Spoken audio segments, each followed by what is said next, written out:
Silver Blaze. I am afraid, Watson, that I shall have to go, said Holmes as we sat down together to our breakfast one morning. Go? Where to?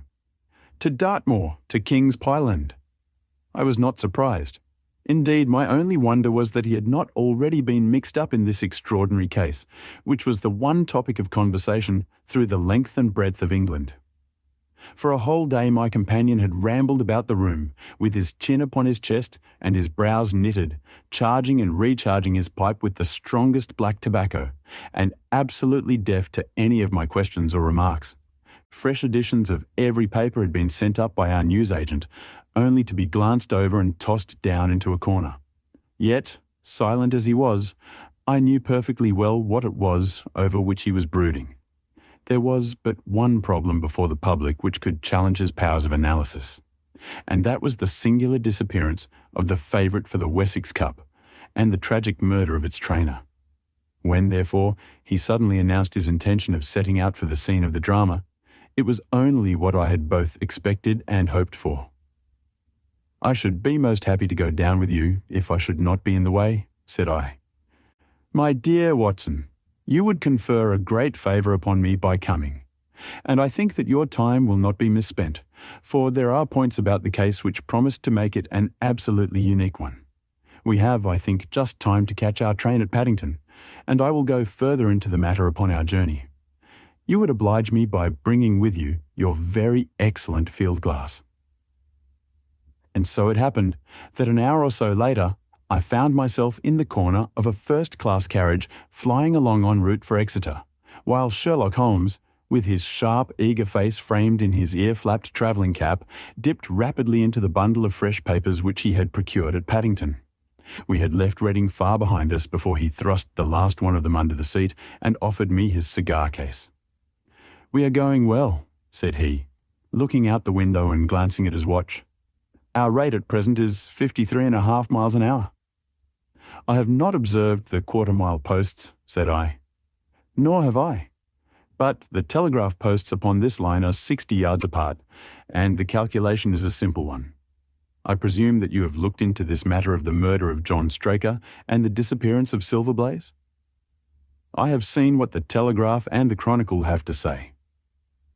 It is one of those cases where the art of the reasoner should be used rather for the sifting of details than for the acquiring of fresh evidence. The tragedy has been so uncommon, so complete, and of such personal importance to so many people, that we are suffering from a plethora of surmise, conjecture, and hypothesis. The difficulty is to detach the framework of fact, of absolute undeniable fact, from the embellishments of theorists and reporters. Then, having established ourselves upon this sound basis, it is our duty to see what inferences may be drawn, and what are the special points upon which the whole mystery turns. On Tuesday evening, I received telegrams from both Colonel Ross, the owner of the horse, and from Inspector Gregory, who is looking after the case, inviting my cooperation. "Tuesday evening," I exclaimed, "and this is Thursday morning. Why didn't you go down yesterday?" "Because I made a blunder, my dear Watson, which is, I am afraid, a more common occurrence than anyone would think who only knew me through your memoirs. The fact is that I could not believe it possible that the most remarkable horse in England could long remain concealed, especially in so sparsely inhabited a place as the north of Dartmoor. From hour to hour yesterday I expected to hear that he had been found, and that his abductor was the murderer of John Straker. When, however, another morning had come, and I found that beyond the arrest of young Fitzroy Simpson nothing had been done, I felt that it was time for me to take action. Yet in some ways I feel that yesterday has not been wasted." "You have formed a theory, then?" "At least I have got a grip of the essential facts of the case. I shall enumerate them to you, for nothing clears up a case so much as stating it to another person, and I can hardly expect your cooperation if I do not show you the position from which we start." I lay back against the cushions, puffing at my cigar, while Holmes, leaning forward with his long, thin forefinger checking off the points upon the palm of his left hand, gave me a sketch of the events which had led to our journey. "Silver Blaze," said he, "is from the Somermy stock, and holds as brilliant a record as his famous ancestor. He is now in his 5th year and has brought in turn each of the prizes of the turf to Colonel Ross, his fortunate owner. Up to the time of the catastrophe, he was the first favourite for the Wessex Cup, the betting being 3-1 on him. He has always, however, been a prime favourite with the racing public, and has never yet disappointed them, so that even at those odds, enormous sums of money have been laid upon him. It is obvious, therefore, that there were many people who had the strongest interest in preventing Silver Blaze from being there at the fall of the flag next Tuesday. The fact was, of course, appreciated at King's Pyland, where the Colonel's training stable is situated. Every precaution was taken to guard the favourite. The trainer, John Straker, is a retired jockey who rode in Colonel Ross's colours before he became too heavy for the weighing chair. He has served the Colonel for 5 years as jockey and for 7 as trainer, and has always shown himself to be a zealous and honest servant. Under him were 3 lads, for the establishment was a small one containing only 4 horses in all. One of these lads sat up each night in the stable, while the others slept in the loft. All 3 bore excellent characters. John Straker, who is a married man, lived in a small villa about 200 yards from the stables. He has no children, keeps 1 maidservant, and is comfortably off. The country round is very lonely, but about half a mile to the north there is a small cluster of villas which have been built by a Tavistock contractor for the use of invalids and others who may wish to enjoy the pure Dartmoor air.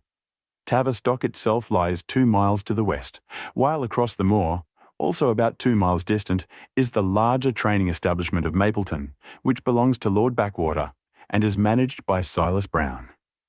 In every other direction, the moor is a complete wilderness, inhabited only by a few roaming gypsies.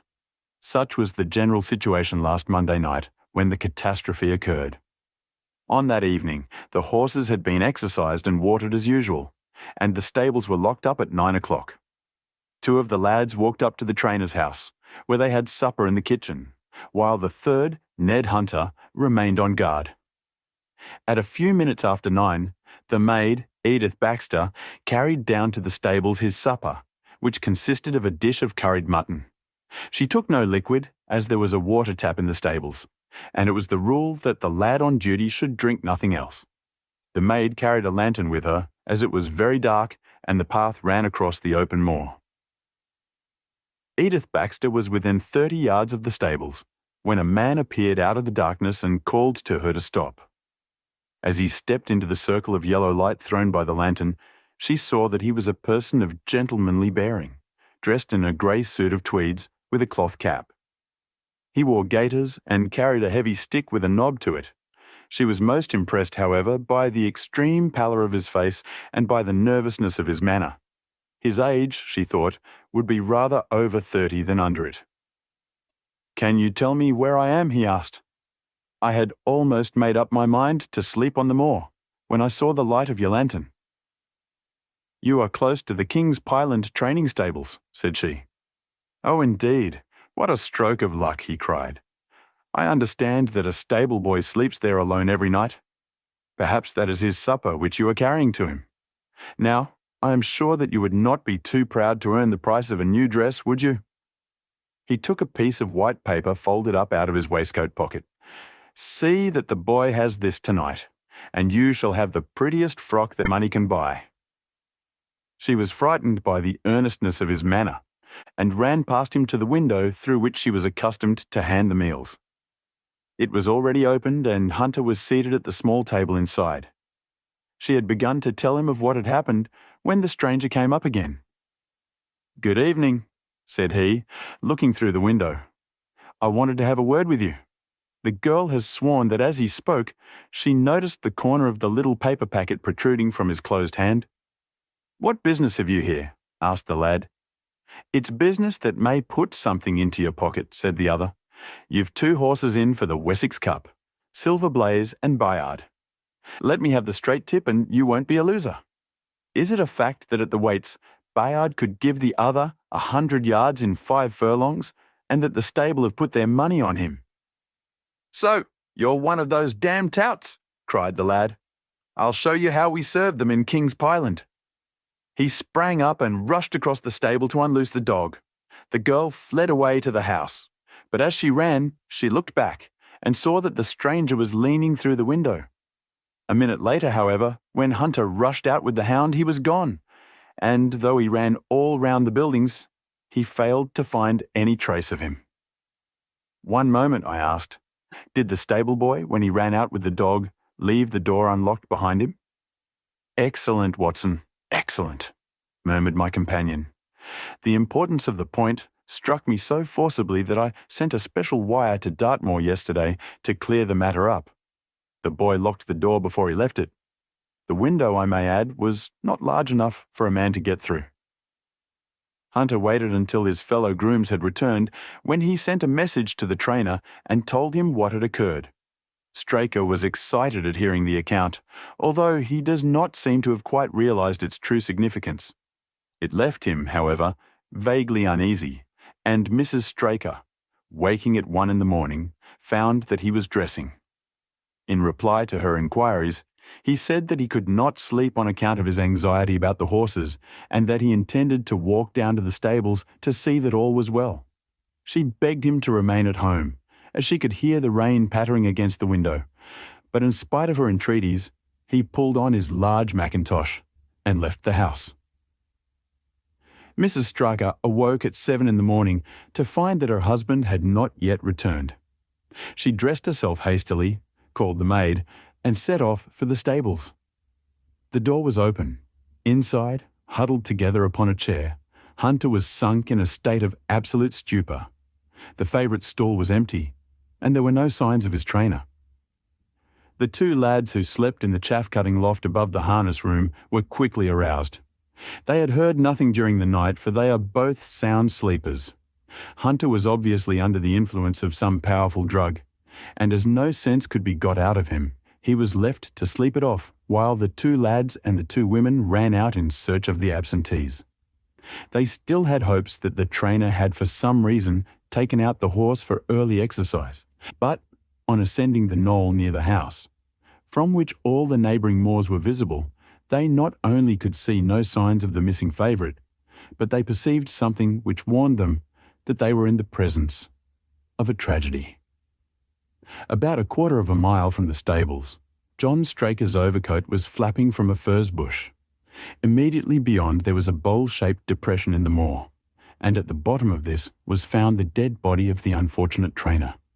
His head had been shattered by a savage blow from some heavy weapon, and he was wounded on the thigh, where there was a long, clean cut, inflicted evidently by some very sharp instrument.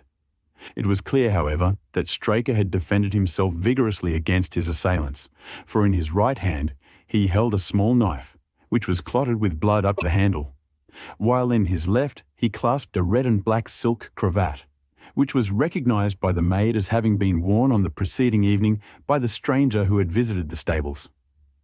Hunter, on recovering from his stupor, was also quite positive as to the ownership of the cravat. He was equally certain that the same stranger had, while standing at the window, drugged his curried mutton and so deprived the stables of their watchman. As to the missing horse, there were abundant proofs in the mud which lay at the bottom of the fatal hollow that he had been there at the time of the struggle. But from that morning he has disappeared, and although a large reward has been offered and all the gypsies of Dartmoor are on the alert, no news has come of him. Finally, an analysis has shown that the remains of his supper left by the stable lad contain an appreciable quantity of powdered opium, while the people at the house partook of the same dish on the same night without any ill effect. Those are the main facts of the case, stripped of all surmise and stated as baldly as possible. I shall now recapitulate what the police have done in the matter. Inspector Gregory, to whom the case has been committed, is an extremely competent officer. Were he but gifted with imagination, he might rise to great heights in his profession. On his arrival, he promptly found and arrested the man upon whom suspicion naturally rested. There was little difficulty in finding him, for he inhabited one of those villas which I have mentioned. His name, it appears, was Fitzroy Simpson. He was a man of excellent birth and education, who had squandered a fortune upon the turf, and who lived now by doing a little quiet and genteel bookmaking in the sporting clubs of London. An examination of his betting book shows that bets to the amount of £5,000 had been registered by him against the favourite. On being arrested, he volunteered the statement that he had come down to Dartmoor in the hope of getting some information about the King's Pyland horses, and also about Desborough, the second favourite, which was in charge of Silas Brown at the Mapleton stables. He did not attempt to deny that he had acted as described upon the evening before, but declared that he had no sinister designs and had simply wished to obtain first-hand information. When confronted with his cravat, he turned very pale and was utterly unable to account for its presence in the hand of the murdered man. His wet clothing showed that he had been out in the storm of the night before, and his stick, which was a Penang lawyer weighted with lead, was just such a weapon as might, by repeated blows, have inflicted the terrible injuries to which the trainer had succumbed. On the other hand, there was no wound upon his person, while the state of Straker's knife would show that one at least of his assailants must bear his mark upon him. There you have it all in a nutshell, Watson, and if you can give me any light, I shall be infinitely obliged to you. I had listened with the greatest interest to the statement which Holmes, with characteristic clearness, had laid before me. Though most of the facts were familiar to me, I had not sufficiently appreciated their relative importance, nor their connection to each other. Is it not possible, I suggested, that the incised wound upon Straker may have been caused by his own knife in the convulsive struggles which follow any brain injury? It is more than possible. It is probable, said Holmes. In that case, one of the main points in favour of the accused disappears. And yet, said I, even now I fail to understand what the theory of the police can be. I am afraid that whatever theory we state has very grave objections to it, returned my companion. The police imagine, I take it, that this Fitzroy Simpson, having drugged the lad, and having in some way obtained a duplicate key, opened the stable door and took out the horse, with the intention, apparently, of kidnapping him altogether. His bridle is missing, so that Simpson must have put this on. Then, having left the door open behind him, he was leading the horse away over the moor, when he was either met or overtaken by the trainer. A row naturally ensued. Simpson beat out the trainer's brains with his heavy stick without receiving any injury from the small knife which Straker used in self-defence, and then the thief either led the horse on to some secret hiding place, or else it may have bolted during the struggle, and be now wandering out on the moors.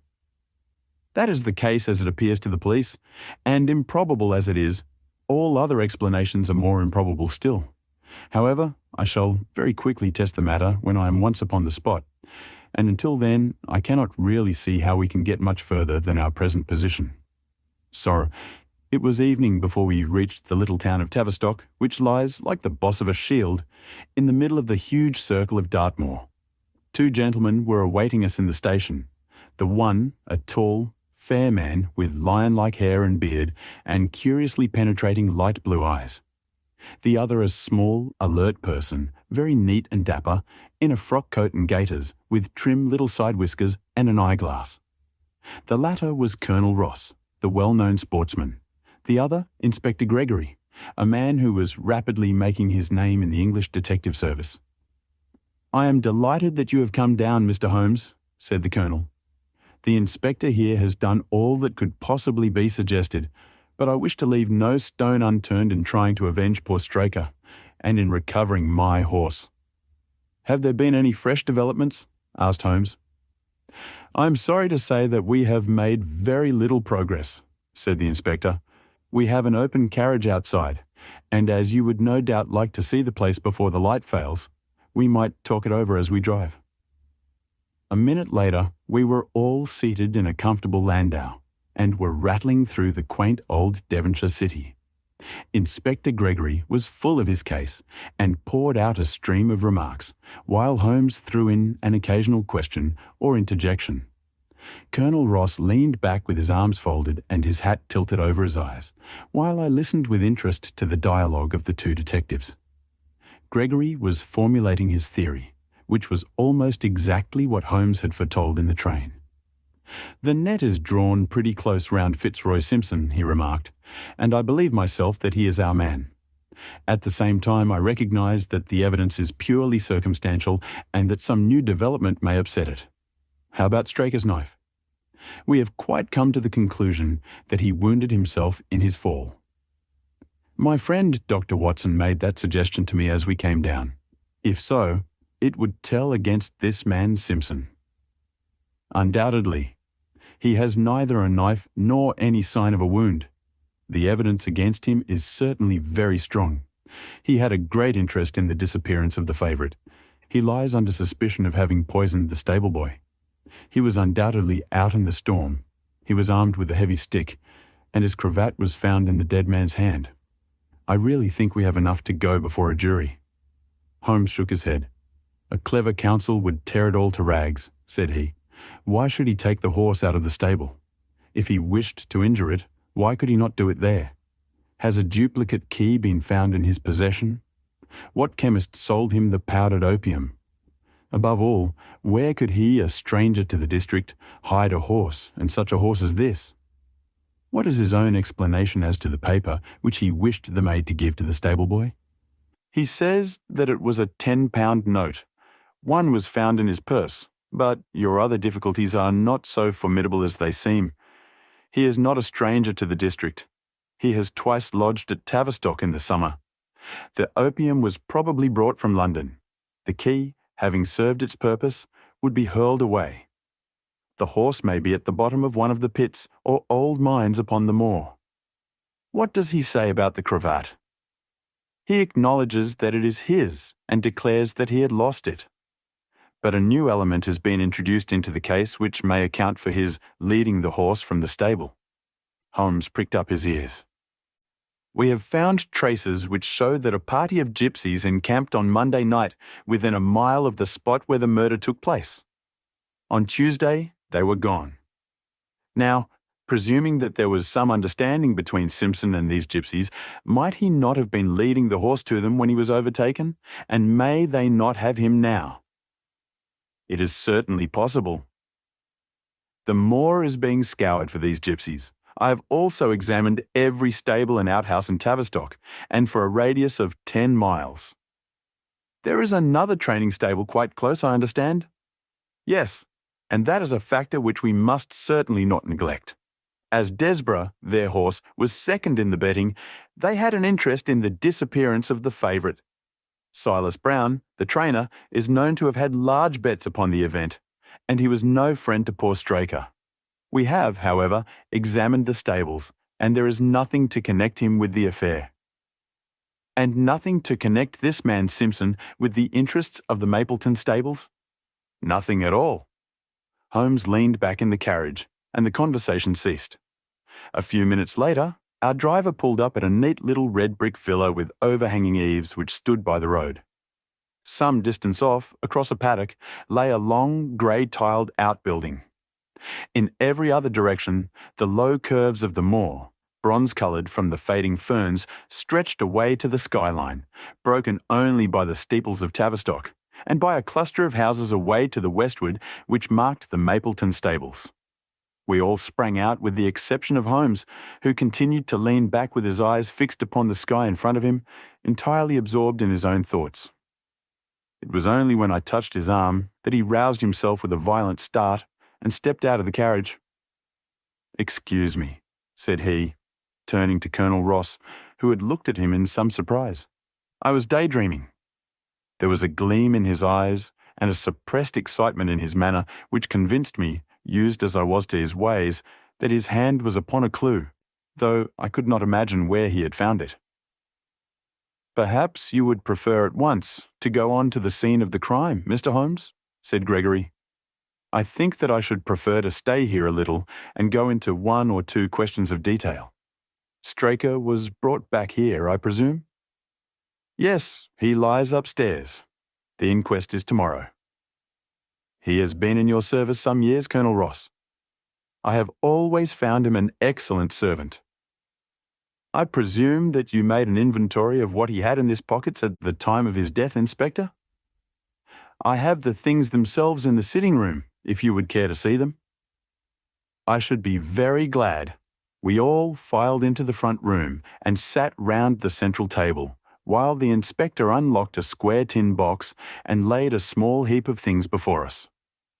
There was a box of vestas, 2 inches of tallow candle, an ADP briar root pipe, a pouch of sealskin with half an ounce of long-cut Cavendish, a silver watch with a gold chain, 5 sovereigns in gold, an aluminum pencil case, a few papers, and an ivory-handled knife with a very delicate, inflexible blade marked Vice Company, London. "This is a very singular knife," said Holmes, lifting it up and examining it minutely. "I presume, as I see bloodstains upon it, that it is the one which was found in the dead man's grasp. Watson, this knife is surely in your line?" "It is what we call a cataract knife," said I. "I thought so. A very delicate blade devised for very delicate work. A strange thing for a man to carry with him upon a rough expedition, especially as it would not shut in his pocket." "The tip was guarded by a disc of cork, which we found beside his body," said the inspector. "His wife tells us that the knife had lain upon the dressing table, and that he had picked it up as he left the room. It was a poor weapon, but perhaps the best that he could lay his hands on at the moment." "Very possible. How about these papers?" 3 of them are receipted hay dealers' accounts. One of them is a letter of instructions from Colonel Ross. This other is a milliner's account for £37.15 made out by Madame Lesurrier of Bond Street to William Derbyshire. Mrs. Straker tells us that Derbyshire was a friend of her husband's and that occasionally his letters were addressed here. "Madame Derbyshire had somewhat expensive tastes," remarked Holmes, glancing down the account. 22 guineas is rather heavy for a single costume. However, there appears to be nothing more to learn, and we may now go down to the scene of the crime. As we emerged from the sitting room, a woman, who had been waiting in the passage, took a step forward and laid her hand upon the inspector's sleeve. Her face was haggard and thin and eager, stamped with the print of a recent horror. "Have you got them? Have you found them?" she panted. "No, Mrs. Straker, but Mr. Holmes here has come from London to help us, and we shall do all that is possible." "Surely I met you in Plymouth at a garden party some little time ago, Mrs. Straker," said Holmes. "No, sir, you are mistaken." "Dear me, why I could have sworn to it. You wore a costume of dove-coloured silk with ostrich feather trimming." "I never had such a dress, sir," answered the lady. "Ah, that quite settles it," said Holmes. And with an apology he followed the inspector outside. A short walk across the moor took us to the hollow in which the body had been found. At the brink of it was the furze bush upon which the coat had been hung. "There was no wind that night, I understand," said Holmes. "None, but very heavy rain. In that case, the overcoat was not blown against the furze bush, but placed there." "Yes, it was laid across the bush. You fill me with interest. I perceive that the ground has been trampled up a good deal. No doubt many feet have been here since Monday night. A piece of matting has been laid here at the side, and we have all stood upon that. Excellent.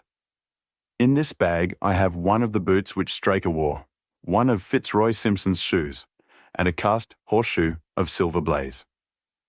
"My dear Inspector, you surpass yourself." Holmes took the bag and, descending into the hollow, he pushed the matting into a more central position.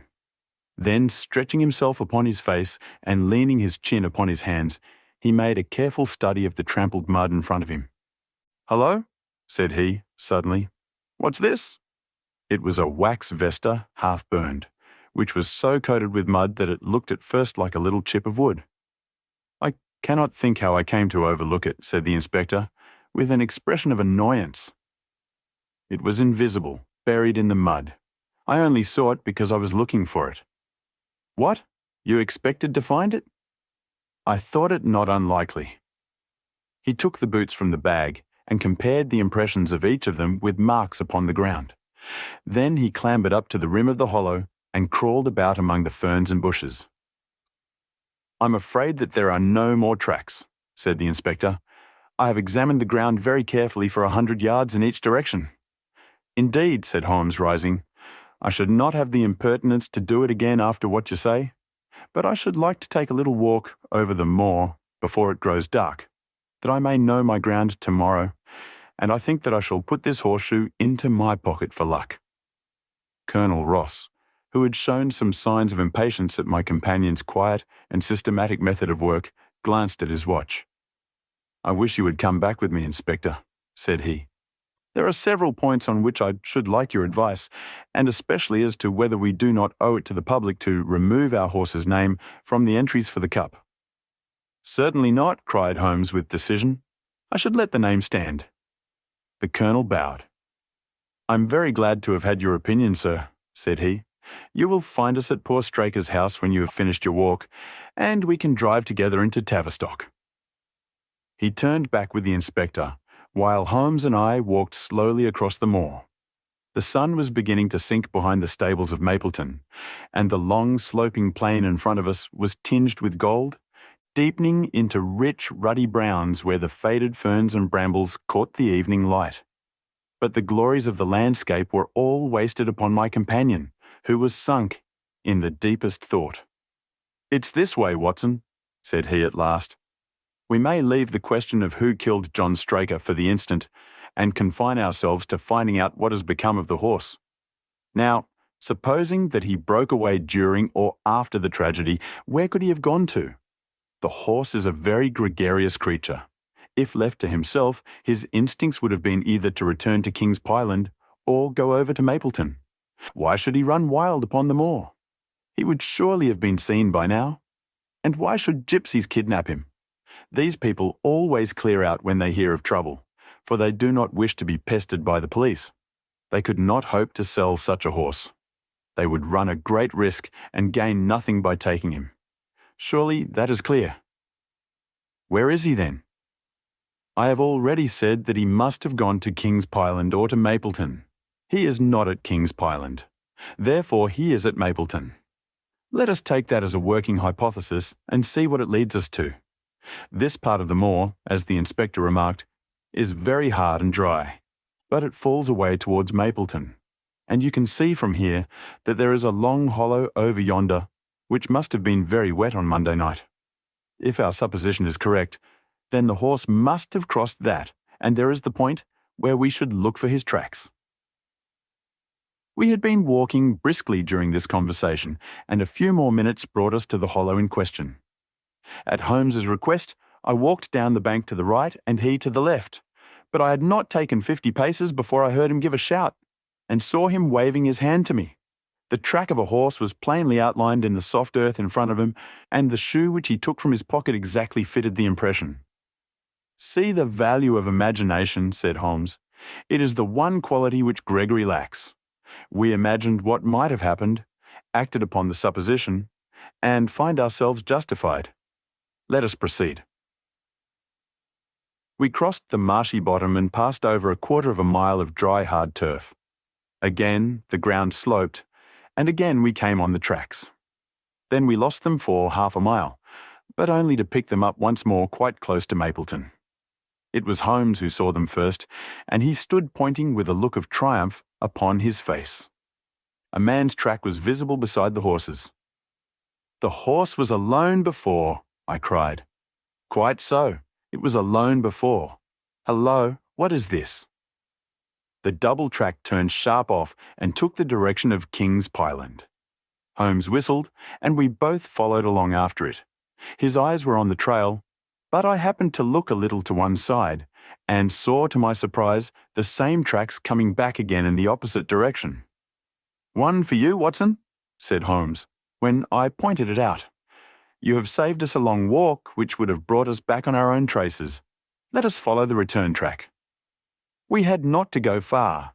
It ended at the paving of asphalt which led up to the gates of the Mapleton stables. As we approached, a groom ran out from them. "We don't want any loiterers about here," said he. "I only wished to ask a question," said Holmes, with his finger and thumb in his waistcoat pocket. "Should I be too early to see your master, Mr. Silas Brown, if I were to call at 5 o'clock tomorrow morning?"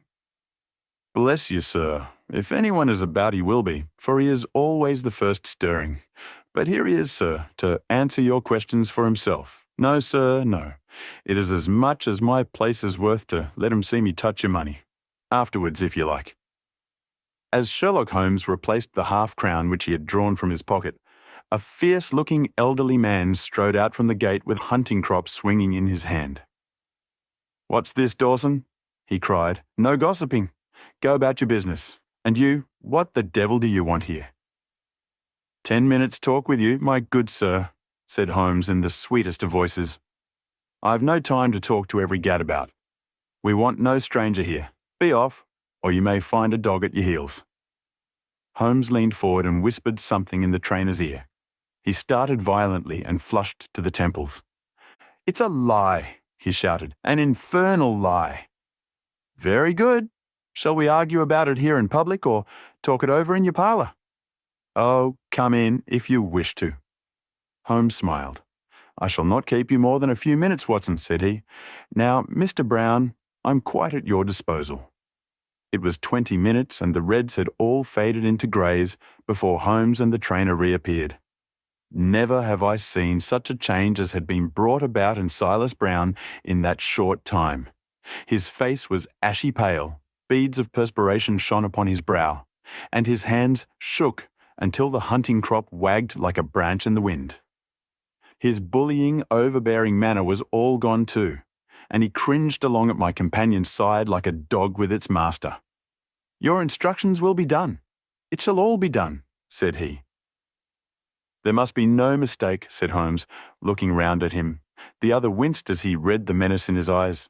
"Oh no, there shall be no mistake. It shall be there. Should I change it first or not?" Holmes thought a little, and then burst out laughing. "No, don't," said he. "I shall write to you about it. No tricks now, or... Oh, you can trust me. You can trust me." "Yes, I think I can. Well, you shall hear from me tomorrow." He turned upon his heel, disregarding the trembling hand which the other held out to him, and we set off for King's Pyland. A more perfect compound of the bully, coward and sneak than Master Silas Brown I have seldom met with, remarked Holmes as we trudged along together. "He has the horse, then?" He tried to bluster out of it, but I described to him so exactly what his actions had been upon that morning that he is convinced that I was watching him. "Of course, you observed the peculiarly square toes in the impressions, and that his own boots exactly corresponded to them. Again, of course, no subordinate would have dared to do such a thing. I described to him how, when according to his custom he was the first down, he perceived a strange horse wandering over the moor, how he went out to it, and his astonishment at recognizing, from the white forehead which has given the favourite its name, that chance had put in his power the only horse which could beat the one upon which he had put his money.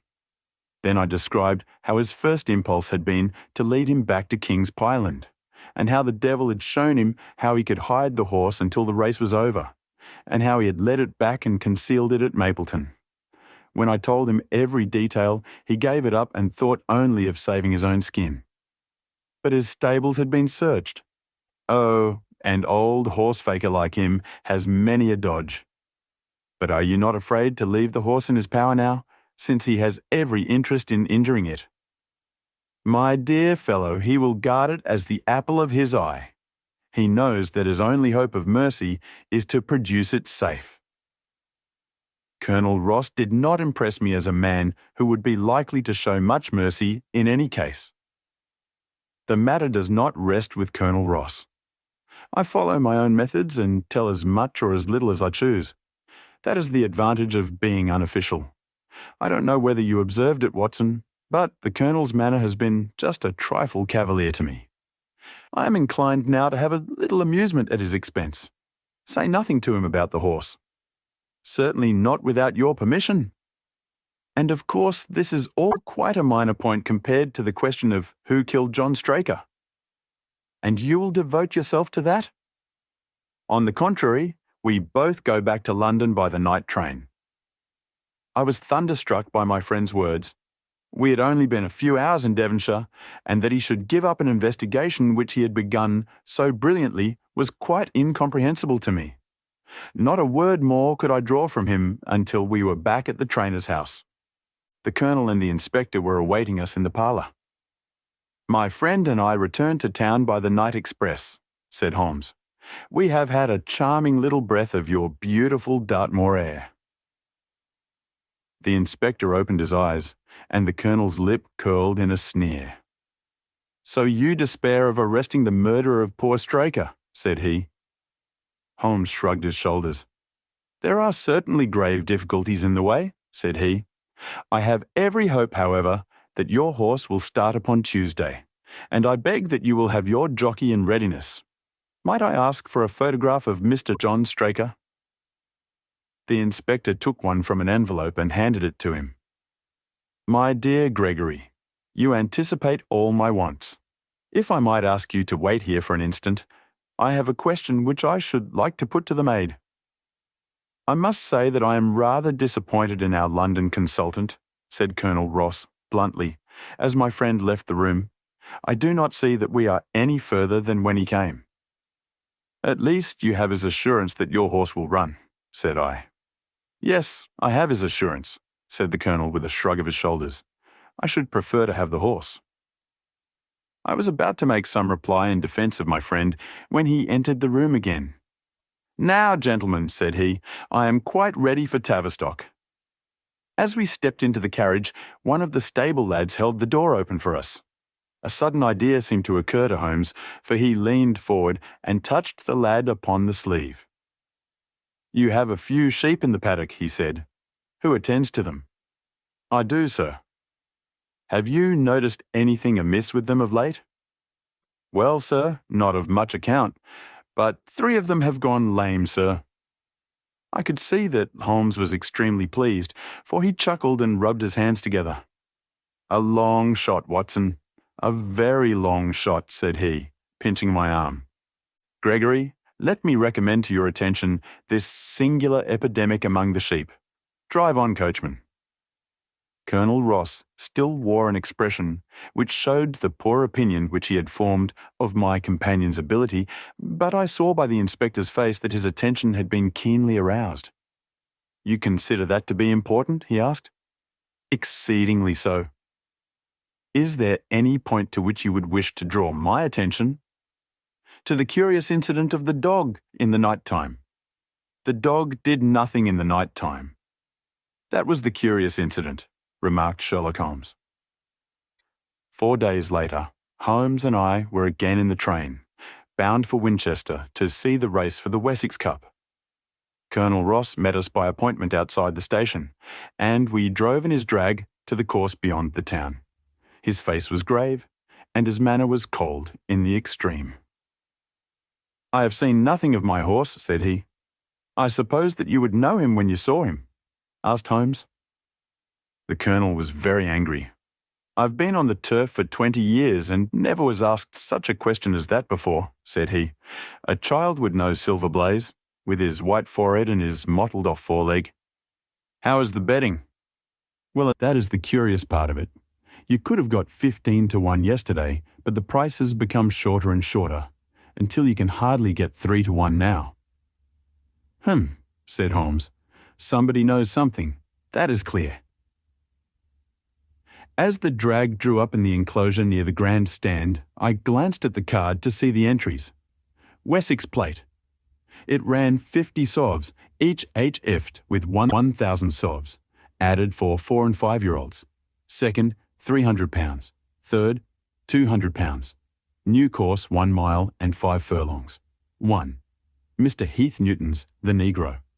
Red cap, cinnamon jacket. 2.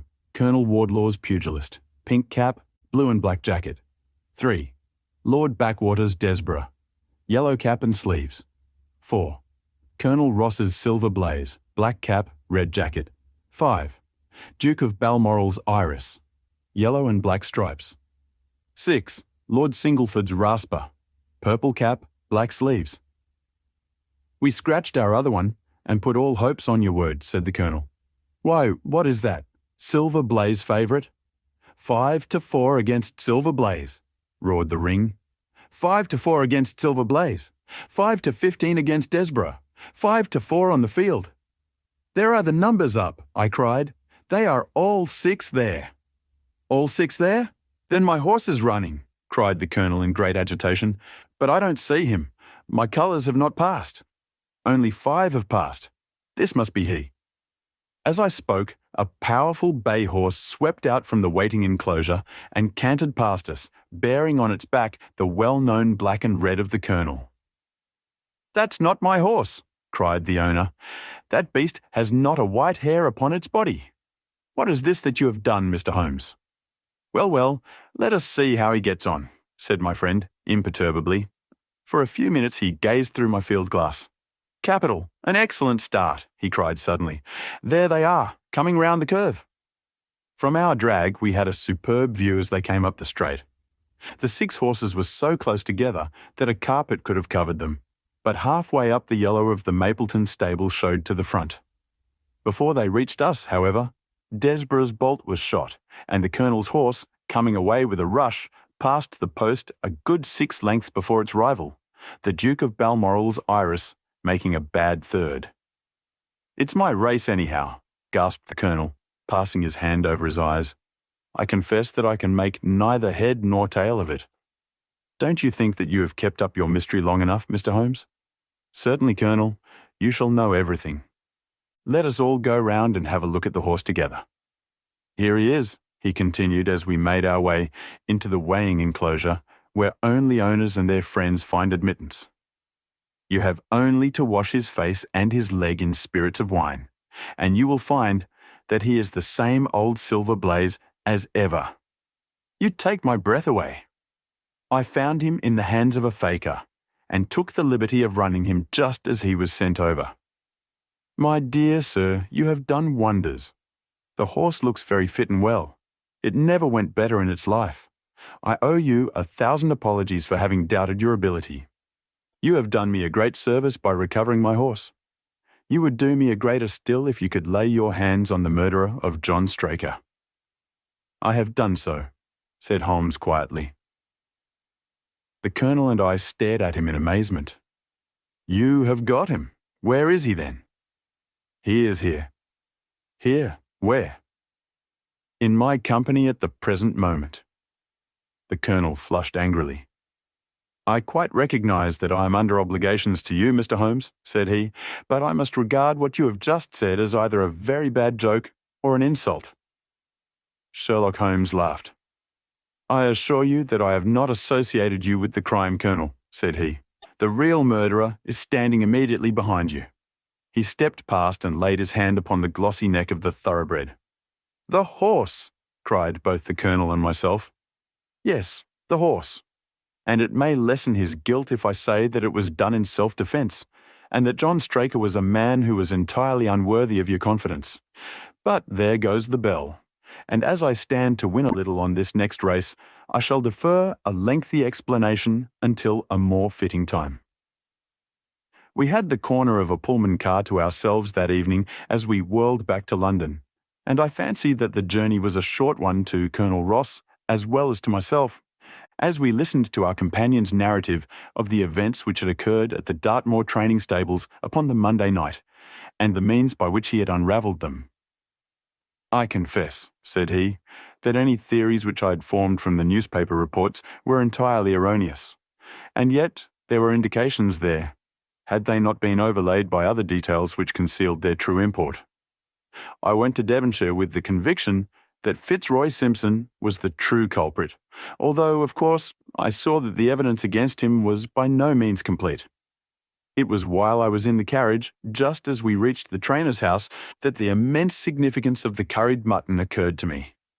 You may remember that I was distrait and remained sitting after you had all alighted. I was marvelling in my own mind how I could possibly have overlooked so obvious a clue. "I confess," said the Colonel, "that even now I cannot see how it helps us. It was the first link in my chain of reasoning. Powdered opium is by no means tasteless. The flavour is not disagreeable, but it is perceptible. Were it mixed with any ordinary dish, the eater would undoubtedly detect it, and would probably eat no more. A curry was exactly the medium which would disguise this taste. By no possible supposition could this stranger, Fitzroy Simpson, have caused curry to be served in the trainer's family that night, and it is surely too monstrous a coincidence to suppose that he happened to come along with powdered opium upon the very night when a dish happened to be served which would disguise the flavour. That is unthinkable. Therefore, Simpson becomes eliminated from the case, and our attention centres upon Straker and his wife, the only two people who could have chosen curried mutton for supper that night. The opium was added after the dish was set aside for the stable boy, for the others had the same for supper with no ill effects. Which of them, then, had access to that dish without the maid seeing them? Before deciding that question, I had grasped the significance of the silence of the dog, for one true inference invariably suggests others. The Simpson incident had shown me that a dog was kept in the stables, and yet, though someone had been in and had fetched out a horse, he had not barked enough to arouse the two lads in the loft. Obviously, the midnight visitor was someone whom the dog knew well. I was already convinced, or almost convinced, that John Straker went down to the stables in the dead of the night and took out Silver Blaze. For what purpose? For a dishonest one, obviously, or why should he drug his own stable boy? And yet I was at a loss to know why. There have been cases before now where trainers have made sure of great sums of money by laying against their own horses through agents and then preventing them from winning by fraud. Sometimes it is a pulling jockey. Sometimes it is some surer and subtler means. What was it here? I hoped that the contents of his pockets might help me to form a conclusion. And they did so. You cannot have forgotten the singular knife which was found in the dead man's hand, a knife which certainly no sane man would choose for a weapon. It was, as Dr. Watson told us, a form of knife, which is used for the most delicate operations known in surgery, and it was to be used for a delicate operation that night. You must know, with your wide experience of turf matters, Colonel Ross, that it is possible to make a slight nick upon the tendons of a horse's ham and to do it subcutaneously, so as to leave absolutely no trace. A horse so treated would develop a slight lameness, which would be put down to a strain in exercise or a touch of rheumatism, but never to foul play. "Villain! Scoundrel!" cried the Colonel. "We have here the explanation of why John Straker wished to take the horse out onto the moor. So spirited a creature would have certainly roused the soundest of sleepers when it felt the prick of the knife. It was absolutely necessary to do it in the open air." "I have been blind," cried the Colonel. "Of course that was why he needed the candle and struck the match." "Undoubtedly. But in examining his belongings, I was fortunate enough to discover not only the method of the crime, but even its motives. As a man of the world, Colonel, you know that men do not carry other people's bills about in their pockets. We have most of us quite enough to do to settle our own. I at once concluded that Straker was leading a double life and keeping a second establishment. The nature of the bill showed that there was a lady in the case, and one who had expensive tastes. Liberal as you are with your servants, one can hardly expect that they can buy 20-guinea walking dresses for their ladies. I questioned Mrs. Straker as to the dress without her knowing it, and having satisfied myself that it had never reached her, I made a note of the milliner's address, and felt that by calling there with Straker's photograph, I could easily dispose of the mythical Derbyshire. From that time on, all was plain. Straker had led out the horse to a hollow where his light would be invisible. Simpson, in his flight, had dropped his cravat, and Straker had picked it up, with some idea perhaps that he might use it in securing the horse's leg. Once in the hollow, he had got behind the horse and had struck a light. But the creature, frightened at the sudden glare, and with the strange instinct of animals feeling that some mischief was intended, had lashed out, and the steel shoe had struck Straker full on the forehead. He had already, in spite of the rain, taken off his overcoat in order to do his delicate task, and so, as he fell, his knife gashed his thigh. Do I make it clear? "Wonderful!" cried the Colonel. "Wonderful! You might have been there." My final shot was, I confess, a very long one. It struck me that so astute a man as Straker would not undertake this delicate tendon nicking without a little practice. What could he practice on?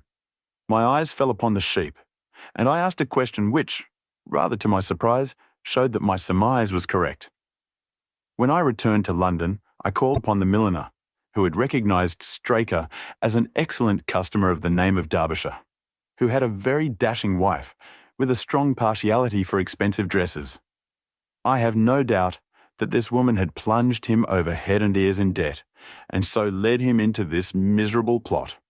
"You have explained all but one thing," cried the Colonel. "Where was the horse?" "Ah, it bolted and was cared for by one of your neighbours. We must have an amnesty in that direction, I think. This is Clapham Junction, if I am not mistaken, and we shall be in Victoria in less than 10 minutes. If you care to smoke a cigar in our rooms, Colonel, I shall be happy to give you any other details which might interest you.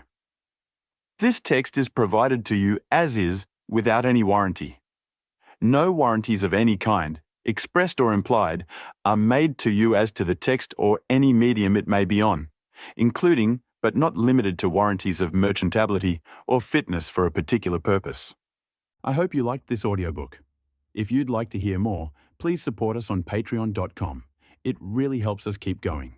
www.patreon.com/c/audiobooks752. Thank you, and I invite you to listen to the other books I have recorded. The Adventure of the Cardboard Box.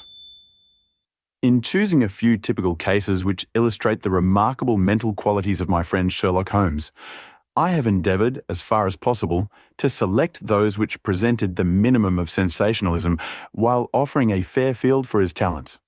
It is, however, unfortunately impossible entirely to separate the sensational from the criminal, and a chronicler is left in the dilemma that he must either sacrifice details which are essential to his statement, and so give a false impression of the problem, or he must use matter which chance, and not choice, has provided him with. With this short preface, I shall turn to my notes of what proved to be a strange, though a peculiarly terrible, chain of events. It was a blazing hot day in August. Baker Street was like an oven, and the glare of the sunlight upon the yellow brickwork of the house end across the road was painful to the eye. It was hard to believe that these were the same walls which loomed so gloomily through the fogs of winter. Our blinds were half drawn, and Holmes lay curled upon the sofa, reading and rereading a letter which he had received by the morning post.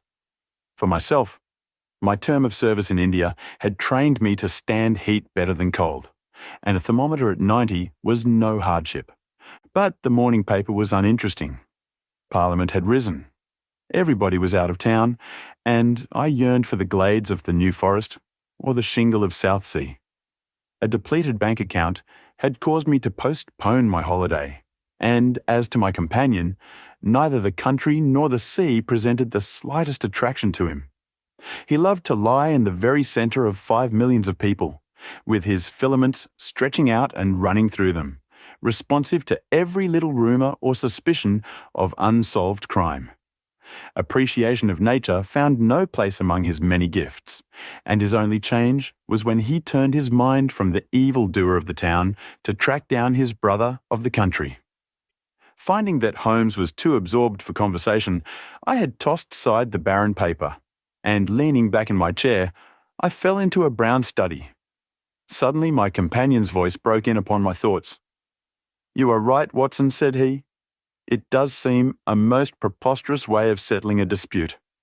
"Most preposterous!" I exclaimed, and then, suddenly realizing how he had echoed the inmost thought of my soul, I sat up in my chair and stared at him in blank amazement. "What is this, Holmes?" I cried.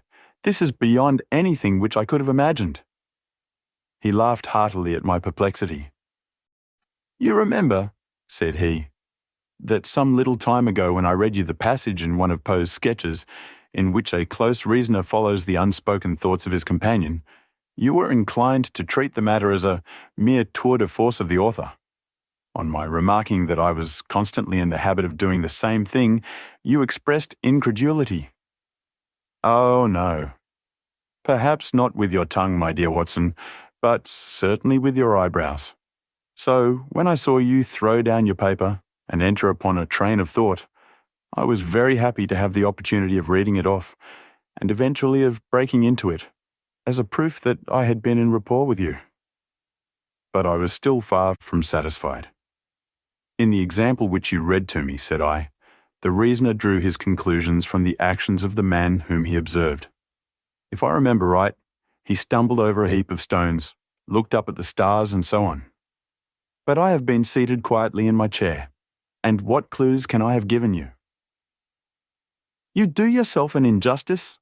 The features are given to man as the means by which he shall express his emotions, and yours are faithful servants.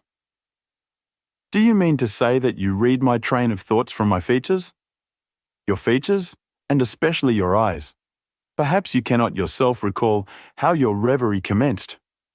No, I cannot. Then I will tell you. After throwing down your paper, which was the action which drew my attention to you, you sat for half a minute with a vacant expression.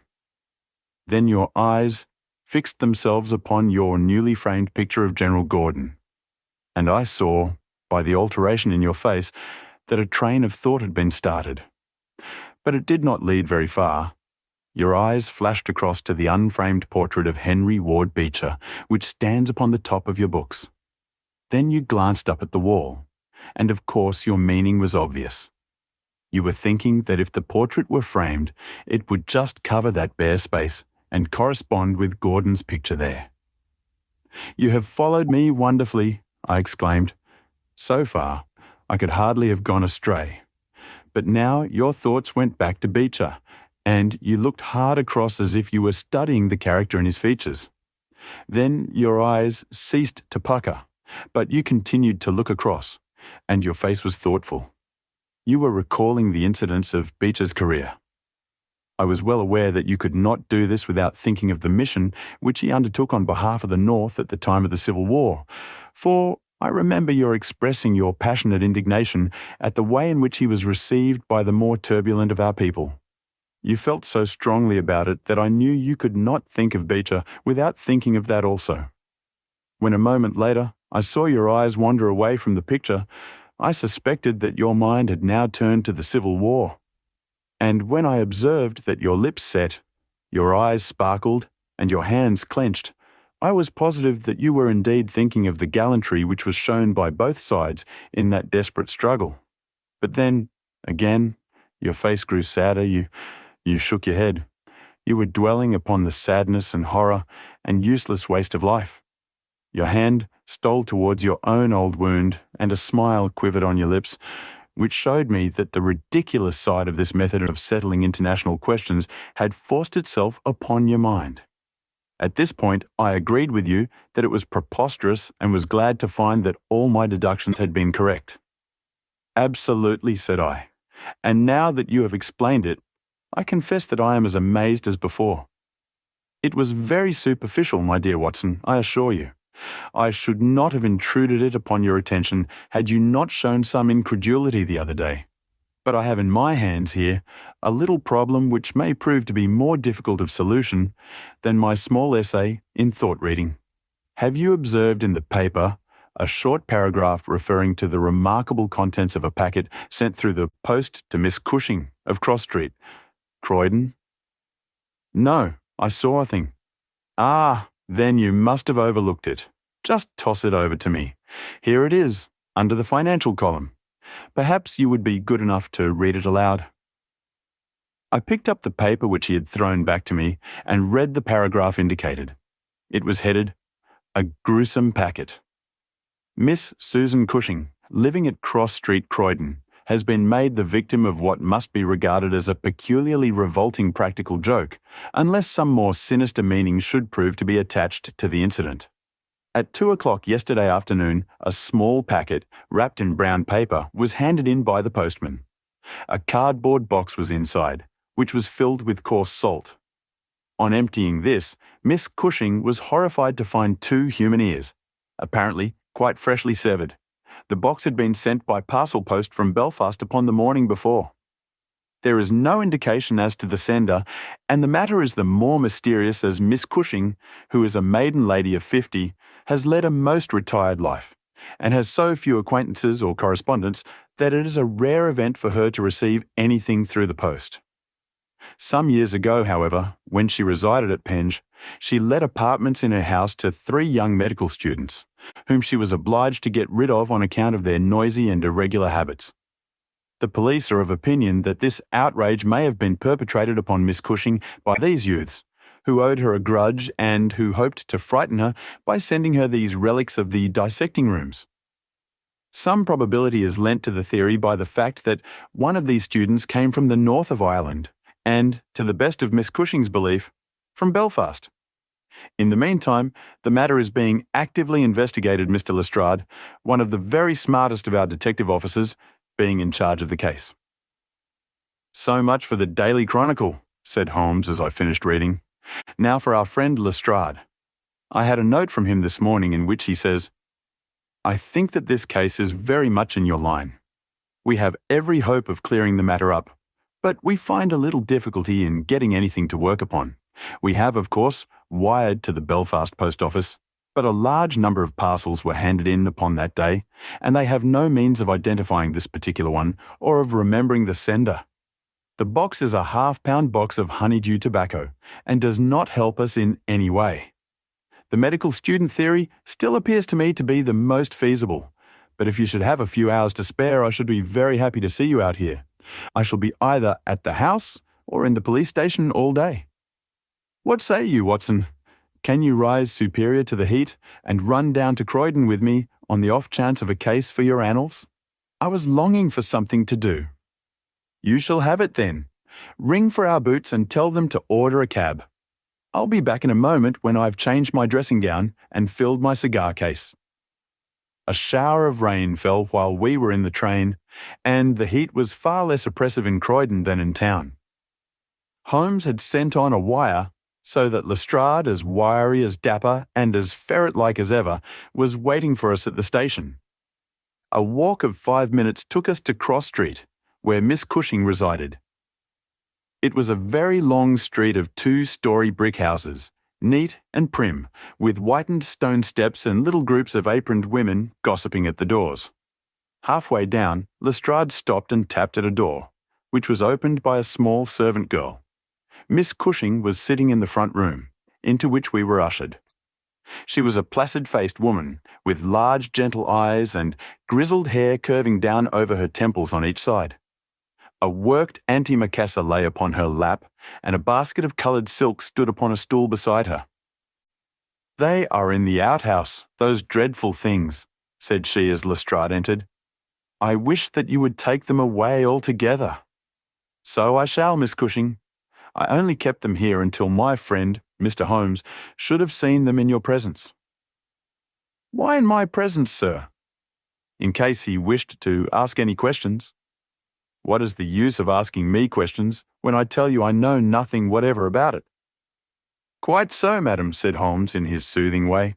I have no doubt that you have been annoyed more than enough already over this business. Indeed I have, sir. I'm a quiet woman and live a retired life. It is something new for me to see my name in the papers and to find the police in my house. I won't have those things in here, Mr. Lestrade. If you wish to see them, you must go to the outhouse. It was a small shed in the narrow garden which ran behind the house. Lestrade went in and brought out a yellow cardboard box, with a piece of brown paper and some string. There was a bench at the end of the path, and we all sat down while Holmes examined one by one the articles which Lestrade had handed to him. The string is exceedingly interesting, he remarked, holding it up to the light and sniffing at it. What do you make of this string, Lestrade? It has been tarred. Precisely. It is a piece of tarred twine. You have also, no doubt, remarked that Miss Cushing has cut the cord with the scissors, as can be seen by the double fray on each side. This is of importance. I cannot see the importance, said Lestrade. The importance lies in the fact that the knot is left intact, and that this knot is of a peculiar character. It is very neatly tied. I had already made a note of that effect, said Lestrade complacently. So much for the string, then, said Holmes, smiling. Now for the box wrapper. Brown paper, with a distinct smell of coffee. What, did you not observe it? I think there can be no doubt of it. address printed in rather straggling characters. Miss S. Cushing, Cross Street, Croydon. Done with a broad-pointed pen, probably a J, and with very inferior ink. The word Croydon has been originally spelled with Anye, which has been changed to E. The parcel was directed then by a man. The printing is distinctly masculine, of limited education and unacquainted with the town of Croydon. So far, so good. The box is a yellow half-pound honeydew box, with nothing distinctive save 2 thumb marks at the left bottom corner. It is filled with rough salt of the quality used for preserving hides and other of the coarser commercial purposes, and embedded in it are these very singular enclosures. He took out the 2 ears as he spoke, and laying a board across his knee, he examined them minutely, while Lestrade and I, bending forward on each side of him, glanced alternately at these dreadful relics and at the thoughtful, eager face of our companion. Finally, he returned them to the box once more, and sat for a while in deep meditation. "You have observed, of course," said he at last, "that the ears are not a pair." "Yes, I have noticed that. But if this were the practical joke of some students from the dissecting rooms, it would be as easy for them to send 2 odd ears as a pair." "Precisely. But this is not a practical joke." "You are sure of it?" "The presumption is strongly against it. Bodies in the dissecting rooms are injected with preservative fluid. These ears bear no signs of this. They are fresh too. They have been cut off with a blunt instrument, which would hardly happen if a student had done it.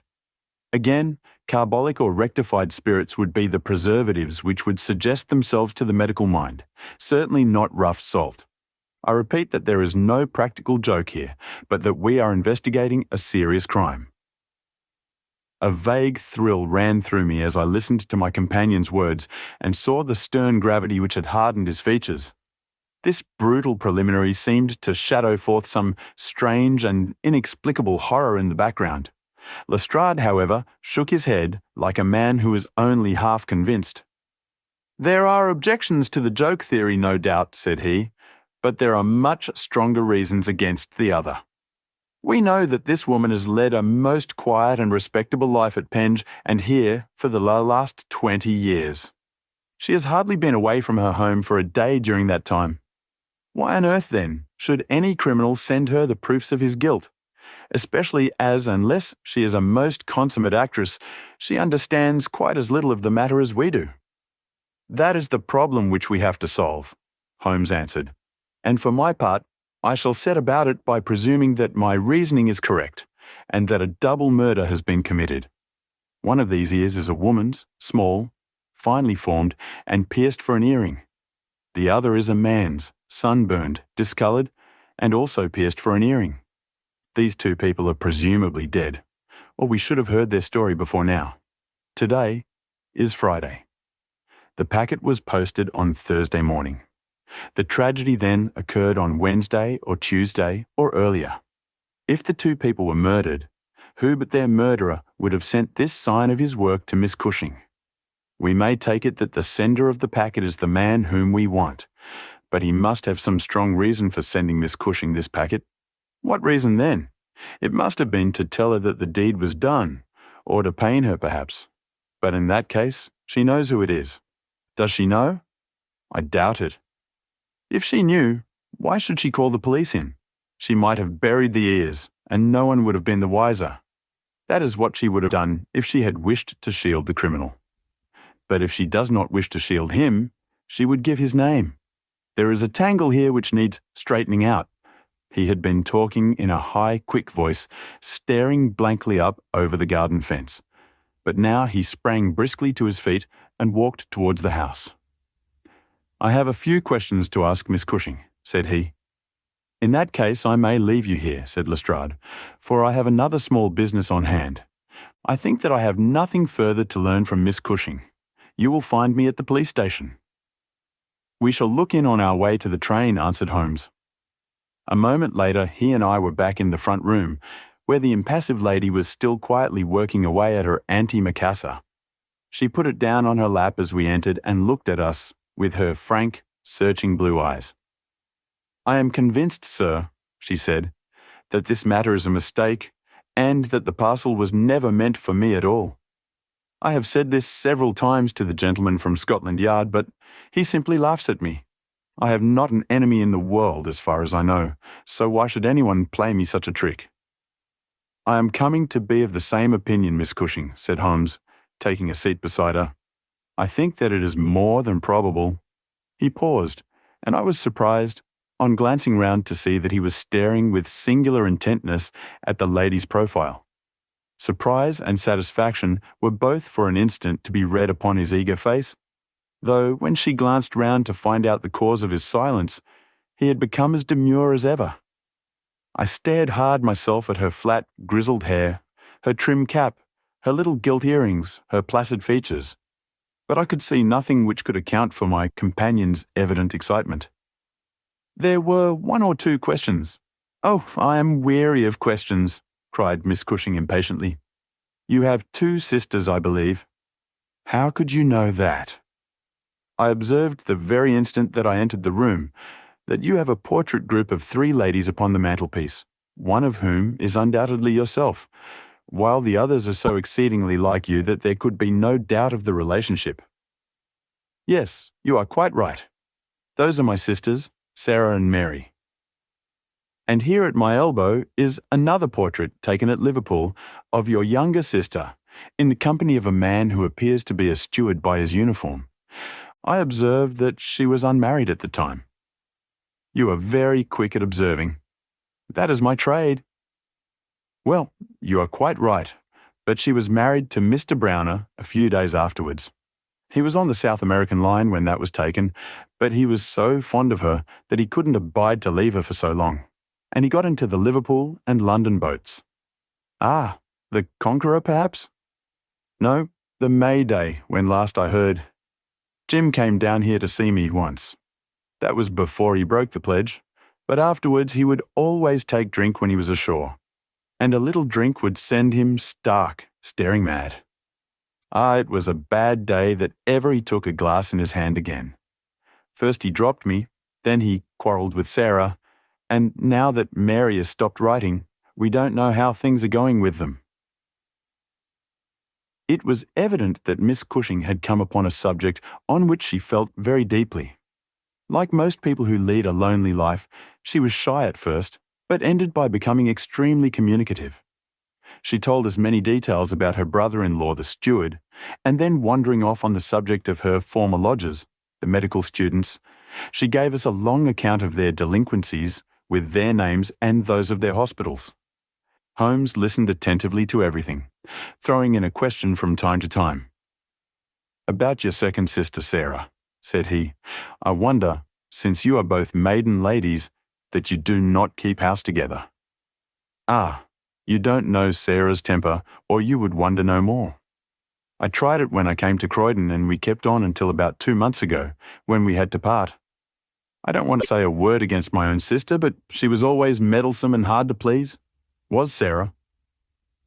"You say that she quarrelled with your Liverpool relations?" "Yes, and they were the best of friends at one time. Why, she went up there to live in order to be near them, and now she has no word hard enough for Jim Browner. The last 6 months that she was here, she would speak of nothing but his drinking and his ways. He had caught her meddling, I suspect, and given her a bit of his mind, and that was the start of it." "Thank you, Miss Cushing," said Holmes, rising and bowing. "Your sister Sarah lives, I think you said, at New Street, Wallington.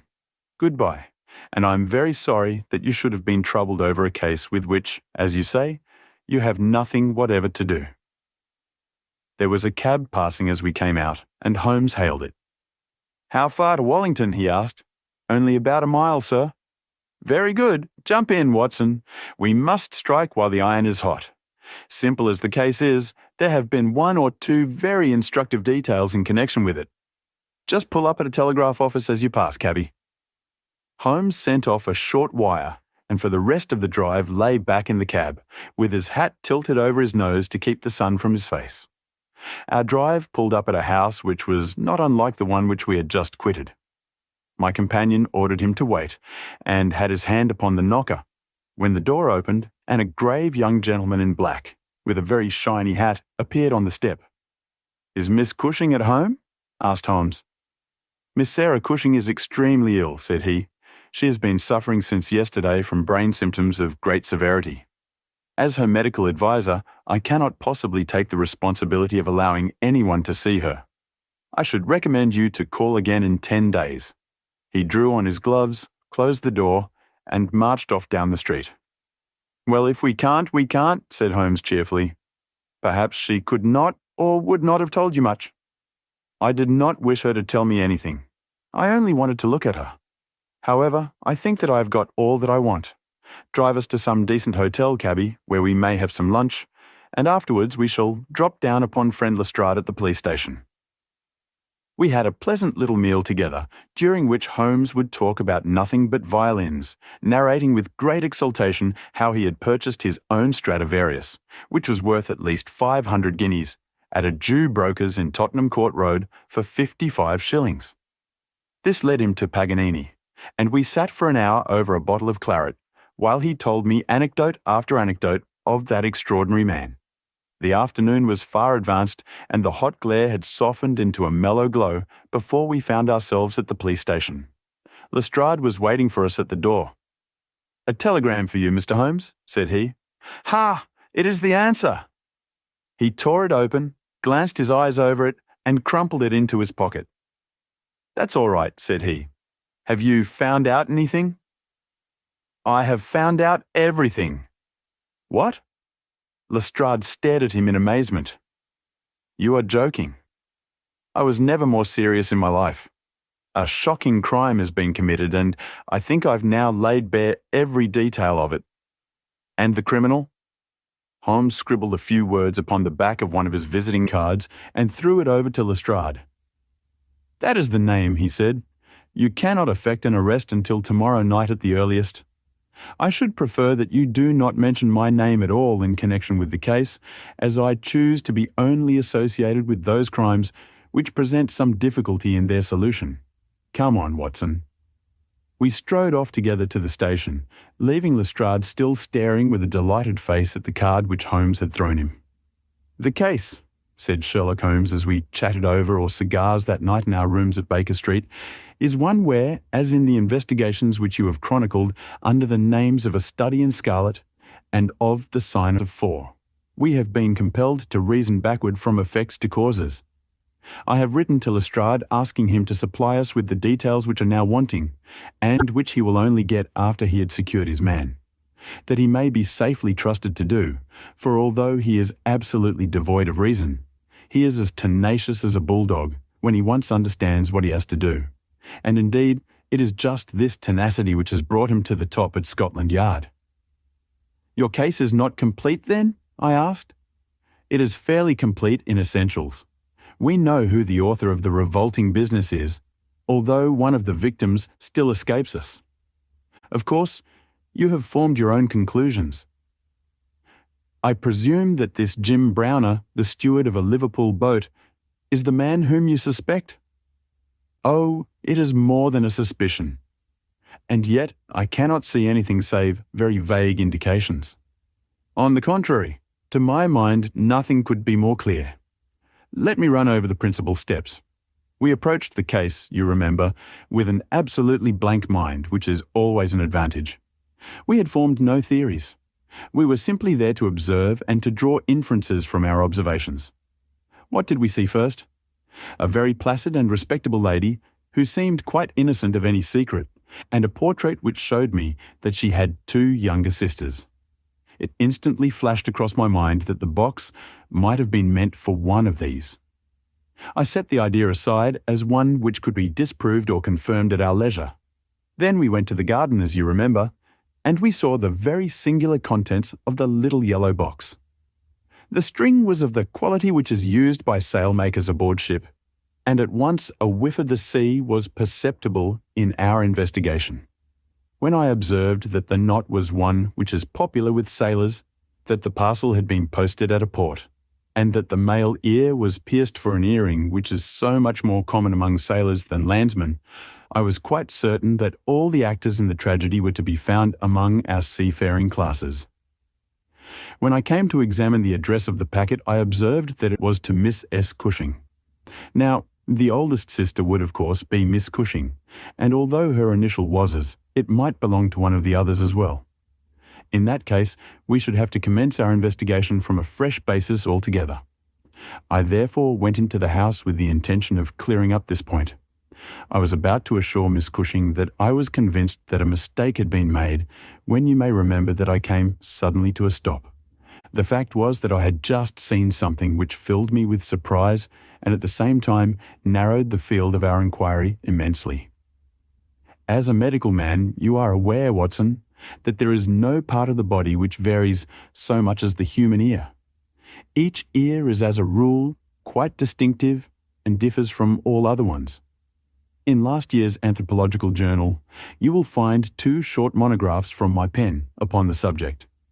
I had, therefore, examined the ears in the box with the eyes of an expert and had carefully noted their anatomical peculiarities. Imagine my surprise, then, when on looking at Miss Cushing, I perceived that her ear corresponded exactly with the female ear which I had just inspected. The matter was entirely beyond coincidence. There was the same shortening of the pinna, the same broad curve of the upper lobe, the same convolution of the inner cartilage. In all essentials, it was the same ear. In the first place, her sister's name was Sarah, and her address had until recently been the same, so that it was quite obvious how the mistake had occurred and for whom the packet was meant. Then we heard of this steward, married to the third sister, and learned that he had at one time been so intimate with Miss Sarah that she had actually gone up to Liverpool to be near the Browners, but a quarrel had afterwards divided them.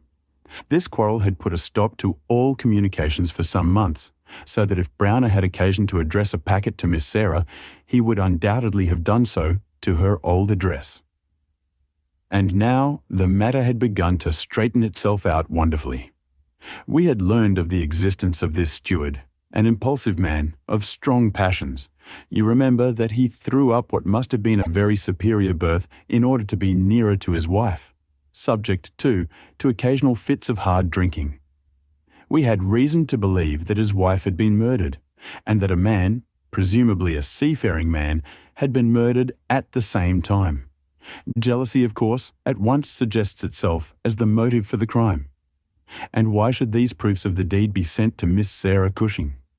Probably because during her residence in Liverpool she had some hand in bringing about the events which led to the tragedy.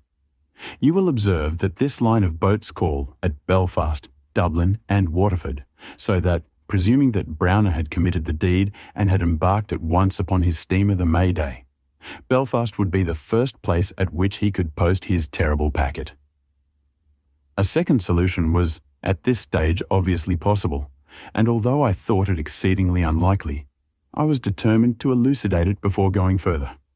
An unsuccessful lover might have killed Mr. and Mrs. Browner, and the male ear might have belonged to the husband. There were many grave objections to this theory, but it was conceivable. I therefore sent off a telegram to my friend Algar of the Liverpool force, and asked him to find out if Mrs. Browner were at home, and if Browner had departed in the May Day. Then we went on to Wallington to visit Miss Sarah. I was curious in the first place to see how far the family ear had been reproduced in her.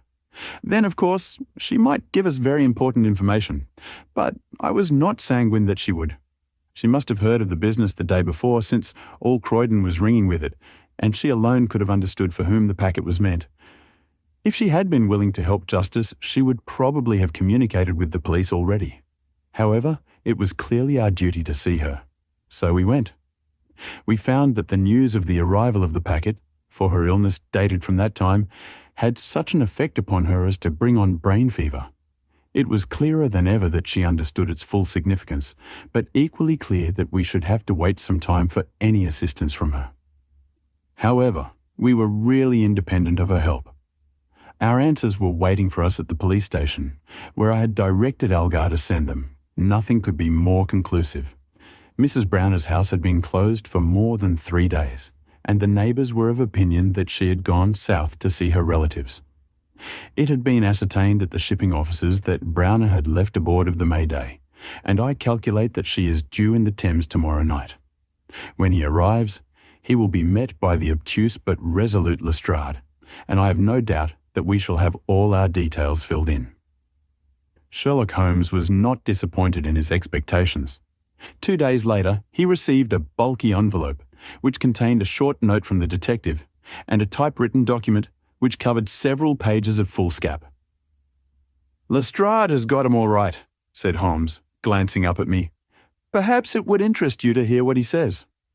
My dear Mr. Holmes, in accordance with the scheme which we had formed in order to test our theories. The way is rather fine, Watson, is it not? I went down to the Albert Dock yesterday at 6 p.m. and boarded the SS Mayday belonging to the Liverpool, Dublin and London Steam Packet Company.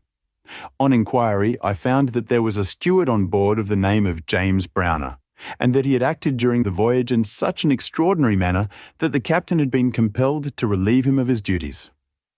On descending to his berth, I found him seated upon a chest with his head sunk upon his hands, rocking himself to and fro.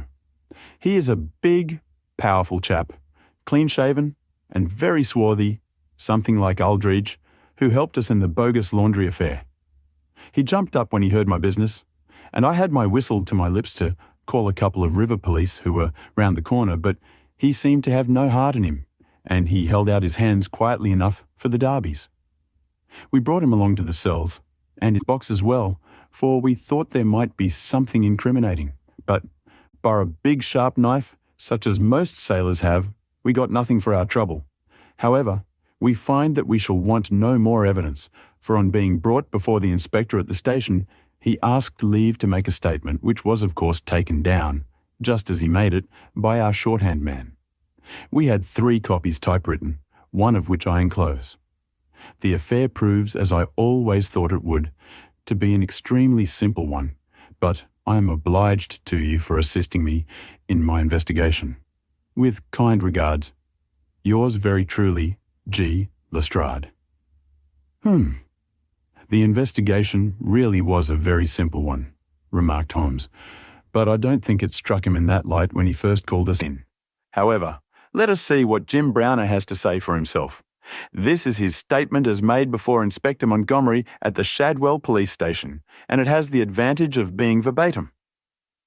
Have I anything to say? Yes, I have a deal to say. I have to make a clean breast of it all. You can hang me or you can leave me alone. I don't care a plug which you do. I tell you, I have not shut an eye in sleep since I did it, and I don't believe I ever will again until I get past all waking. Sometimes it's his face, but most generally it's hers. I'm never without one or the other before me. He looks frowning and black-like, but she has a kind of surprise upon her face. Aye, the white lamb. She might well be surprised when she read death on a face that had seldom looked anything but love upon her before. But it was Sarah's fault, and may the curse of a broken man put a blight on her and set the blood rotting in her veins. It's not that I want to clear myself. I know that I went back to drink, like the beast that I was, but she would have forgiven me. She would have stuck as close to me as a rope to a block if that woman had never darkened our door.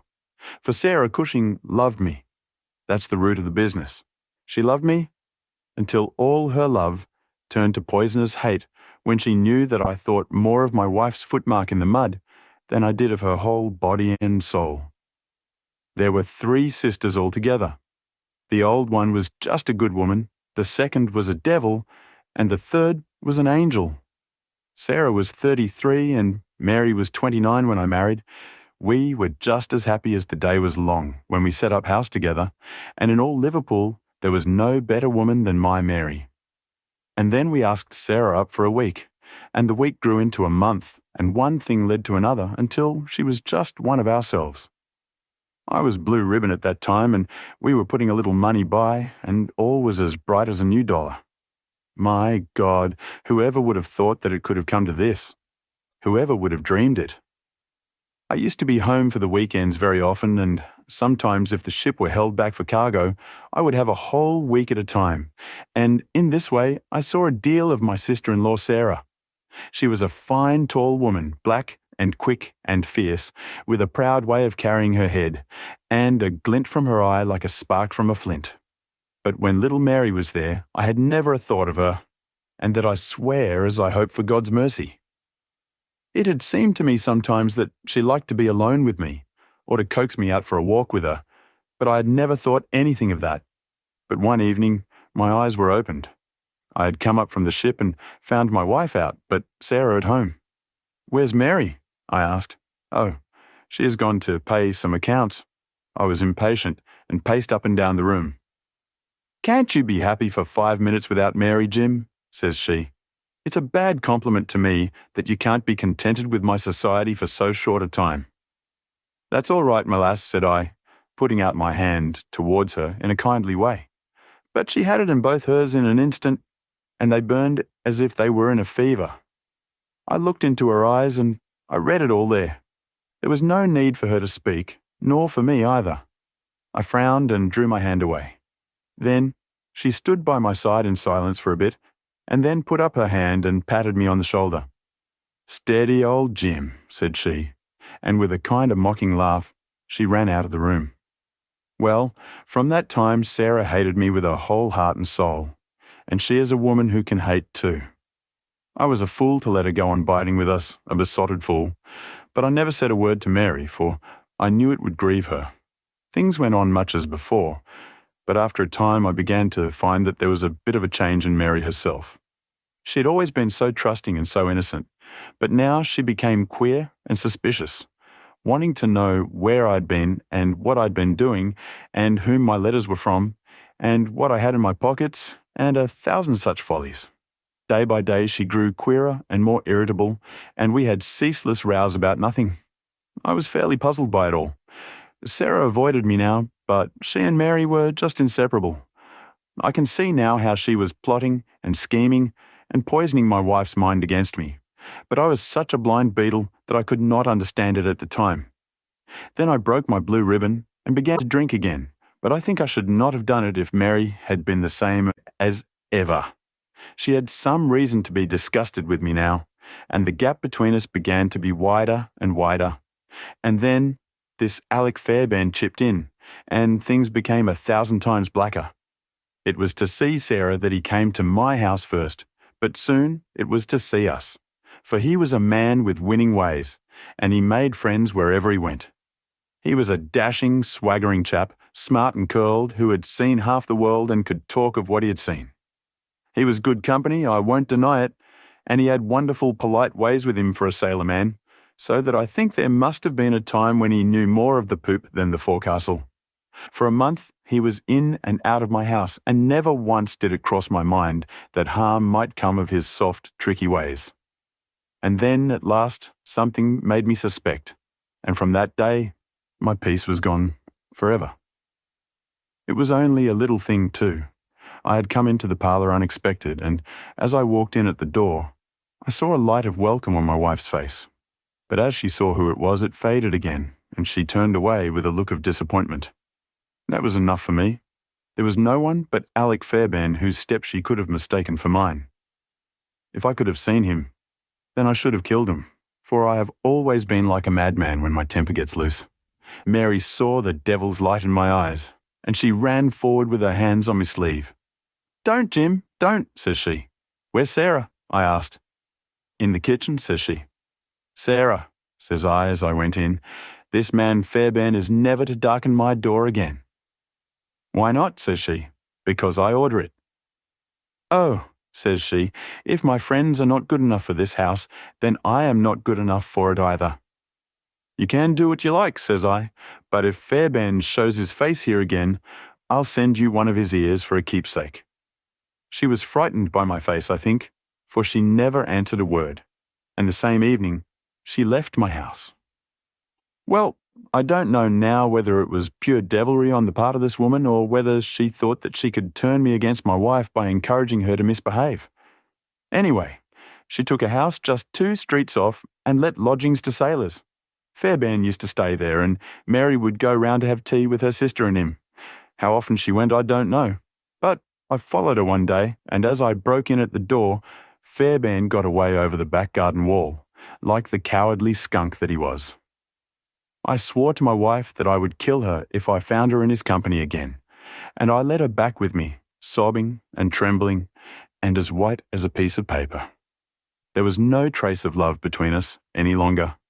I could see that she hated me and feared me, and when the thought of it drove me to drink, then she despised me as well. Well, Sarah found that she could not make a living in Liverpool, so she went back, as I understand, to live with her sister in Croydon, and things jogged on much the same as ever at home. And then came this week, and all the misery and ruin. It was in this way. We had gone on the May Day for a round voyage of 7 days, but a hogshead got loose and started one of our plates, so that we had to put back into port for 12 hours. I left the ship and came home, thinking what a surprise it would be for my wife, and hoping that maybe she would be glad to see me so soon. The thought was in my head as I turned into my own street, and at that moment a cab passed me, and there she was, sitting by the side of Fairbairn, the two chatting and laughing, with never a thought for me as I stood watching them from the footpath. I tell you, and I give you my word for it, that from that moment I was not my own master, and it is all like a dim dream when I look back on it. I had been drinking hard of late, and the two things together fairly turned my brain. There's something throbbing in my head now, like a docker's hammer, but that morning I seemed to have all Niagara whizzing and buzzing in my ears. Well, I took to my heels, and I ran after the cab. I had a heavy oak stick in my hand, and I tell you, I saw red from the first, but as I ran I got cunning too, and hung back a little to see them without being seen. They pulled up soon at the railway station. There was a good crowd round the booking office, so I got quite close to them without being seen. They took tickets for New Brighton, so did I, but I got in 3 carriages behind them. When we reached it, they walked along the parade, and I was never more than 100 yards from them. At last, I saw them hire a boat and start for a row, for it was a very hot day, and they thought, no doubt, that it would be cooler on the water. It was just as if they had been given into my hands. There was a bit of a haze, and you could not see more than a few 100 yards. I hired a boat for myself, and I pulled after them. I could see the blur of their craft, but they were going nearly as fast as I, and they must have been a long while from the shore before I caught them up. The haze was like a curtain all round us, and there were we 3 in the middle of it. My God, shall I ever forget their faces when they saw who was in the boat that was closing in upon them? She screamed out. He swore like a madman and jabbed at me with an oar, for he must have seen death in my eyes. I got past it and got one in with my stick that crushed his head like an egg. I would have spared her perhaps for all my madness, but she threw her arms round him, crying out to him and calling him Alec. I struck again, and she lay stretched beside him. I was like a wild beast then, that had tasted blood. If Sarah had been there, by the Lord, she should have joined them. I pulled out my knife and, well, there, I've said enough. It gave me a kind of savage joy when I thought how Sarah would feel when she had such signs as these of what her meddling had brought about. Then I tied the bodies into the boat, stove a plank, and stood by until they had sunk. I knew very well that the owner would think that they had lost their bearings in the haze and had drifted off out to sea. I cleaned myself up, got back to land, and joined my ship without a soul having a suspicion of what had passed. That night I made up the packet for Sarah Cushing, and next day I sent it from Belfast. There you have the whole truth of it.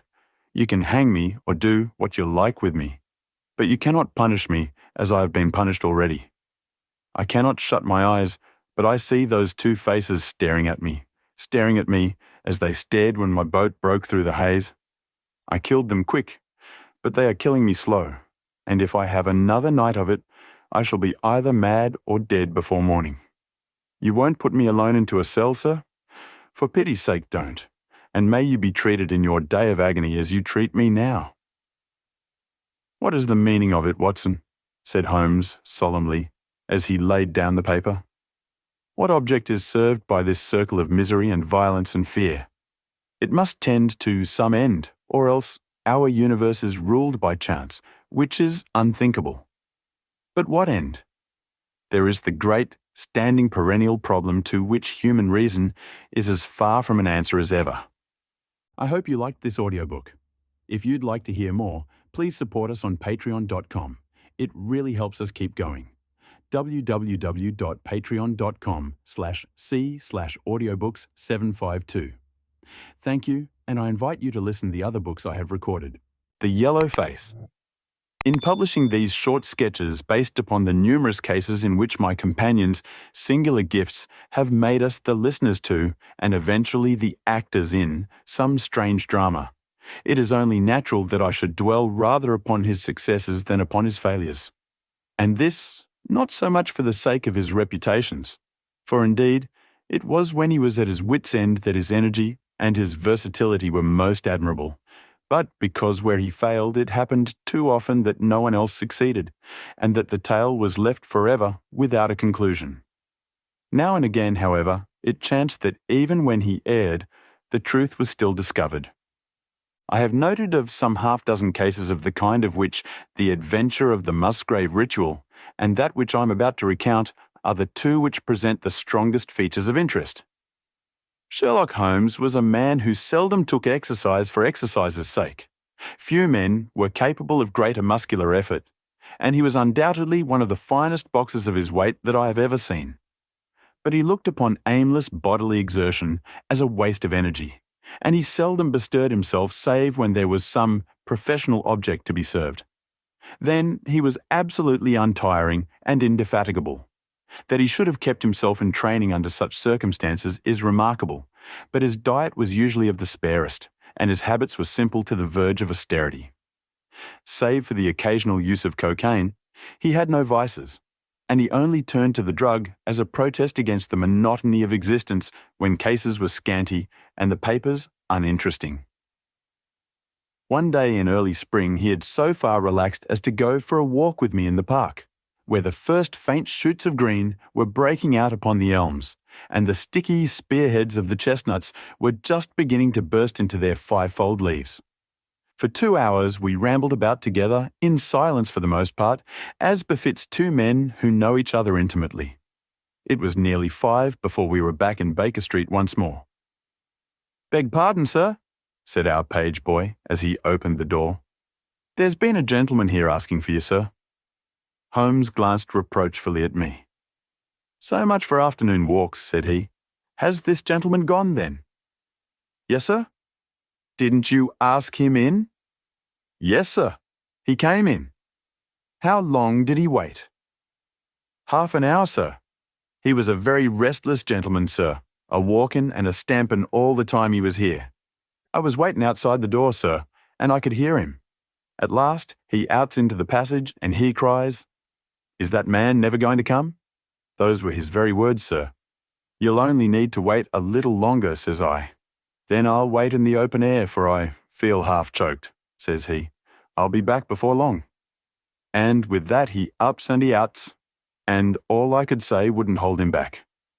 "Well, well, you did your best," said Holmes as we walked into our room. "It's very annoying though, Watson. I was badly in need of a case, and this looks, from the man's impatience, as if it were of importance. Hello, that's not your pipe on the table. He must have left his behind him. A nice old briar with a good long stem of what the tobacconists call amber. I wonder how many real amber mouthpieces there are in London? Some people think that a fly in it is a sign. Well, he must have been disturbed in his mind to leave a pipe behind him which he evidently values highly." "How do you know that he values it highly?" I asked. "Well, I should put the original cost of the pipe at 7 and 6pence. Now it has, you see, been twice mended, once in the wooden stem and once in the amber. Each of these mends, done, as you observe, with silver bands, must have cost more than the pipe did originally. The man must value the pipe highly when he prefers to patch it up rather than buy a new one with the same money." "Anything else?" I asked, for Holmes was turning the pipe about in his hand and staring at it in his peculiar pensive way. He held it up and tapped on it with his long, thin forefinger, as a professor might who was lecturing on a bone. "Pipes are occasionally of extraordinary interest," said he. "Nothing has more individuality, save perhaps watches and bootlaces. The indications here, however, are neither very marked nor very important. The owner is obviously a muscular man, left-handed, with an excellent set of teeth, careless in his habits, and with no need to practice economy. My friend threw out the information in a very offhand way, but I saw that he cocked his eye at me to see if I had followed his reasoning. "You think a man must be well-to-do if he smokes a 7-shilling pipe," said I. "This is Grosvenor mixture at 8p an ounce," Holmes answered, knocking a little out on his palm. "As he might get an excellent smoke for half the price, he has no need to practice economy. And the other points? He has been in the habit of lighting his pipe at lamps and gas jets. You can see that it is quite charred all down one side. Of course, a match could not have done that. Why should a man hold a match to the side of his pipe? But you cannot light it at a lamp without getting the bowl charred, and it is all on the right side of the pipe. From that I gather that he is a left-handed man. You hold your own pipe to the lamp, and see how naturally you, being right-handed, hold the left side to the flame. You might do it once the other way, but not as a constancy. This has always been held so. Then he has bitten through his amber. It takes a muscular, energetic fellow and one with a good set of teeth to do that. But if I'm not mistaken, I hear him upon the stair, so we shall have something more interesting than his pipe to study." An instant later, our door opened and a tall young man entered the room. He was well but quietly dressed in a dark grey suit and carried a brown wide-awake in his hand. I should have put him at about 30, though he was really some years older. "I beg your pardon," said he with some embarrassment. "I suppose I should have knocked." "Yes, of course I should have knocked. The fact is that I am a little upset, and you must put it all down to that." He passed his hand over his forehead, like a man who is half dazed, and then fell rather than sat down upon a chair. "I can see that you have not slept for a night or two," said Holmes, in his easy, genial way. "That tries a man's nerves more than work, and more even than pleasure. May I ask how I can help you?" "I wanted your advice, sir. I don't know what to do, and my whole life seems to have gone to pieces." "You wish to employ me as a consulting detective?" "Not that only. I want your opinion as a judicious man, as a man of the world. I want to know what I ought to do next. I hope to God you'll be able to tell me." He spoke in little sharp, jerky outbursts, and it seemed to me that to speak at all was very painful to him, and that his will all through was overriding his inclinations. "It's a very delicate thing," said he. "One does not like to speak of one's domestic affairs to strangers. It seems dreadful to discuss the conduct of one's wife with 2 men whom I've never seen before. It's horrible to have to do it, but I've got to the end of my tether, and I must have advice." "My dear Mr. Grant Munro," began Holmes. Our visitor sprang from his chair. "What?" he cried. "You know my name?"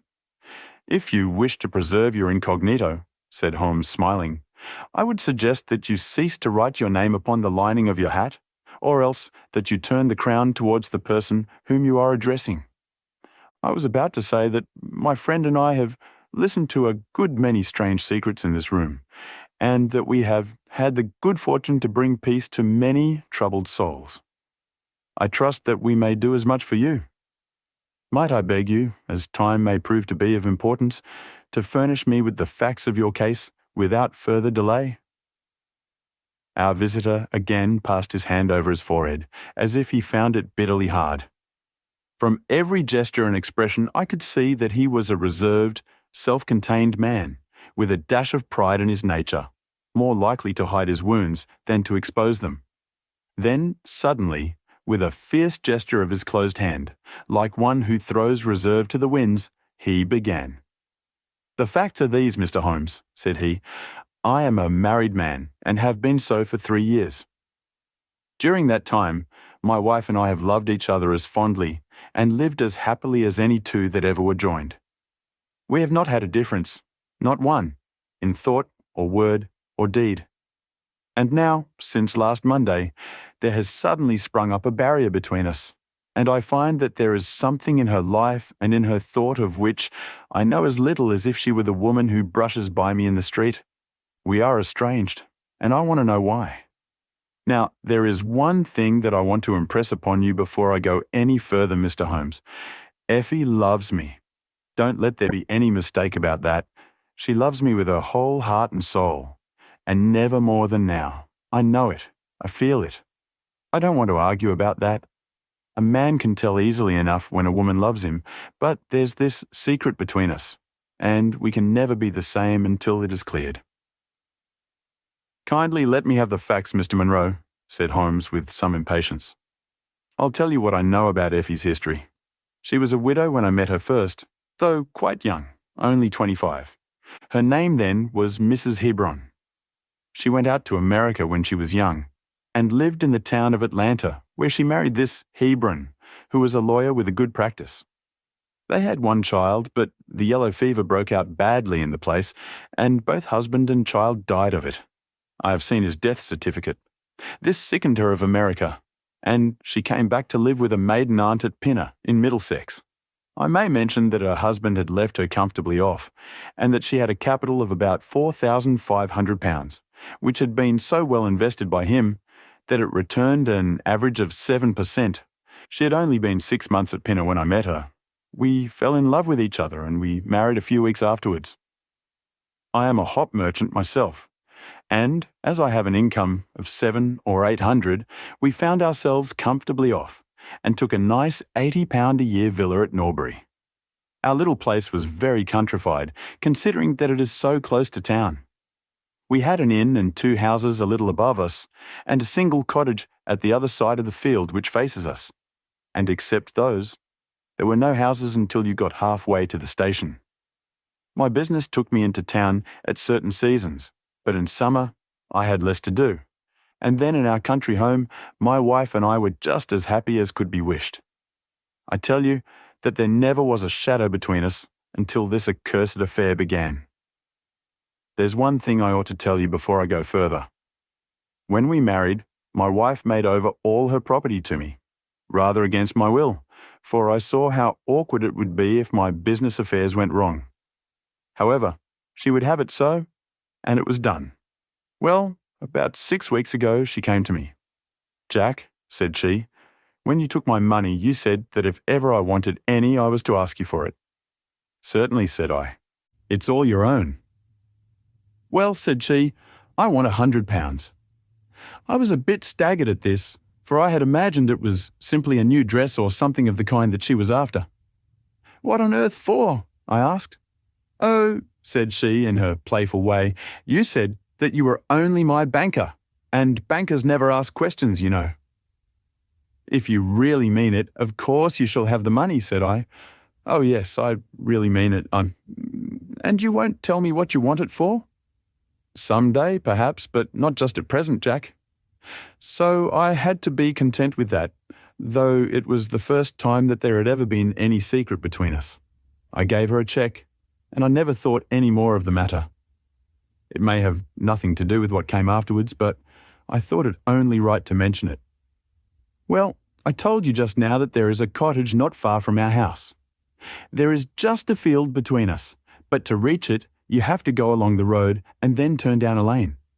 Just beyond it is a nice little grove of Scotch firs, and I used to be very fond of strolling down there, for trees are always a neighbourly kind of things. The cottage had been standing empty this 8 months, and it was a pity, for it was a pretty 2-storied place, with an old-fashioned porch and honeysuckle about it. I have stood many a time and thought what a neat little homestead it would make. Well, last Monday evening, I was taking a stroll down that way when I met an empty van coming up the lane, and saw a pile of carpets and things lying about on the grass plot beside the porch. It was clear that the cottage had at last been let. I walked past it and wondered what sort of folk they were who had come to live so near us. And as I looked, I suddenly became aware that a face was watching me out of one of the upper windows. I don't know what there was about that face, Mr. Holmes, but it seemed to send a chill right down my back. I was some little way off, so that I could not make out the features, but there was something unnatural and inhuman about the face. That was the impression that I had, and I moved quickly forwards to get a nearer view of the person who was watching me. But as I did so, the face suddenly disappeared, so suddenly that it seemed to have been plucked away into the darkness of the room. I stood for 5 minutes thinking the business over and trying to analyse my impressions. I could not tell if the face were that of a man or a woman. It had been too far from me for that, but its colour was what had impressed me most. It was of a livid, chalky white, and with something set and rigid about it which was shockingly unnatural. So disturbed was I that I determined to see a little more of the new inmates of the cottage. I approached and knocked at the door, which was instantly opened by a tall, gaunt woman with a harsh, forbidding face. "What may you be wanting?" she asked in a northern accent. "I am your neighbour over yonder," said I, nodding towards my house. "I see that you have only just moved in, so I thought that if I could be of any help to you in any—" "Aye, we'll just ask you when we want you," said she, and shut the door in my face. Annoyed at the churlish rebuff, I turned my back and walked home. All evening, though I tried to think of other things, my mind would still turn to the apparition at the window and the rudeness of the woman. I determined to say nothing about the former to my wife, for she is a nervous, highly strung woman, and I had no wish that she would share the unpleasant impression which had been produced upon myself. I remarked to her, however, before I fell asleep, that the cottage was now occupied, to which she returned no reply. I am usually an extremely sound sleeper. It has been a standing jest in the family that nothing could ever wake me during the night, and yet, somehow, on that particular night, whether it may have been the slight excitement produced by my little adventure or not, I know not, but I slept much more lightly than usual. Half in my dreams, I was dimly conscious that something was going on in the room, and gradually became aware that my wife had dressed herself and was slipping on her mantle and her bonnet. My lips were parted to murmur out some sleepy words of surprise or remonstrance at this untimely preparation, when suddenly my half-opened eyes fell upon her face, illuminated by the candlelight, and astonishment held me dumb. She wore an expression such as I had never seen before, such as I should have thought her incapable of assuming. She was deadly pale and breathing fast, glancing furtively toward the bed as she fastened her mantle to see if she had disturbed me.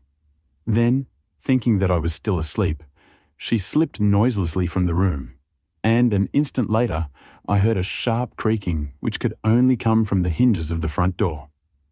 I sat up in bed and rapped my knuckles against the rail to make certain that I was truly awake. Then I took my watch from under the pillow. It was 3 in the morning. What on this earth could my wife be doing out on the country road at 3 in the morning? I had sat for about 20 minutes, turning the thing over in my mind and trying to find some possible explanation. The more I thought, the more extraordinary and inexplicable did it appear. I was still puzzling over it when I heard the door gently close again, and her footsteps coming up the stairs. "Where in the world have you been, Effie?" I asked as she entered. She gave a violent start and a kind of gasping cry when I spoke, and that cry and start troubled me more than all the rest, for there was something indescribably guilty about them. My wife had always been a woman of a frank, open nature, and it gave me a chill to see her slinking into her own room and crying out and wincing when her own husband spoke to her. "You awake, Jack?" she cried with a nervous laugh. "Why, I thought that nothing could awake you." "Where have you been?" I asked more sternly. "I don't wonder that you are surprised," said she, and I could see that her fingers were trembling as she undid the fastenings of her mantle. "Why, I never remember having done such a thing in my life before. The fact is that I felt as though I were choking and had a perfect longing for a breath of fresh air. I really think that I should have fainted if I had not gone out. I stood at the door for a few minutes and now I am quite myself again." All the time that she was telling me this story, she never once looked in my direction, and her voice was quite unlike her usual tones. It was evident to me that she was saying what was false. I said nothing in reply, but turned my face to the wall, sick at heart, with my mind filled with 1,000 venomous doubts and suspicions. What was it that my wife was concealing from me? Where had she been during that strange expedition? I felt that I should have no peace until I knew, and yet I shrank from asking her again after once she had told me what was false. All the rest of the night I tossed and tumbled, framing theory after theory, each more unlikely than the last. I should have gone to the city that day, but I was too disturbed in my mind to be able to pay attention to business matters. My wife seemed to be as upset as myself, and I could see from the little questioning glances which she kept shooting at me that she understood that I disbelieved her statement, and that she was at her wits' end what to do. We hardly exchanged a word during breakfast, and immediately afterwards I went out for a walk, that I might think the matter out in the fresh morning air. I went as far as the Crystal Palace, spent an hour in the grounds, and was back in Norbury by 1 o'clock. It happened that my way took me past the cottage, and I stopped for an instant to look at the windows, and to see if I could catch a glimpse of the strange face which had looked out at me on the day before. As I stood there, imagine my surprise, Mr. Holmes, when the door suddenly opened and my wife walked out. I was struck dumb with astonishment at the sight of her, but my emotions were nothing to those which showed themselves upon her face when our eyes met. She seemed for an instant to wish to shrink back inside the house again, and then, seeing how useless all concealment must be, she came forward, with a very white face and frightened eyes which belied the smile upon her lips. "Ah, Jack," she said, "I have just been in to see if I can be of any assistance to our new neighbours. Why do you look at me like that, Jack? You are not angry with me." "So," said I, "this is where you went during the night." "What do you mean?" she cried. "You came here. I'm sure of it. Who are these people that you should visit them at such an hour?" "I have not been here before." "How can you tell me what you know is false?" I cried. "Your very voice changes as you speak. When have I ever had a secret from you? I shall enter that cottage, and I shall probe the matter to the bottom." "No, no, Jack, for God's sake," she gasped in uncontrollable emotion. Then, as I approached the door, she seized my sleeve and pulled me back with convulsive strength. "I implore you not to do this, Jack," she cried. "I swear that I will tell you everything some day, but nothing but misery can come of it if you enter that cottage." Then, as I tried to shake her off, she clung to me in a frenzy of entreaty. "Trust me, Jack," she cried. "Trust me only this once. You will never have cause to regret it. You know that I would not have a secret from you if it were not for your own sake. Our whole lives are at stake in this. If you come home with me, all will be well. If you force your way into that cottage, all is over between us." There was such earnestness, such despair in her manner that her words arrested me, and I stood irresolute before the door. "I will trust you on one condition, and on one condition only," said I at last. "It is that this mystery comes to an end from now. You are at liberty to preserve your secret, but you must promise me that there shall be no more nightly visits, no more doings which are kept from my knowledge. I am willing to forget those which are past, if you will promise that there shall be no more in the future." "I was sure that you would trust me," she cried, with a great sigh of relief. "It shall be just as you wish. Come away, oh, come away up to the house." Still pulling at my sleeve, she led me away from the cottage. As we went, I glanced back, and there was that yellow, livid face watching us out of the upper window. What link could there be between that creature and my wife? Or how could the coarse, rough woman whom I had seen the day before be connected with her? It was a strange puzzle, and yet I knew that my mind could never know ease again until I had solved it. For 2 days after this, I stayed at home, and my wife appeared to abide loyally by our engagement, for as far as I know, she never stirred out of the house. On the 3rd day, however, I had ample evidence that her solemn promise was not enough to hold her back from this secret influence which drew her away from her husband and her duty. I had gone into town on that day, but I returned by the 2.40 instead of the 3.36, which is my usual train. As I entered the house, the maid ran into the hall with a startled face. "Where is your mistress?" I asked. "I think that she has gone out for a walk," she answered. My mind was instantly filled with suspicion. I rushed upstairs to make sure that she was not in the house. As I did so, I happened to glance out of one of the upper windows and saw the maid with whom I had just been speaking running across the field in the direction of the cottage. Then, of course, I saw exactly what it all meant. My wife had gone over there and had asked the servant to call her if I should return. Tingling with anger, I rushed down and hurried across, determined to end the matter once and forever. I saw my wife and the maid hurrying back along the lane, but I did not stop to speak with them. In the cottage lay the secret which was casting a shadow over my life. I vowed that come what might, it should be a secret no longer. I did not even knock when I reached it, but turned the handle and rushed into the passage. It was all still and quiet upon the ground floor. In the kitchen, a kettle was singing on the fire, and a large black cat lay coiled up in the basket, but there was no sign of the woman whom I had seen before. I ran into the other room, but it was equally deserted. Then I rushed up the stairs, only to find 2 other rooms empty and deserted at the top. There was no one at all in the whole house.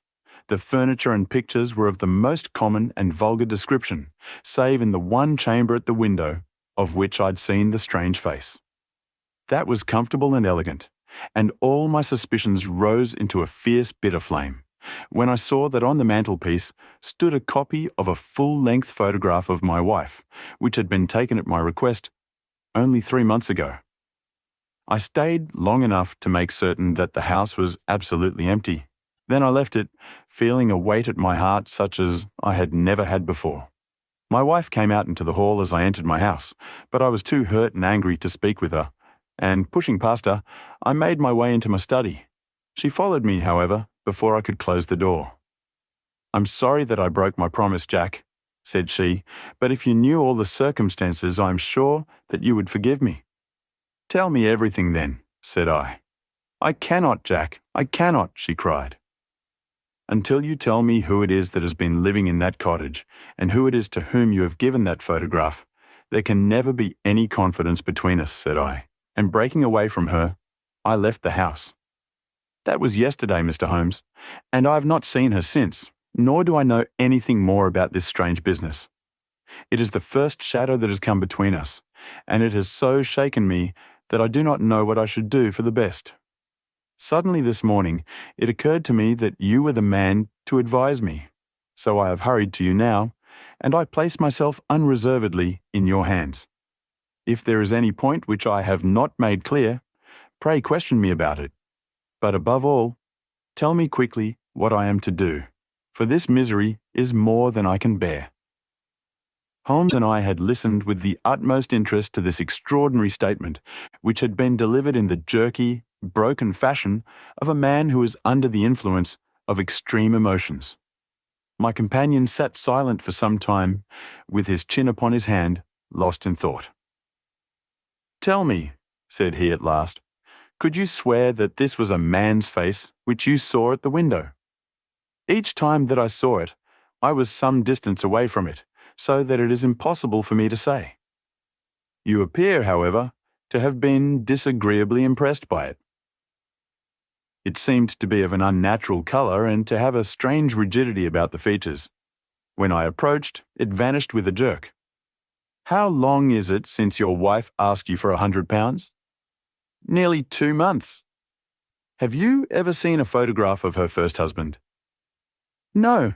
There was a great fire at Atlanta very shortly after his death, and all her papers were destroyed." "And yet she had a certificate of death." "You say that you saw it?" "Yes, she got a duplicate after the fire." "Did you ever meet anyone who knew her in America?" "No." "Did she ever talk of revisiting the place?" "No." "Or get letters from it?" "No." "Thank you. I should like to think over the matter a little now. If the cottage is now permanently deserted, we may have some difficulty. If, on the other hand, as I fancy is more likely, the inmates were warned of your coming and left before you entered yesterday, then they may be back now, and we should clear it all up easily. Let me advise you then to return to Norbury and to examine the windows of the cottage again. If you have reason to believe that is inhabited, do not force your way in, but send a wire to my friend and me. We shall be with you within an hour of receiving it, and we shall then very soon get to the bottom of the business. And if it is still empty, in that case, I shall come out tomorrow and talk it over with you. Goodbye, and above all, do not fret until you know that you really have a cause for it." "I'm afraid that this is a bad business, Watson," said my companion as he returned after accompanying Mr. Grant Munro to the door.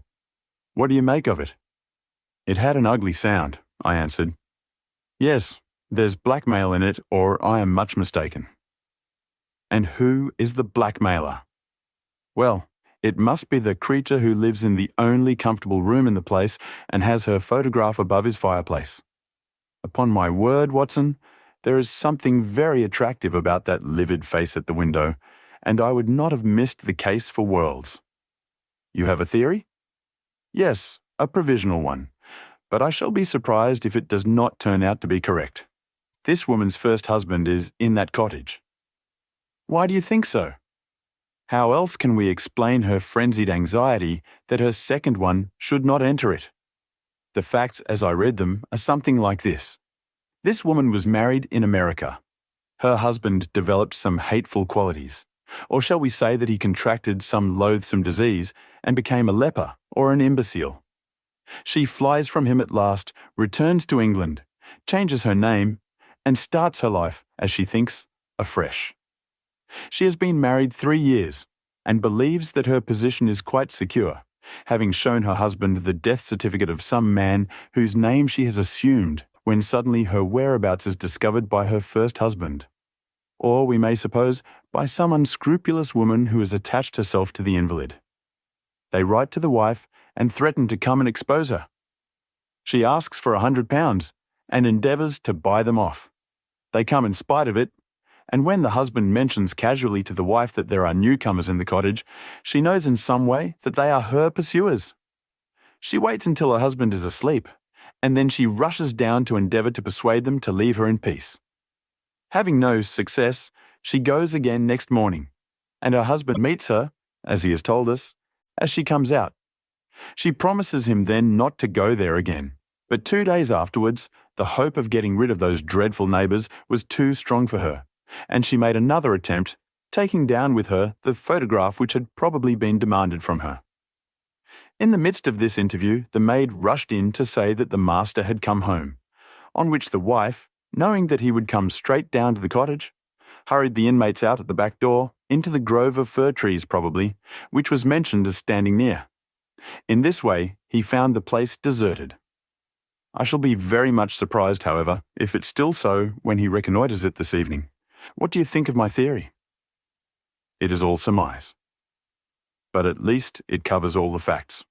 When new facts come to our knowledge which cannot be covered by it, it will be time enough to reconsider it.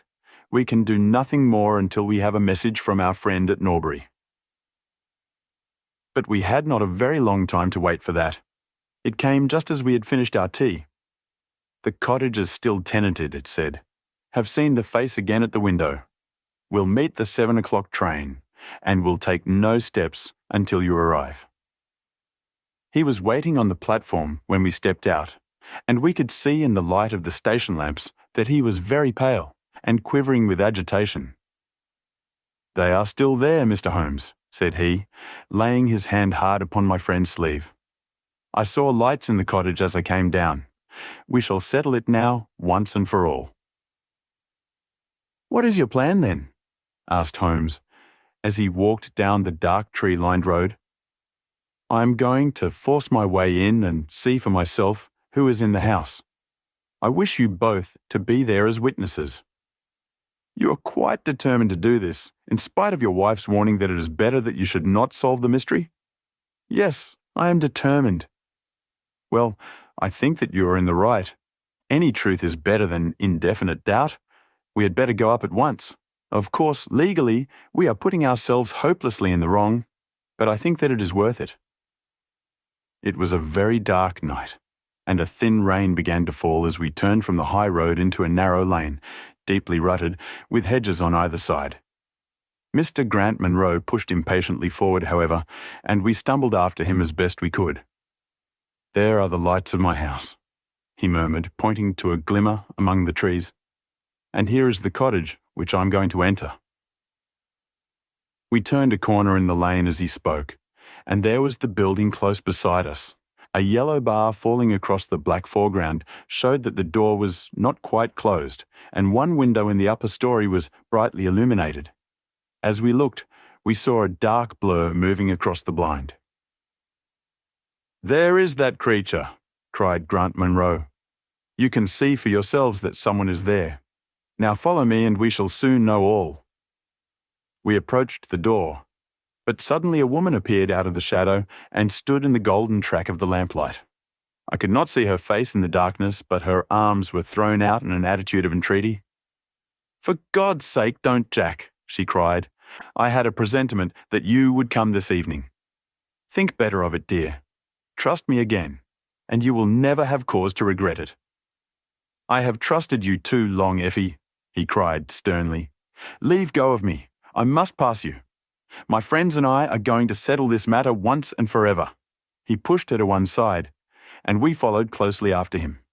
As he threw the door open, an old woman ran out in front of him and tried to bar his passage, but he thrust her back, and an instant afterwards we were all upon the stairs. Grant Munro rushed into the lighted room at the top, and we entered at his heels. It was a cosy, well-furnished apartment, with 2 candles burning upon the table and 2 upon the mantelpiece.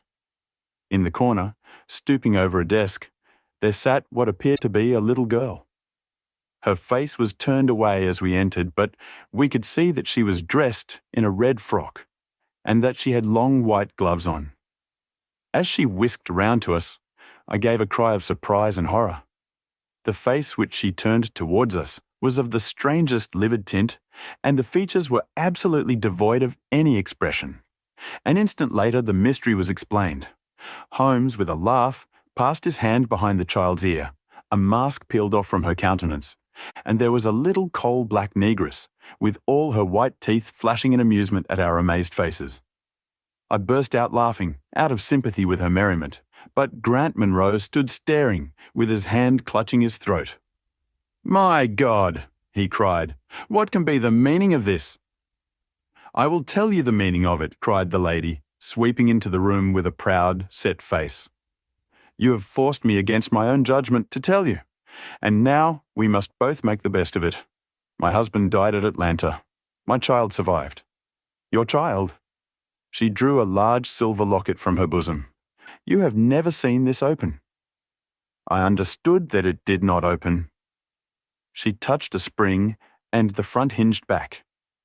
There was a portrait within of a man strikingly handsome and intelligent-looking, but bearing unmistakable signs upon his features of his African descent. "That is John Hebron, of Atlanta," said the lady, "and a nobler man never walked the earth. I cut myself off from my race in order to wed him, but never once while he lived did I for an instant regret it. It was our misfortune that our only child took after his people rather than mine. It is often so in such matches, and little Lucy is darker far than ever her father was, but dark or fair, she is my own dear little girlie, and her mother's pet." The little creature ran across at the words and nestled up against the lady's dress. "When I left her in America," she continued, "it was only because her health was weak, and the change might have done her harm. She was given to the care of a faithful Scotchwoman who had once been our servant. Never for an instant did I dream of disowning her as my child. But when chance threw you in my way, Jack, and I learnt to love you, I feared to tell you about my child. God forgive me, I feared that I should lose you, and I had not the courage to tell you. I had to choose between you, and in my weakness, I turned away from my own little girl.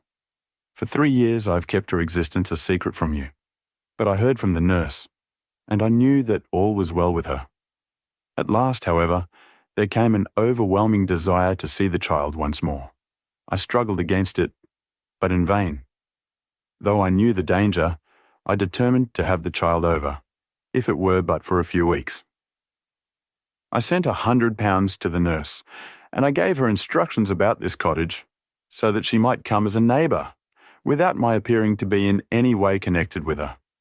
I pushed my precautions so far as to order her to keep the child in the house during the daytime, and to cover up her little face and hands so that even those who might see her at the window should not gossip about there being a black child in the neighbourhood. If I had been less cautious, I might have been more wise, but I was half crazy with fear that you should learn the truth. It was you who told me first that the cottage was occupied. I should have waited for the morning, but I could not sleep for excitement, and so at last I slipped out, knowing how difficult it is to awake you. But you saw me go, and that was the beginning of my troubles. Next day, you had my secret at your mercy, but you nobly refrained from pursuing your advantage. 3 days later, however, the nurse and child only just escaped from the back door as you rushed in at the front one. And now, tonight, you at last know all, and I ask you what is to become of us, my child and me? She clasped her hands and waited for an answer. It was a long 10 minutes before Grant Munro broke the silence, and when his answer came, it was one of which I love to think. He lifted the little child, kissed her, and then, still carrying her, he held his other hand out to his wife and turned toward the door. "We can talk it over more comfortably at home," said he. "I'm not a very good man, Effie, but I think that I am a better one than you have given me credit for being." Holmes and I followed them down the lane, and my friend plucked at my sleeve as we came out.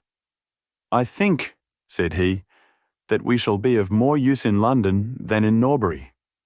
Not another word did he say of the case until late that night, when he was turning away with his lighted candle for his bedroom. "Watson," said he, "if it should ever strike you that I am getting a little overconfident in my powers, or giving less pains to a case than it deserves, kindly whisper Norbury in my ear, and I shall be infinitely obliged to you." I hope you liked this audiobook. If you'd like to hear more, please support us on patreon.com. It really helps us keep going.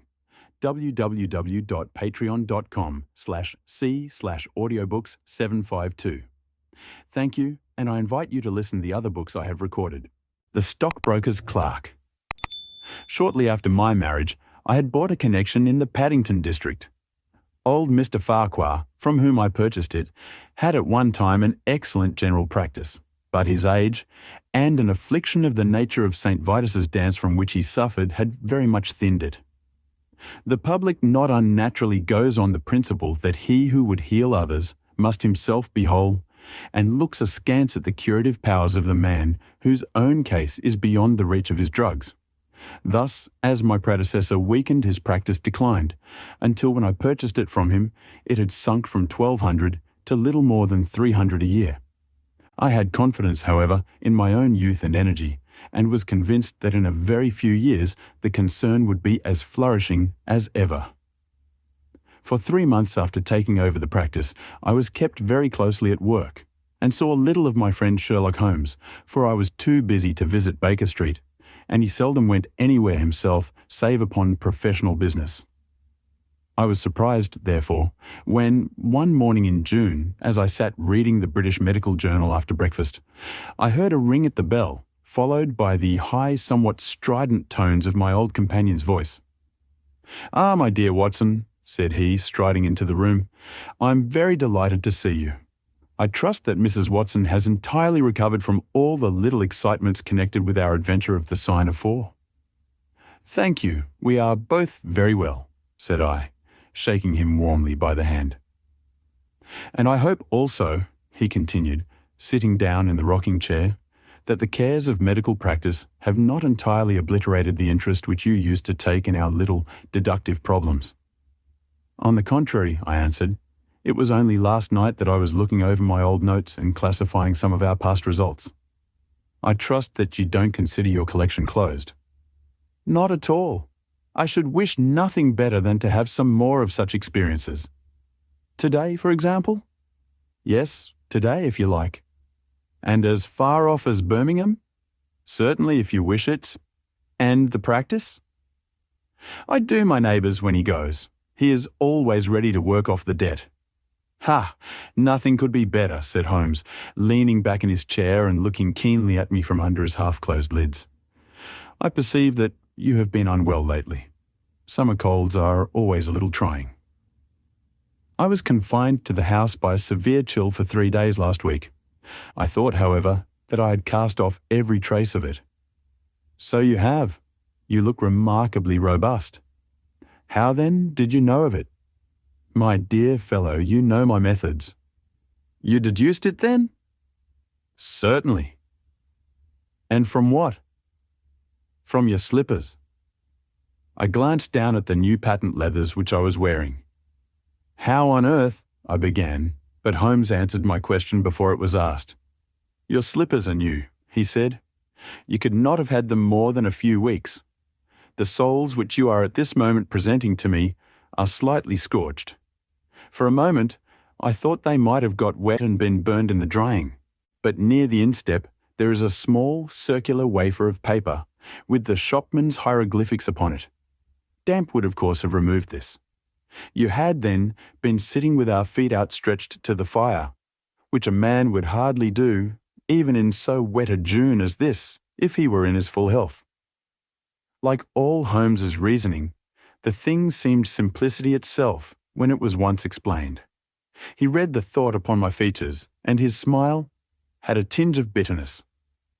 I'm afraid that I rather give myself away when I explain, said he. Results without causes are much more impressive. You are ready to come to Birmingham, then? Certainly. What is the case?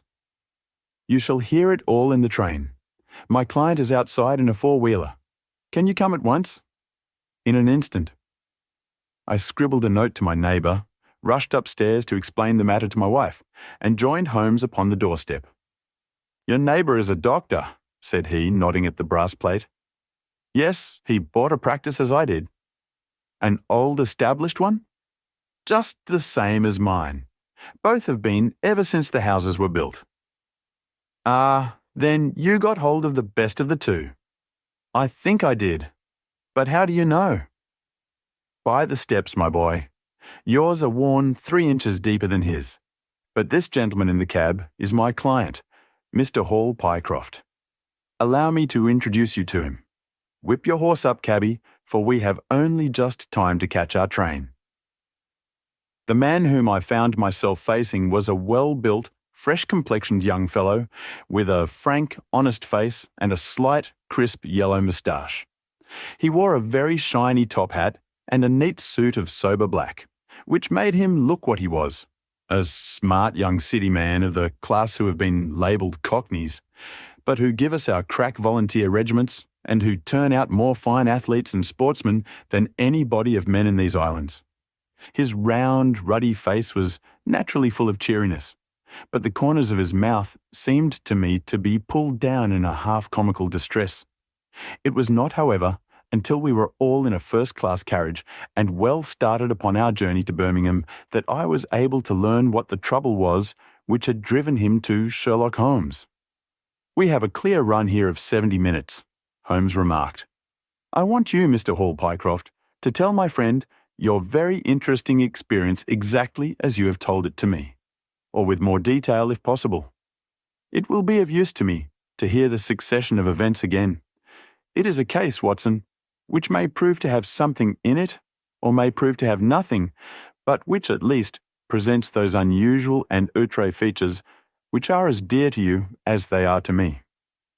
Now, Mr. Pycroft, I shall not interrupt you again.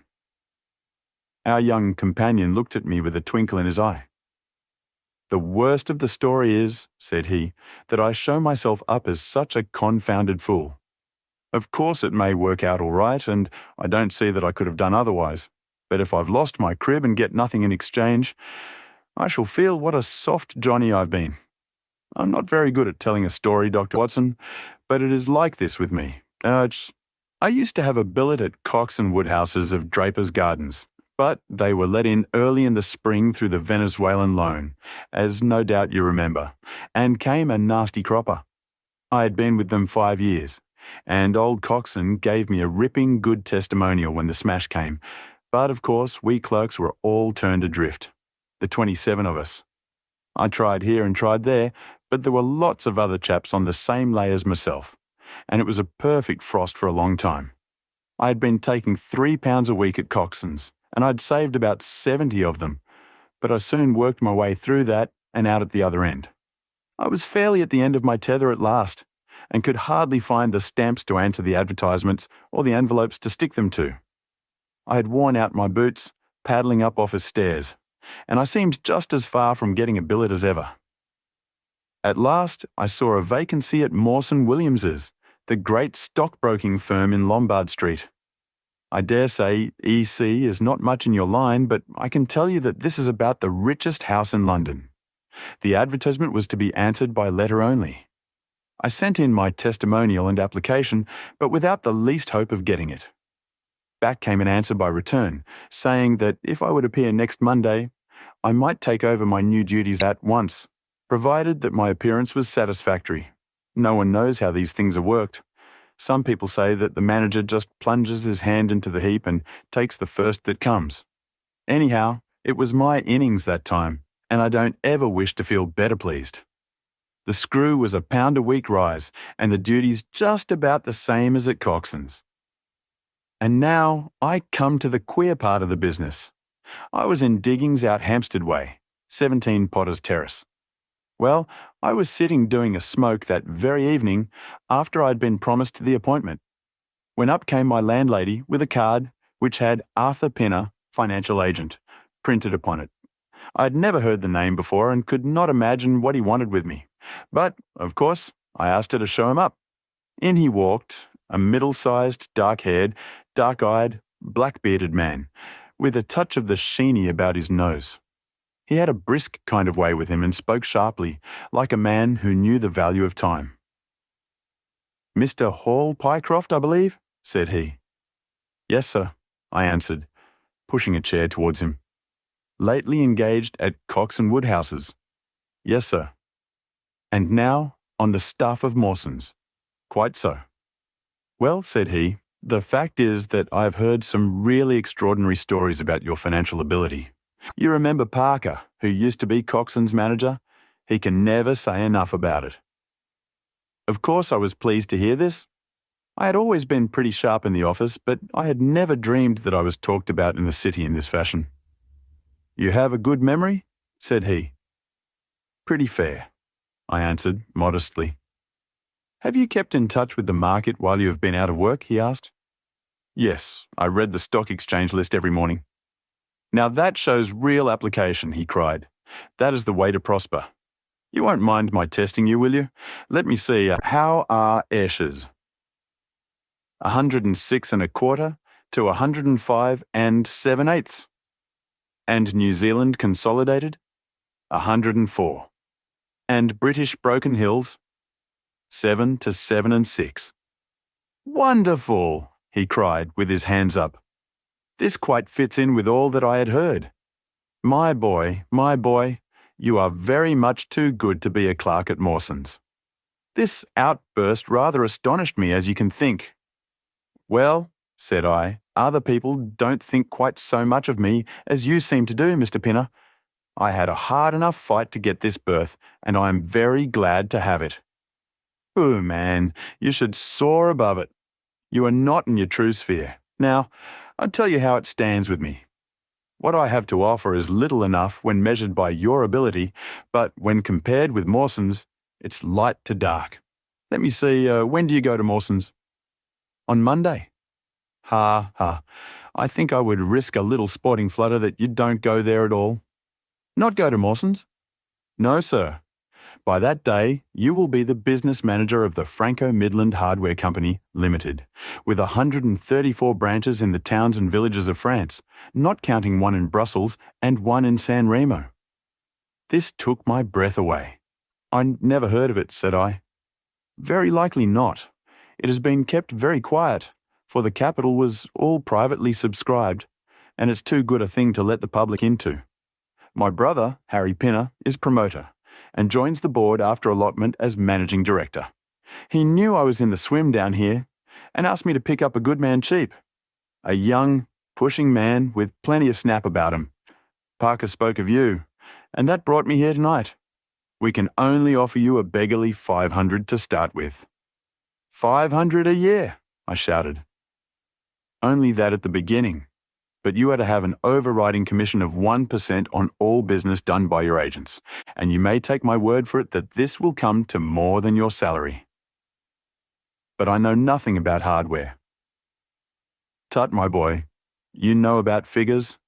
My head buzzed and I could hardly sit still in my chair. But suddenly, a little chill of doubt came upon me. I must be frank with you, said I. Mawson only gives me 200, but Mawson is safe. Now, really, I know so little about your company that— Ah, smart, smart, he cried, in a kind of ecstasy of delight. You are the very man for us. You are not to be talked over, and quite right too. Now, here's a note for £100, and if you think that we can do business, you may just slip it into your pocket as an advance upon your salary. That is very handsome, said I. When should I take over my new duties? Be in Birmingham tomorrow at 1, said he. I have a note in my pocket here, which you will take to my brother. You will find him at 126B Corporation Street, where the temporary offices of the company are situated. Of course, he must confirm your engagement, but between ourselves, it will be all right. Really, I hardly know how to express my gratitude, Mr. Pinner, said I. Not at all, my boy. You have only got your deserts. There are 1 or 2 small things, mere formalities, which I must arrange with you. You have a bit of paper beside you there.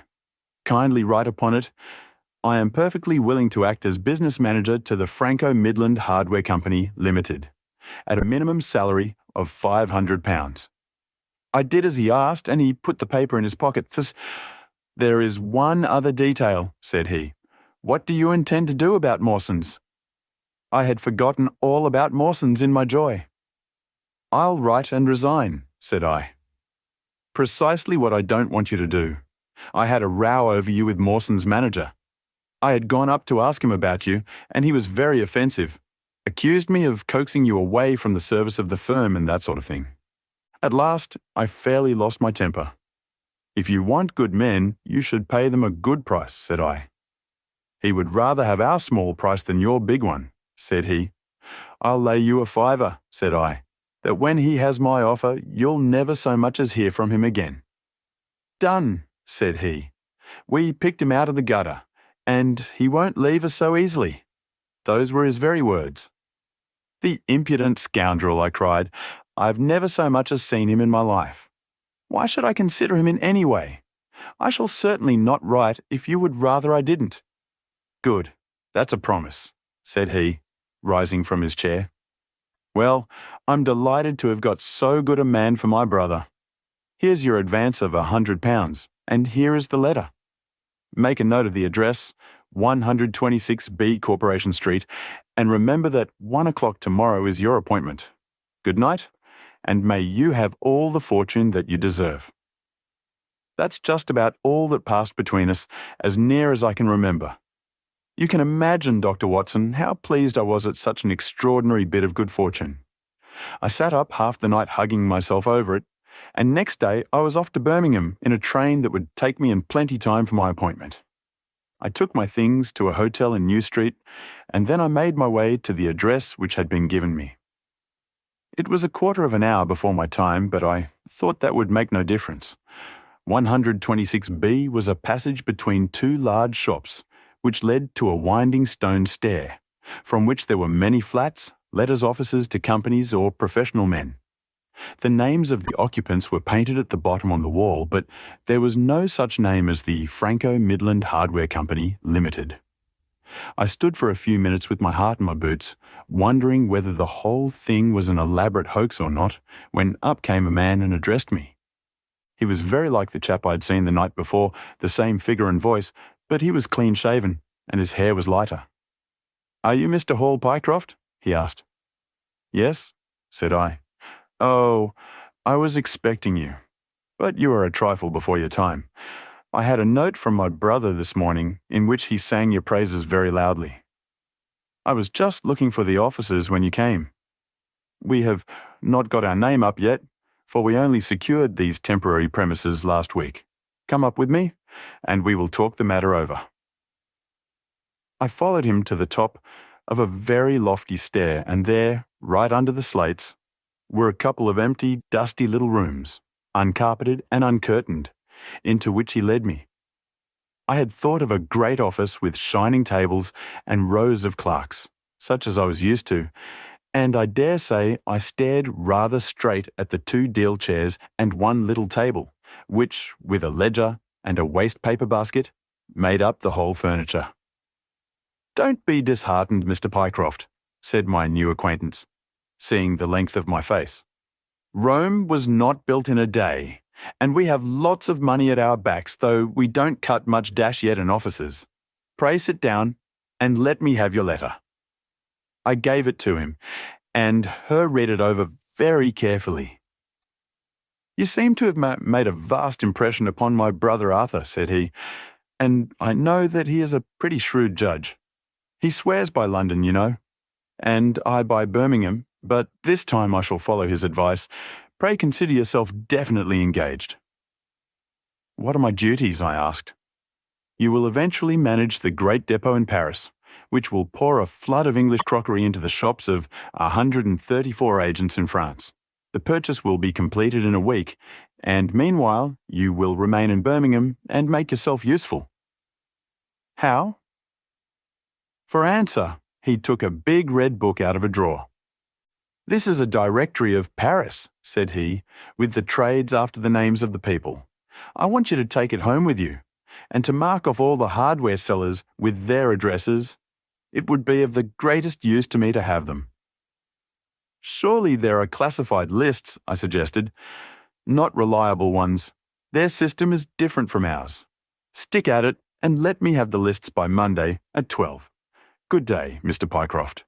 If you continue to show zeal and intelligence, you will find the company a good master." I went back to the hotel with the big book under my arm and with very conflicting feelings in my breast. On the one hand, I was definitely engaged and had £100 in my pocket. On the other, the look of the officers, the absence of name on the wall, and other of the points which would strike a businessman, had left a bad impression as to the position of my employers. However, come what might, I had my money, so I settled down to my task. All Sunday I was kept hard at work, and yet by Monday I had only got as far as H. I went round to my employer, found him in the same dismantled kind of room, and was told to keep at it until Wednesday, and then come again. On Wednesday it was still unfinished, so I hammered away until Friday, that is, yesterday. Then I brought it round to Mr. Harry Pinner. "Thank you very much," said he. "I fear that I underrated the difficulty of the task. This list will be of very material assistance to me." "It took some time," said I. "And now," said he, "I want you to make a list of the furniture shops, for they all sell crockery." "Very good. And you can come up tomorrow evening at 7 and let me know how you are getting on. Don't overwork yourself. A couple of hours at Day's music hall in the evening would do you no harm after your labours." He laughed as he spoke, and I saw with a thrill that his second tooth upon the left-hand side had been very badly stuffed with gold. Sherlock Holmes rubbed his hands with delight, and I stared with astonishment at our client. "You may well look surprised, Dr. Watson, but it is this way," said he. "When I was speaking to the other chap in London, at the time that he laughed at my not going to Mawson's, I happened to notice that his tooth was stuffed in this very identical fashion. The glint of the gold in each case caught my eye, you see. When I put that with the voice and figure being the same, and only those things altered which might be changed by a razor or a wig, I could not doubt that it was the same man. Of course, you expect 2 brothers to be alike, but not that they should have the same tooth stuffed in the same way." He bowed me out, and I found myself in the street, hardly knowing whether I was on my head or my heels. Back I went to my hotel, put my head in a basin of cold water, and tried to think it out. Why had he sent me from London to Birmingham? Why had he got there before me? And why had he written a letter from himself to himself? It was altogether too much for me, and I could make no sense of it. And then, suddenly it struck me that what was dark to me might be very light to Mr. Sherlock Holmes. I had just time to get up to town by the night train to see him this morning, and to bring you both back with me to Birmingham." There was a pause after the stockbroker's clerk had concluded his surprising experience. Then Sherlock Holmes cocked his eye at me, leaning back on the cushions with a pleased and yet critical face, like a connoisseur who has just taken his first sip of a Comet vintage. "Rather fine, Watson, is it not?" said he. "There are points in it which please me. I think that you will agree with me that an interview with Mr. Arthur Harry Pinner in the temporary offices of the Franco-Midland Hardware Company, Limited, would be a rather interesting experience for both of us." "But how can we do it?" I asked. "Oh, easily enough," said Hall Pycroft cheerily. "You are two friends of mine who are in want of a billet, and what could be more natural than that I should bring you both round to the managing director?" "Quite so, of course," said Holmes. "I should like to have a look at the gentleman and see if I can make anything of his little game. What qualities have you, my friend, which would make your services so valuable? Or is it possible that—" He began biting his nails and staring blankly out of the window, and we hardly drew another word from him until we were in New Street. At 7 o'clock that evening, we were walking, the three of us, down Corporation Street to the company's offices. "It is no use our being at all before our time," said our client.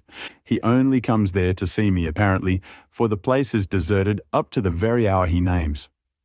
"That is suggestive," remarked Holmes. "By Jove, I told you so," cried the clerk. "That's he walking ahead of us there." He pointed to a smallish, dark, well-dressed man who was bustling along the other side of the road. As we watched him, he looked across at a boy who was bawling out the latest edition of the evening paper, and running over among the cabs and buses, he bought one from him. Then, clutching it in his hand, he vanished through a doorway. "There he goes," cried Hall Pycroft. "These are the company's offices into which he has gone. Come with me, and I'll fix it up as easily as possible." Following his lead, we ascended 5 stories, until we found ourselves outside a half-opened door at which our client tapped. A voice within bade us enter, and we entered a bare, unfurnished room, such as Hall Pycroft had described. At the single table sat the man whom we had seen in the street, with his evening paper spread out in front of him, and as he looked up at us, it seemed to me that I had never looked upon a face which bore such marks of grief, and of something beyond grief, of a horror such as comes to few men in a lifetime. His brow glistened with perspiration. His cheeks were of the dull, dead white of a fish's belly, and his eyes were wild and staring. He looked at his clerk as though he failed to recognize him, and I could see by the astonishment depicted upon our conductor's face that this was by no means the usual appearance of his employer. "You look ill, Mr. Pinner," he exclaimed. "Yes, I'm not very well," answered the other, making obvious efforts to pull himself together and licking his dry lips before he spoke. "Who are these gentlemen whom you have brought with you?"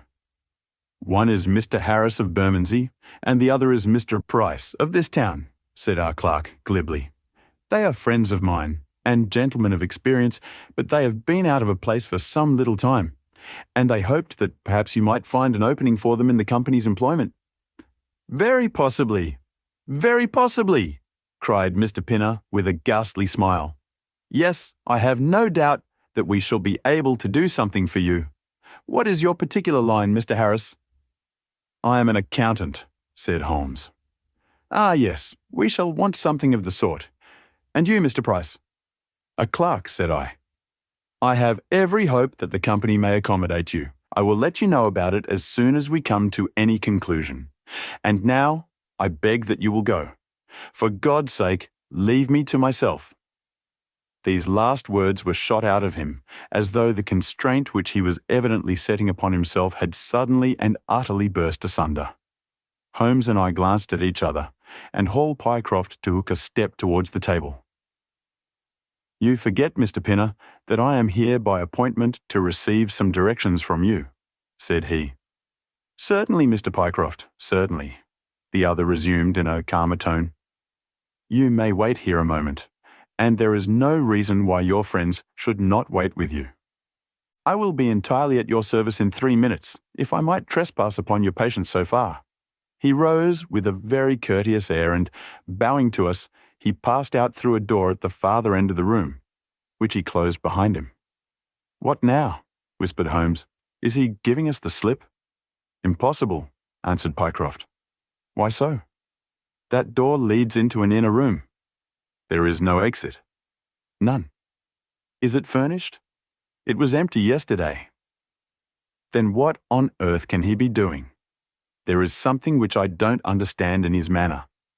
If ever a man was 3 parts mad with terror, that man's name is Pinner. What can have put the shivers on him?" "He suspects that we are detectives," I suggested. "That's it," cried Pycroft. Holmes shook his head. He did not turn pale. "He was pale when we entered the room," said he. "It is just possible that—" His words were interrupted by a sharp rat-tat from the direction of the inner door. "What the deuce is he knocking at his own door for?" cried the clerk. Again, and much louder, came the rat-tat-tat. We all gazed expectantly at the closed door. Glancing at Holmes, I saw his face turn rigid, and he leaned forward in intense excitement. Then, suddenly came a low, guggling, gargling sound, and a brisk drumming upon woodwork. Holmes sprang frantically across the room and pushed at the door. It was fastened on the inner side. Following his example, we threw ourselves upon it with all our weight.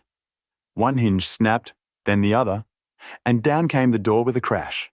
Rushing over it, we found ourselves in the inner room. It was empty.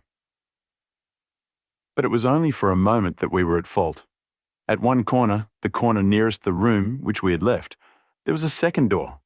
Holmes sprang to it and pulled it open. A coat and waistcoat were lying on the floor, and from a hook behind the door, with his own braces round his neck, was hanging the managing director of the Franco-Midland Hardware Company. His knees were drawn up, his head hung at a dreadful angle to his body, and the clatter of his heels against the door made the noise which had broken in upon our conversation. In an instant I had caught him round the waist, and held him up while Holmes and Pycroft untied the elastic bands which had disappeared between the livid creases of skin.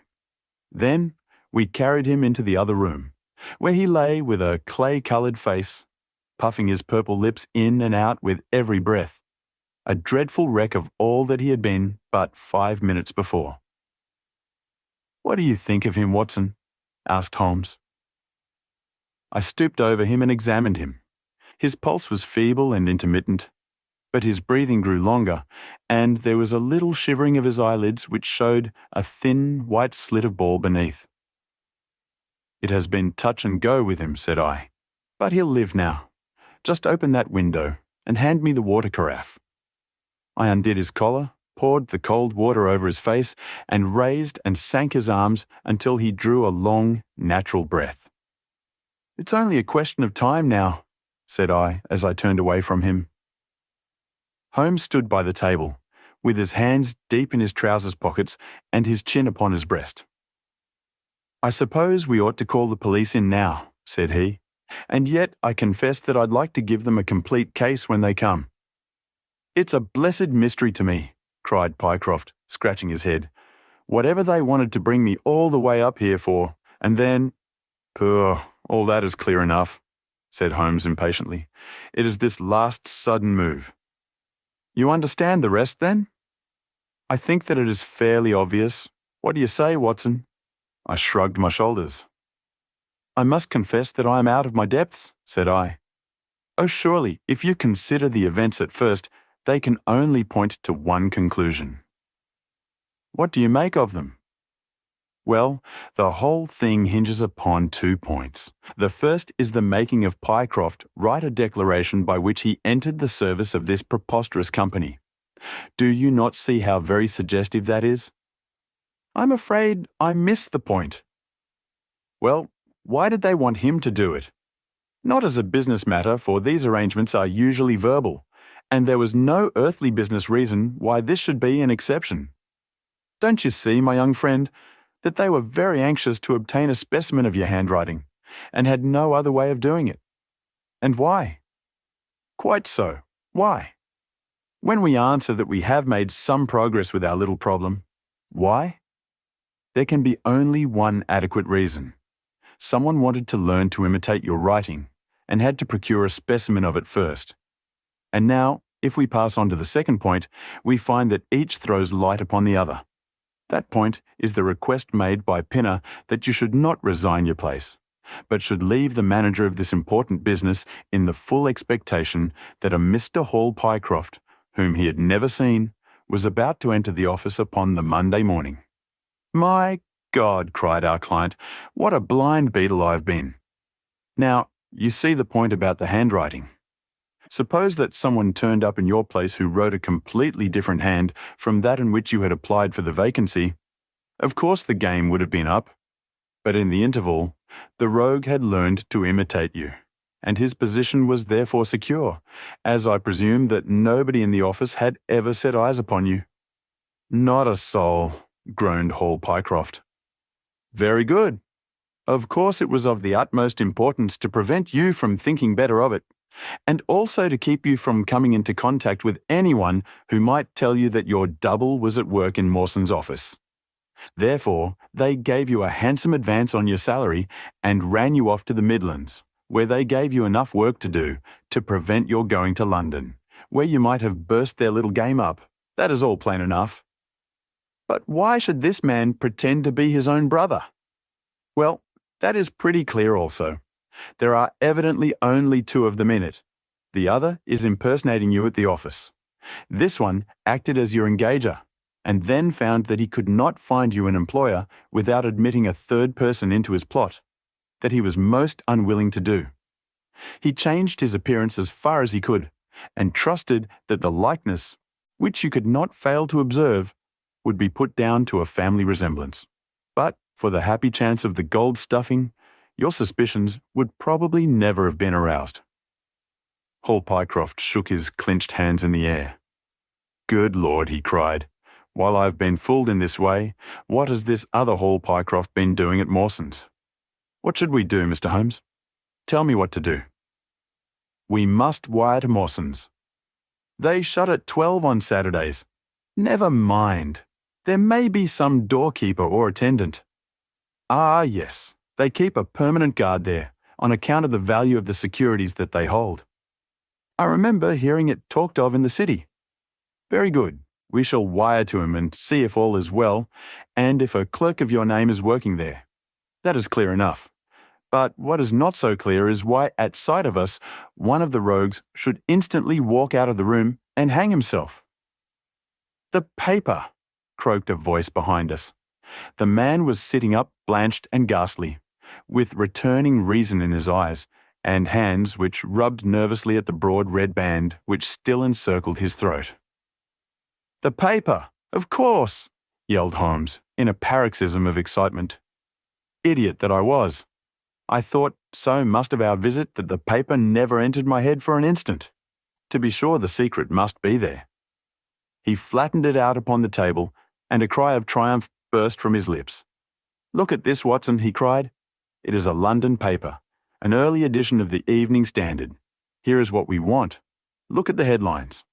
Crime in the City, murder at Mawson Williams's, gigantic attempted robbery, capture of the criminal. Here, Watson, we are all equally anxious to hear it, so kindly read it aloud to us." It appeared from its position in the paper to have been the one event of importance in town, and the account of it ran in this way. A desperate attempt at robbery, culminating in the death of one man and the capture of the criminal, occurred this afternoon in the city. For some time back, Mawson Williams, the famous financial house, have been the guardians of securities, which amount in the aggregate to a sum of considerably over £1,000,000. So conscious was the manager of the responsibility which devolved upon him in consequence of the great interests at stake that safes of the very latest construction have been employed, and an armed watchman has been left day and night in the building. It appears that last week a new clerk named Hall Pycroft was engaged by the firm. This person appears to have been none other than Beddington, the famous forger and cracksman, who, with his brother, had only recently emerged from a 5 years' spell of penal servitude. By some means, which are not yet clear, He succeeded in winning, under a false name, this official position in the office, which he utilised in order to obtain moulding of various locks and a thorough knowledge of the position of the strong room and the safes. It is customary at Mawson's for the clerks to leave at midday on Saturday. Sergeant Tucson of the City Police was somewhat surprised, therefore, to see a gentleman with a carpet bag come down the steps at 20 minutes past 1. His suspicions being aroused, the sergeant followed the man and, with the aid of Constable Pollock, succeeded, after a most desperate resistance, in arresting him. It was at once clear that a daring and gigantic robbery had been committed. Nearly £100,000 worth of American railway bonds, with a large amount of scrip in mines and other companies, was discovered in the bag. On examining the premises, the body of the unfortunate watchman was found doubled up and thrust into the largest of the safes, where it would not have been discovered until Monday morning, had it not been for the prompt action of Sergeant Tucson.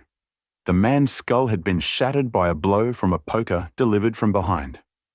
There could be no doubt that Beddington had obtained entrance by pretending that he had left something behind him, and having murdered the watchman, rapidly rifled the large safe, and then made off with his booty.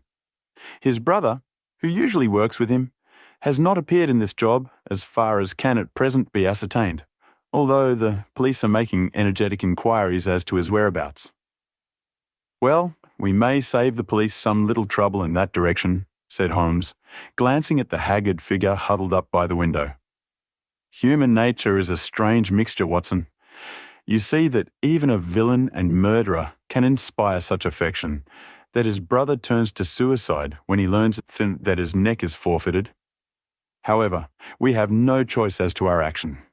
The doctor and I will remain on guard, Mr. Pycroft, if you will have the kindness to step out for the police. I hope you liked this audiobook. If you'd like to hear more, please support us on patreon.com. It really helps us keep going. www.patreon.com/c/audiobooks752. Thank you, and I invite you to listen to the other books I have recorded. The Gloria Scott. I have some papers here, said my friend Sherlock Holmes, as we sat one winter's night on either side of the fire, which I really think, Watson, that it would be worth your while to glance over. These are the documents in the extraordinary case of the Gloria Scott, and this is the message which struck Justice of the Peace Trevor dead with horror when he read it. He had picked from a drawer a little tarnished cylinder, and undoing the tape, he handed me a short note scrawled upon a half sheet of slate grey paper. The supply of game for London is going steadily up, it ran. Head Keeper Hudson, we believe, has been now told to receive all orders for flypaper and for preservation of your hen pheasant's life. As I glanced up from reading this enigmatical message, I saw Holmes chuckling at the expression upon my face. You look a little bewildered, said he. I cannot see how such a message as this could inspire horror. It seems to me to be rather grotesque than otherwise. Very likely. Yet the fact remains that the reader, who was a fine, robust old man, was knocked clean down by it as if it had been the butt end of a pistol. You arouse my curiosity, said I. But why did you say just now that there were very particular reasons why I should study this case? Because it was the first in which I was ever engaged. I had often endeavoured to elicit from my companion what had first turned his mind in the direction of criminal research, but had never caught him before in a communicative humour.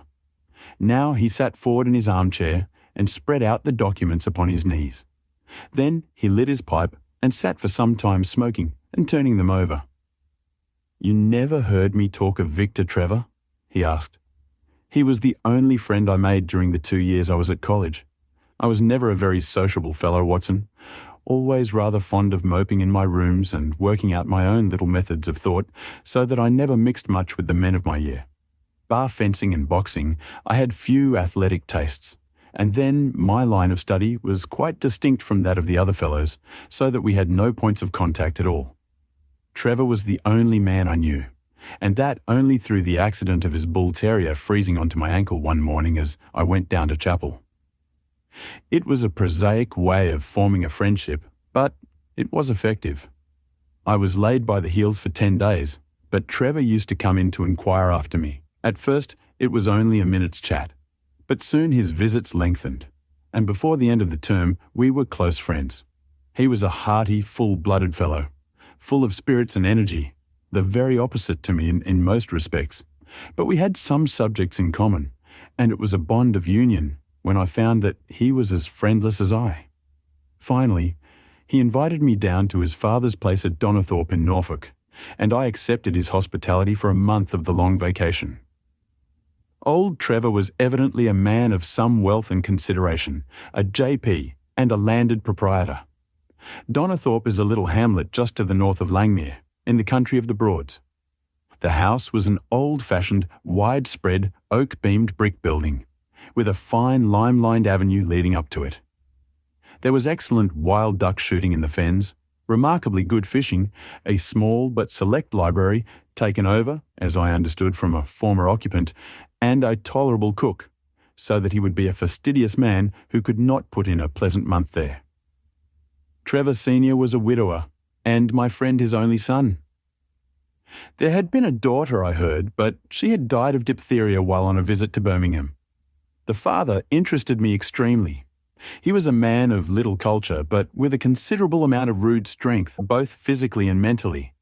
He knew hardly any books, but he had travelled far, had seen much of the world, and had remembered all that he had learned. In person, he was a thick-set, burly man with a shock of grizzled hair, a brown, weather-beaten face, and blue eyes which were keen to the verge of fierceness. Yet he had a reputation for kindness and charity on the countryside, and was noted for the leniency of his sentences from the bench.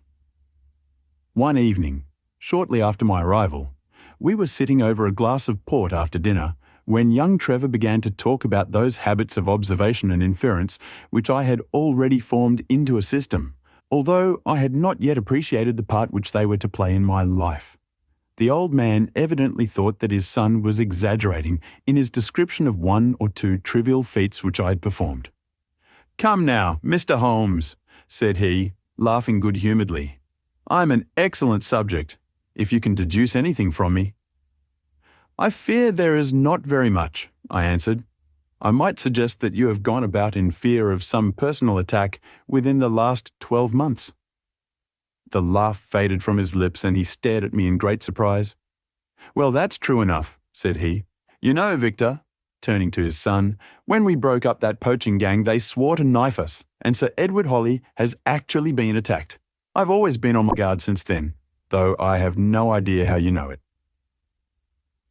"You have a very handsome stick," I answered. By the inscription I observed that you had not had it more than a year. "But you have taken some pains to bore the head of it and pour melted lead into the hole so as to make it a formidable weapon. I argued that you would not take such precautions unless you had some danger to fear." "Anything else?" he asked, smiling. "You have boxed a good deal in your youth." "Right again. How did you know it? Is my nose knocked a little out of the straight?" "No," said I. "It is your ears. They have the peculiar flattening and thickening which marks the boxing man." "Anything else?" "You have done a good deal of digging by your callosities." "Made all my money at the goldfields." "You have been in New Zealand." "Right again." "You have visited Japan." "Quite true." "And you have been most intimately associated with someone whose initials were J.A., and whom you afterwards were eager to entirely forget." Mr. Trevor stood slowly up, fixed his large blue eyes upon me with a strange, wild stare, and then pitched forward, with his face among the nutshells which strewed the cloth, in a dead faint. You can imagine, Watson, how shocked both his son and I were. His attack did not last long, however, for when we undid his collar and sprinkled the water from one of the finger-glasses over his face, he gave a gasp or two and sat up. "Ah, boys," said he, forcing a smile, "I hope I haven't frightened you. Strong as I look, there is a weak place in my heart, and it does not take much to knock me over. I don't know how you manage this, Mr. Holmes, but it seems to me that all the detectives of fact and of fancy would be children in your hands. That's your line of life, sir, and you may take the word of a man who has seen something of the world." And that recommendation, with the exaggerated estimate of my ability with which he prefaced it, was, if you will believe me, Watson, the very first thing which ever made me feel that a profession might be made out of what had, up to that time, been the merest hobby. At the moment, however, I was too much concerned at the sudden illness of my host to think of anything else. "I hope that I have said nothing to pain you," said I. "Well, you certainly touched upon rather a tender point. Might I ask how you know and how much you know?" He spoke now in a half-jesting fashion, but a look of terror still lurked at the back of his eyes. "It is simplicity itself," said I. "When you bared your arm to draw that fish into the boat, I saw that J.A. had been tattooed in the bend of the elbow. The letters were still legible, but it was perfectly clear from their blurred appearance and from the staining of the skin round them that efforts had been made to obliterate them. It was obvious then that those initials had once been very familiar to you, and that you had afterwards wished to forget them." "What an eye you have," he cried with a sigh of relief. "It is just as you say, but we won't talk of it. Of all ghosts, the ghosts of our old lovers are the worst. Come into the billiard room and have a quiet cigar." From that day, amid all his cordiality, there was always a touch of suspicion in Mr. Trevor's manner towards me. Even his son remarked it.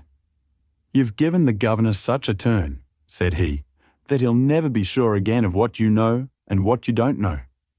He did not mean to show it, I'm sure, but it was so strongly in his mind that it peeped out at every action.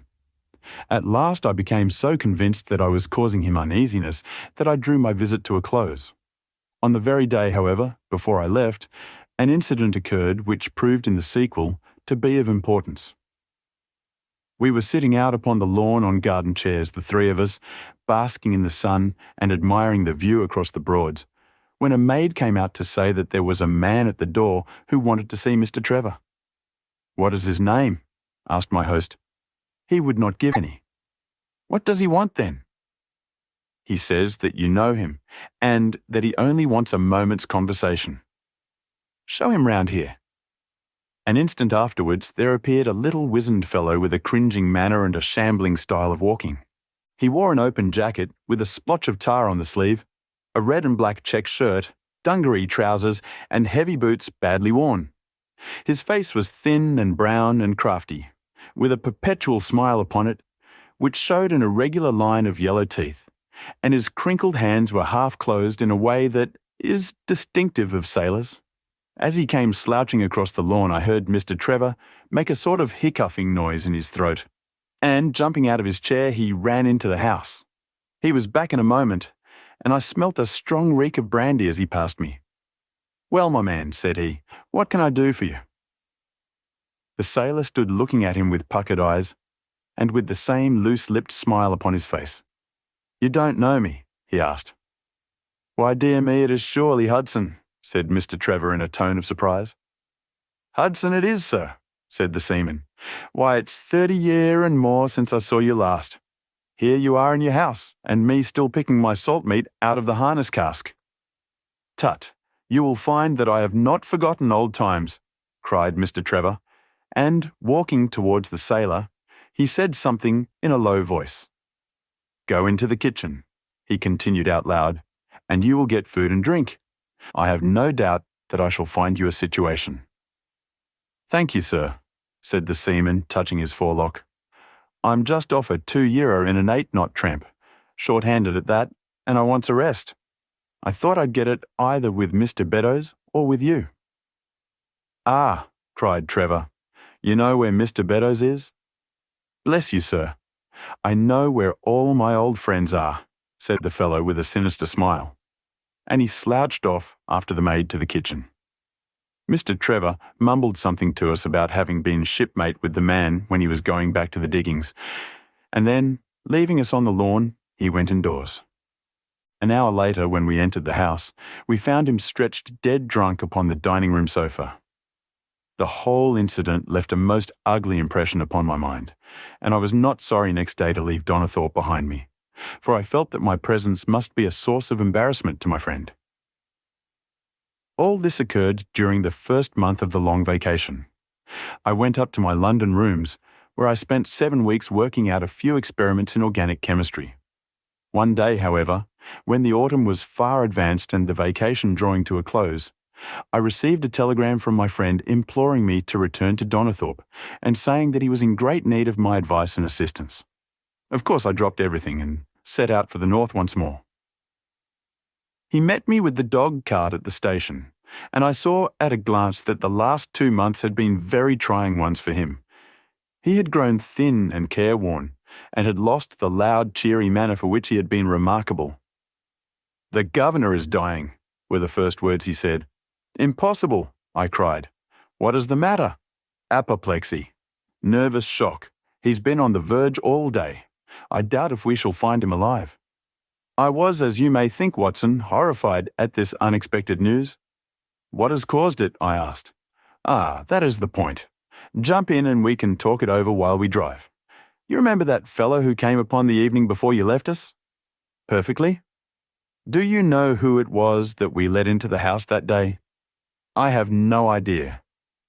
"It was the devil, Holmes," he cried. I stared at him in astonishment. Yes, it was the devil himself. We have not had a peaceful hour since, not one. The governor has never held up his head from that evening, and now the life has been crushed out of him and his heart broken, all through this accursed Hudson. What power had he then? Ah, that is what I would give so much to know. The kindly, charitable, good old governor. How could he have fallen into the clutches of such a ruffian? But I'm so glad that you have come, Holmes. I trust very much to your judgment and discretion, and I know that you will advise me for the best. We were dashing along the smooth, white country road, with the long stretch of the Broads in front of us glimmering in the red light of the setting sun. From a grove upon our left, I could already see the high chimneys and the flagstaff which marked the squire's dwelling. "My father made the fellow gardener," said my companion, and then, as that did not satisfy him, he was promoted to be butler. The house seemed to be at his mercy, and he wandered about and did what he chose in it. The maids complained of his drunken habits and his vile language. The dad raised their wages all round to recompense them for the annoyance. The fellow would take the boat and my father's best gun and treat himself to little shooting trips. And all this with such a sneering, leering, insolent face that I would have knocked him down 20 times over if he had been a man of my own age. I tell you, Holmes, I have had to keep a tight hold upon myself all this time, and now I am asking myself whether, if I'd let myself go a little more, I might not have been a wiser man. Well, matters went from bad to worse with us, and this animal Hudson became more and more intrusive, until at last, on making some insolent reply to my father in my presence one day, I took him by the shoulders and turned him out of the room. He slunk away with a livid face and 2 venomous eyes, which uttered more threats than his tongue could do. I don't know what passed between the poor dad and him after that, but the dad came to me next day and asked me whether I would mind apologizing to Hudson. I refused, as you can imagine, and asked my father how he could allow such a wretch to take such liberties with himself and his household. "Ah, my boy," said he, "it is all very well to talk, but you don't know how I'm placed. But you shall know, Victor. I'll see that you shall know, come what may. You wouldn't believe harm of your poor old father, would you, lad?" He was very much moved, and shut himself up in the study all day, where I could see through the window that he was writing busily. That evening there came what seemed to me to be a grand release, for Hudson told us that he was going to leave us. He walked into the dining room as we sat after dinner and announced his intention in the thick voice of a half-drunken man. "I've had enough of Norfolk," said he. "I'll run down to Mr. Beddoes in Hampshire. He'll be as glad to see me as you were, I dare say." "You're not going away in any kind of spirit, Hudson, I hope," said my father, with a tameness which made my blood boil. "I have not had my apology," said he sulkily, glancing in my direction. "Victor, you will acknowledge that you have used this worthy fellow rather roughly," said the dad, turning to me. "On the contrary, I think that we have both shown extraordinary patience towards him," I answered. "Oh, you do you?" he snarls. "Very good, mate. We'll see about that." He slouched out of the room, and half an hour afterwards left the house, leaving my father in a state of pitiable nervousness. Night after night, I heard him pacing his room, and it was just as he was recovering his confidence that the blow did at last fall. "And how?" I asked eagerly. "In a most extraordinary fashion. A letter arrived for my father yesterday evening, bearing the Fording Bridge postmark." My father read it, clapped both his hands to his head, and began running round the room in little circles like a man who has been driven out of his senses. When I at last drew him down onto the sofa, his mouth and eyelids were all puckered on one side, and I saw that he had a stroke. Dr. Fordham came over at once. We put him to bed, but the paralysis has spread. He has shown no sign of returning consciousness, and I think that we shall hardly find him alive." "You horrify me, Trevor," I cried.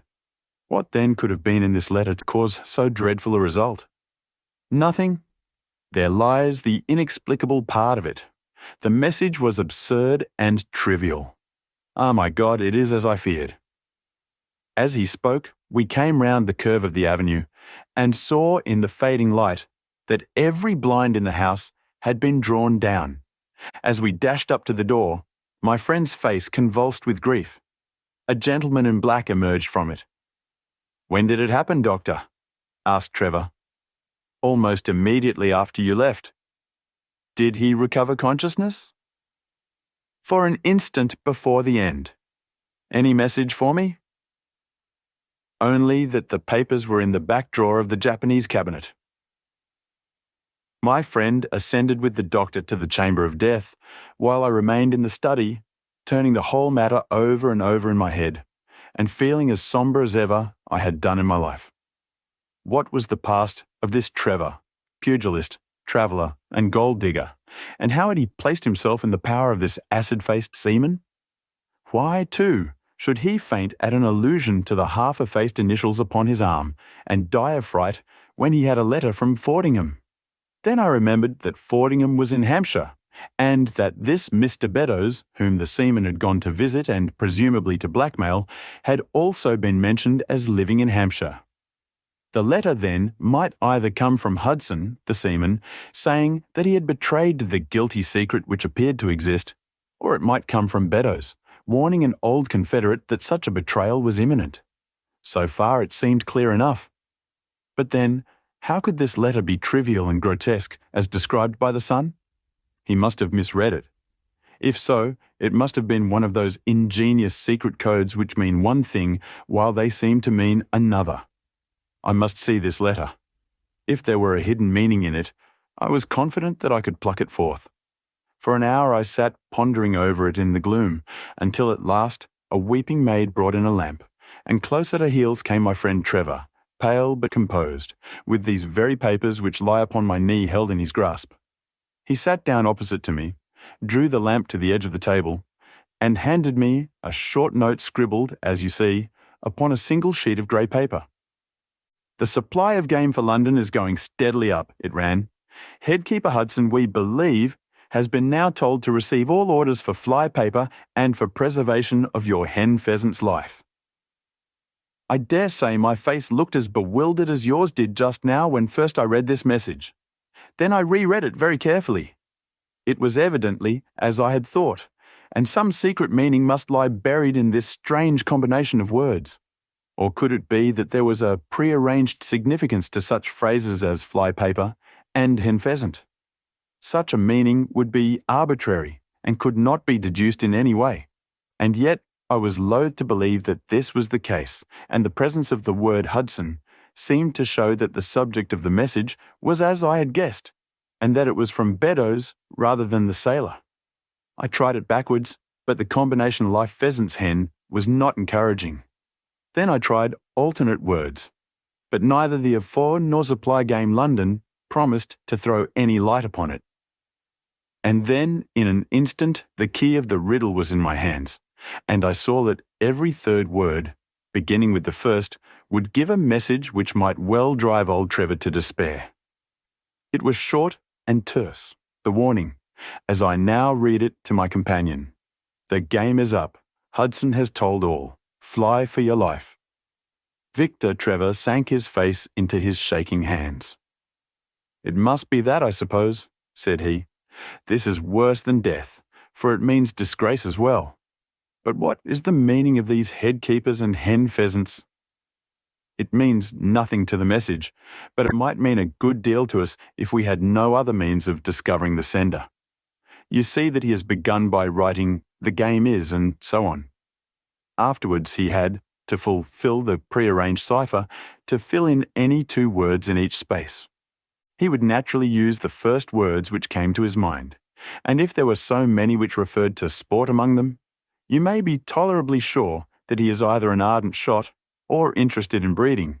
Do you know anything of this, Beddoes?" "Why, now that you mention it," said he, "I remember that my poor father used to have an invitation from him to shoot over his preserves every autumn." "Then it is undoubtedly from him that the note comes," said I. "It only remains for us to find out what this secret was, which the sailor Hudson seems to have held over the heads of these 2 wealthy and respected men. Alas, Holmes, I fear that it is one of sin and shame," cried my friend. "But from you I shall have no secrets. Here is the statement which was drawn up by my father when he knew that the danger from Hudson had become imminent. I found it in the Japanese cabinet as he told the doctor. Take it and read it to me, for I have neither the strength nor the courage to do it myself." "These are the very papers, Watson, which he handed to me, and I will read them to you, as I read them in the old study that night to him. They are endorsed outside, as you see. Some particulars of the voyage of the bark Gloria from her leaving Falmouth on the 8th of October, 1855, to her destruction in Lattice, 15 degrees 20 W long, 25 degrees 14 on November 6th. It is in the form of a letter and runs in this way. My dear, dear son, now that approaching disgrace begins to darken the closing years of my life, I can write with all truth and honesty that it is not the terror of the law. It is not the loss of my position in the county, nor is it my fall in the eyes of all who have known me, which cuts me to the heart. But it is the thought that you should come to blush for me, you who love me, and who have seldom, I hope, had reason to do other than respect me. But if the blow falls which is forever hanging over me, then I should wish you to read this, that you may know straight from me how far I have been to blame. On the other hand, if all should go well, which may kind God Almighty grant, then if by any chance this paper should be still undestroyed and should fall into your hands, I conjure you, by all you hold sacred, by the memory of your dear mother, and by the love which had been between us, to hurl it into the fire and to never give one thought to it again. If then your eye goes on to read this line, I know that I shall already have been exposed and dragged from my home.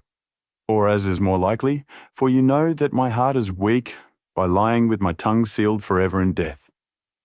In either case, the time for suppression is past, and every word which I tell you is the naked truth, and this I swear as I hope for mercy.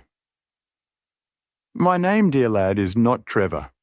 I was James Armitage in my younger days, and you can understand now the shock that it was to me a few weeks ago when your college friend addressed me in words which seemed to imply that he had surprised my secret. As Armitage it was that I entered a London banking house, and as Armitage I was convicted of breaking my country's laws and was sentenced to transportation. Do not think very harshly of me, laddie. It was a debt of honour, so-called, which I had to pay, and I used money which was not my own to do it, in the certainty that I could replace it before there could be any possibility of its being missed. But the most dreadful ill luck pursued me. The money which I had reckoned upon never came to hand, and a premature examination of accounts exposed my deficit. The case might have been dealt leniently with, but the laws were more harshly administered 30 years ago than now, and on my 23rd birthday I found myself chained as a felon with 37 other convicts in 'tween decks of the bark Gloria, bound for Australia. It was the year 55 when the Crimean War was at its height, and the old convict ships had been largely used as transports in the Black Sea. The government was compelled, therefore, to use smaller and less suitable vessels for sending out their prisoners, The Gloria Scott had been in the Chinese tea trade, but she was an old-fashioned, heavy-bowed, broad-beamed craft, and the new clippers had cut her out. She was a 500-ton boat, and besides her 38 jailbirds, she carried 26 of a crew, 18 soldiers, a captain, 3 mates, a doctor, a chaplain, and 4 warders. Nearly 100 souls were in her, all told, when we set sail from Falmouth. The partitions between the cells of the convicts, instead of being of thick oak, as is usual in convict ships, were quite thin and frail. The man next to me, upon the aft side, was one whom I had particularly noticed when we were led down the quay. He was a young man with a clear, hairless face, a long, thin nose, and rather nutcracker jaws. He carried his head very jauntily in the air, had a swaggering style of walking, and was, above all else, remarkable for his extraordinary height. I don't think any of our heads would have come up to his shoulder, and I am sure that he could not have measured less than 6.5 feet. It was strange among so many sad and weary faces to see one which was full of energy and resolution. The sight of it was to me like a fire in a snowstorm. I was glad then to find that he was my neighbour, and gladder still when, in the dead of the night, I heard a whisper close to my ear and found that he had managed to cut an opening in the board which separated us. "Hello, chummy," said he. "What's your name, and what are you here for?" I answered him and asked in turn who I was talking with. "I'm Jack Prendergast," said he, "and by God, you'll learn to bless my name before you've done with me." I remembered hearing of his case, for it was one which had made an immense sensation throughout the country some time before my own arrest. He was a man of good family and of great ability, but of incurably vicious habits, who had, by an ingenious system of fraud, obtained huge sums of money from the leading London merchants. "Ha, ha, you remember my case," said he proudly. "Very well indeed. Then maybe you remember something queer about it. What was that then?" "I'd had nearly $250,000, hadn't I?" "So it was said." "But none was recovered, eh?" "No."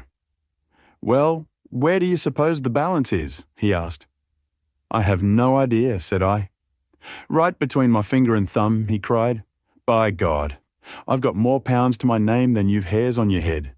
And if you've money, my son, and know how to handle it and spread it, you can do anything. Now, you don't think it likely that a man who could do anything is going to wear his breeches out, sitting in the stinking hold of a rat-gutted, beetle-ridden, mouldy old coffin of a Chin China coaster.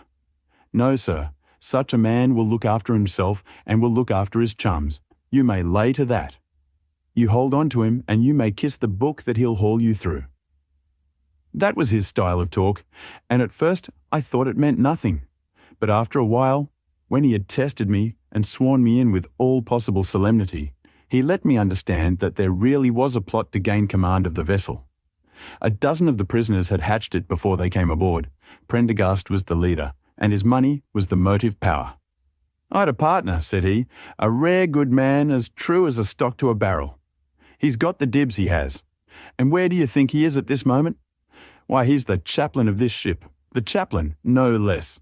He came aboard with a black coat, and his papers right, and money enough in his box to buy the thing right up from keel to main truck.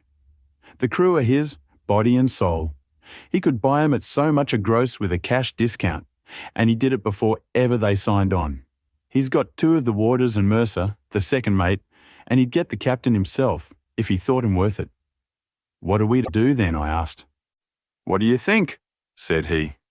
"We'll make the coats of some of these soldiers redder than ever the tailor did." "But they're armed," said I. "And so shall we be, my boy. There's a brace of pistols for every mother's son of us, and if we can't carry this ship, with the crew at our back, it's time we were all sent to a young Mrs. boarding school. You speak to your mate upon the left tonight and see if he is to be trusted." I did so, and found my other neighbour to be a young fellow in much the same position as myself, whose crime had been forgery.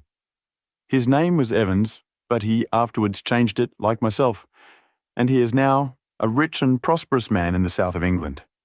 He was ready enough to join the conspiracy, as the only means of saving ourselves, and before we had crossed the bay, There were only two of the prisoners who were not in the secret. One of these was of weak mind, and we did not dare to trust him, and the other was suffering from jaundice, and could not be of any use to us. From the beginning, there was really nothing to prevent us from taking possession of the ship. The crew were a set of ruffians, specially picked for the job. The sham chaplain came into our cells to exhort us, carrying a black bag, supposed to be full of tracts, and so often did he come that, by the third day, we had each stowed away at the foot of our beds a file, a brace of pistols, a pound of powder, and 20 slugs. 2 of the warders were agents of Prendergast, and the second mate was his right-hand man.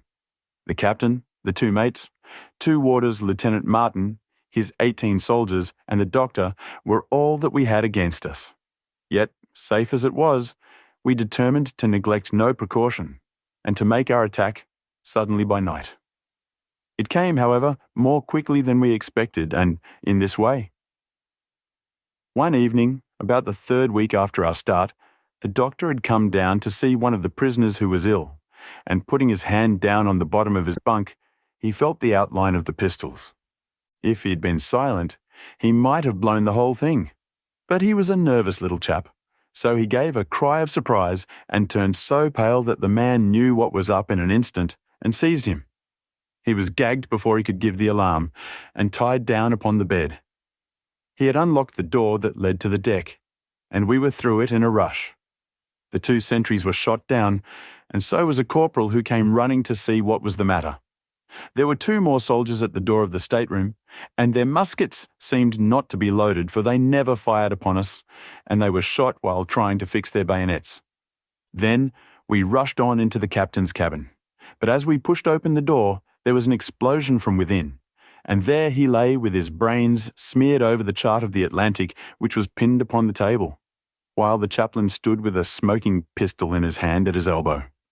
The 2 mates had both been seized by the crew, and the whole business seemed to be settled. The stateroom was next the cabin, and we flocked in there and flopped down on the settees, all speaking together, for we were just mad with the feeling that we were free once more. There were lockers all round, and Wilson, the sham chaplain, knocked one of them in and pulled out a dozen of brown sherry. We cracked off the necks of the bottles, poured the stuff out into tumblers, and were just tossing them off, when in an instant, without warning, there came the roar of muskets in our ears, and the saloon was so full of smoke that we could not see across the table. When it cleared again, the place was a shambles. Wilson and 8 others were wriggling on the top of each other on the floor, and the blood and the brown sherry on that table turn me sick now when I think of it. We were so cowed by the sight that I think we should have given the job up if it had not been for Prendergast. He bellowed like a bull and rushed for the door with all that were left alive at his heels. Out we ran, and there on the poop were the lieutenant and 10 of his men. The swing skylights above the saloon table had been a bit open, and they had fired on us through the slit. We got on them before they could load, and they stood to it like men. But we had the upper hand of them, and in 5 minutes it was all over. My God, was there ever a slaughterhouse like that ship? Prendergast was like a raging devil, and he picked the soldiers up as if they had been children and threw them overboard alive or dead. There was one sergeant that was horribly wounded, and yet kept on swimming for a surprising time, until someone in mercy blew out his brains. When the fighting was over, there was no one left of our enemies, except just the warders, the mates, and the doctor. It was over them that the great quarrel arose. There were many of us who were glad enough to win back our freedom, and yet who had no wish to have murder on our souls. It was one thing to knock the soldiers over with their muskets in their hands, and it was another to stand by while men were being killed in cold blood. 8 of us, 5 convicts and 3 sailors, said that we would not see it done. But there was no moving Prendergast and those who were with him. Our only chance of safety lay in making a clean job of it, said he, and he would not leave a tongue with power to wag in a witness box. It nearly came to our sharing the fate of the prisoners, but at last he said that if we wished, we might take a boat and go. We jumped at the offer, for we were already sick of these bloodthirsty doings, and we saw that there would be worse before it was done. We were given a suit of sailor togs each, a barrel of water, 2 casks, one of junk and one of biscuits, and a compass. Prendergast threw us over a chart, told us that we were shipwrecked mariners whose ship had foundered in lat 15 degrees and long, 25 degrees west, and then cut the painter and let us go. And now I come to the most surprising part of my story, my dear son. The seamen had hauled the foreyard aback during the rising, but now, as we left them, they brought it square again. And as there was a light wind from the north and east, the bark began to draw slowly away from us. Our boat lay, rising and falling, upon the long, smooth rollers, and Evans and I, who were the most educated of the party, were sitting in the sheets working out our position and planning what coast we should make for. It was a nice question, for the Cape de Verge were about 500 miles to the north of us, and the African coast about 700 to the east. On the whole, as the wind was coming round to the north, we thought that Sierra Leone might be best, and turned our head in that direction, the bark being at that time nearly hull down on our starboard quarter. Suddenly, as we looked at her, we saw a dense black cloud of smoke shoot up from her, which hung like a monstrous tree upon the skyline. A few seconds later, a roar like thunder burst upon our ears, and as the smoke thinned away, there was no sign left of the Gloria Scott. In an instant, we swept the boat's head round again and pulled with all our strength for the place where the haze, still trailing over the water, marked the scene of this catastrophe. It was a long hour before we reached it, and at first we feared that we had come too late to save anyone. A splintered boat and a number of crates and fragments of spars, rising and falling on the waves, showed us where the vessel had foundered, but there was no sign of life, and we had turned away in despair when we heard a cry for help, and saw at some distance a piece of wreckage with a man lying stretched across it. When we pulled him aboard the boat, he proved to be a young seaman of the name of Hudson, who was so burned and exhausted that he could give us no account of what had happened until the following morning. It seemed that after we had left, Prendergast and his gang had proceeded to put to death the 5 remaining prisoners. The 2 warders had been shot and thrown overboard, and so also had the 3rd mate. Prendergast then descended into the 'tween decks and with his own hands cut the throat of the unfortunate surgeon. There only remained the 1st mate, who was a bold and active man. When he saw the convict approaching him with the bloody knife in his hand, he kicked off his bonds, which he had somehow contrived to loosen, and rushing down the deck, he plunged into the afterhold.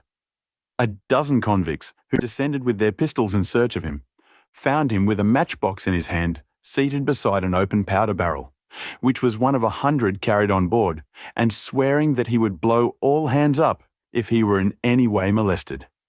An instant later the explosion occurred, though Hudson thought it was caused by the misdirected bullet of one of the convicts rather than the mate's match. Be the cause what I may, it was the end of the Gloria Scott and of the rabble who held command of her. Such, in a few words, my dear boy, is the history of this terrible business in which I was involved. Next day we were picked up by the brig Hotspur, bound for Australia, whose captain found no difficulty in believing that we were the survivors of a passenger ship which had foundered. The transport ship Gloria Scott was set down by the Admiralty as being lost at sea, and no word has ever leaked out as to her true fate. After an excellent voyage, the Hotspur landed us at Sydney, where Evans and I changed our names and made our way to the diggings, where, among the crowds who were gathered from all nations, we had no difficulty in losing our former identities. The rest I need not relate. We prospered, we travelled, we came back as rich colonials to England, and we bought country estates. For more than 20 years we have led peaceful and useful lives, and we hoped that our past was forever buried. Imagine, then, my feelings when in the seaman who came to us, I recognized instantly the man who had been picked off the wreck. He had tracked us down somehow, and had set himself to live upon our fears. You will understand now how it was that I strove to keep the peace with him, and you will in some measure sympathize with me in the fears which fill me, now that he has gone from me to his other victim with threats upon his tongue. Underneath is written in a hand so shaky as to be hardly legible. Beddoes writes in cipher to say, H has told all. Sweet Lord, have mercy on our souls. That was the narrative which I read that night to young Trevor, and I think, Watson, that under the circumstances it was a dramatic one. The good fellow was heartbroken at it, and went out to the Terrai tea planting, where I hear that he is doing well. As to the sailor and Beddoes, neither of them was ever heard of again after that day on which the letter of warning was written. They both disappeared utterly and completely. No complaint had been lodged with the police, so that Beddoes had mistaken a threat for a deed. Hudson had been seen lurking about, and it was believed by the police that he had done away with Beddoes and had fled. For myself, I believe that the truth was exactly the opposite. I think that it is most probable that Beddoes, pushed to desperation and believing himself to have been already betrayed, had revenged himself upon Hudson and had fled from the country with as much money as he could lay his hands on. Those are the facts of the case, Doctor, and if they are of any use to your collection, I am sure that they are very heartily at your service. I hope you liked this audiobook. If you'd like to hear more, please support us on patreon.com. It really helps us keep going. www.patreon.com/c/audiobooks752. Thank you, and I invite you to listen to the other books I have recorded. The Musgrave Ritual, an anomaly which often struck me in the character of my friend Sherlock Holmes, was that although in his methods of thought he was the neatest and most methodical of mankind, and although also he affected a certain quiet primness of dress, he was nonetheless in his personal habits one of the most untidy men that ever drove a fellow lodger to distraction. Not that I am in the least conventional in that respect myself. The rough and tumble work in Afghanistan, coming on the top of a natural bohemianism of disposition, has made me rather more lax than befits a medical man. But with me there is a limit, and when I find a man who keeps his cigars in the coal scuttle, his tobacco in the toe end of a Persian slipper, and his unanswered correspondence transfixed by a jackknife into the very centre of his wooden mantelpiece, then I begin to give myself virtuous airs. I have always held, too, that pistol practice should be distinctly an open-air pastime, and when Holmes, in one of his queer humours, would sit in an armchair with his hair trigger and 100 boxer cartridges and proceed to adorn the opposite wall with a patriotic VR done in bullet pox, I felt strongly that neither the atmosphere nor the appearance of our room was improved by it. Our chambers were always full of chemicals and of criminal relics which had a way of wandering into unlikely positions, and of turning up in the butter dish, or in even less desirable places. But his papers were my great crux. He had a horror of destroying documents, especially those which were connected with his past cases. And yet it was only once in every year or two that he would muster energy to docket and arrange them.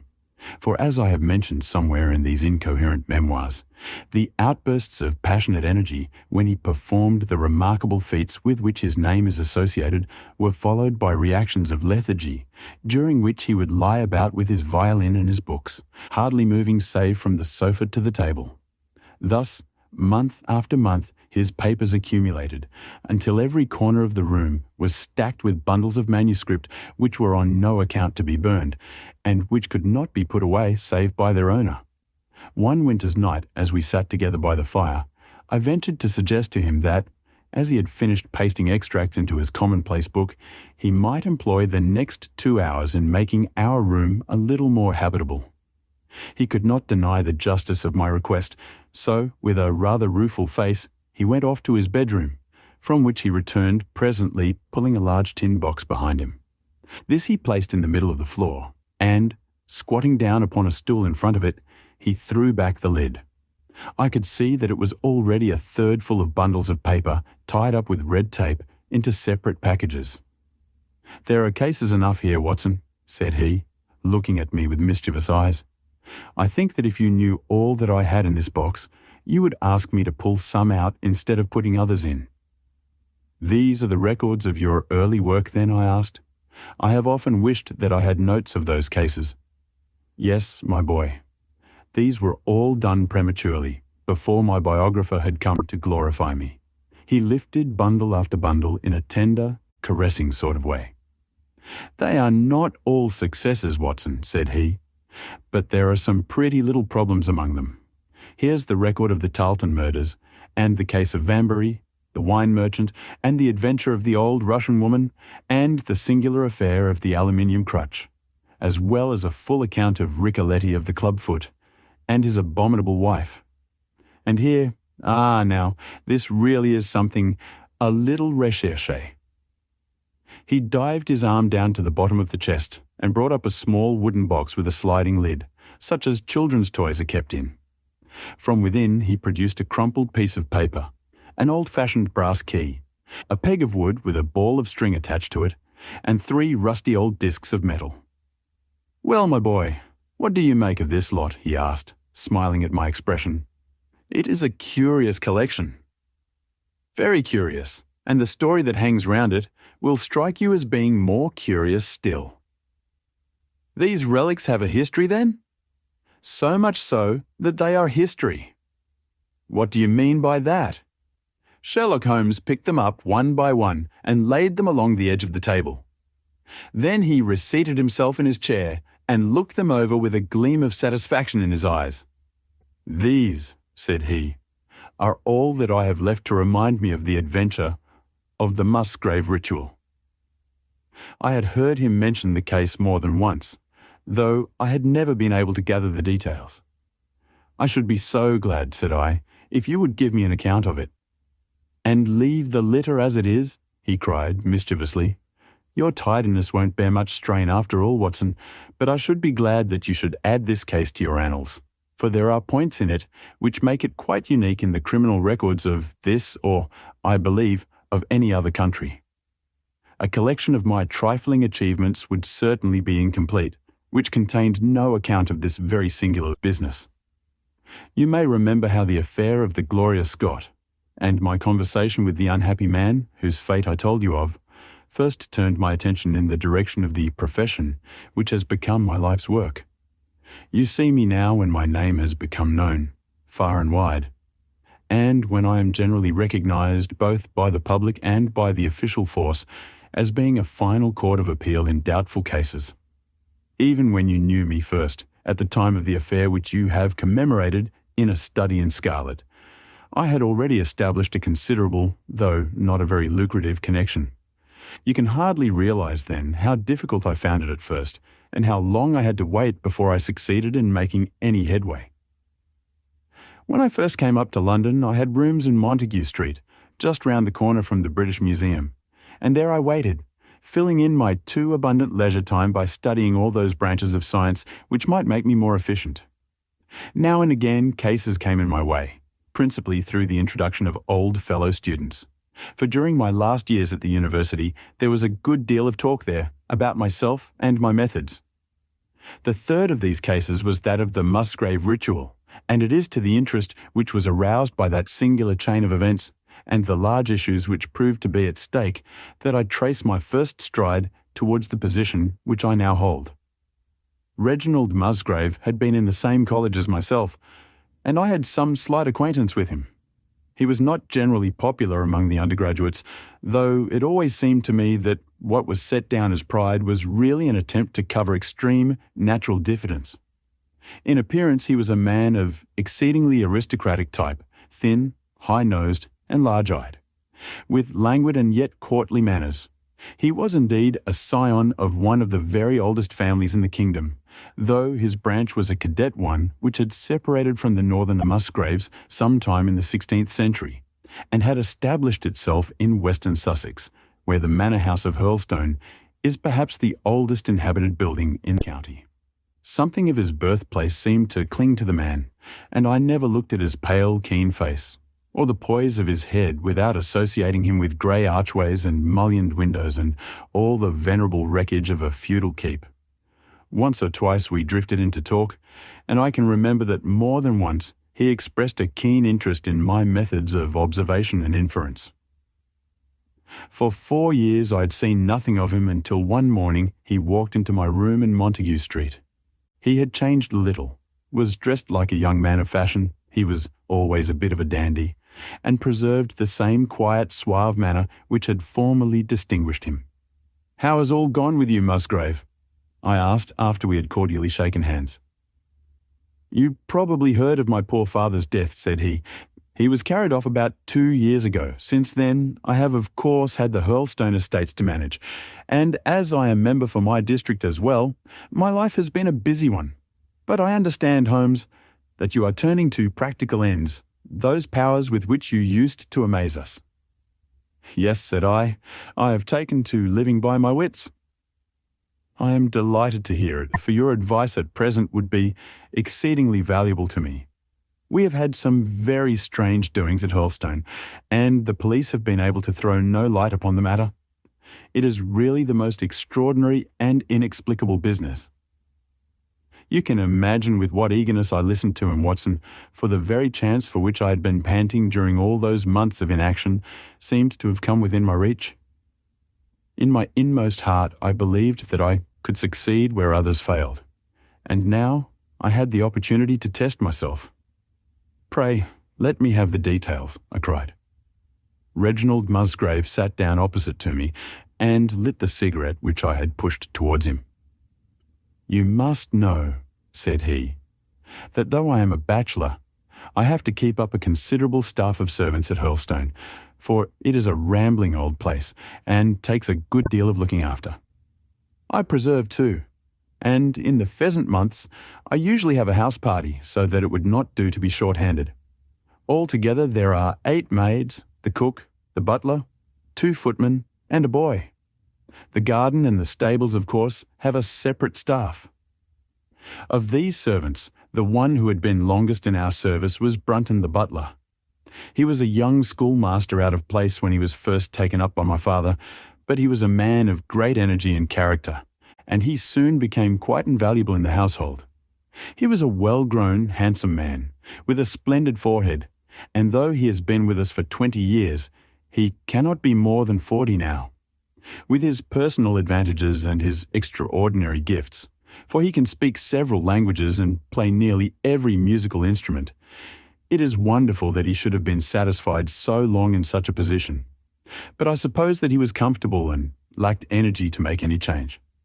The butler of Hurlstone is always a thing that is remembered by all who visit us. But this paragon has one fault. He is a bit of a Don Juan, and you can imagine that for a man like him, it is not a very difficult part to play in a quiet country district. When he was married, it was all right. But since he's been a widower, we have had no end of trouble with him. A few months ago, we were in hopes that he was about to settle down again, for he became engaged to Rachel Howells, our second housemaid. But he has thrown her over since then and taken up with Janet Tregellis, the daughter of the head gamekeeper. Rachel, who is a very good girl, but of an excitable Welsh temperament, had a sharp touch of brain fever, and goes about the house now, or did until yesterday, like a black-eyed shadow of her former self. That was our first drama at Hurlstone, but a second one came to drive it from our minds, and it was prefaced by the disgrace and dismissal of Butler Brunton. This was how it came about. I have said that the man was intelligent, and this very intelligence has caused his ruin, for it seems to have led to an insatiable curiosity about things which did not in the least concern him. I had no idea of the lengths to which this would carry him until the merest accident opened my eyes to it. I have said that the house is a rambling one. One day last week, on Thursday night to be more exact, I found that I could not sleep, having foolishly taken a cup of strong café noir after my dinner. After struggling against it until 2 in the morning, I felt that it was quite hopeless, so I rose and lit the candle with the intention of continuing a novel which I was reading. The book, however, had been left in the billiard room, so I pulled on my dressing gown and started off to get it. No, in order to reach the billiard room, I had to descend a flight of stairs and then to cross the head of a passage which led to the library and the gun room. You can imagine my surprise when, as I looked down this corridor, I saw a glimmer of light coming from the open door of the library. I had myself extinguished the lamp and closed the door before coming to bed. Naturally, my first thought was of burglars. The corridors at Hurlstone have their walls largely decorated with trophies of old weapons. From one of these I picked a battle-axe, And then, leaving my candle behind me, I crept on tiptoe down the passage and peeped in at the open door. Brunton, the butler, was in the library. He was sitting, fully dressed, in an easy chair, with a slip of paper which looked like a map upon his knee, and his forehead sunk forward upon his hand in deep thought. I stood dumb with astonishment, watching him from the darkness. A small taper on the edge of the table shed a feeble light, which sufficed to show me that he was fully dressed. Suddenly, as I looked, he rose from his chair and, walking over to a bureau at the side, he unlocked it and drew out one of the drawers. From this he took a paper, and, returning to his seat, he flattened it out beside the taper on the edge of the table, and began to study it with minute attention. My indignation at this calm examination of our family documents overcame me so far that I took a step forward, and Brunton, looking up, saw me standing in the doorway. He sprang to his feet, his face turned livid with fear, and he thrust into his breast the chart-like paper which he had been originally studying. "So," said I, "this is how you repay the trust which we have reposed in you. You will leave my service tomorrow." He bowed with the look of a man who is utterly crushed, and slunk past me without a word.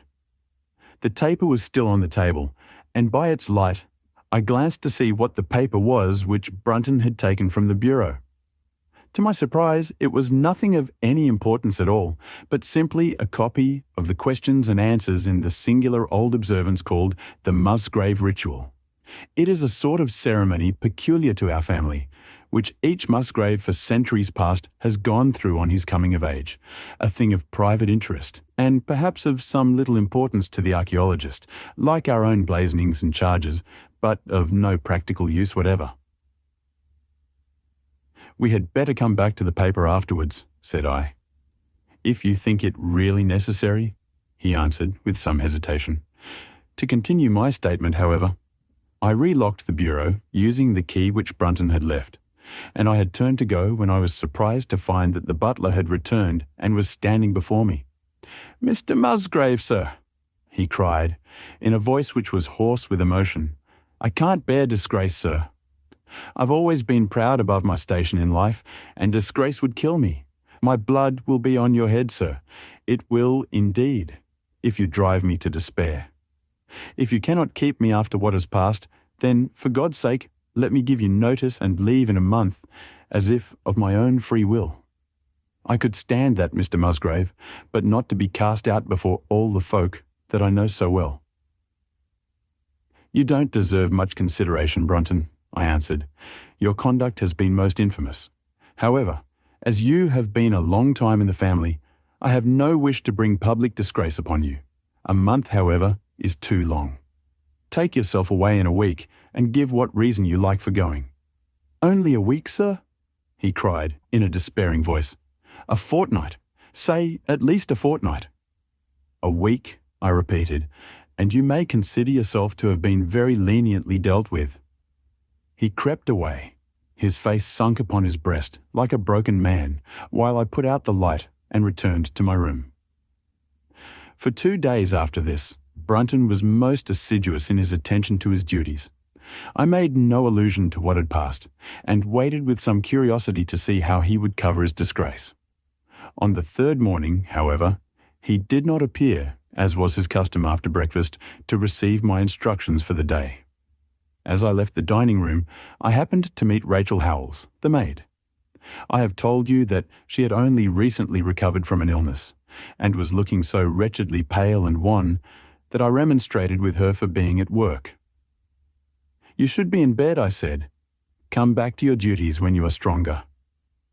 She looked at me with so strange an expression that I began to suspect that her brain was affected. "I am strong enough, Mr. Musgrave," said she. "We will see what the doctor says," I answered. "You must stop work now, and when you go downstairs, just say that I wish to see Brunton." "The butler is gone," said she. "Gone? Gone where?" "He is gone. No one has seen him. He is not in his room. Oh yes, he is gone. He is gone." She fell back against the wall with shriek after shriek of laughter, while I, horrified at this sudden hysterical attack, rushed to the bell to summon help. The girl was taken to her room, still screaming and sobbing, while I made inquiries about Brunton. There was no doubt about it that he had disappeared. His bed had not been slept in. He had been seen by no one since he had retired to his room the night before, and yet it was difficult to see how he could have left the house, as both windows and doors were found to be fastened in the morning. His clothes, his watch, and even his money were in his room, but the black suit which he usually wore was missing. His slippers too were gone, but his boots were left behind. Where then could Butler Brunton have gone in the night, and what could have become of him now? Of course we searched the house from cellar to garret, but there was no trace of him. It is, as I have said, a labyrinth of an old house, especially the original wing, which is now practically uninhabited. But we ransacked every room and cellar without discovering the least sign of the missing man. It was incredible to me that he could have gone away leaving all his property behind him, and yet where could he be? I called in the local police, but without success. Rain had fallen on the night before, and we examined the lawn and the paths all around the house, but in vain. Matters were in this state when a new development quite drew our attention away from the original mystery. For 2 days, Rachel Howells had been so ill, sometimes delirious, sometimes hysterical, that a nurse had been employed to sit up with her at night. On the 3rd night after Brunton's disappearance, the nurse, finding her patient sleeping nicely, had dropped into a nap in the armchair. When she woke in the early morning to find the bed empty, the window open, and no signs of the invalid. I was instantly aroused and, with the 2 footmen, started off at once in search of the missing girl. It was not difficult to tell the direction which she had taken, for starting from under her window, we could follow her footmarks easily across the lawn to the edge of the mere, where they vanished close to the gravel path which leads out of the grounds. The lake there is 8 feet deep, and you can imagine our feelings when we saw that the trail of the poor demented girl came to an end at the edge of it. Of course, we had the drags at once, and set to work to recover the remains, but no trace of the body could we find. On the other hand, we brought to the surface an object of a most unexpected kind. It was a linen bag which contained within it a mass of old, rusted and discoloured metal and several dull-coloured pieces of pebble or glass. This strange find was all that we could get from the mere, and although we made every possible search and inquiry yesterday, we know nothing of the fate either of Rachel Howells or of Richard Brunton. The county police are at their wits' end, and I have come up to you as a last resource. You can imagine, Watson, with what eagerness I listened to this extraordinary sequence of events and endeavoured to piece them together and to devise some common thread upon which they might all hang. The butler was gone. The maid was gone. The maid had loved the butler, but had afterwards had cause to hate him. She was of Welsh blood, fiery and passionate. She had been terribly excited immediately after his disappearance. She had flung into the lake a bag containing some curious contents. These were all factors which had to be taken into consideration, and yet none of them got quite to the heart of the matter. What was the starting point of this chain of events? There lay the end of this tangled line. "I must see that paper, Musgrave," said I, "which this butler of yours thought it worth his while to consult, even at the risk of the loss of his place." "It is rather an absurd business, this ritual of ours," he answered, "but it has at least the saving grace of antiquity to excuse it. I have a copy of the questions and answers here, if you care to run your eye over them." He handed me the very paper which I have here, Watson, and this is the strange catechism to which each Musgrave had to submit when he came to man's estate. I will read you the questions and answers as they stand. Whose was it? His who is gone. Who shall have it? He who will come. What was the month? The 6th from the 1st. Where was the sun? Over the oak. Where was the shadow? Under the elm. How was it stepped? North by 10 and by 10, east by 5 and by 5, south by 2 and by 2, west by 1 and by 1, and so under. What shall we give for it? All that is ours. Why should we give it? For the sake of the trust. The original has no date, but is in the spelling of the middle of the 17th century, remarked Musgrave. I'm afraid, however, that it can be of little help to you in solving this mystery. At least, said I, it gives us another mystery, and one which is even more interesting than the first. It may be that the solution of the one may prove to be the solution of the other. You will excuse me, Musgrave, if I say that your butler appears to me to have been a very clever man, and to have had a clearer insight than 10 generations of his masters. I hardly follow you, said Musgrave. The paper seems to me to be of no practical importance. But to me it seems immensely practical, and I fancy that Brunton took the same view. He had probably seen it before that night on which you caught him. It is very possible. We took no pains to hide it. He simply wished, I should imagine, to refresh his memory upon that last occasion. He had, as I understand, some sort of map or chart which he was comparing with the manuscript, and which he thrust into his pocket when you appeared.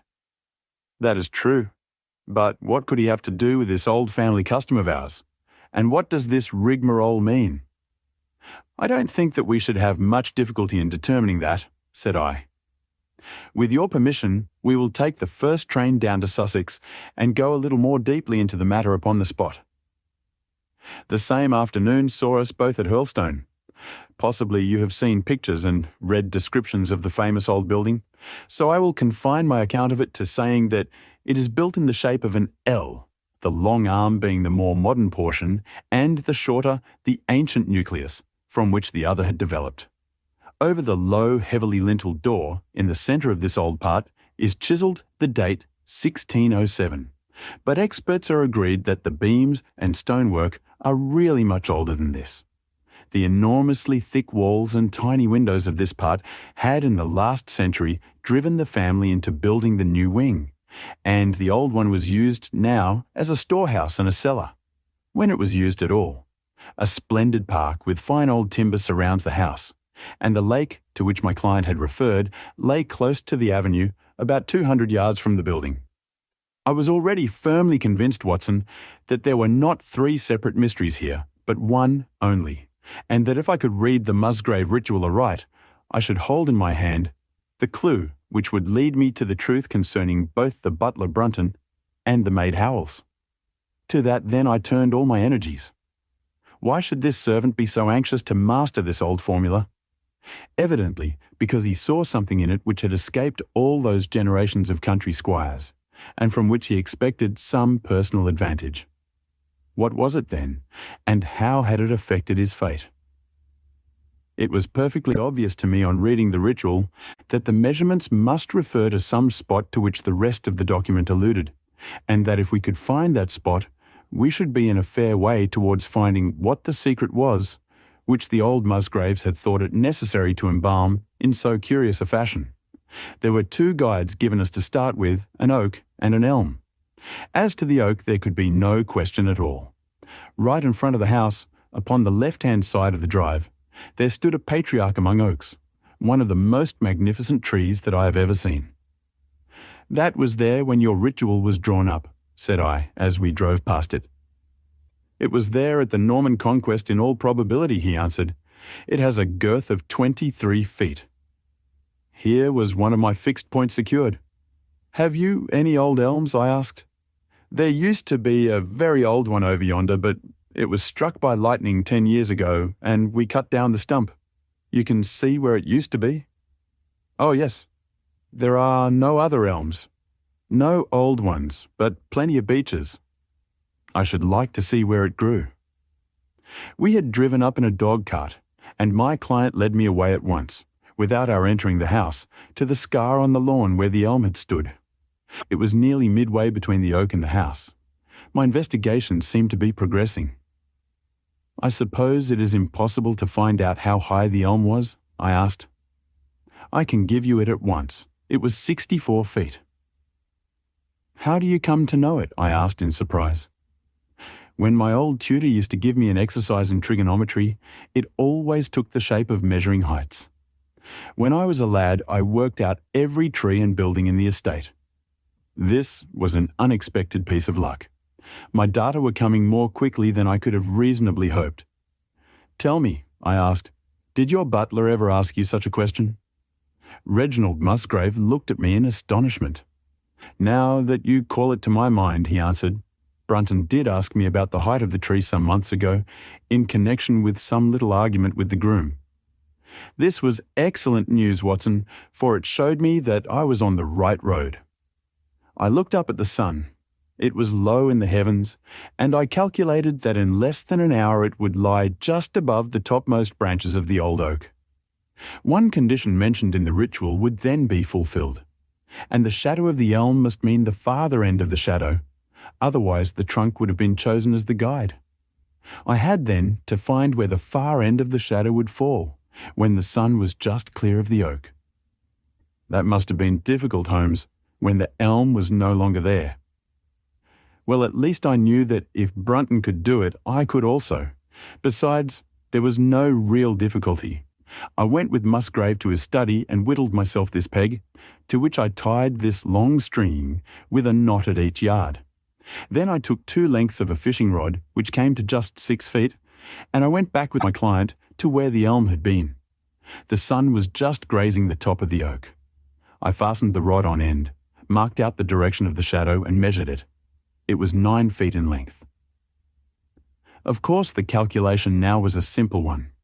If a rod of 6 feet threw a shadow of 9, a tree of 64 feet would throw one of 96, and the line of the one would of course be the line of the other.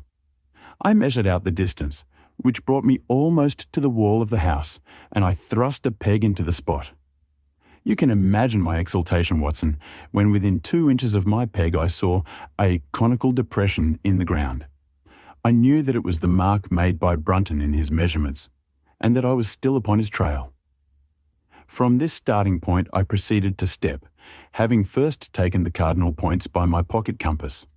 10 steps with each foot took me along parallel with the wall of the house, and again I marked my spot with a peg. Then I carefully paced off 5 to the east and 2 to the south. It brought me to the very threshold of the old door. 2 steps to the west meant now that I was to go 2 paces down the stone-flagged passage, and this was the place indicated by the ritual. Never have I felt such a cold chill of disappointment, Watson. For a moment, it seemed to me that there must be some radical mistake in my calculations. The setting sun shone full upon the passage floor, and I could see that the old, foot-worn grey stones with which it was paved were firmly cemented together, and had certainly not been moved for many a long year. Brunton had not been at work here. I tapped upon the floor, but it sounded the same all over, and there was no sign of any crack or crevice. But fortunately, Musgrave, who had begun to appreciate the meaning of my proceedings, and who was now as excited as myself, took out his manuscript to check my calculation. "And under," he cried. "You have omitted the and under. I had thought that it meant that we were to dig, but now, of course, I saw at once that I was wrong." "There is a cellar under this, then?" I cried. "Yes, and as old as the house, down here through this door." We went down a winding stone stair, and my companion, striking a match, lit a large lantern which stood on a barrel in the corner. In an instant it was obvious that we had at last come upon the true place, and that we had not been the only people to visit the spot recently. It had been used for the storage of wood, but the billets, which had evidently been littered over the floor, were now piled at the sides, so as to leave a clear space in the middle. In this space lay a large and heavy flagstone with a rusted iron ring in the centre, to which a thick shepherd's check muffler was attached. "By Jove," cried my client, "that's Brunton's muffler. I have seen it on him and could swear to it. What has the villain been doing here?" At my suggestion, a couple of the county police were summoned to be present, and I then endeavoured to raise the stone by pulling on the cravat. I could only move it slightly, and it was with the aid of one of the constables that I succeeded at last in carrying it to one side. A black hole yawned beneath, into which we all peered, while Musgrave, kneeling at the side, pushed down the lantern. A small chamber about 7 feet deep and 4 feet square lay open to us. At one side of this was a squat, brass-bound wooden box, the lid of which was hinged upwards, with this curious old-fashioned key projecting from the lock. It was furred outside by a thick layer of dust and damp, and worms had eaten through the wood, so that a crop of livid fungi was growing on the inside of it. Several discs of metal, old coins apparently, such as I hold here, were scattered over the bottom of the box, but it contained nothing else. At the moment, however, we had no thought for the old chest, for our eyes were riveted upon that which crouched beside it. It was the figure of a man clad in a suit of black, who squatted down upon his hams with his forehead sunk upon the edge of the box, and his 2 arms thrown out on each side of it. The attitude had drawn all the stagnant blood to the face, and no man could have recognized that distorted liver-coloured countenance. But his height, his dress, and his hair were all sufficient to show my client, when we had drawn the body up, that it was indeed his missing butler. He had been dead some days, but there was no wound or bruise upon his person to show how he had met his dreadful end. When his body had been carried from the cellar, we found ourselves still confronted with a problem which was almost as formidable as that with which we had started. I confess that so far, Watson, I had been disappointed in my investigation. I had reckoned upon solving the matter when once I had found the place referred to in the ritual, but now I was there, and was apparently as far as ever from knowing what it was which the family had concealed with such elaborate precautions. It is true that I had thrown a light upon the fate of Brunton, but now I had to ascertain how that fate had come upon him, and what part had been played in the matter by the woman who had disappeared. I sat down upon a keg in the corner, and thought the whole matter carefully over. You know my methods in such cases, Watson. I put myself in the man's place, and, having first gauged his intelligence, I try to imagine how I should myself have proceeded under the same circumstances. In this case, the matter was simplified by Brunton's intelligence being quite first-rate, so that it was unnecessary to make any allowance for the personal equation, as the astronomers have dubbed it. He knew that something valuable was concealed. He had spotted the place. He found that the stone which covered it was just too heavy for a man to move unaided. What would he do next? He could not get help from outside, even if he had someone whom he could trust, without the unbarring of doors and considerable risk of detection. It was better, if he could, to have his helpmate inside the house. But whom could he ask? This girl had been devoted to him. A man always finds it hard to realize that he may have finally lost a woman's love, however badly he may have treated her. He would try by a few attentions to make his peace with the girl Howells, and then would engage her as his accomplice. Together they would come at night to the cellar, and their united force would suffice to raise the stone. So far I could follow their actions as if I had actually seen them. But for 2 of them, and one a woman, it must have been heavy work, the raising of that stone. A burly Sussex policeman and I had found it no light job. What would they do to assist them? Probably what I should have done myself. I rose and examined carefully the different billets of wood which were scattered round the floor. Almost at once I came upon what I expected. One piece, about 3 feet in length, had a very marked indentation at one end, while several were flattened at the sides as if they had been compressed by some considerable weight. Evidently, as they had dragged the stone up, they had thrust the chunks of wood into the chink, until at last, when the opening was large enough to crawl through, they would hold it open by a billet placed lengthwise, which might very well become indented at the lower end, since the whole weight of the stone would press it down onto the edge of this other slab. So far, I was still on safe ground. And now, how was I to proceed to reconstruct this midnight drama? Clearly, only one could fit into the hole, and that one was Brunton. The girl must have waited above. Brunton then unlocked the box, handed up the contents presumably, since they were not to be found, and then what happened? What smouldering fire of vengeance had suddenly sprung into flame in this passionate Celtic woman's soul when she saw the man who had wronged her? wronged her, perhaps far more than we suspected, in her power? Was it a chance that the wood had slipped, and that the stone had shut Brunton into what had become his sepulchre? Had she only been guilty of silence as to his fate? Or had some sudden blow from her hand dashed the support away and sent the slab crashing down into its place? Be that as it might, I seemed to see that woman's figure still clutching at her treasure trove and flying wildly up the winding stair, with her ears ringing perhaps with the muffled screams from behind her, and with the drumming of frenzied hands against the slab of stone which was choking her faithless lover's life out. Here was the secret of her blanched face, her shaken nerves, her peals of hysterical laughter on the next morning. But what had been in the box? What had she done with that? Of course, it must have been the old metal and pebbles which my client had dragged from the mere.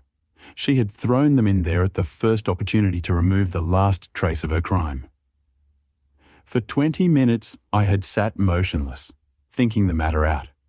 Musgrave still stood with a very pale face, swinging his lantern and peering down into the hole.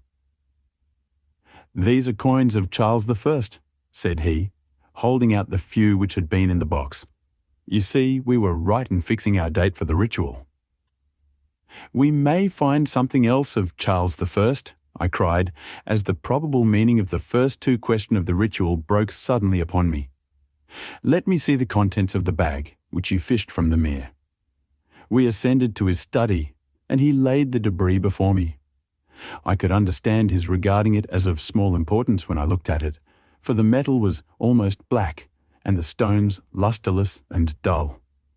I rubbed one of them on my sleeve, however, and it glowed afterwards like a spark in the dark hollow of my hand. The metal work was in the form of a double ring, but it had been bent and twisted out of its original shape.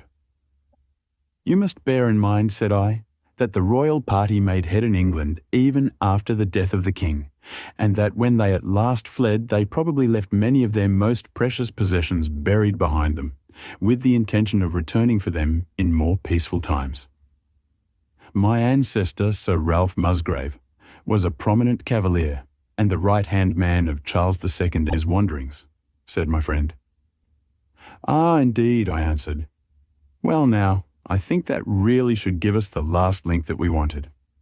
I must congratulate you on coming into the possession, though in rather a tragic manner, of a relic which is of great intrinsic value, but of even greater importance as an historical curiosity." "What is it then?" he gasped in astonishment.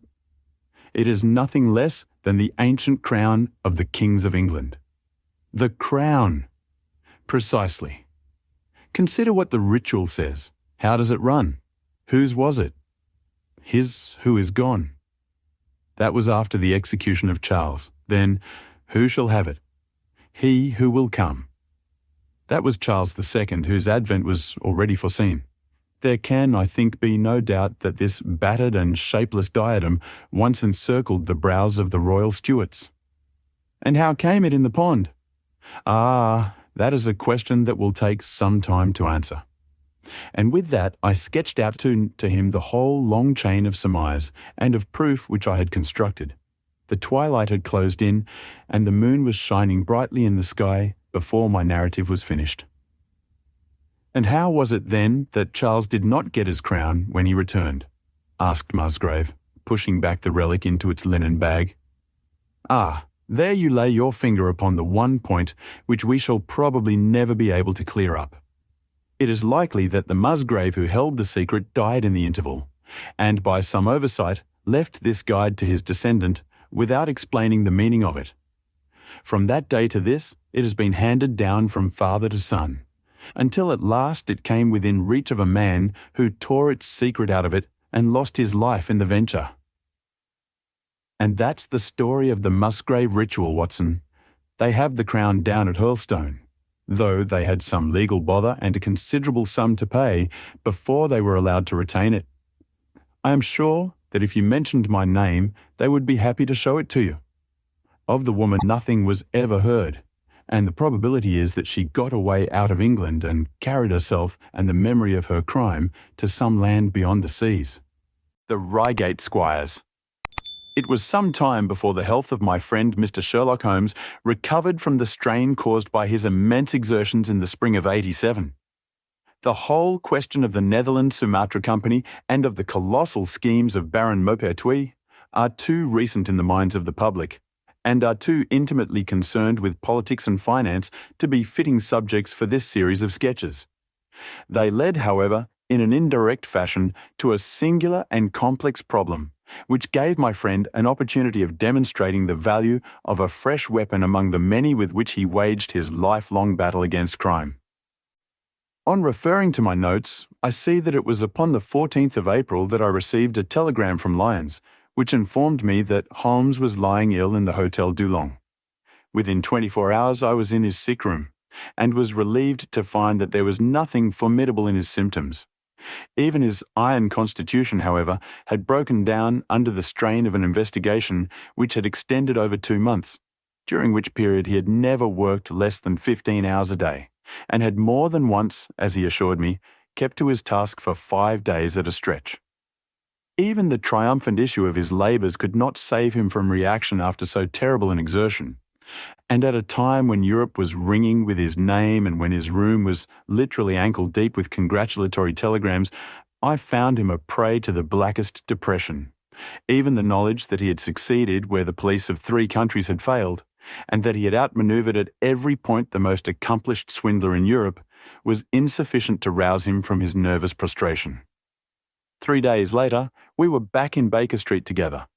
But it was evident that my friend would be much the better for a change, and the thought of a week of springtime in the country was full of attractions to me also. My old friend, Colonel Hayter, who had come under my professional care in Afghanistan, had now taken a house near Reigate in Surrey, and had frequently asked me to come down to him upon a visit. On the last occasion he had remarked that if my friend would only come with me, he would be glad to extend his hospitality to him also. A little diplomacy was needed, but when Holmes understood that the establishment was a bachelor one, and that he would be allowed the fullest freedom, he fell in with my plans, and a week after our return from Lyons, we were under the Colonel's roof. Hayter was a fine old soldier who had seen much of the world, and he soon found, as I had expected, that Holmes and he had much in common. On the evening of our arrival, we were sitting in the Colonel's gun-room after dinner. Holmes stretched upon the sofa, while Hayter and I looked over his little armoury of Eastern weapons. "By the way," said he suddenly, "I think I'll take one of these pistols upstairs with me in case we have an alarm." "An alarm?" said I. "Yes, we've had a scare in this part lately. Old Acton, who is one of our county magnates, had his house broken into last Monday. No great damage done, but the fellows are still at large." "No clue?" asked Holmes, cocking his eye at the Colonel. "None as yet. But the affair is a pretty one of our little country crimes, which must seem too small for your attention, Mr. Holmes, after this great international affair." Holmes waved away the compliment, though his smile showed that it had pleased him. "Was there any feature of interest?" "I fancy not. The thieves ransacked the library and got very little for their pains. The whole place was turned upside down, drawers burst open, and presses ransacked, with the result that an odd volume of Pope's Homer, 2 plated candlesticks, an ivory letter weight, a small oak barometer, and a ball of twine are all that have vanished." "What an extraordinary assortment!" I exclaimed. "Oh ho, the fellows evidently grabbed hold of everything they could get." Holmes grunted from the sofa. "The county police ought to make something of that," said he. "Why, it is surely obvious that—" but I held up a warning finger. "You are here for a rest, my dear fellow. For heaven's sake, don't get started on a new problem when your nerves are all in shreds." Holmes shrugged his shoulders with a glance of comic resignation towards the Colonel, and the talk drifted away into less dangerous channels. It was destined, however, that all my professional caution should be wasted, for next morning the problem obtruded itself upon us in such a way that it was impossible to ignore it, and our country visit took a turn which neither of us could have anticipated. We were at breakfast when the Colonel's butler rushed in with all his propriety shaken out of him. "Have you heard the news, sir?" he gasped. "At the Cunninghams, sir." "Burglary," cried the Colonel with his coffee cup in mid-air. Murder! The Colonel whistled. By Jove, said he. Who's killed then, the JP or his son? Neither, sir. It was William the coachman. Shot through the heart, sir, and never spoke again. Who shot him then? The burglar, sir. He was off like a shot and got clean away. He'd just broke in at the pantry window when William came on him and met his end in saving his master's property. What time? It was last night, sir, somewhere about 12. Then, we'll step over afterwards, said the Colonel, coolly settling down to his breakfast again. It's a baddish business, he added when the butler had gone. He's our leading man about here, is old Cunningham, and a very decent fellow too. He'll be cut up over this, for the man has been in his service for years and was a good servant. It's evidently the same villains who broke into Acton's. And stole that very singular collection, said Holmes thoughtfully. Precisely. It may prove the simplest matter in the world, but all the same at first glance this is just a little curious, is it not? A gang of burglars acting in the country might be expected to vary the scene of their operations, and not to crack 2 cribs in the same district within a few days. When you spoke last night of taking precautions, I remember that it passed through my mind that this was probably the last parish in England to which the thief or thieves would be likely to turn their attention, which shows that I have still much to learn. I fancy it's some local practitioner, said the Colonel. In that case, of course, Acton's and Cunningham's are just the places he would go for, since they are far the largest about here. And richest? Well, they ought to be, but they've had a lawsuit for some years which has sucked the blood out of both of them, I fancy. Old Acton has some claim on half Cunningham's estate, and the lawyers have been at it with both hands.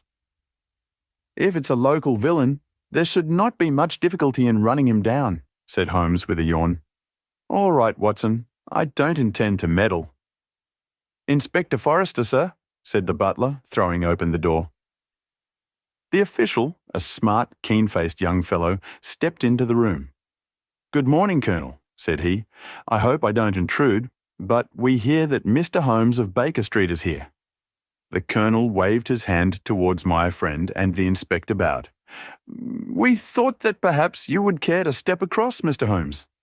The fates are against you, Watson, said he, laughing. We were chatting about the matter when you came in, Inspector.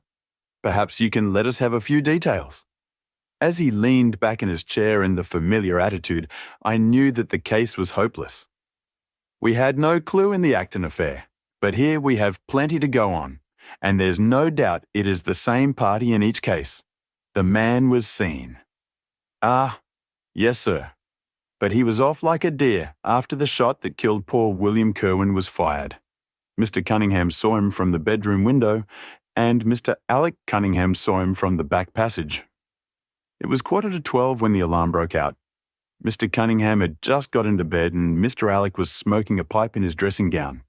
They both heard William the coachman calling for help, and Mr. Alec ran down to see what was the matter. The back door was open, and as he came to the foot of the stairs, he saw 2 men wrestling together outside. One of them fired a shot, the other dropped, and the murderer rushed across the garden and over the hedge. Mr. Cunningham, looking out of his bedroom, saw the fellow as he gained the road, but lost sight of him at once.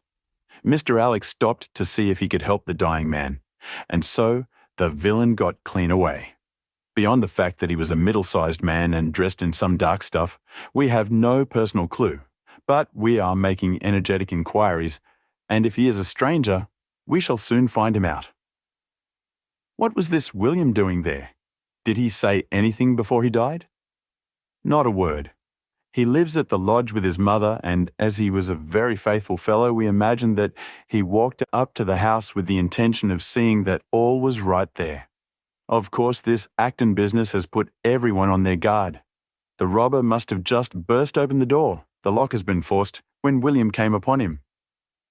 Did William say anything to his mother before going out? She is very old and deaf, and we can get no information from her. The shock has made her half-witted, but I understand that she was never very bright. There is one very important circumstance, however. Look at this. He took a small piece of torn paper from a notebook and spread it out upon his knee. This was found between the finger and thumb of the dead man.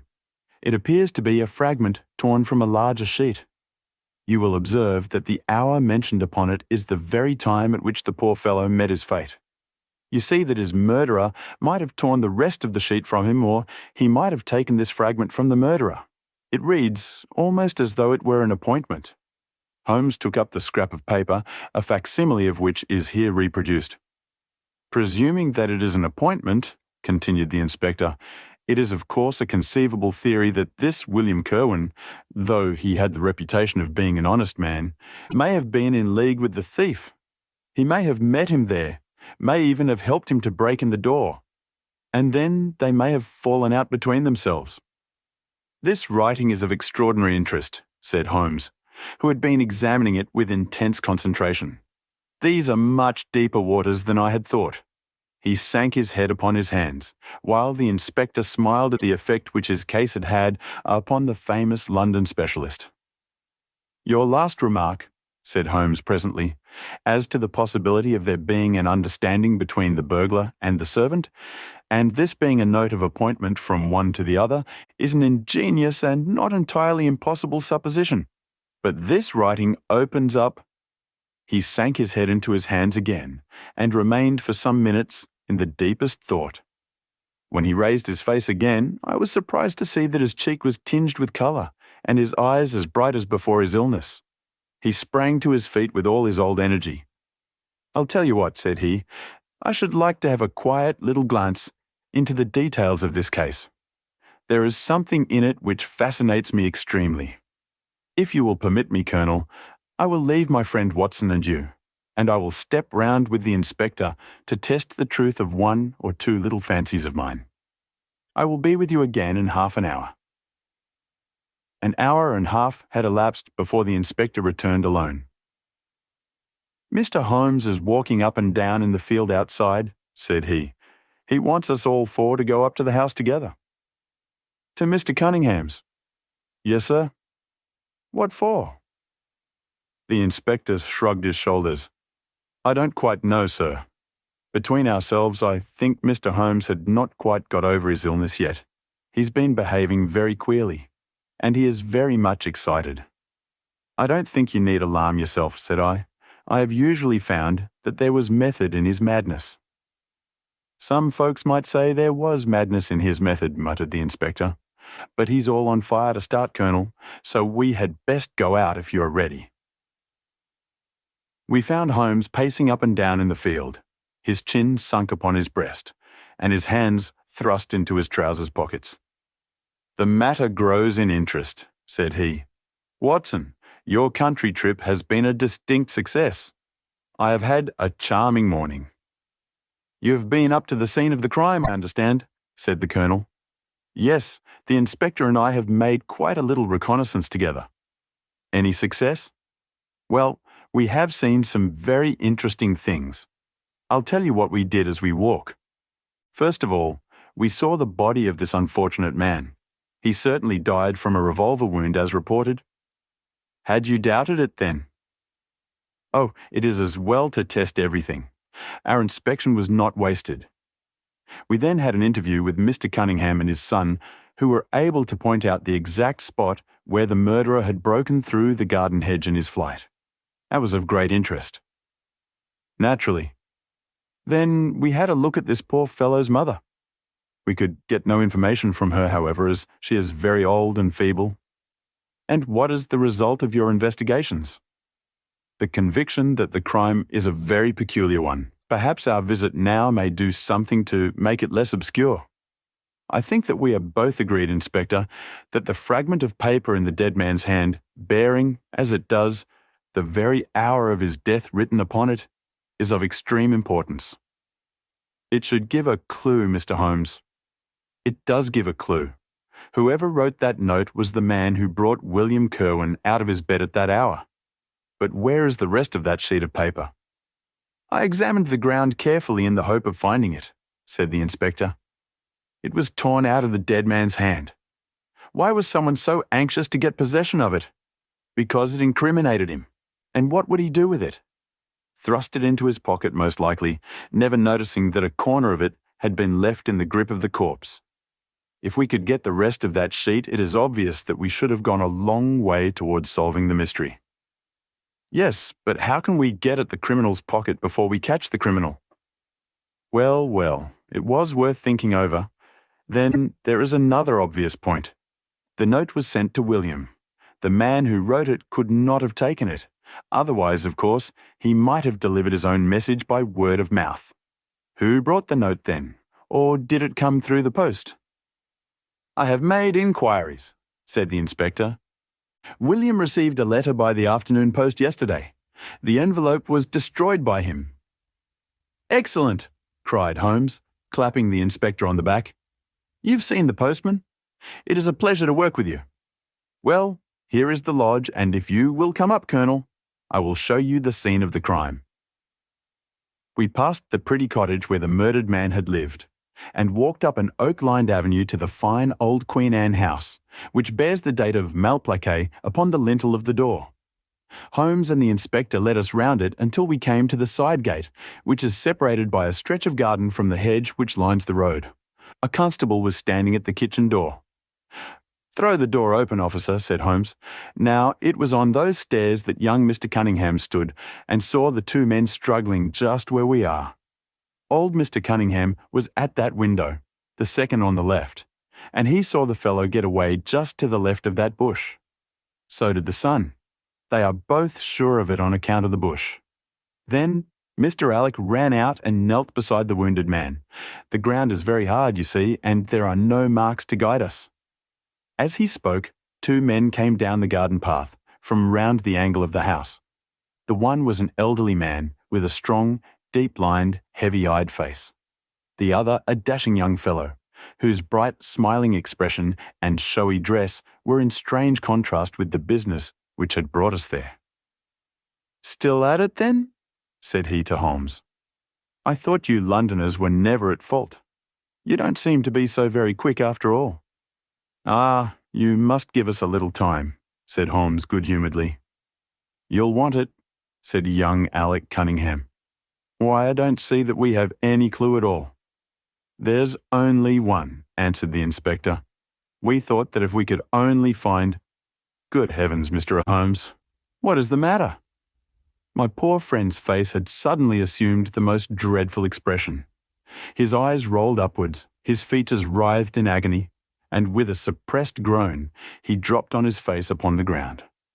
Horrified at the suddenness and severity of the attack, we carried him into the kitchen, where he lay back in a large chair and breathed heavily for some minutes. Finally, with a shamefaced apology for his weakness, he rose once more. Watson would tell you that I have only just recovered from a severe illness, he explained. I am liable to these sudden nervous attacks. Shall I send you home in my trap? Asked old Cunningham. Well, since I'm here, there is one point on which I should like to feel sure. We can very easily verify it. What was it? Well, it seems to me that it is just possible that the arrival of this poor fellow William was not before, but after, the entrance of the burglary into the house. You appear to take it for granted that, although the door was forced, the robber never got in. I fancy that is quite obvious, said Mr. Cunningham gravely. Why, my son Alec had not yet gone to bed, and he would certainly have heard anyone moving about. Where was he sitting? I was smoking in my dressing room. Which window is that? The last on the left, next my father's. Both of your lamps were lit. Of course. Undoubtedly. There are some very singular points here, said Holmes, smiling. Is it not extraordinary that a burglary, and a burglar who had had some previous experience, should deliberately break into a house at a time when he could see from the lights that two of the family were still afoot? He must have been a cool hand. Well, of course, if the case were not an odd one, we should not have been driven to ask you for an explanation, said young Mr. Alec. But as to your ideas that the man had robbed the house before William tackled him, I think it a most absurd notion. Wouldn't we have found the place disarranged and missed the things which he had taken? It depends on what the things were, said Holmes. You must remember that we are dealing with a burglar who is a very peculiar fellow and who appears to work on lines of his own. Look, for example, at the queer lot of things which he took from Acton's, what was it? A ball of string, a letter weight, and I don't know what other odds and ends. Well, we are quite in your hands, Mr. Holmes, said old Cunningham. Anything which you or the inspector may suggest will most certainly be done.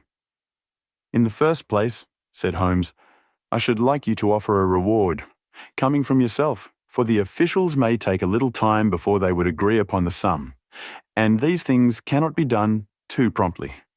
I have jotted down the form here, if you would not mind signing it. £50 was quite enough, I thought. I would willingly give 500, said the JP, taking the slip of paper and the pencil which Holmes handed to him. This is not quite correct, however, he added, glancing over the document. I wrote it rather hurriedly. You see, you begin. Whereas at about 1:15 on Tuesday morning an attempt was made, and so on. It was at 11:45, as a matter of fact. I was pained at the mistake, for I knew how keenly Holmes would feel any slip of the kind. It was his specialty to be accurate as to fact, but his recent illness had shaken him, and this one little incident was enough to show me that he was still far from being himself. He was obviously embarrassed for an instant, while the inspector raised his eyebrows, and Alec Cunningham burst into a laugh. The old gentleman corrected the mistake, however, and handed the paper back to Holmes. Get it printed as soon as possible, he said. I think your idea is an excellent one. Holmes put the slip of paper carefully away into his pocketbook. And now, said he, it really would be a good thing that we should all go over the house together and make certain that this rather erratic burglar did not, after all, carry anything away with him. Before entering, Holmes made an examination of the door which had been forced. It was evident that a chisel or strong knife had been thrust in, and the lock forced back with it. We could see the marks in the wood where it had been pushed in. You don't use bars, then? He asked. We have never found it necessary. You don't keep a dog? Yes, but he is chained on the other side of the house. When do the servants go to bed? About 10. I understand that William was usually in bed also at that hour. Yes. It is singular that on this particular night he should have been up. Now, I should be very glad if you would have the kindness to show us over the house, Mr. Cunningham. A stone-flagged passage, with the kitchens branching away from it, led by a wooden staircase directly to the first floor of the house. It came out upon the landing opposite to a second more ornamental stair which came up from the front hall. Out of this landing opened the drawing-room and several bedrooms, including those of Mr. Cunningham and his son. Holmes walked slowly, taking keen note of the architecture of the house. I could tell from his expression that he was on a hot scent, and yet I could not in the least imagine in what direction his inferences were leading him. My good sir, said Mr. Cunningham with some impatience, this is surely very unnecessary. That is my room at the end of the stairs, and my son's is the one beyond it. I leave it to your judgment whether it was possible for the thief to have come up here without disturbing us. You must try round and get on a fresh scent, I fancy, said the son with a rather malicious smile. Still, I must ask you to humour me a little further. I should like, for example, to see how far the windows of the bedrooms command the front. This, I understand, is your son's room. He pushed open the door. And that, I presume, is the dressing room in which he sat smoking when the alarm was given. Where does the window of that look out to? He stepped across the bedroom, pushed open the door, and glanced round the other chamber. I hope that you are satisfied now, said Mr. Cunningham tartly. Thank you. I think I've seen all that I wished. Then if it is really necessary, we can go into my room. If it is not too much trouble. The JP shrugged his shoulders and led the way into his own chamber, which was a plainly furnished and commonplace room. As we moved across it in the direction of the window, Holmes fell back until he and I were the last of the group. Near the foot of the bed stood a dish of oranges and a carafe of water. As we passed it, Holmes, to my unutterable astonishment, leaned over in front of me and deliberately knocked the whole thing over. The glass smashed into 1,000 pieces, and the fruit rolled about into every corner of the room. "You've done it now, Watson," said he, coolly. "A pretty mess you've made of the carpet." I stooped in some confusion and began to pick up the fruit, understanding for some reason my companion desired me to take the blame upon myself. The others did the same, and set the table on its legs again. "Hello," cried the inspector. "Where's he got to?" Holmes had disappeared. "Wait here an instant," said the young Alec Cunningham. "The fellow is off his head, in my opinion. Come with me, father, and see where he has got to." They rushed out of the room, leaving the inspector, the colonel, and me staring at each other. "'Pon my word, I am inclined to agree with Master Alex," said the official. "It may be the effect of this illness, but it seems to me that—" His words were cut short by a sudden scream of, "Help! Help! Murder!" With a thrill, I recognized the voice as that of my friend. I rushed madly from the room onto the landing. The cries, which had sunk down into a hoarse, inarticulate shouting, came from the room which we had first visited. I dashed in and on into the dressing room beyond. The two Cunninghams were bending over the prostrate figure of Sherlock Holmes, the younger clutching his throat with both hands, while the elder seemed to be twisting one of his wrists. In an instant, the three of us had torn them away from him, and Holmes staggered to his feet, very pale and evidently greatly exhausted. "Arrest these men, Inspector," he gasped. "On what charge?" "That of murdering their coachman, William Kirwan." The inspector stared about him in bewilderment. "Oh, come now, Mr. Holmes," said he at last. "I'm sure you don't really mean to—" "Tut, man, look at their faces," cried Holmes curtly, and never, certainly, have I seen a plainer confession of guilt upon human countenances. The older man seemed numbed and dazed, with a heavy, sullen expression upon his strongly marked face. The son, on the other hand, had dropped all that jaunty, dashing style which had characterized him, and the ferocity of a dangerous wild beast gleamed in his dark eyes and distorted his handsome features. The inspector said nothing, but, stepping to the door, he blew his whistle. Two of his constables came at the call. "I have no alternative, Mr. Cunningham," said he. "I trust that this may all prove to be an absurd mistake, but you can see that—" "Would you? Drop it." He struck out with his hand, and a revolver which the younger man was in the act of cocking clattered down upon the floor. "Keep that," said Holmes, quietly putting his foot upon it. "You will find it useful at the trial. But this is what we really wanted." He held up a little crumpled piece of paper. "The remainder of the sheet!" cried the inspector. "Precisely. And where was it?" "Where I was sure it must be. I'll make the whole matter clear to you presently. I think, Colonel, that you and Watson might return now, and I will be with you again in an hour at the furthest.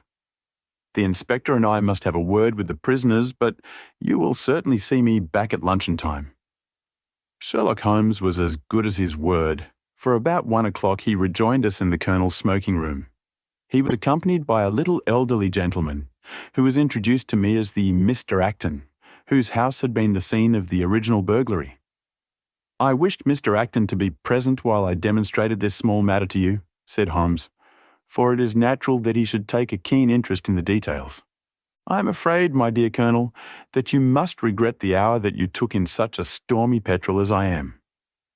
"On the contrary," answered the Colonel warmly, "I consider it the greatest privilege to have been permitted to study your methods of working. I confess that they quite surpass my expectations, and that I am utterly unable to account for your result. I have not yet seen the vestige of a clue. I'm afraid that my explanation may disillusion you, but it has always been my habit to hide none of my methods, either from my friend Watson or from anyone who might take an intelligent interest in them. But first, as I am rather shaken by the knocking about which I had in the dressing room, I think that I shall help myself to a dash of your brandy, Colonel. My strength had been rather tried of late. I trust that you had no more of those nervous attacks." Sherlock Holmes laughed heartily. "We will come to that in its turn," said he. "I will lay an account of the case before you in its due order. showing you the various points which guided me in my decision. Pray interrupt me if there is any inference which is not perfectly clear to you. It is of the highest importance in the art of detection to be able to recognize out of a number of facts which are incidental and which vital. Otherwise, your energy and attention must be dissipated instead of being concentrated. Now, in this case, there was not the slightest doubt in my mind from the first that the key of the whole matter must be looked for in the scrap of paper in the dead man's hand.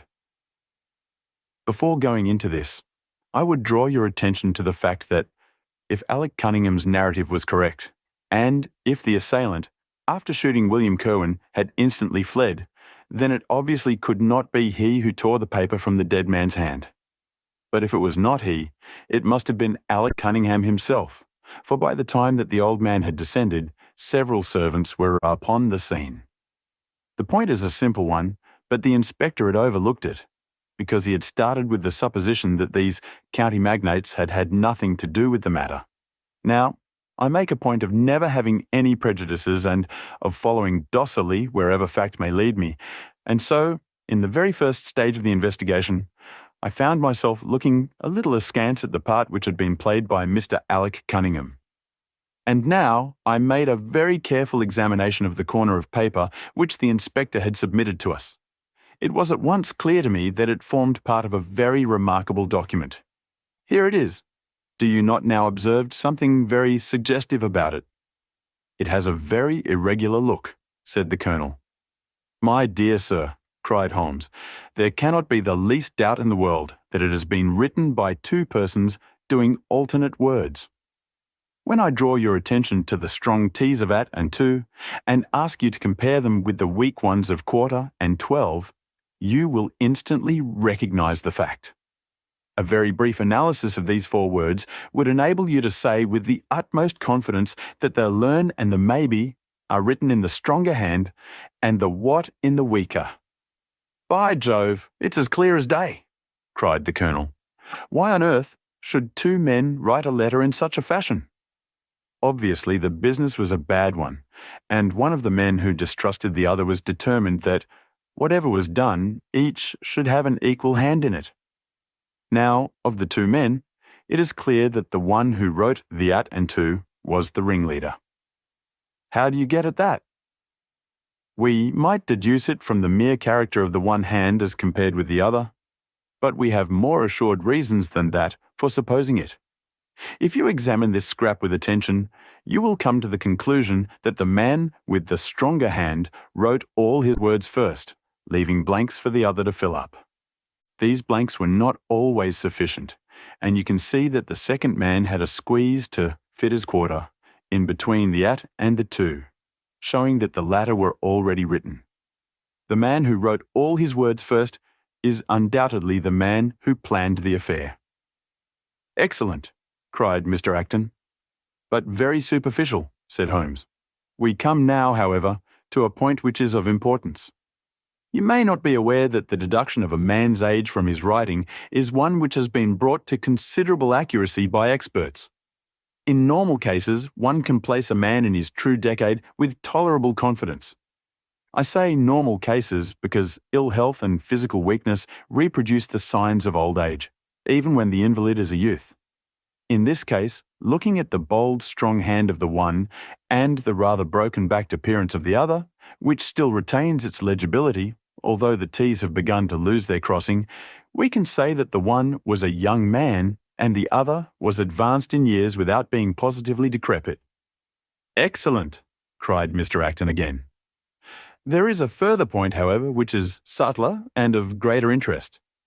There is something in common between these hands. They belong to men who are blood relatives. It may be most obvious to you in the Greekese, but, to me, there are many small points which indicate the same thing. I have no doubt at all that a family mannerism can be traced in these two specimens of writing. I am only, of course, giving you the leading results now of my examination of the paper.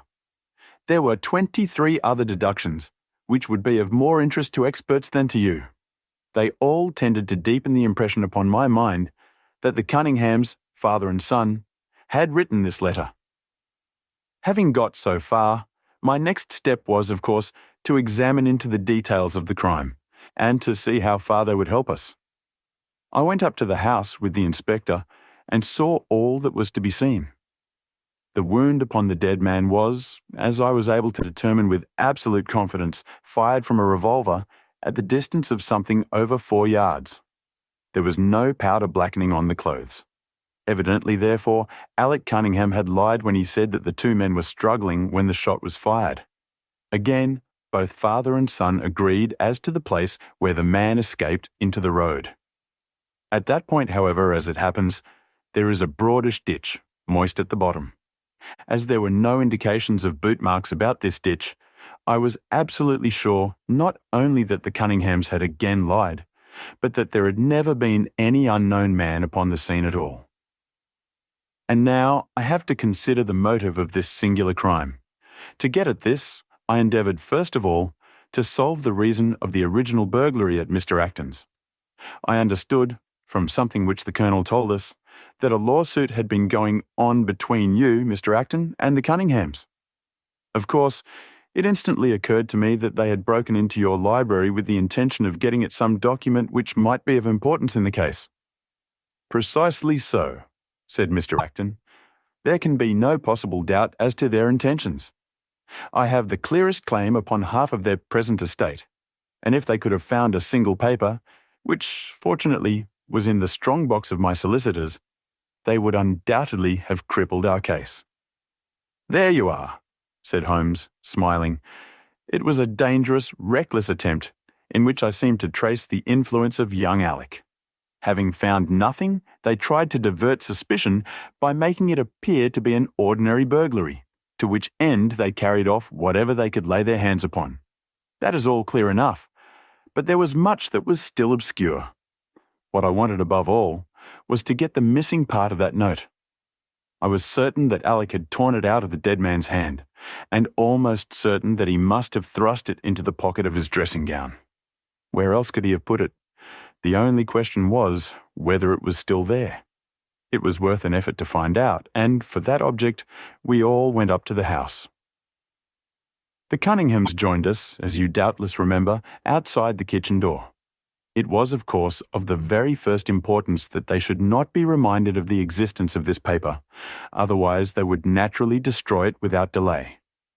The inspector was about to tell them the importance which we attached to it when, by the luckiest chance in the world, I tumbled down in a sort of fit, and so changed the conversation. Good heavens, cried the Colonel, laughing. Do you mean to say all our sympathy was wasted and your fit and imposture? Speaking professionally, it was admirably done, cried I, looking in amazement at this man who was forever confounding me with some new phase of his astuteness. It is an art which is often useful, said he. When I recovered, I managed, by a device which had perhaps some little merit of ingenuity, to get old Cunningham to write the word 12, so that I might compare it with the 12 upon the paper. Oh, what an ass I've been, I exclaimed. I could see that you were commiserating with me over my weakness, said Holmes, laughing. I was sorry to cause you the sympathetic pain which I know that you felt. We then went upstairs together, and having entered the room and seen the dressing gown hanging up behind the door, I contrived, by upsetting a table, to engage their attention for the moment, and slipped back to examine the pockets. I had hardly got the paper, however, which was, as I had expected, in one of them, when the two Cunninghams were on me, and would, I verily believe, have murdered me then and there, but for your prompt and friendly aid. As it is, I feel that young man's grip on my throat now, and the father has twisted my wrist round in the effort to get the paper out of my hand. They saw that I must know all about it, you see, and the sudden change from absolute security to complete despair made them perfectly desperate. I had a little talk with old Cunningham afterwards as to the motive of the crime. He was tractable enough, though his son was a perfect demon, ready to blow out his own or anybody else's brains if he could have got to his revolver. When Cunningham saw that the case against him was so strong, he lost all heart and made a clean breast of everything. It seems that William had secretly followed his two masters on the night when they made their raid upon Mr. Acton's, and having thus got them into his power, proceeded, under threats of exposure, to levy blackmail upon them. Mr. Alec, however, was a dangerous man to play games of that sort with. It was a stroke of positive genius on his part to see in the burglary scare which was convulsing the countryside an opportunity of plausibly getting rid of the man whom he feared. William was decoyed up and shot, and had they only got the whole of the note and paid a little more attention to detail in the accessories, it is very possible that suspicion might never have been aroused. "And the note?" I asked. Sherlock Holmes placed the subjoined paper before us. "It is very much the sort of thing that I expected," said he. "Of course, we do not yet know what the relations may have been between Alec Cunningham, William Kirwan, and Annie Morrison. The result shows that the trap was skillfully baited. I am sure that you cannot fail to be delighted with the traces of heredity shown in the P's and in the tails of the G's. The absence of the eye dots in the old man's writing is also most characteristic. Watson, I think our quiet rest in the country has been a distinct success, and I shall certainly return much invigorated to Baker Street tomorrow." I hope you liked this audiobook. If you'd like to hear more, please support us on patreon.com. It really helps us keep going. www.patreon.com/c/audiobooks752. Thank you, and I invite you to listen to the other books I have recorded. The Crooked Man. One summer night, a few months after my marriage, I was seated by my own hearth, smoking a last pipe and nodding over a novel, for my day's work had been an exhausting one. My wife had already gone upstairs, and the sound of the locking of the hall door some time before told me that the servants had also retired. I had risen from my seat and was knocking out the ashes of my pipe when I suddenly heard the clang of the bell. I looked at the clock. It was 11:15. This could not be a visitor at so late an hour. A patient, evidently, and possibly an all-night sitting. With a wry face, I went out into the hall and opened the door. To my astonishment, it was Sherlock Holmes who stood upon my step. "Ah, Watson," said he, "I hoped that I might not be too late to catch you." "My dear fellow, pray come in. You look surprised, and no wonder. Relieved too, I fancy. You still smoke the Arcadia mixture of your bachelor days then. There's no mistaking that fluffy ash upon your coat. It's easy to tell that you have been accustomed to wear a uniform, Watson. You'll never pass as a purebred civilian as long as you keep that habit of carrying your handkerchief in your sleeve. Could you put me up tonight?" "With pleasure." "You told me that you had bachelor quarters for one, and I see that you have no gentleman visitor at present. Your hat stand proclaims as much." "I shall be delighted if you will stay." "Thank you. I'll fill the vacant peg then. Sorry to see that you've had the British workman in the house. He's a token of evil. Not the drains, I hope." "No, the gas." "Ah, he has left 2 nail marks from his boot upon your linoleum, just where the light strikes it." "No, thank you. I had some supper at Waterloo, but I'll smoke a pipe with you with pleasure." I handed him my pouch, and he seated himself opposite to me and smoked for some time in silence. I was well aware that nothing but business of importance would have brought him to me at such an hour, so I waited patiently until he should come round to it. "I see that you are professionally rather busy just now," said he, glancing very keenly across at me.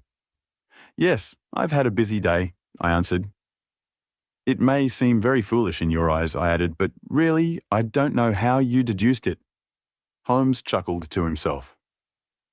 "I have the advantage of knowing your habits, my dear Watson," said he. "When your round is a short one, you walk, and when it is a long one, you use a hansom.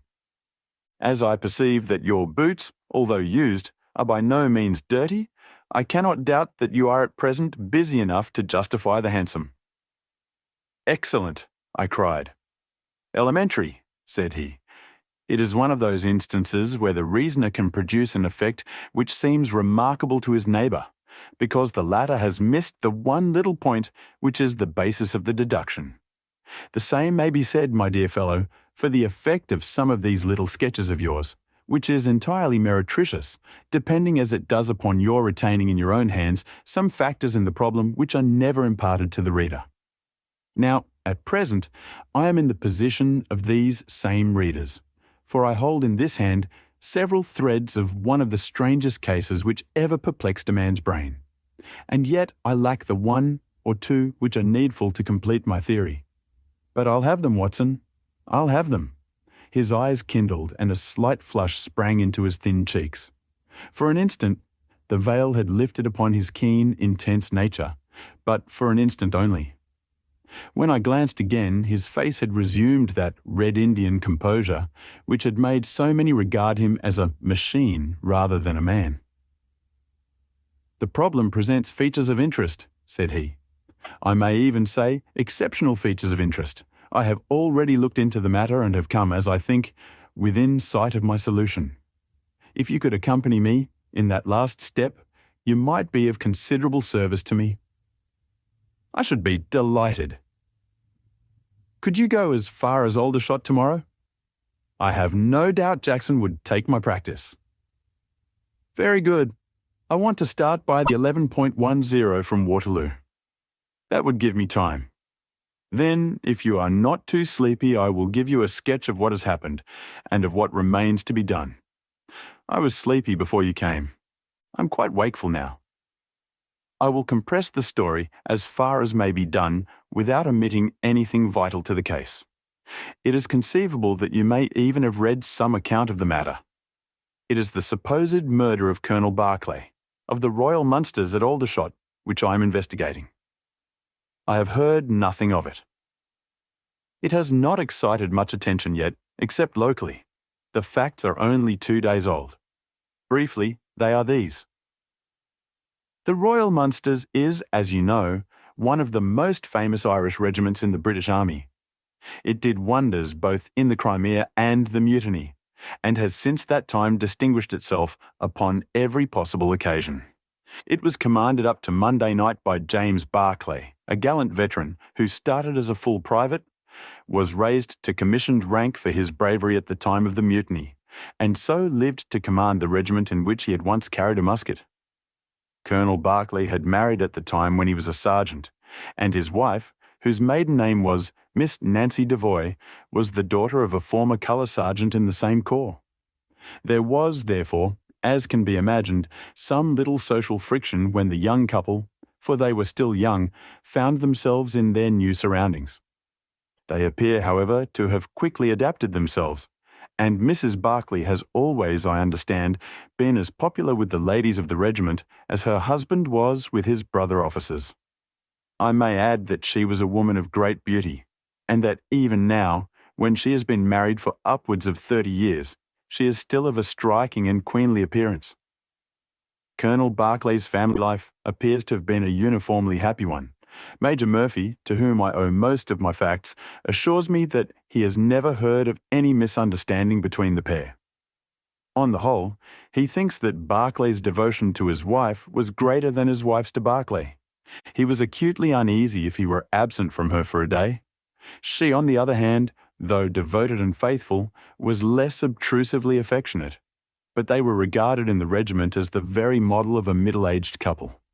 There was absolutely nothing in their mutual relations to prepare people for the tragedy which was to follow.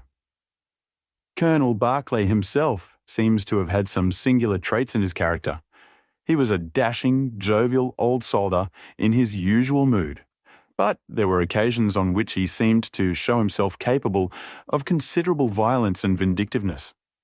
This side of his nature, however, appears never to have been turned towards his wife. Another fact, which had struck Major Murphy and 3 out of 5 of the other officers with whom I conversed, was the singular sort of depression which came upon him at times. As the Major expressed it, the smile had often been struck from his mouth, as if by some invisible hand, when he has been joining the gaieties and chaff of the mess table. For days on end, when the mood was on him, he has been sunk in the deepest gloom. This and a certain tinge of superstition were the only unusual traits in his character which his brother officers had observed. The latter peculiarity took the form of a dislike to being left alone, especially after dark. This puerile feature in a nature which was conspicuously manly had often given rise to comment and conjecture. The 1st Battalion of the Royal Munsters, which is the old 117th, has been stationed at Aldershot for some years. The married officers live out of barracks, and the colonel has, during all this time, occupied a villa called Lachine, about half a mile from the North Camp. The house stands in its own grounds, but the west side of it is not more than 30 yards from the high road. A coachman and 2 maids form the staff of servants. These, with their master and mistress, were the sole occupants of Lachine, for the Barclays had no children, nor was it usual for them to have resident visitors. Now for the events at Lachine between 9 and 10 on the evening of last Monday. Mrs. Barclay was, it appears, a member of the Roman Catholic Church, and had interested herself very much in the establishment of the Guild of St. George, which was formed in connection with the Watt Street Chapel, for the purpose of supplying the poor with cast-off clothing. A meeting of the Guild had been held that evening at 8, and Mrs. Barclay had hurried over her dinner in order to be present at it. When leaving the house, she was heard by the coachman to make some commonplace remark to her husband, and to assure him that she would be back before very long. She then called for Miss Morrison, a young lady who lives in the next villa, and the two went off together to their meeting. It lasted 40 minutes, and at 9:15, Mrs. Barclay returned home, having left Miss Morrison at her door as she passed. There is a room which is used as a morning room at Lachine. This faces the road and opens by a large glass folding door onto the lawn. The lawn is 30 yards across and is only divided from the highway by a low wall with an iron rail above it. It was into this room that Mrs. Barclay went upon her return. The blinds were not down, for the room was seldom used in the evening, but Mrs. Barclay herself lit the lamp and then rang the bell, asking Jane Stewart, the housemaid, to bring her a cup of tea, which was quite contrary to her usual habits. The colonel had been sitting in the dining room, but hearing that his wife had returned, he joined her in the morning room. The coachman saw him cross the hall and enter it. He was never seen again alive. The tea which had been ordered was brought up at the end of 10 minutes, but the maid, as she approached the door, was surprised to hear the voices of her master and mistress in furious altercation. She knocked without receiving any answer and even turned the handle, but only to find that the door was locked upon the inside. Naturally enough, she ran down to tell the cook, and the 2 women with the coachman came up into the hall and listened to the dispute which was still raging. They all agreed that only 2 voices were to be heard, those of Barclay and of his wife. Barclay's remarks were subdued and abrupt, so that none of them were audible to the listeners. The ladies, on the other hand, were most bitter, and when she raised her voice could be plainly heard. "You coward!" she repeated over and over again. "What can be done now? What can be done now? Give me back my life. I will never so much as breathe the same air with you again. You coward! You coward!" Those were scraps of her conversation, ending in a sudden dreadful cry in the man's voice, with a crash and a piercing scream from the woman. Convinced that some tragedy had occurred, the coachman rushed to the door and strove to force it, while scream after scream issued from within. He was unable, however, to make his way in, and the maids were too distracted with fear to be of any assistance to him. A sudden thought struck him, however, and he ran through the hall door and round to the lawn upon which the long French windows open. One side of the window was open, which I understand was quite usual in the summertime, and he passed without difficulty into the room. His mistress had ceased to scream and was stretched insensible upon a couch, while with his feet tilted over the side of an armchair, and his head upon the ground near the corner of the fender, was lying the unfortunate soldier stone dead in a pool of his own blood. Naturally, the coachman's first thought, on finding that he could do nothing for his master, was to open the door. But here an unexpected and singular difficulty presented itself. The key was not in the inner side of the door, nor could he find it anywhere in the room. He went out again, therefore, through the window, and having obtained the help of a policeman and of a medical man, he returned. The lady, against whom naturally the strongest suspicion rested, was removed to her room, still in a state of insensibility. The colonel's body was then placed upon the sofa, and a careful examination made of the scene of the tragedy. The injury from which the unfortunate veteran was suffering was found to be a jagged cut some 2 inches long at the back part of his head, which had evidently been caused by a violent blow from a blunt weapon. Nor was it difficult to guess what that weapon may have been. Upon the floor, close to the body, was lying a singular club of hard-carved wood with a bone handle. The colonel possessed a varied collection of weapons brought from the different countries in which he had fought, and it is conjectured by the police that his club was among his trophies. The servants deny having seen it before, but among the numerous curiosities in the house, it is possible that it may have been overlooked. Nothing else of importance was discovered in the room by the police, save the inexplicable fact that neither upon Mrs. Barclay's person, nor upon that of the victim, nor in any part of the room was the missing key to be found. The door had eventually to be opened by a locksmith from Aldershot.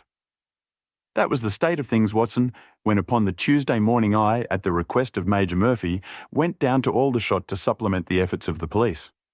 I think that you will acknowledge that the problem was already one of interest, but my observations soon made me realise that it was in truth much more extraordinary than would at first sight appear. Before examining the room, I cross-questioned the servants, but only succeeded in eliciting the facts which I have already stated. One other detail of interest was remembered by Jane Stewart, the housemaid. You will remember that on hearing the sound of the quarrel, she descended and returned with the other servants. On that first occasion, when she was alone, she says that the voices of her master and mistress were sunk so low that she could hear hardly anything, and judged by their tones, rather than their words, that they had fallen out. On my pressing her, however, she remembered that she heard the word David uttered twice by the lady. The point is of the utmost importance as guiding us towards the reason of the sudden quarrel. The colonel's name, you remember, was James. There was one thing in the case which had made the deepest impression both upon the servants and the police. This was the contortion of the colonel's face. It had set, according to their account, into the most dreadful expression of fear and horror which a human countenance is capable of assuming. More than one person fainted at the mere sight of him, so terrible was the effect. It was quite certain that he had foreseen his fate, and that it had caused him the utmost horror. This, of course, fitted in well enough with the police theory, if the colonel could have seen his wife making a murderous attack upon him. Nor was the fact of the wound being on the back of his head a fatal objection to this, as he might have turned to avoid the blow. No information could be got from the lady herself, who was temporarily insane from an acute attack of brain fever. From the police I learned that Miss Morrison, who you remember, went out that evening with Mrs. Barclay, denied having any knowledge of what it was which had caused the ill humour in which her companion had returned. Having gathered these facts, Watson, I smoked several pipes over them, trying to separate those which were crucial from others which were merely incidental. There could be no question that the most distinctive and suggestive point in the case was the singular disappearance of the door key. A most careful search had failed to discover it in the room. Therefore, it must have been taken from it. But neither the colonel nor the colonel's wife could have taken it. That was perfectly clear. Therefore, a third person must have entered the room, and that third person could only have come in through the window. It seemed to me that a careful examination of the room and the lawn might possibly reveal some traces of this mysterious individual. You know my methods, Watson. There was not one of them which I did not apply to the inquiry, and it ended by my discovering traces, but very different ones from those which I had expected. There had been a man in the room, and he had crossed the lawn coming from the road. I was able to obtain 5 very clear impressions of his footmarks. One in the roadway itself, at the point where he had climbed the low wall, 2 on the lawn, and 2 very faint ones upon the stained boards near the window where he had entered. He had apparently rushed across the lawn, for his toe marks were much deeper than his heels. But it was not the man who surprised me. It was his companion. His companion! Holmes pulled a large sheet of tissue paper out of his pocket and carefully unfolded it upon his knee. "What do you make of that?" he asked. The paper was covered with the tracings of the footmarks of some small animal. It had 5 well-marked footpads, an indication of long nails, and the whole print might be nearly as large as a dessert spoon. "It's a dog," said I. Did you ever hear of a dog running up a curtain? I found distinct traces that this creature had done so. A monkey, then? But it is not the print of a monkey. What can it be, then? Neither dog nor cat, nor monkey, nor any creature that we are familiar with. I have tried to reconstruct it from the measurements. Here are 4 prints where the beast has been standing motionless. You see that it is no less than 15 inches from forefoot to hind. Add to that the length of neck and head, and you get a creature not much less than 2 feet long, probably more if there is any tail. But now, observe this other measurement. The animal has been moving, and we have the length of its stride. In each case, it is only about 3 inches. You have an indication, you see, of a long body with very short legs attached to it. It has not been considerate enough to leave any of its hair behind it. But its general shape must be what I have indicated, and it can run up a curtain, and it is carnivorous.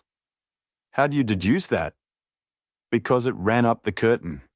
A canary's cage was hanging in the window, and its aim seems to have been to get at the bird. Then what was the beast? If I could give it a name, it might go a long way towards solving the case. On the whole, it was probably some creature of the weasel and stoat tribe, and yet it is larger than any of these that I've seen. But what had it to do with the crime? That also is still obscure, but we have learned a good deal, you perceive. We know that a man stood in the road looking at the quarrel between the Barclays. The blinds were up and the room lighted. We know also that he ran across the lawn, entered the room, accompanied by a strange animal, and that he either struck the Colonel, or, as is equally possible, that the Colonel fell down from sheer fright at the sight of him and cut his head on the corner of the fender. Finally, we have the curious fact that the intruder carried away the key with him when he left. Your discoveries seem to have left the business more obscure than it was before, said I. Quite so. They undoubtedly showed that the affair was much deeper than was at first conjectured. I thought the matter over, and I came to the conclusion that I must approach the case from another aspect. But really, Watson, I am keeping you up, and I might just as well tell you all this on our way to Aldershot tomorrow. Thank you. You have gone rather too far to stop. It is quite certain that when Mrs. Barclay left the house at 7:30, she was on good terms with her husband. She was never, as I think I have said, ostentatiously affectionate, but she was heard by the coachman chatting with the Colonel in a friendly fashion. Now, it was equally certain that, immediately on her return, she had gone to the room in which she was least likely to see her husband, had flown to tea as an agitated woman will, and finally, on his coming into her, had broken into violent recriminations. Therefore, something had occurred between 7:30 and 9 o'clock which had completely altered her feelings towards him. But Miss Morrison had been with her during the whole of that hour and a half. It was absolutely certain, therefore, in spite of her denial, that she must know something of the matter. My first conjecture was that possibly there had been some passages between this young lady and the old soldier, which the former had now confessed to the wife. That would account for the angry return, and also for the girl's denial that anything had occurred, nor would it be entirely incompatible with most of the words overhead. But there was the reference to David, and there was the known affection of the Colonel for his wife to weigh against it, to say nothing of the tragic intrusion of this other man, which might of course be entirely disconnected with what had gone before. It was not easy to pick one's steps, but, on the whole, I was inclined to dismiss the idea that there had been anything between the Colonel and Miss Morrison, but more than ever convinced that the young lady held the clue as to what it was which had turned Mrs. Barclay to hatred of her husband. I took the obvious course, therefore, of calling upon Miss M., of explaining to her that I was perfectly certain that she held the facts in her possession, and of assuring her that her friend, Mrs. Barclay, might find herself in the dock upon a capital charge unless the matter were cleared up. Miss Morrison is a little ethereal slip of a girl, with timid eyes and blonde hair, but I found her by no means wanting in shrewdness and common sense. She sat thinking for some time after I had spoken, and then, turning to me with a brisk air of resolution, she broke into a remarkable statement which I will condense for your benefit. I promised my friend that I would say nothing of the matter, and a promise is a promise, said she. But if I can really help her when so serious a charge is laid against her, and when her own mouth, poor darling, is closed by illness, then I think I'm absolved from my promise. I will tell you exactly what happened upon Monday evening. We were returning from the Watt Street mission about 8:45. On our way, we had to pass through Hudson Street, which is a very quiet thoroughfare. There is only one lamp in it, upon the left-hand side, and as we approached this lamp, I saw a man coming towards us with his back very bent, and something like a box slung over one of his shoulders. He appeared to be deformed, for he carried his head low and walked with his knees bent. We were passing him when he raised his face to look at us in the circle of light thrown by the lamp, and as he did so, he stopped and screamed out in a dreadful voice, "My God, it's Nantussy!" Mrs. Barclay turned as white as death, and would have fallen down had the dreadful-looking creature not caught hold of her. I was going to call for the police, but she, to my surprise, spoke quite civilly to the fellow. "I thought you had been dead this 30 years, Henry," said she in a shaking voice. "So I have," said he, and it was awful to hear the tones that he said it in. He had a very dark, fearsome face, and a gleam in his eyes that comes back to me in my dreams. His hair and whiskers were shot with grey, and his face was all crinkled and puckered like a withered apple.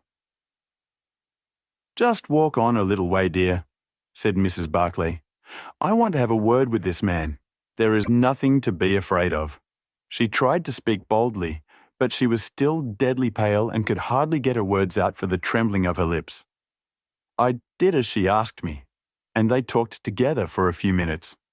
Then she came down the street with her eyes blazing, and I saw the crippled wretch standing by the lamp-post and shaking his clenched fists in the air, as if he were mad with rage. She never said a word until we were at the door here, when she took me by the hand and begged me to tell no one what had happened.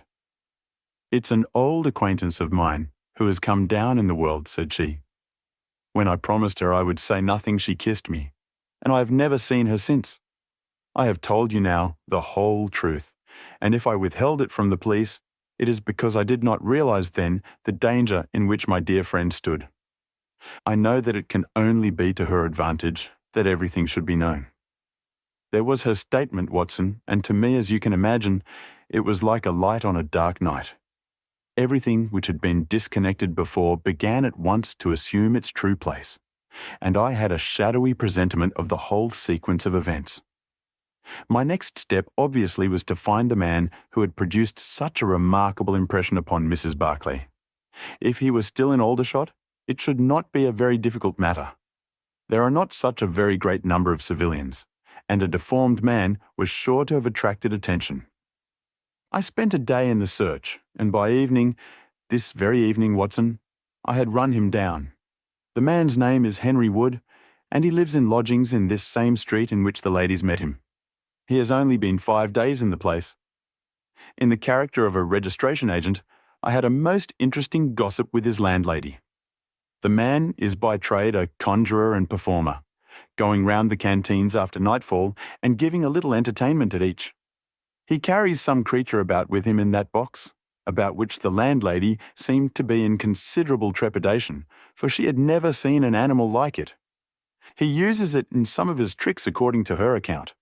So much the woman was able to tell me, and also that it was a wonder the man lived, seeing how twisted he was, and that he spoke in a strange tongue sometimes, and that for the last 2 nights she had heard him groaning and weeping in his bedroom.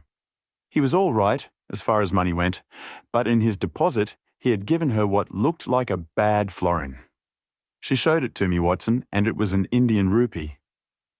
So now, my dear fellow, you see exactly how we stand, and why it is I want you. It is perfectly plain that after the ladies parted from this man, he followed them at a distance, that he saw the quarrel between husband and wife through the window, that he rushed in, and that the creature which he carried in his box got loose. That is all very certain. But he is the only person in this world who can tell us exactly what happened in that room. And you intend to ask him? Most certainly, but in the presence of a witness. And I am the witness? If you will be so good. If he can clear the matter up, well and good. If he refuses, we have no alternative but to apply for a warrant. But how do you know he'll be there when we return? You may be sure that I took some precautions. I have one of my Baker Street boys mounting guard over him who would stick to him like a burr, go where he might. We shall find him in Hudson Street tomorrow, Watson, and meanwhile I should be the criminal myself if I kept you out of bed any longer. It was midday when we found ourselves at the scene of the tragedy, and, under my companion's guidance, we made our way at once to Hudson Street. In spite of his capacity for concealing his emotions, I could easily see that Holmes was in a state of suppressed excitement, while I was myself tingling with that half-sporting, half-intellectual pleasure which I invariably experienced when I associated myself with him in his investigations. "This is the street," said he, as we turned into a short thoroughfare lined with plain two-storied brick houses. "Ah, here is Simpson to report." "He's in all right, Mr. Holmes," cried a small street Arab, running up to us. "Good Simpson," said Holmes, patting him on the head. "Come along, Watson. This is the house." He sent in his card with a message that he had come on important business, and a moment later we were face to face with the man whom we had come to see. In spite of the warm weather, he was crouching over a fire and the little room was like an oven. The man sat all twisted and huddled in his chair, in a way which gave an indescribably impression of deformity. But the face which he turned towards us, though worn and swarthy, must at some time have been remarkable for its beauty. He looked suspiciously at us now, out of yellow-shot, bilious eyes, and without speaking or rising, he waved towards two chairs. "Mr. Henry Wood, late of India, I believe," said Holmes affably. "I've come over this little matter of Colonel Berkeley's death." "What should I know about that?" "That's what I want to ascertain. You know, I suppose, that unless the matter is cleared up, Mrs. Berkeley, who is an old friend of yours, will in all probability be tried for murder." The man gave a violent start. "I don't know who you are," he cried, "nor how you come to know what you do know. But will you swear that this is true, that you tell me? Why, they are only waiting for her to come to her senses to arrest her. My God, are you in the police yourself? No? What business is it of yours, then? It's every man's business to see justice done. You can take my word that she is innocent. Then you are guilty. No, I am not. Who killed Colonel James Berkeley, then? It was a just providence that killed him. But, mind you this, that if I had knocked his brains out, as it was in my heart to do, he would have had no more than his due from my hands. If his own guilty conscience had not struck him down, it is likely enough that I might have had his blood upon my soul. You want me to tell the story? Well, I don't know why I shouldn't, for there's no cause for me to be ashamed of it. It was in this way, sir. You see me now, with my back like a camel and my ribs all awry. But there was a time when Corporal Henry Wood was the smartest man in the 117th foot. We were in India then, in cantonments, at a place we'll call Bertie. Berkeley, who died the other day, was sergeant in the same company as myself, and the belle of the regiment, aye, and the finest girl that ever had the breath of life between her lips, was Nancy Devoy, the daughter of the colour sergeant. There were two men that loved her, and one that she loved. And you'll smile when you look at this poor thing huddled before the fire, and hear me say that it was for my good looks that she loved me. Well, though I had her heart, her father was set upon her marrying Berkeley. I was a harum-scarum reckless lad, and he had had an education, and was already marked for the sword belt. But the girl held true to me, and it seemed that I would have had her when the mutiny broke out, and all hell was loose in the country. We were shut up in Bertie, the regiment of us with half a battery of artillery, a company of Sikhs, and a lot of civilians and womenfolk. There were 10,000 rebels round us, and they were as keen as a set of terriers round a rat cage. About the second week of it, our water gave out, and it was a question whether we could communicate with General Neal's column, which was moving up country. It was our only chance, for we could not hope to fight our way out with all the women and children, so I volunteered to go out and to warn General Neil of our danger. My offer was accepted, and I talked it over with Sergeant Barclay, who was supposed to know the ground better than any other man and who drew up a route by which I might get through the rebel lines. At 10 o'clock the same night, I started off upon my journey. There were 1,000 lives to save, but it was of only one that I was thinking when I dropped over the wall that night. My way ran down a dried-up watercourse, which we hoped would screen me from the enemy's sentries, but as I crept round the corner of it, I walked right into 6 of them, who were crouching down in the dark waiting for me. In an instant, I was stunned with a blow and bound hand and foot, but the real blow was to my heart and not to my head, for as I came to and listened to as much as I could understand of their talk, I heard enough to tell me that my comrade, the very man who had arranged the way that I was to take, had betrayed me by means of a native servant into the hands of the enemy. Well, there's no need for me to dwell on that part of it. You know now what James Barclay was capable of. Bertie was relieved by Neil next day, but the rebels took me away with them in their retreat, and it was many a long year before ever I saw a white face again.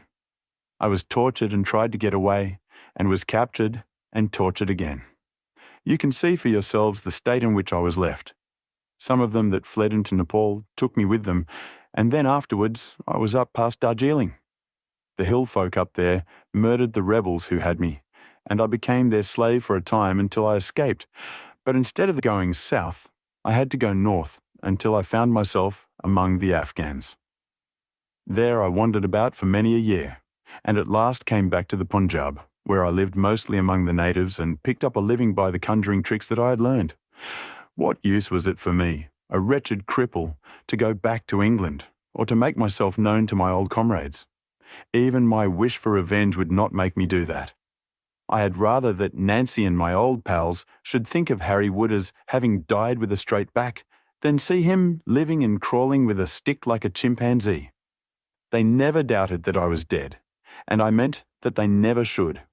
I heard that Barclay had married Nancy and that he was rising rapidly in the regiment, but even that did not make me speak.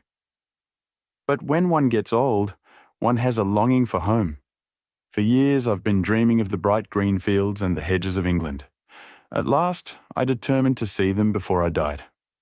I saved enough to bring me across, and then I came here where the soldiers are, for I know their ways, and how to amuse them and so earn enough to keep me. Your narrative is most interesting, said Sherlock Holmes. I have already heard of your meeting with Mrs. Barclay, and your mutual recognition. You then, as I understand, followed her home and saw through the window an altercation between her husband and her, in which she doubtless cast his conduct to you in his teeth. Your own feelings overcame you, and you ran across the lawn and broke in upon them. I did, sir, and at the sight of me, he looked as I've never seen a man look before, and over he went with his head on the fender. But he was dead before he fell. I read death on his face as plain as I can read that text over the fire. The bare sight of me was like a bullet through his guilty heart. And then? Then Nancy fainted, and I caught up the key of the door from her hand, intending to unlock it and get help. But as I was doing it, it seemed to me better to leave it alone and get away, for the thing might look black against me, and any way my secret would be out if I were taken. In my haste, I thrust the key into my pocket and dropped my stick while I was chasing Teddy, who had run up the curtain. When I got him into his box, from which he had slipped, I was off as fast as I could run. "Who's Teddy?" asked Holmes. The man leaned over and pulled up the front of a kind of hutch in the corner. In an instant out there slipped a beautiful reddish-brown creature, thin and lithe, with the legs of a stoat, a long, thin nose, and a pair of the finest red eyes that ever I saw in an animal's head.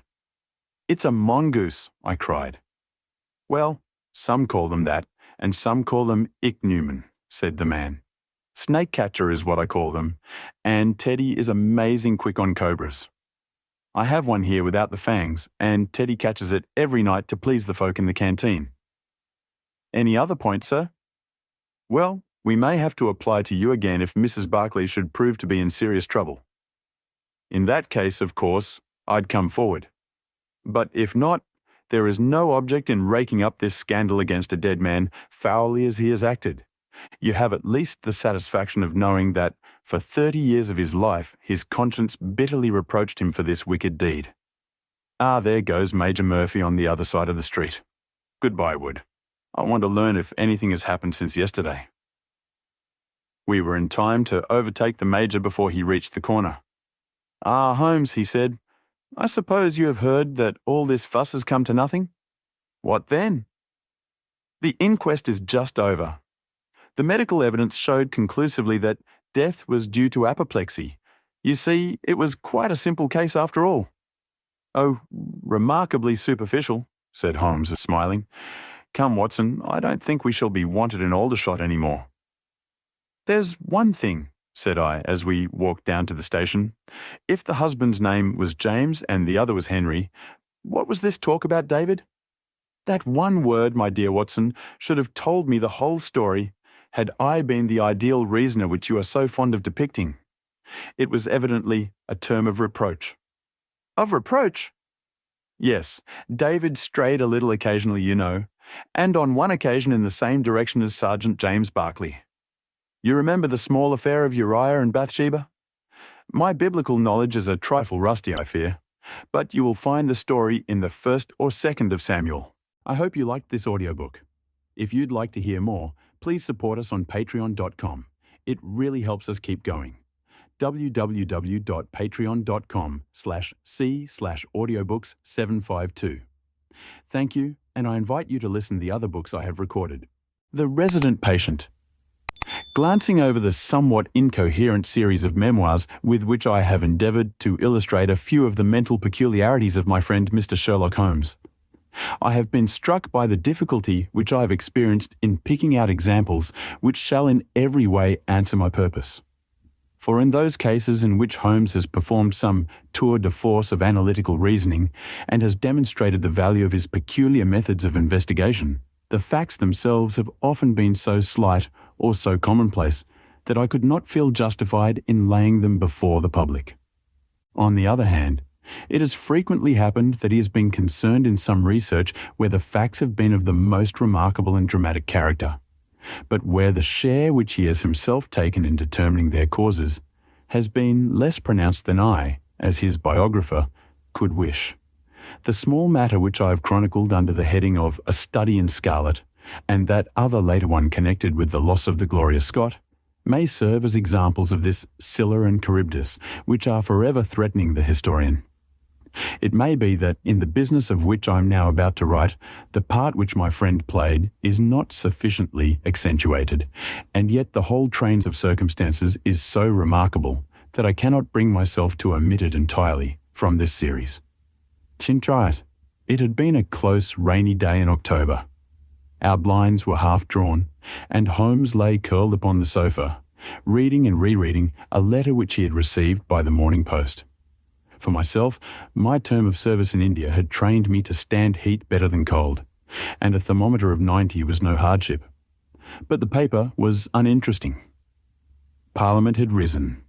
Everybody was out of town, and I yearned for the glades of the New Forest or the shingle of Southsea. A depleted bank account had caused me to postpone my holiday, and, as to my companion, neither the country nor the sea presented the slightest attraction to him. He loved to lie in the very centre of 5 millions of people, with his filaments stretching out and running through them, responsive to every little rumour or suspicion of unsolved crime. Appreciation of nature found no place among his many gifts, and his only change was when he turned his mind from the evildoer of the town to track down his brother of the country. I cannot be sure of the exact date, for some of my memoranda upon the matter have been mislaid, but it must have been towards the end of the first year during which Holmes and I shared chambers in Baker Street. It was boisterous October weather, and we had both remained indoors all day. I, because I feared with my shaken health to face the keen autumn wind, while he was deep in some of those abstruse chemical investigations which absorbed him utterly as long as he was engaged upon them. Towards evening, however, the breaking of a test tube brought his research to a premature ending, and he sprang up from his chair with an exclamation of impatience and a clouded brow.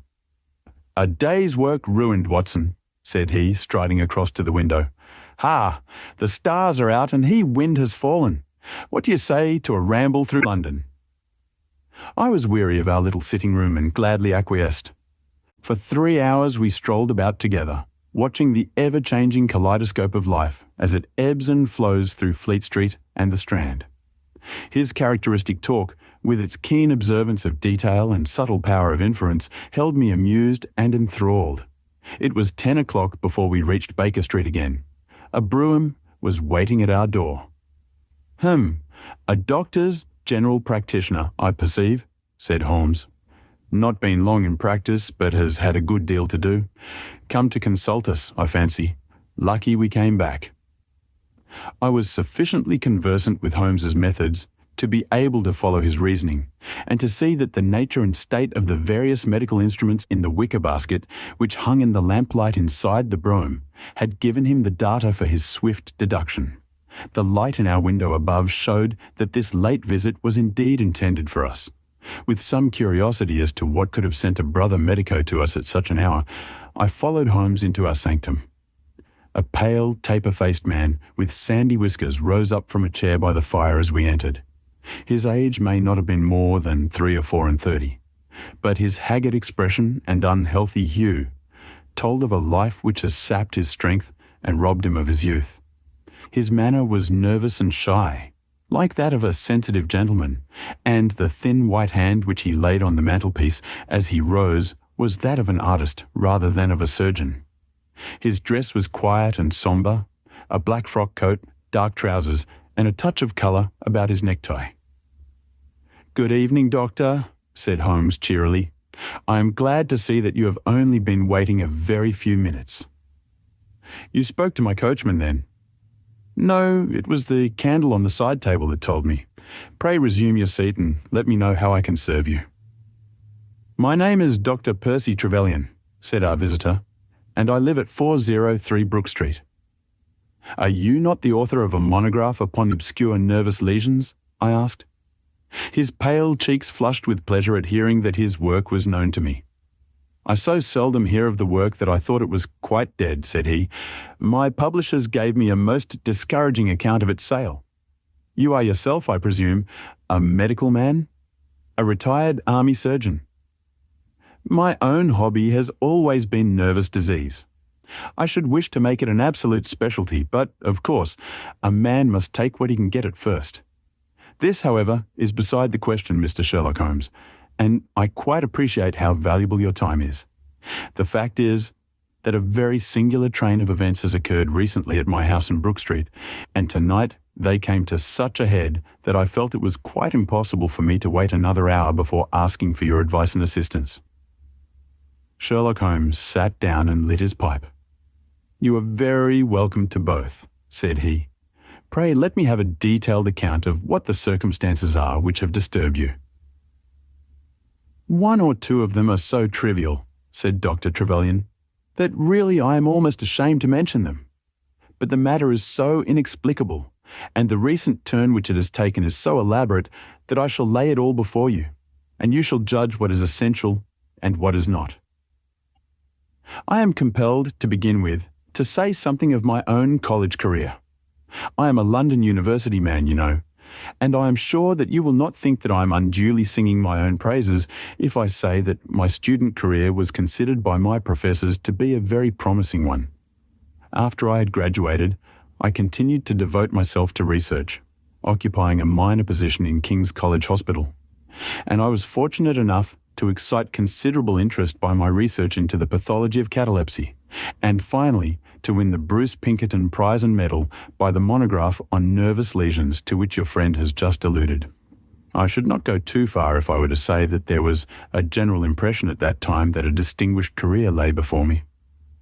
But the one great stumbling block lay in my want of capital.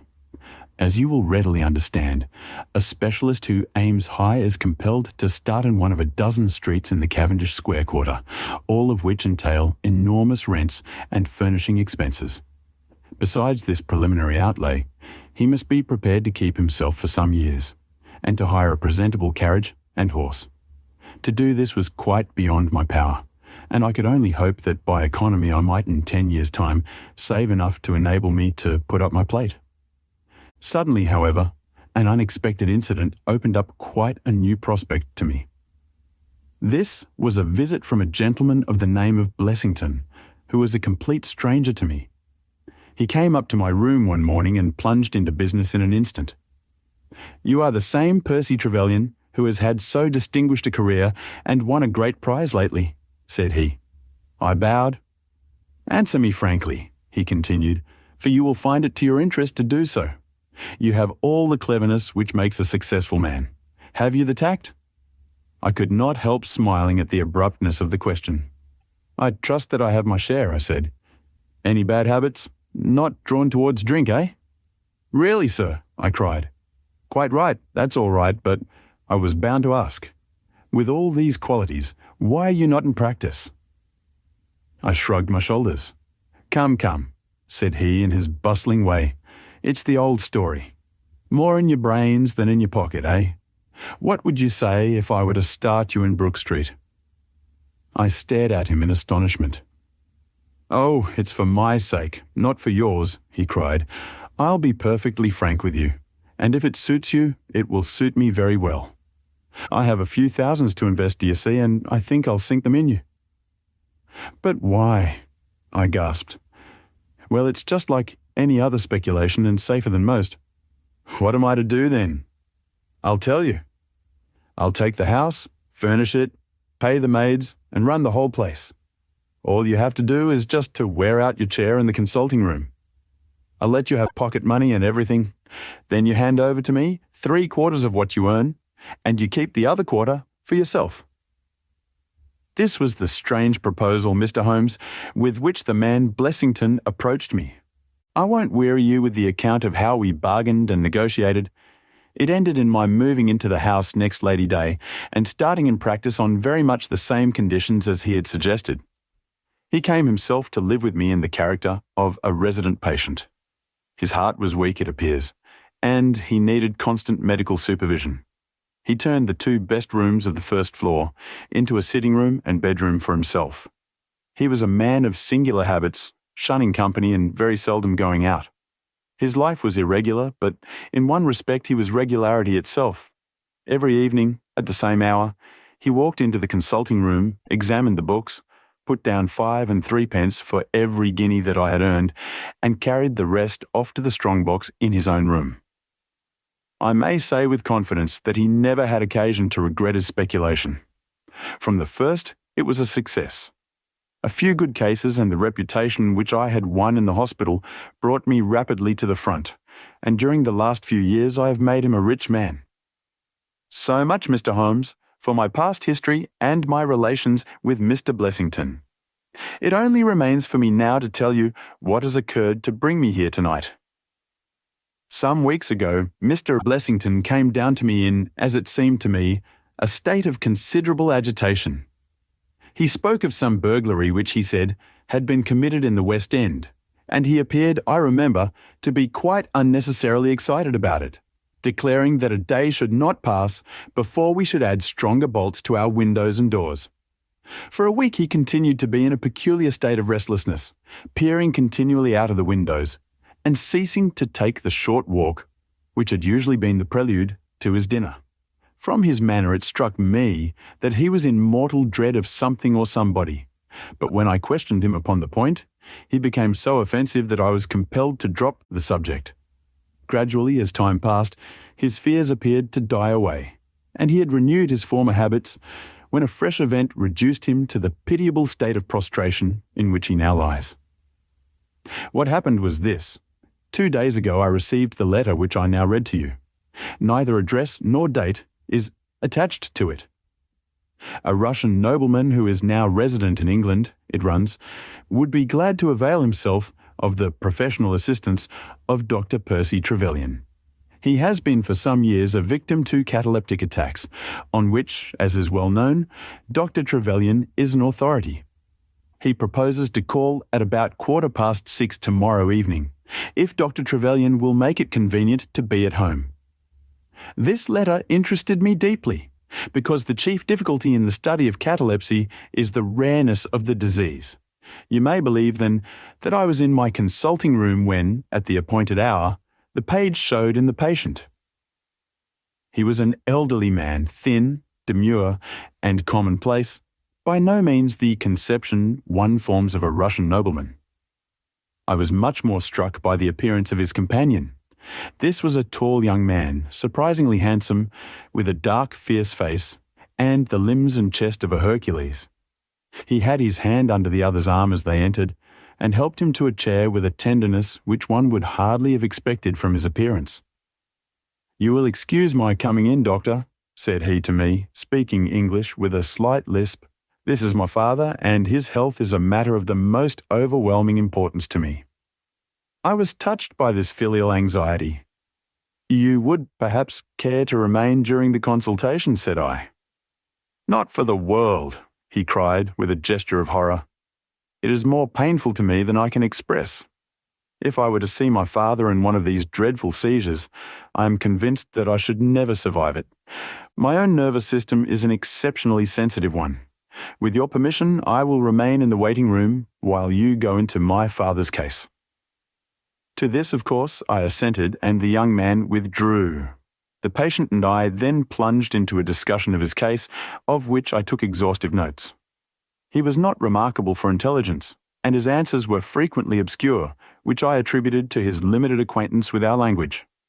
Suddenly, however, as I sat writing, he ceased to give any answer at all to my inquiries, and on my turning towards him I was shocked to see that he was sitting bolt upright in his chair, staring at me with a perfectly blank and rigid face. He was again in the grip of his mysterious malady. My first feeling, as I have just said, was one of pity and horror. My second, I fear, was rather one of professional satisfaction. I made notes of my patient's pulse and temperature, tested the rigidity of his muscles, and examined his reflexes. There was nothing markedly abnormal in any of these conditions, which harmonized with my former experiences. I had obtained good results in such cases by the inhalation of nitrite of amyl, and the present seemed an admirable opportunity of testing its virtues. The bottle was downstairs in my laboratory, so leaving my patient seated in his chair, I ran down to get it.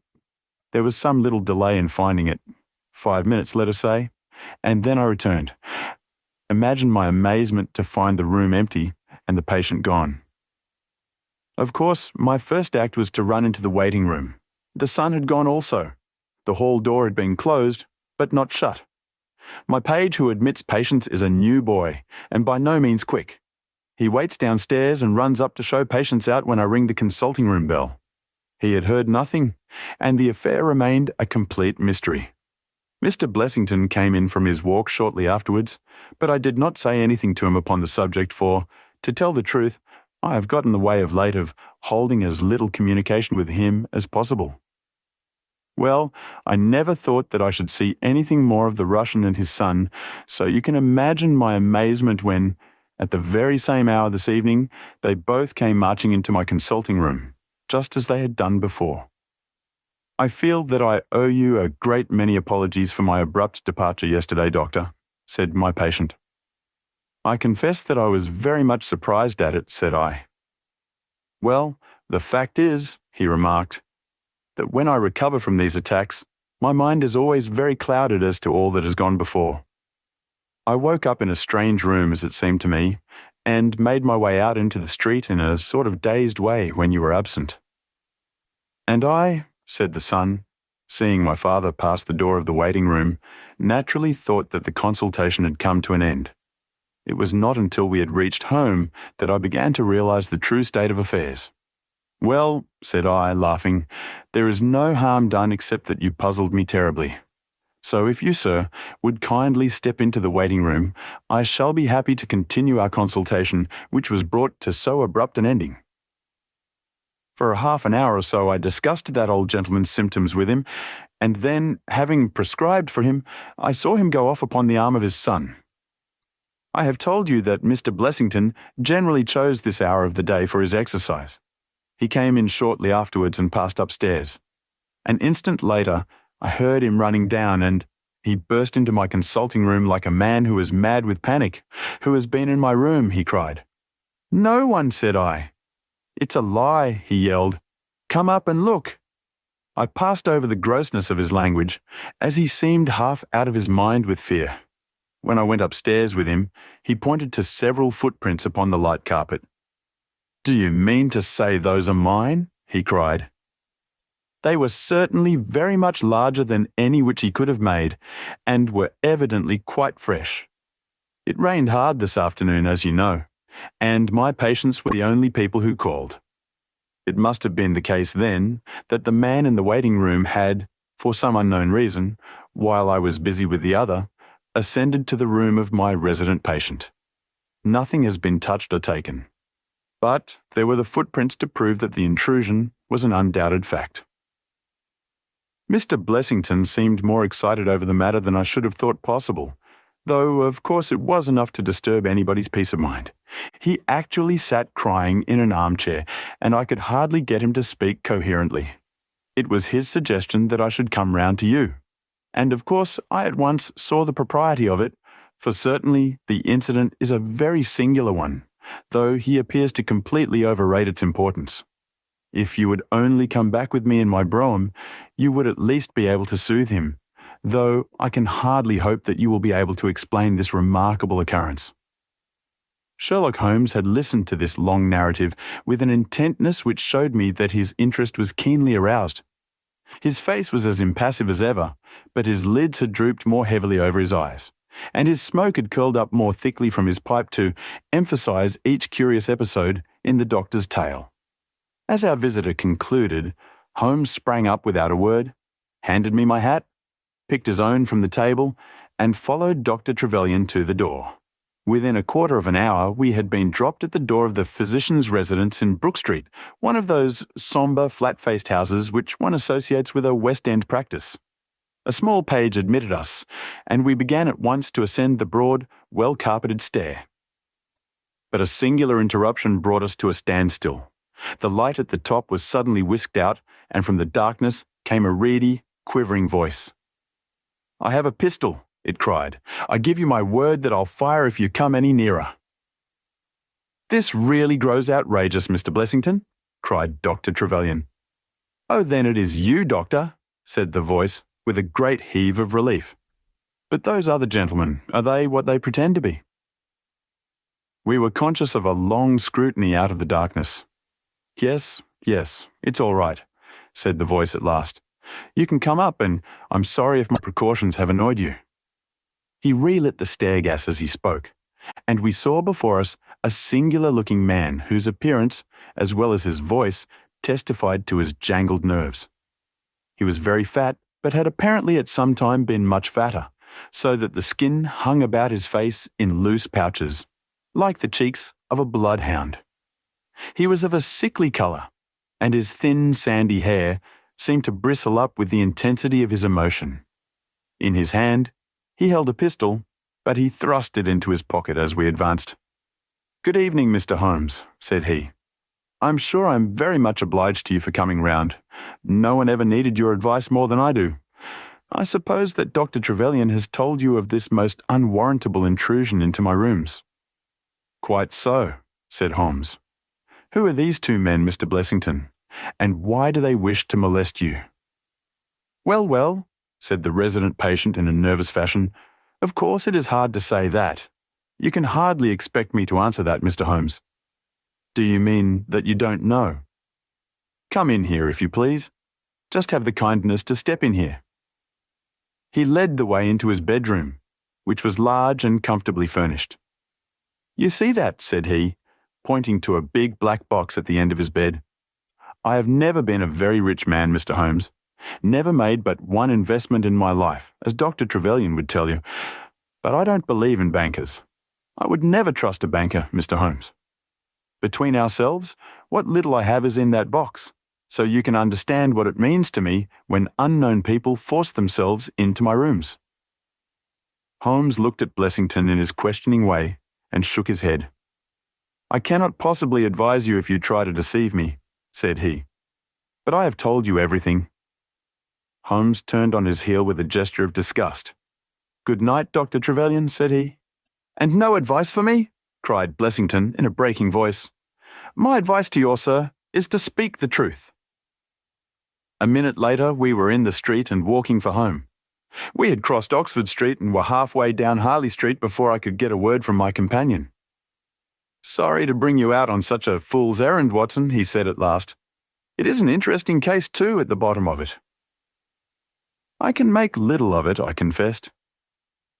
"Well, it is quite evident that there are two men, more perhaps, but at least two, who are determined for some reason to get at this fellow Blessington. I have no doubt in my mind that both on the first and on the second occasion that young man penetrated to Blessington's room, while his confederate, by an ingenious device, kept the doctor from interfering. And the catalepsy? A fraudulent imitation, Watson, though I should hardly dare to hint as much to our specialist. It is a very easy complaint to imitate. I have done it myself. And then? By the purest chance, Blessington was out on each occasion. Their reason for choosing so unusual an hour for a consultation was obviously to ensure that there should be no other patient in the waiting room. It just happened, however, that this hour coincided with Blessington's constitutional, which seems to show that they were not very well acquainted with his daily routine. Of course, if they had been merely after plunder, they would at least have made some attempt to search for it. Besides, I can read in a man's eye when it is his own skin that he is frightened for. It is inconceivable that this fellow could have made two such vindictive enemies as these appear to be without knowing of it. I hold it, therefore, to be certain that he does know who these men are, and that for reasons of his own, he suppresses it. It is just possible that tomorrow may find him in a more communicative mood. "Is there not one alternative?" I suggested, grotesquely improbably, no doubt, but still just conceivable. Might the whole story of the cataleptic Russian and his son be a concoction of Dr. Trevelyan's, who has, for his own purposes, been in Blessington's rooms? I saw in the gaslight that Holmes wore an amused smile at this brilliant departure of mine. "My dear fellow," said he, "it was one of the first solutions which occurred to me, but I was soon able to corroborate the doctor's tale. This young man has left prints upon the stair carpet which made it quite superfluous for me to ask to see those which he had made in the room. When I tell you that his shoes were square-toed instead of being pointed like Blessington's, and were quite an inch and a third longer than the doctor's, you will acknowledge that there can be no doubt as to his individuality. But we may sleep on it now, for I shall be surprised if we do not hear something further from Brook Street in the morning." Sherlock Holmes's prophecy was soon fulfilled, and in a dramatic fashion. At 7:30 next morning, in the first glimmer of daylight, I found him standing by my bedside in his dressing gown. "There's a brougham waiting for us, Watson," said he. "What's the matter then?" "The Brook Street business. Any fresh news?" "Tragic but ambiguous," said he, pulling up the blind. "Look at this, a sheet from a notebook, with 'For God's sake come at once, P.T.' scrawled upon it in pencil. Our friend, the doctor, was hard put to it when he wrote this. Come along, my dear fellow, for it's an urgent call." In a quarter of an hour or so, we were back at the physician's house. He came running out to meet us with a face of horror. "Oh, such a business," he cried, with his hands to his temples. "What then?" "Blessington has committed suicide." Holmes whistled. "Yes, he hanged himself during the night." We had entered, and the doctor had preceded us into what was evidently his waiting room. "I really hardly know what I'm doing," he cried. "The police are already upstairs. It has shaken me most dreadfully." "When did you find it out?" "He has a cup of tea taken in to him early every morning." When the maid entered about 7, there the unfortunate fellow was hanging in the middle of the room. He had tied his cord to the hook on which the heavy lamp used to hang, and he had jumped off from the top of the very box that he showed us yesterday. Holmes stood for a moment in deep thought. "With your permission," said he at last, "I should like to go upstairs and look into the matter." We both ascended, followed by the doctor. It was a dreadful sight which met us as we entered the bedroom door. I have spoken of the impression of flabbiness which this man Blessington conveyed. As he dangled from the hook, it was exaggerated and intensified until he was scarce human in his appearance. The neck was drawn out like a plucked chicken's, making the rest of him seem the more obese and unnatural by the contrast. He was clad only in his long nightdress, and his swollen ankles and ungainly feet protruded starkly from beneath it. Beside him stood a smart-looking police inspector who was taking notes in a pocketbook. "Ah, Mr. Holmes," said he heartily as my friend entered. "I am delighted to see you." "Good morning, Lana," answered Holmes. "You won't think me an intruder, I'm sure. Have you heard of the events which led up to this affair?" "Yes, I heard something of them." "Have you formed any opinion?" "As far as I can see, the man has been driven out of his senses by fright. The bed has been well slept in, you see. There's his impression deep enough. It's about 5 in the morning, you know, that suicides are most common. That would be about his time for hanging himself. It seems to have been a very deliberate affair." "I should say that he has been dead about 3 hours, judging by the rigidity of the muscles," said I. "Noticed anything peculiar about the room?" asked Holmes. "Found a screwdriver and some screws on the washhand stand.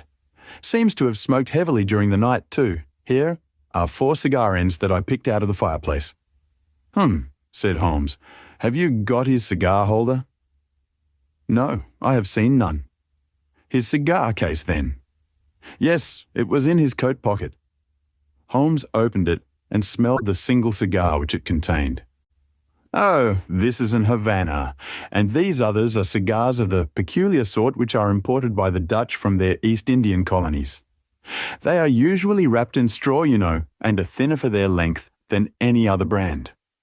He picked up the 4 ends and examined them with his pocket lens. "2 of these have been smoked from a holder, and 2 without," said he. "2 have been cut by a not very sharp knife, and 2 have had the ends bitten off by a set of excellent teeth. This is no suicide, Mr. Lanner. It is a very deeply planned and cold-blooded murder."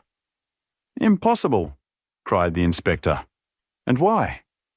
Why should anyone murder a man in so clumsy a fashion as by hanging him?" "That is what we have to find out. How could they get in? Through the front door. It was barred in the morning. Then it was barred after them. How do you know?" "I saw their traces. Excuse me a moment and I may be able to give you some further information about it." He went over to the door, and turning the lock he examined it in his methodical way.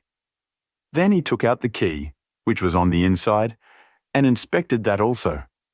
The bed, the carpet, the chairs, the mantelpiece, the dead body, and the rope were each in turn examined, until at last he professed himself satisfied, and with my aid and that of the inspector cut down the wretched object and laid it reverently under a sheet. "How about this rope?" he asked. "It is cut off this," said Dr. Trevelyan, drawing a large coil from under the bed. He was morbidly nervous of fire, and always kept this beside him so that he might escape by the window in case the stairs were burning. "That must have saved them trouble," said Holmes thoughtfully. "Yes, the actual facts are very plain, and I shall be surprised if by the afternoon I cannot give you the reasons for them as well. I will take this photograph of Blessington, which I see upon the mantelpiece, as it may help me in my inquiries." "But you have told us nothing," cried the doctor. "Oh, there can be no doubt as to the sequence of events," said Holmes. "There were 3 of them in it, the young man, the old man, and a third, to whose identity I have no clue. The first 2, I need hardly remark, are the same who masqueraded as the Russian Count and his son, so we can give a very full description of them. They were admitted by a confederate inside the house. If I might offer you a word of advice, Inspector, it would be to arrest the page, who, as I understand, has only recently come into your service, Doctor." "The young imp cannot be found," said Dr. Trevelyan. "The maid and the cook have just been searching for him." Holmes shrugged his shoulders. "He has played a not unimportant part in this drama," said he.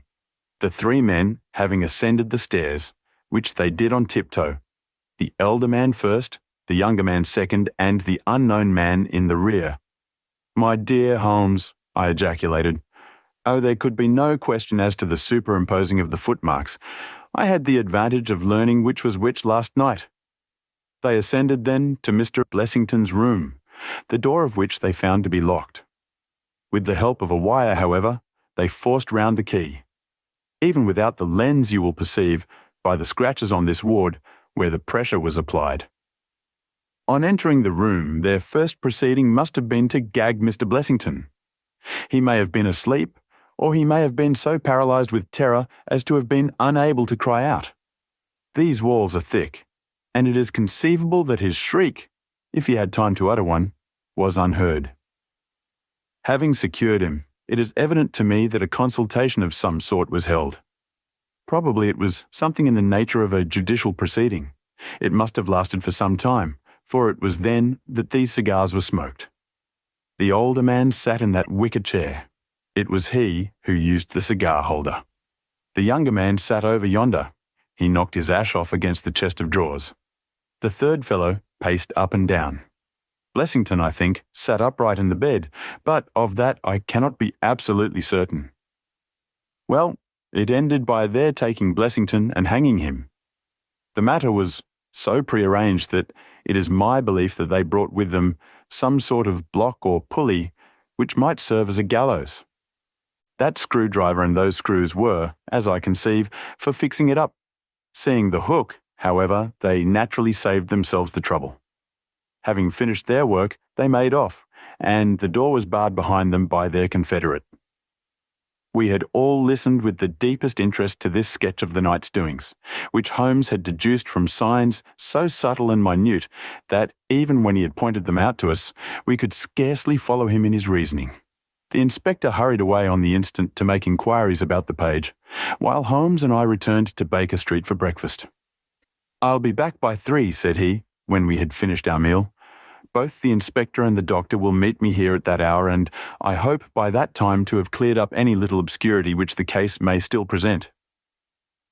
Our visitors arrived at the appointed time, but it was 3:15 before my friend put in an appearance.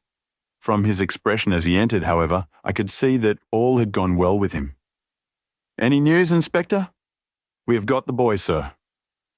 "Excellent, and I've got the men." "You have got them!" we cried, all three.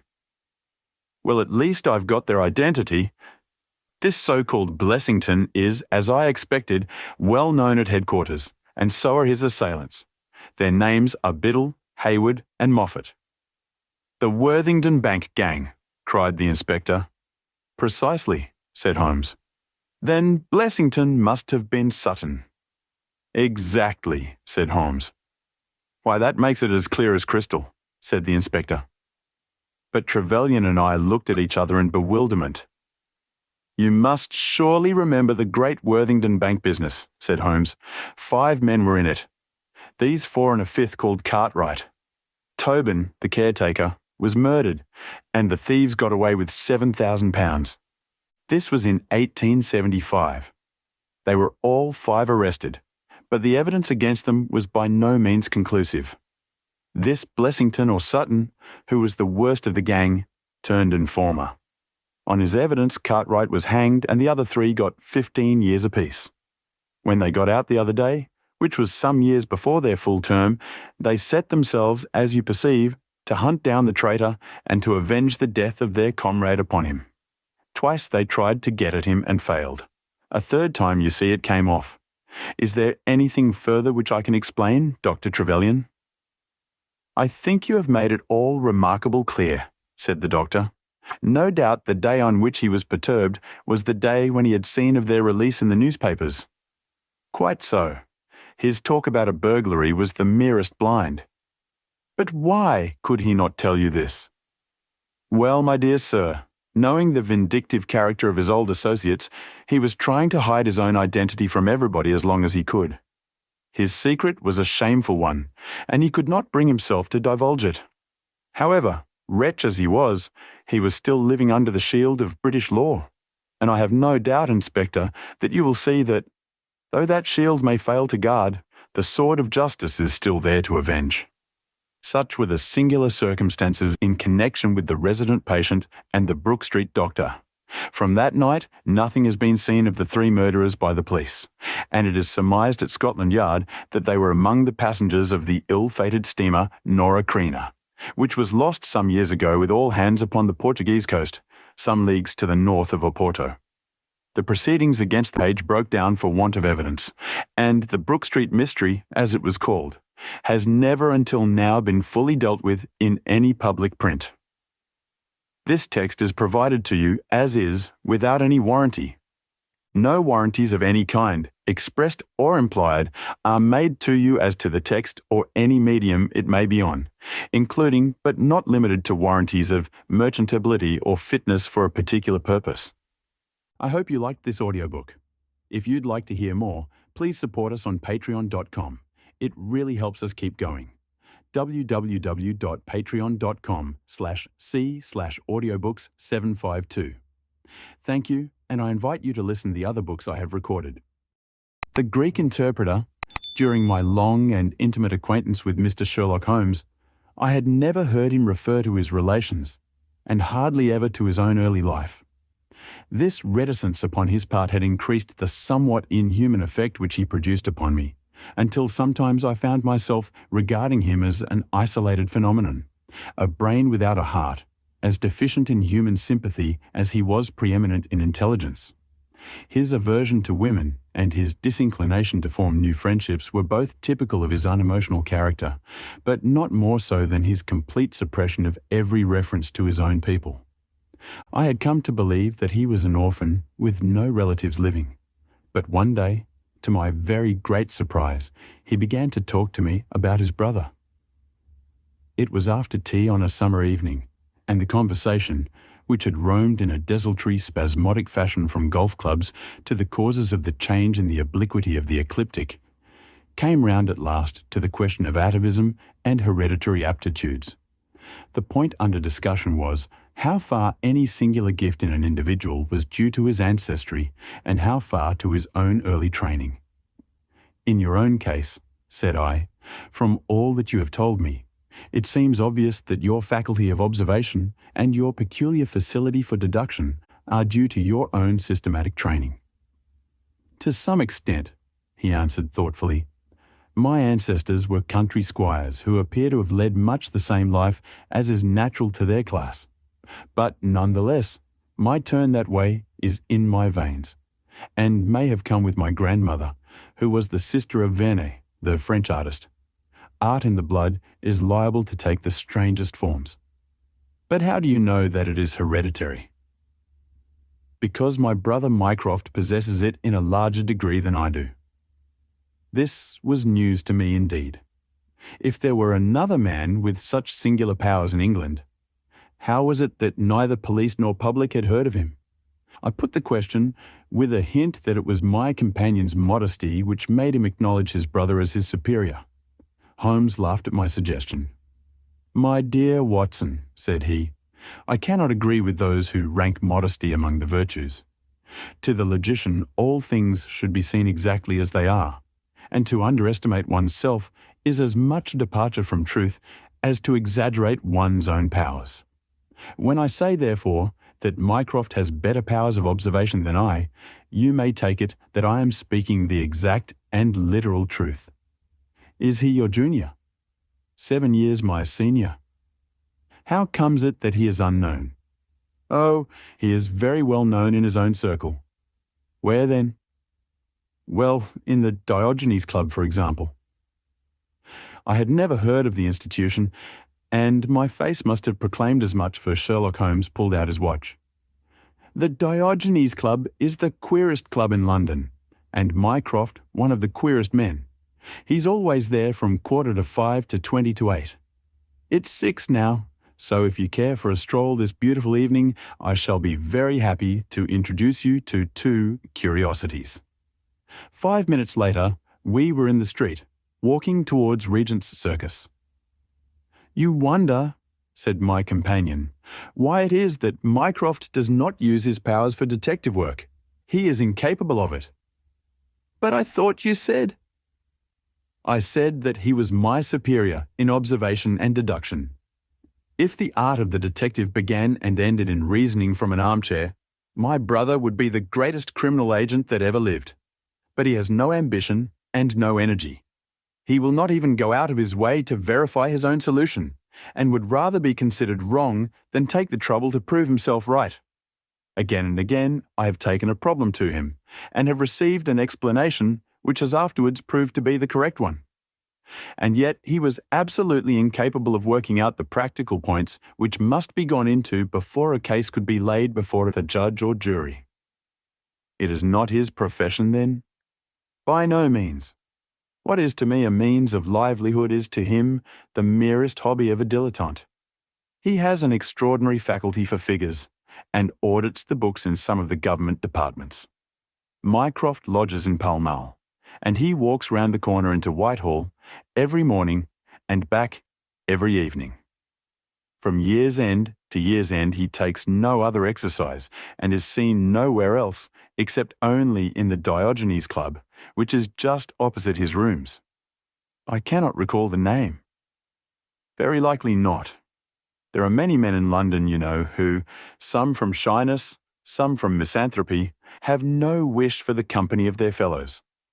Yet they are not averse to comfortable chairs and the latest periodicals.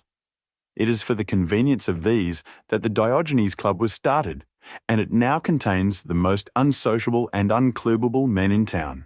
No member is permitted to take the least notice of any other one. Save in the strangers' room, no talking is, under any circumstances, allowed, and 3 offences, if brought to the notice of the committee, render the talker liable to expulsion. My brother was one of the founders, and I have myself found it a very soothing atmosphere. We had reached Pall Mall as we talked, and were walking down it from the St. James's end. Sherlock Holmes stopped at a door some little distance from the Carlton, and, cautioning me not to speak, he led the way into the hall. Through the glass panelling, I caught a glimpse of a large and luxurious room, in which a considerable number of men were sitting about and reading papers, each in his own little nook. Holmes showed me into a small chamber, which looked out into Pall Mall, and then, leaving me for a minute, he came back with a companion whom I knew could only be his brother.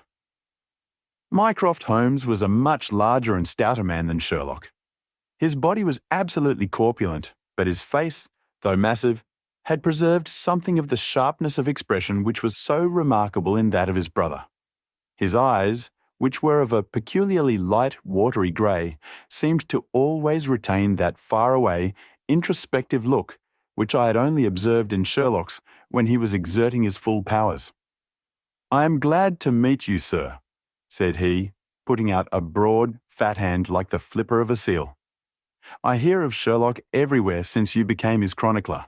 By the way, Sherlock, I expected to see you round last week, to consult me over that Manor House case.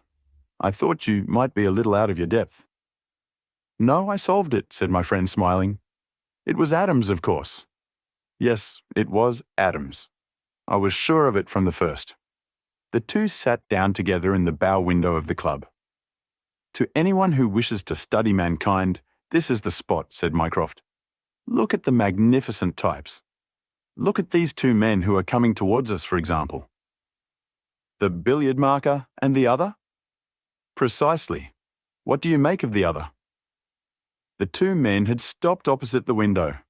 Some chalk marks over the waistcoat pocket were the only signs of billiards which I could see in one of them. The other was a very small, dark fellow, with his hat pushed back and several packages under his arm. "An old soldier, I perceive," said Sherlock. "And very recently discharged," remarked the brother. "Served in India, I see. And a non-commissioned officer." "Royal Artillery, I fancy," said Sherlock. "And a widower." "But with a child." "Children, my dear boy, children." "Come," said I, laughing, "this is a little too much." "Surely," answered Holmes, "it is not hard to say that a man with that bearing, expression of authority and sun-baked skin, is a soldier, is more than a private, and is not long from India." That he has not left the service long is shown by his still wearing his ammunition boots, as they are called, observed Mycroft. He had not the cavalry stride, yet he wore his hat on one side, as is shown by the lighter skin of that side of his brow. His weight is against his being a sapper. He is in the artillery. Then, of course, his complete mourning shows that he has lost someone very dear. The fact that he is doing his own shopping looks as though it were his wife. He has been buying things for children, you perceive. There is a rattle, which shows that one of them is very young. The wife probably died in childbed. The fact that he has a picture book under his arm shows that there is another child to be thought of. I began to understand what my friend meant when he said that his brother possessed even keener faculties than he did himself. He glanced across at me and smiled. Mycroft took snuff from a tortoise-shell box and brushed away the wandering grains from his coat front with a large red silk handkerchief. "By the way, Sherlock," said he, "I have had something quite after your own heart. A most singular problem, submitted to my judgment.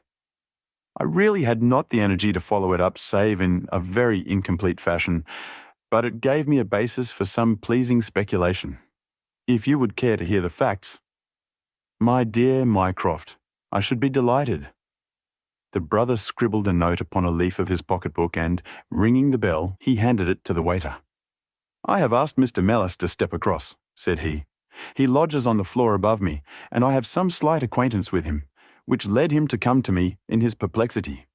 Mr. Mellis is a Greek by extraction, as I understand, and he is a remarkable linguist. He earns his living partly as interpreter in the law courts, and partly by acting as guide to any wealthy Orientals who may visit the Northumberland Avenue hotels. I think I will leave him to tell his very remarkable experience in his own fashion." A few minutes later, we were joined by a short, stout man whose olive face and coal-black hair proclaimed his southern origin, though his speech was that of an educated Englishman. He shook hands eagerly with Sherlock Holmes, and his dark eyes sparkled with pleasure when he understood that the specialist was anxious to hear his story. "I do not believe that the police credit me. On my word, I do not," said he in a wailing voice. "Just because they have never heard of it before, they think that such a thing cannot be. But I know that I shall never be easy in my mind until I know what has become of my poor man with the sticking plaster upon his face." "I am all attention," said Sherlock Holmes. "This is Wednesday evening," said Mr. Mellis. "Well then, it was Monday night, only 2 days ago, you understand, that all this happened. I am an interpreter, as perhaps my neighbour there has told you. I interpret all languages, or nearly all, but as I am a Greek by birth and with a Grecian name, it is with that particular tongue that I am principally associated. For many years I've been the chief Greek interpreter in London, and my name is very well known in the hotels. It happens not unfrequently that I am sent for at strange hours by foreigners who get into difficulties, or by travellers who arrive late and wish my services. I was not surprised, therefore, on Monday night when a Mr. Latimer, a very fashionably dressed young man, came up to my rooms and asked me to accompany him in a cab which was waiting at the door. A Greek friend had come to see him upon business, he said, and as he could speak nothing but his own tongue, the services of an interpreter were indispensable. He gave me to understand that his house was some little distance off in Kensington, and he seemed to be in a great hurry, bustling me rapidly into the cab when we had descended to the street. I say into the cab, but I soon became doubtful as to whether it was not a carriage in which I found myself. It was certainly more roomy than the ordinary four-wheeled disgrace to London, and the fittings, though frayed, were of rich quality. Mr. Latimer seated himself opposite to me, and we started off through Charing Cross and up the Shaftesbury Avenue. We had come out upon Oxford Street, and I had ventured some remark as to this being a roundabout way to Kensington, when my words were arrested by the extraordinary conduct of my companion. He began by drawing a most formidable-looking bludgeon loaded with lead from his pocket, and switching it backward and forward several times, as if to test its weight and strength. Then he placed it without a word upon the seat beside him. Having done this, he drew up the windows on each side, and I found to my astonishment that they were covered with paper, so as to prevent my seeing through them. "I am sorry to cut off your view, Mr. Mellis," said he. "The fact is that I have no intention that you should see what the place is to which we are driving. It might possibly be inconvenient to me if you could find your way there again. As you can imagine, I was utterly taken aback by such an address. My companion was a powerful, broad-shouldered young fellow, and, apart from the weapon, I should not have had the slightest chance in a struggle with him. "This is very extraordinary conduct, Mr. Latimer," I stammered. "You must be aware that what you're doing is quite illegal." "It is somewhat of a liberty, no doubt," said he, "but we'll make it up to you. I must warn you, however, Mr. Milas, that if at any time tonight you attempt to raise an alarm or do anything which is against my interests, you will find it a very serious thing. I beg you to remember that no one knows where you are, and that, whether you are in this carriage or in my house, you are equally in my power." His words were quiet, but he had a rasping way of saying them which was very menacing. I sat in silence, wondering what on earth could be his reason for kidnapping me in this extraordinary fashion. Whatever it might be, it was perfectly clear that there was no possible use in my resisting, and that I could only wait to see what might befall. For nearly 2 hours we drove, without my having the least clue as to where we were going. Sometimes the rattle of the stones told of a paved causeway, and at others our smooth, silent course suggested asphalt. But, save by this variation in sound, there was nothing at all which could in the remotest way help me to form a guess as to where we were. The paper over each window was impenetrable to light, and a blue curtain was drawn across the glasswork in the front. It was 7:15 when we left Pall Mall, and my watch showed me that it was 10 minutes to 9 when we at last came to a standstill. My companion let down the window, and I caught a glimpse of a low, arched doorway, with a lamp burning above it. As I was hurried from the carriage, it swung open, and I found myself inside the house, with a vague impression of a lawn and trees on each side of me as I entered. Whether these were private grounds, however, or bona fide country, was more than I could possibly venture to say. There was a coloured gas lamp inside, which was turned so low that I could see little, save that the hall was of some size and hung with pictures. In the dim light, I could make out that the person who had opened the door was a small, mean-looking, middle-aged man with rounded shoulders. As he turned towards us, the glint of the light showed me that he was wearing glasses. "Is this Mr. Mellis, Harold?" said he. "Yes." "Well done, well done. No ill will, Mr. Mellis, I hope, but we could not get on without you. If you deal fair with us, you'll not regret it. But if you try any tricks, God help you." He spoke in a nervous, jerky fashion, and with little giggling laughs in between, but somehow he impressed me with fear more than the other. "What do you want with me?" I asked. "Only to ask a few questions of a Greek gentleman who is visiting us, and to let us have the answers.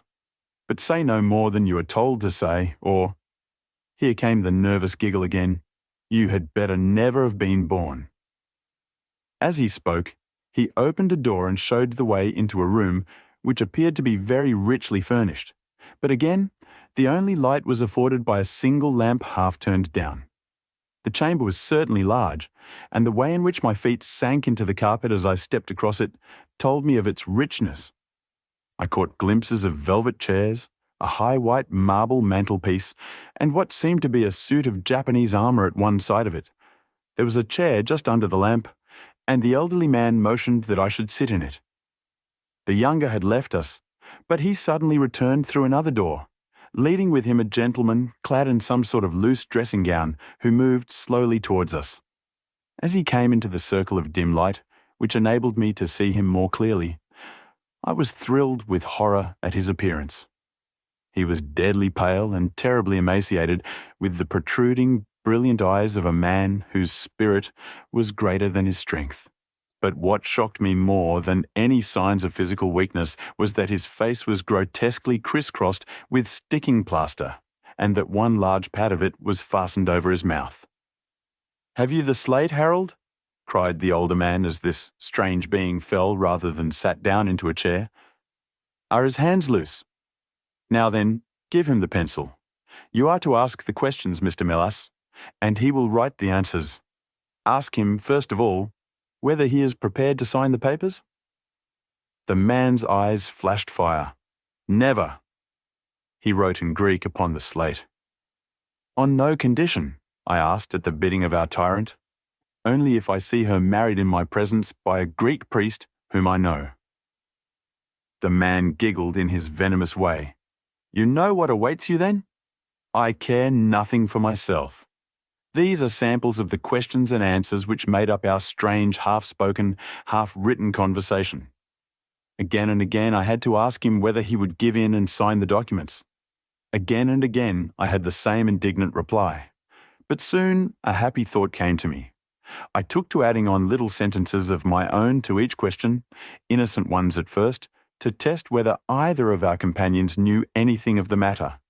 And then, as I found that they showed no signs, I played a more dangerous game. Our conversation ran something like this. "You can do no good by this obstinacy. Who are you?" "I care not. I am a stranger in London." "Your fate will be upon your own head. How long have you been here?" "Let it be so. 3 weeks." "The property can never be yours. What ails you?" "It shall not go to villains. They are starving me." "You shall go free if you sign." "What house is this?" "I will never sign. I do not know." "You are not doing her any service. What is your name?"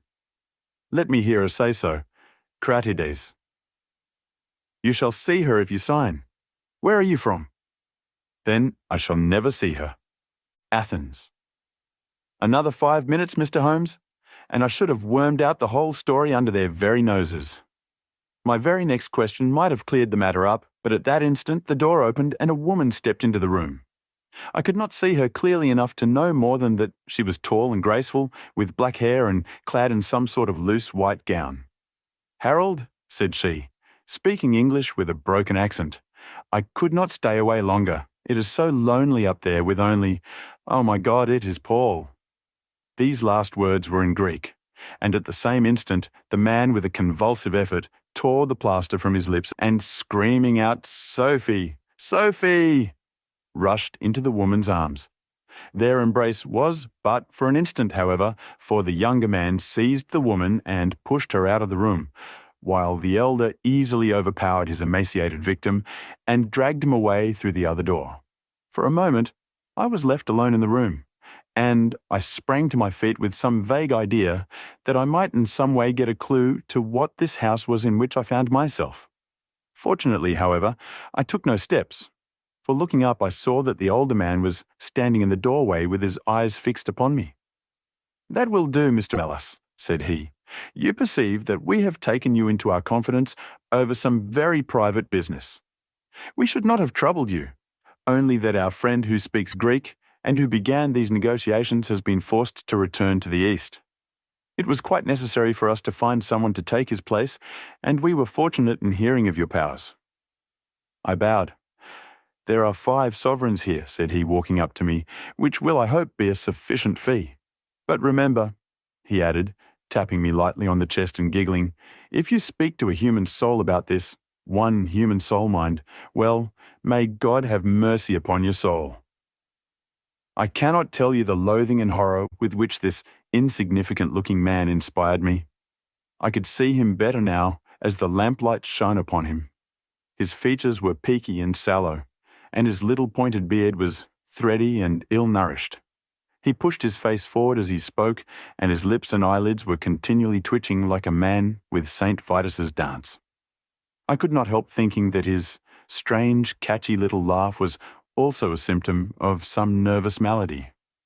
The terror of his face lay in his eyes, however, steel grey, and glistening coldly with a malignant, inexorable cruelty in their depths. "We shall know if you speak of this," said he. "We have our own means of information. Now you will find the carriage waiting, and my friend will see you on your way." I was hurried through the hall and into the vehicle, again obtaining that momentary glimpse of trees and a garden. Mr. Latimer followed closely at my heels and took his place opposite to me without a word. In silence, we again drove for an interminable distance with the windows raised, until at last, just after midnight, the carriage pulled up. "You will get down here, Mr. Mellis," said my companion. "I'm sorry to leave you so far from your house, but there is no alternative. Any attempt upon your part to follow the carriage can only end in injury to yourself." He opened the door as he spoke, and I had hardly time to spring out when the coachman lashed the horse and the carriage rattled away. I looked around me in astonishment. I was on some sort of a heathy common, mottled over with dark clumps of furze bushes. Far away stretched a line of houses, with a light here and there in the upper windows. On the other side, I saw the red signal lamps of a railway. The carriage which had brought me was already out of sight. I stood gazing round and wondering where on earth I might be when I saw someone coming towards me in the darkness. As he came up to me, I made out that he was a railway porter. "Can you tell me what place this is?" I asked. "Wandsworth Common," said he. "Can I get a train into town?" "If you walk on a mile or so to Clapham Junction," said he, "you'll just be in time for the last to Victoria." So that was the end of my adventure, Mr. Holmes. I do not know where I was, nor whom I spoke with, nor anything save what I have told you. But I know that there is foul play going on, and I want to help that unhappy man if I can. I told the whole story to Mr. Mycroft Holmes next morning, and subsequently to the police. We all sat in silence for some little time after listening to this extraordinary narrative. Then Sherlock looked across at his brother. "Any steps?" he asked. Mycroft picked up the Daily News, which was lying on the side table. "Anybody supplying any information as to the whereabouts of a Greek gentleman named Paul Cratides from Athens, who is unable to speak English, will be rewarded.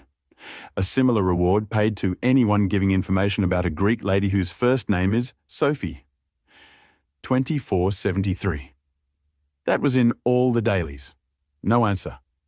How about the Greek legation? I have inquired. They know nothing. A wire to the head of the Athens police, then? Sherlock has all the energy of the family, said Mycroft, turning to me. Well, you take the case up by all means, and let me know if you do any good. Certainly, answered my friend, rising from his chair. I'll let you know, and Mr. Mellas also. In the meantime, Mr. Mellas, I should certainly be on my guard if I were you, for of course they must know through these advertisements that you have betrayed them. As we walked home together, Holmes stopped at a telegraph office and sent off several wires. You see, Watson, he remarked, our evening has been by no means wasted. Some of my most interesting cases have come to me in this way through Mycroft. The problem which we have just listened to, although it can admit of but one explanation, has still some distinguishing features. You have hopes of solving it? Well, knowing as much as we do, it will be singular indeed if we fail to discover the rest. You must yourself have formed some theory which will explain the facts to which we have listened. In a vague way, yes. What was your idea then? It seemed to me to be obvious that this Greek girl had been carried off by the young Englishman named Harold Latimer. Carried off from where? Athens, perhaps? Sherlock Holmes shook his head. This young man could not talk a word of Greek. The lady could talk English fairly well, inference, that she had been in England some little time, but he had not been in Greece. Well, then, we will presume that she had come on a visit to England and that this Harold had persuaded her to fly with him. That is more probable. Then the brother, for that I fancy must be the relationship, comes over from Greece to interfere. He imprudently puts himself into the power of the young man and his older associate. They seize him and use violence towards him in order to make him sign some papers to make over the girl's fortune, of which he may be trustee, to them. This he refuses to do. In order to negotiate with him, they have to get an interpreter, and they pitch upon this Mr. Mellas, having used some other one before. The girl is not told of the arrival of her brother, and finds it out by the merest accident. Excellent, Watson, cried Holmes. I really fancy that you are not far from the truth. You see that we hold all the cards, and we have only to fear some sudden act of violence on their part. If they give us time, we must have them. But how can we find where this house lies? Well, if our conjecture is correct, and the girl's name is or was Sophie Cratides, we should have no difficulty in tracing her. That must be our main hope, for the brother is, of course, a complete stranger.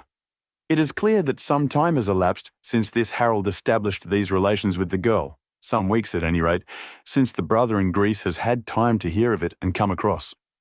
If they have been living in the same place during this time, it is probable that we shall have some answer to Mycroft's advertisement.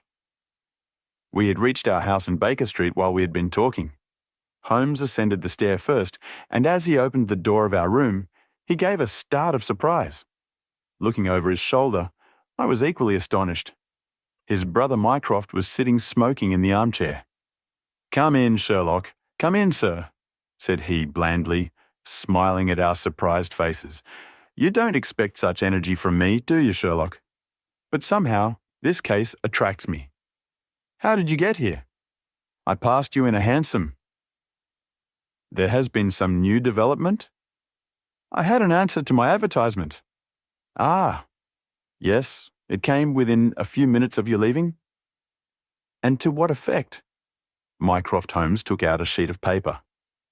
"Here it is," said he, "written with a J pen on royal cream paper by a middle-aged man with a weak constitution. 'Sir,' he says, 'in answer to your advertisement of today's date, I beg to inform you that I know the young lady in question very well. If you should care to call upon me, I could give you some particulars as to her painful history. She is living at present at the Myrtles, Beckenham. Yours faithfully, J. Davenport.'" "He writes from Lower Brixton," said Mycroft Holmes. "Do you not think that we might drive to him now, Sherlock, and learn these particulars?" "My dear Mycroft, the brother's life is more valuable than the sister's story. I think we should call at Scotland Yard for Inspector Gregson and go straight out to Beckenham. We know that a man is being done to death, and every hour may be vital." "Better pick up Mr. Mellis on our way," I suggested. "We may need an interpreter." "Excellent," said Sherlock Holmes. "Send the boy for a four-wheeler, and we shall be off at once." He opened the table drawer as he spoke, and I noticed that he slipped his revolver into his pocket. "Yes," said he, in answer to my glance, "I should say from what we have heard that we are dealing with a particularly dangerous gang." It was almost dark before we found ourselves in Pall Mall at the rooms of Mr. Mellis. A gentleman had just called for him and he was gone. "Can you tell me where?" asked Mycroft Holmes. "I don't know, sir," answered the woman who had opened the door. "I only know that he drove away with the gentleman in a carriage." "Did the gentleman give a name?" "No, sir." "He wasn't a tall, handsome, dark young man?" "Oh, no, sir. He was a little gentleman, with glasses, thin in the face, but very pleasant in his ways, for he was laughing all the time that he was talking." "Come along," cried Sherlock Holmes abruptly. "This grows serious," he observed, as we drove to Scotland Yard. "These men have got hold of Mellis again. He is a man of no physical courage, as they are well aware from their experience the other night. This villain was able to terrorize him the instant that he got into his presence. No doubt they want his professional services, but, having used him, they may be inclined to punish him for what they will regard as his treachery. Our hope was that, by taking train, we might get to Beckenham as soon or sooner than the carriage. On reaching Scotland Yard, however, it was more than an hour before we could get Inspector Gregson and comply with the legal formalities which would enable us to enter the house. It was 9:45 before we reached London Bridge, and past before the four of us alighted on the Beckenham platform. A drive of half a mile brought us to the Myrtles, a large dark house standing back from the road in its own grounds. Here we dismissed our cab and made our way up the drive together. "The windows are all dark," remarked the inspector. "The house seems deserted." "Our birds have flown and the nest empty," said Holmes. "Why do you say so?" "A carriage heavily loaded with luggage has passed out during the last hour." The inspector laughed. "I saw the wheel tracks in the light of the gate lamp, but where does the luggage come in?" "You may have observed the same wheel tracks going the other way, but the outward bound ones were very much deeper, so much so that we can say for a certainty that there was a very considerable weight on the carriage." "You get a trifle beyond me there," said the inspector, shrugging his shoulder. "It will not be an easy door to force, but we will try if we cannot make someone hear us." He hammered loudly at the knocker and pulled at the bell, but without any success. Holmes had slipped away, but he came back in a few minutes. "I have a window open," said he. "It is a mercy that you are on the side of the force, and not against it, Mr. Holmes," remarked the inspector, as he noted the clever way in which my friend had forced back the catch. "Well, I think that under the circumstances we may enter without an invitation." One after the other, we made our way into a large apartment, which was evidently that in which Mr. Mellis had found himself. The inspector had lit his lantern, and by its light we could see the 2 doors, the curtain, the lamp, and the suit of Japanese mail as he had described them. On the table lay 2 glasses, an empty brandy bottle, and the remains of a meal. "What is that?" asked Holmes, suddenly. We all stood still and listened. A low moaning sound was coming from somewhere over our heads. Holmes rushed to the door and out into the hall. The dismal noise came from upstairs.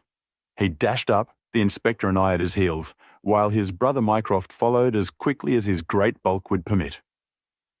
3 doors faced up upon the second floor, and it was from the central of these that the sinister sounds were issuing, sinking sometimes into a dull mumble and rising again into a shrill whine. It was locked, but the key had been left on the outside. Holmes flung open the door and rushed in, but he was out again in an instant with his hand to his throat. "It's charcoal," he cried. "Give it time. It will clear." Peering in, we could see that the only light in the room came from a dull blue flame which flickered from a small brass tripod in the centre. It threw a livid, unnatural circle upon the floor, while in the shadows beyond we saw the vague loom of 2 figures which crouched against the wall. From the open door there reeked a horrible poisonous exhalation which set us gasping and coughing. Holmes rushed to the top of the stairs to draw in the fresh air and then, dashing into the room, he threw up the window and hurled the brazen tripod out into the garden. "We can enter in a minute," he gasped, darting out again. "Where is a candle? I doubt if we could strike a match in that atmosphere. Hold the light at the door, and we shall get them out, Mycroft. Now." With a rush, we got to the poisoned men and dragged them out into the well-lit hall. Both of them were blue-lipped and insensible, with swollen, congested faces and protruding eyes.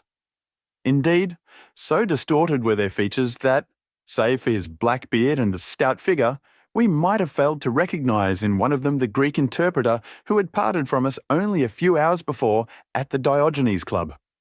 His hands and feet were securely strapped together, and he bore over one eye the marks of a violent blow. The other, who was secured in a similar fashion, was a tall man in the last stage of emaciation, with several strips of sticking plaster arranged in a grotesque pattern over his face. He had ceased to moan as we laid him down, and a glance showed me that for him at least our aid had come too late. Mr. Mellis, however, still lived, and in less than an hour, with the aid of ammonia and brandy, I had the satisfaction of seeing him open his eyes, and of knowing that my hand had drawn him back from that dark valley in which all paths meet. It was a simple story which he had to tell, and one which did but confirm our own deductions. His visitor, on entering his rooms, had drawn a life-preserver from his sleeve, and had so impressed him with the fear of instant and inevitable death that he had kidnapped him for the second time. Indeed, it was almost mesmeric, the effect which this giggling ruffian had produced upon the unfortunate linguist, for he could not speak of him save with trembling hands and a blanched cheek. He had been taken swiftly to Beckenham, and had acted as interpreter in a second interview, even more dramatic than the first, in which the 2 Englishmen had menaced their prisoner with instant death if he did not comply with their demands. Finally, finding him proof against every threat, they had hurled him back into his prison, and after reproaching Mellis with his treachery, which appeared from the newspaper advertisement, they had stunned him with a blow from a stick, and he remembered nothing more until he found us bending over him. And this was the singular case of the Grecian interpreter, the explanation of which is still involved in some mystery. We were able to find out, by communicating with the gentleman who had answered the advertisement, that the unfortunate young lady came of a wealthy Grecian family and that she had been on a visit to some friends in England. While there, she had met a young man named Harold Latimer, who had acquired an ascendancy over her and had eventually persuaded her to fly with him. Her friends, shocked at the event, had contented themselves with informing her brother at Athens, and had then washed their hands of the matter. The brother, on his arrival in England, had imprudently placed himself in the power of Latimer and of his associate, whose name was Wilson Kemp, a man of the foulest antecedents. These two, finding that, through his ignorance of the language, he was helpless in their hands, had kept him a prisoner, and had endeavoured by cruelty and starvation to make him sign away his own and his sister's property. They had kept him in the house without the girl's knowledge, and the plaster over the face had been for the purpose of making recognition difficult, in case she should ever catch a glimpse of him. Her feminine perception, however, had instantly seen through the disguise when, on the occasion of the interpreter's visit, she had seen him for the first time. The poor girl, however, was herself a prisoner, for there was no one about the house except the man who acted as coachman and his wife, both of whom were tools of the conspirators.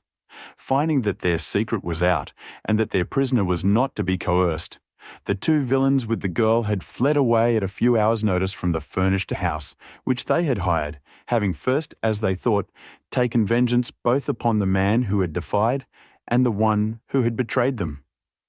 Months afterwards, a curious newspaper cutting reached us from Budapest. It told how two Englishmen who had been travelling with a woman had met with a tragic end. They had each been stabbed, it seems, and the Hungarian police were of opinion that they had quarrelled and had inflicted mortal injuries upon each other.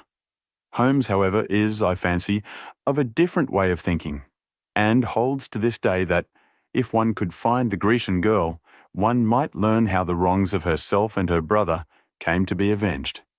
I hope you liked this audiobook. If you'd like to hear more, please support us on patreon.com. It really helps us keep going.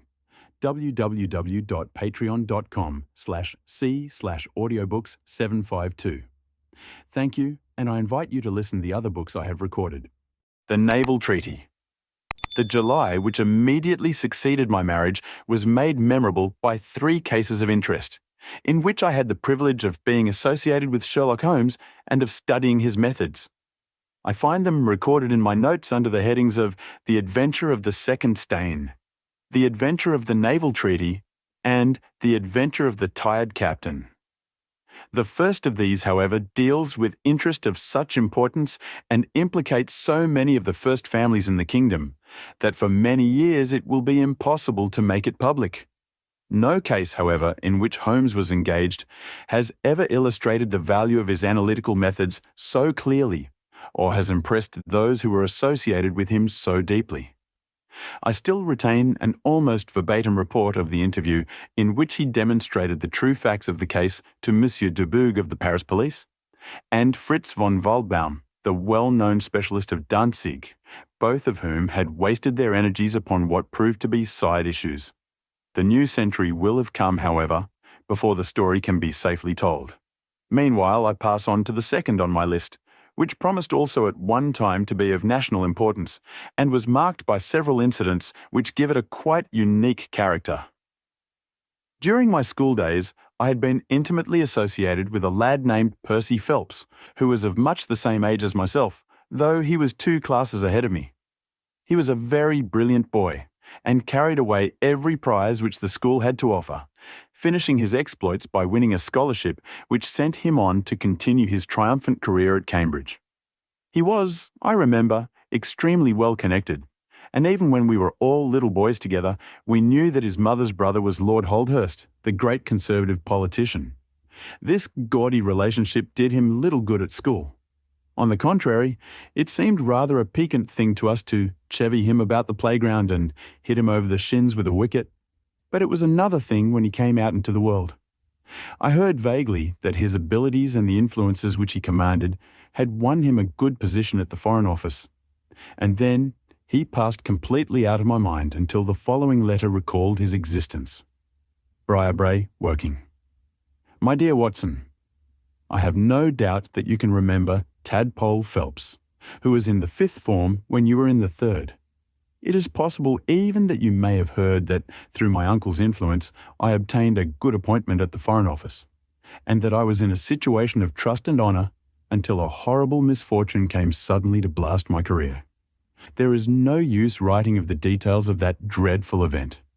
In the event of your acceding to my request, it is probable that I shall have to narrate them to you. I have only just recovered from 9 weeks of brain fever and am still exceedingly weak. Do you think that you could bring your friend Mr. Holmes down to see me? I should like to have his opinion of the case, though the authorities assure me that nothing more can be done. Do try to bring him down, and as soon as possible. Every minute seems an hour while I live in this state of horrible suspense.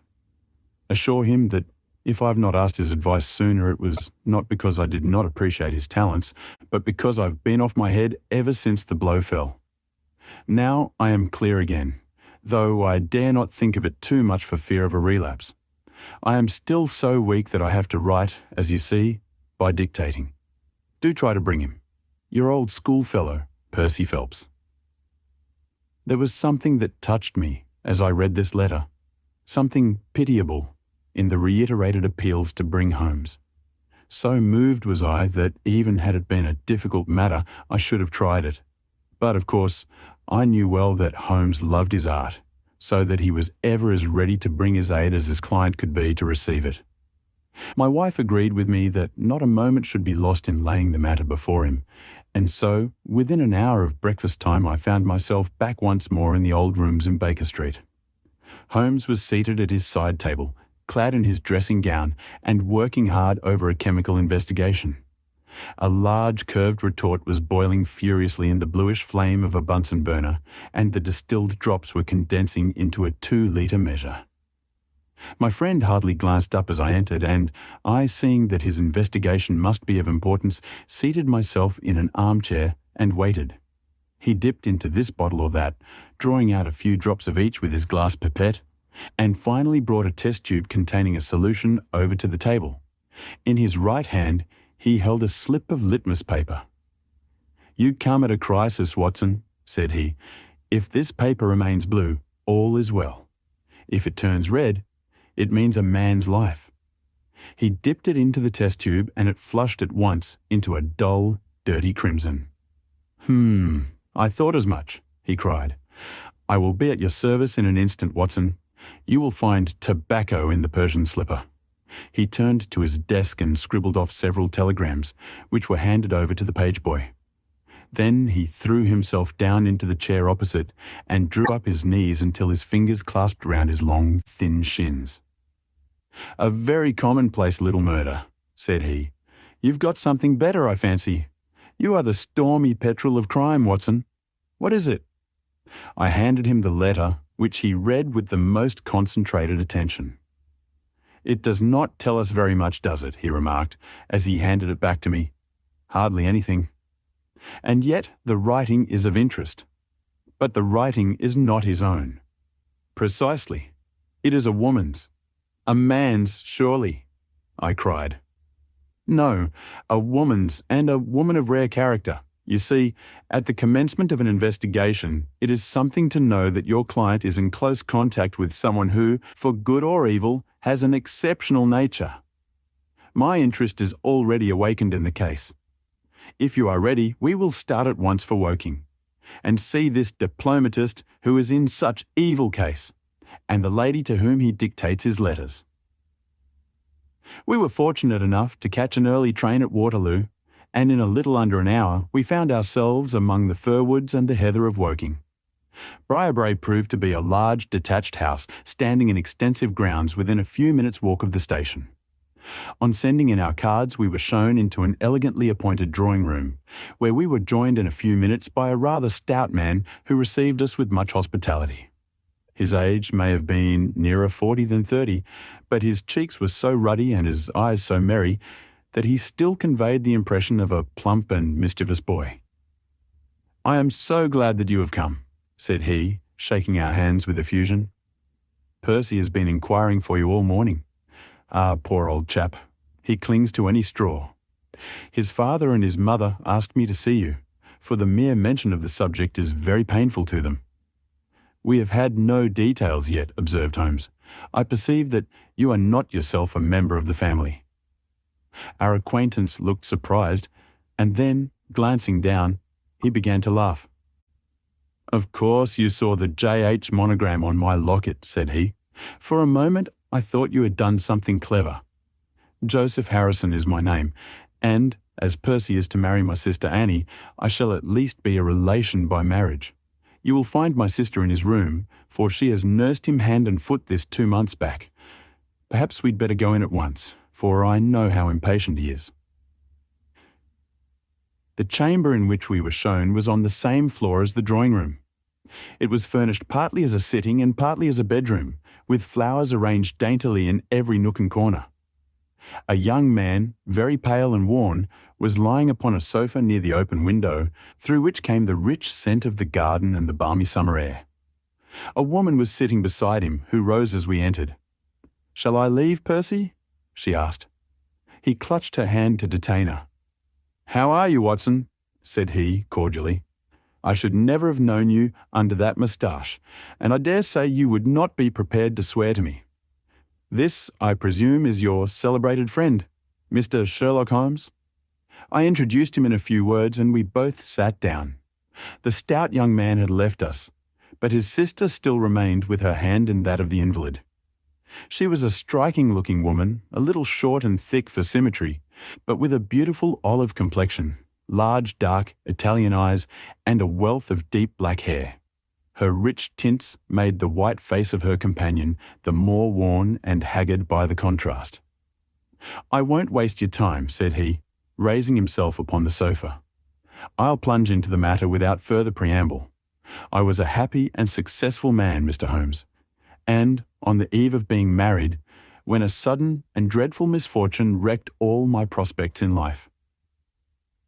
I was, as Watson may have told you, in the Foreign Office, and through the influences of my uncle, Lord Holdhurst, I rose rapidly to a responsible position.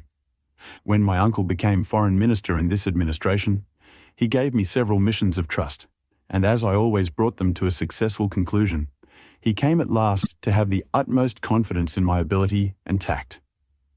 Nearly 10 weeks ago, to be more accurate, on the 23rd of May, he called me into his private room, and, after complimenting me on the good work which I had done, he informed me that he had a new commission of trust for me to execute.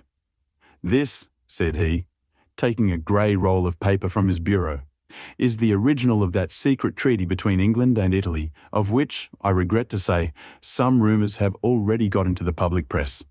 It is of enormous importance that nothing further should leak out. The French or the Russian embassy would pay an immense sum to learn the contents of these papers.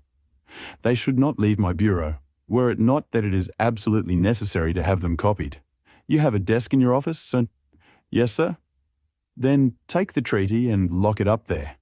I shall give directions that you may remain behind when the others go, so that you may copy it at your leisure without fear of being overlooked. When you have finished, relock both the original and the draft in the desk and hand them over to me personally tomorrow morning." I took the papers and— "Excuse me an instant," said Holmes. "Were you alone during this conversation?" "Absolutely. In a large room? 30 feet each way. In the centre? Yes, about it. And speaking low. My uncle's voice is always remarkably low. I hardly spoke at all." "Thank you," said Holmes, shutting his eyes. "Pray go on." I did exactly what he indicated and waited until the other clerks had departed. One of them in my room, Charles Gorrow, had some arrears of work to make up, so I left him there and went out to dine. When I returned, he was gone. I was anxious to hurry my work, for I knew that Joseph, the Mr. Harrison, whom you saw just now, was in town, and that he would travel down to Woking by the 11 o'clock train, and I wanted, if possible, to catch it.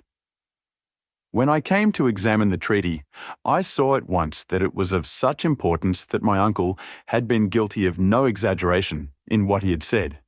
Without going into details, I may say that it defined the position of Great Britain towards the Triple Alliance and foreshadowed the policy which this country would pursue in the event of the French fleet gaining a complete ascendancy over that of Italy in the Mediterranean.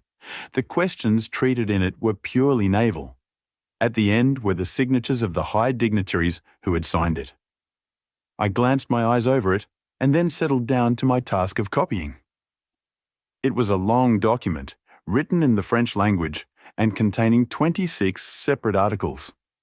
I copied as quickly as I could, but at 9 o'clock I had only done 9 articles, and it seemed hopeless for me to attempt to catch my train.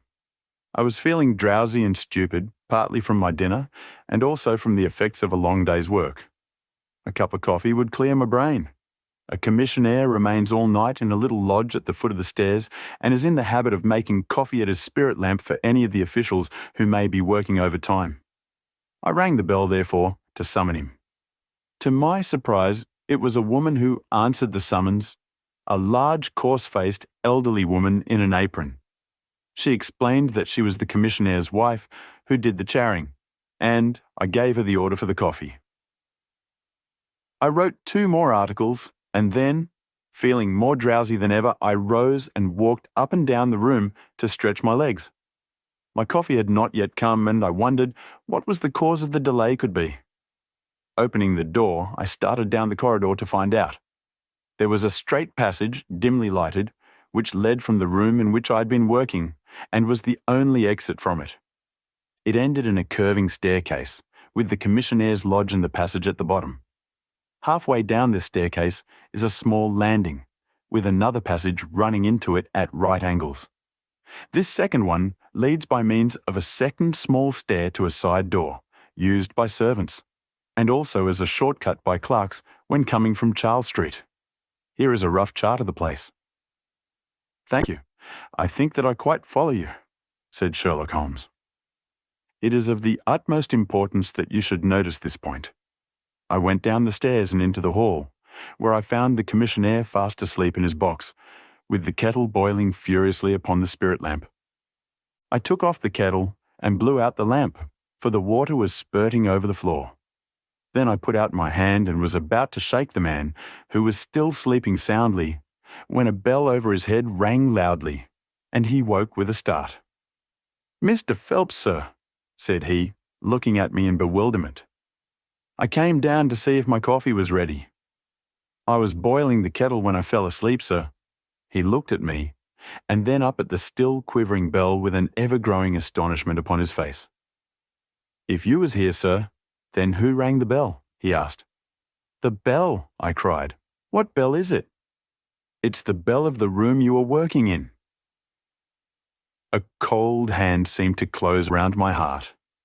Someone, then, was in that room where my precious treaty lay upon the table.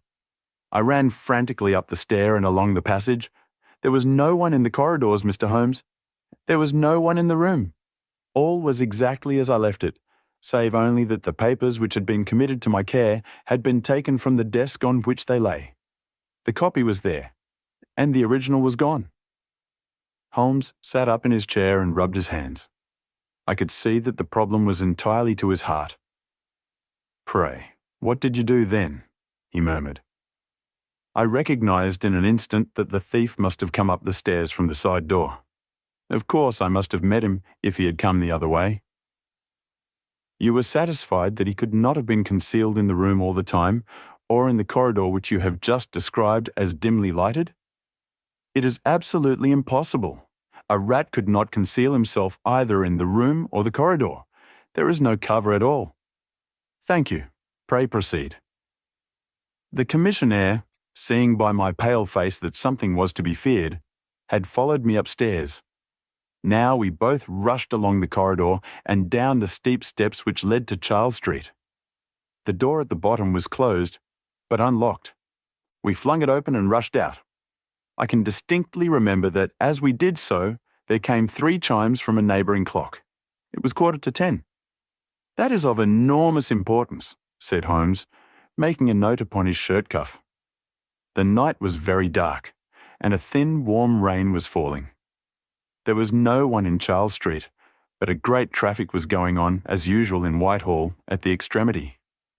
We rushed along the pavement, bareheaded as we were, and at the far corner we found a policeman standing.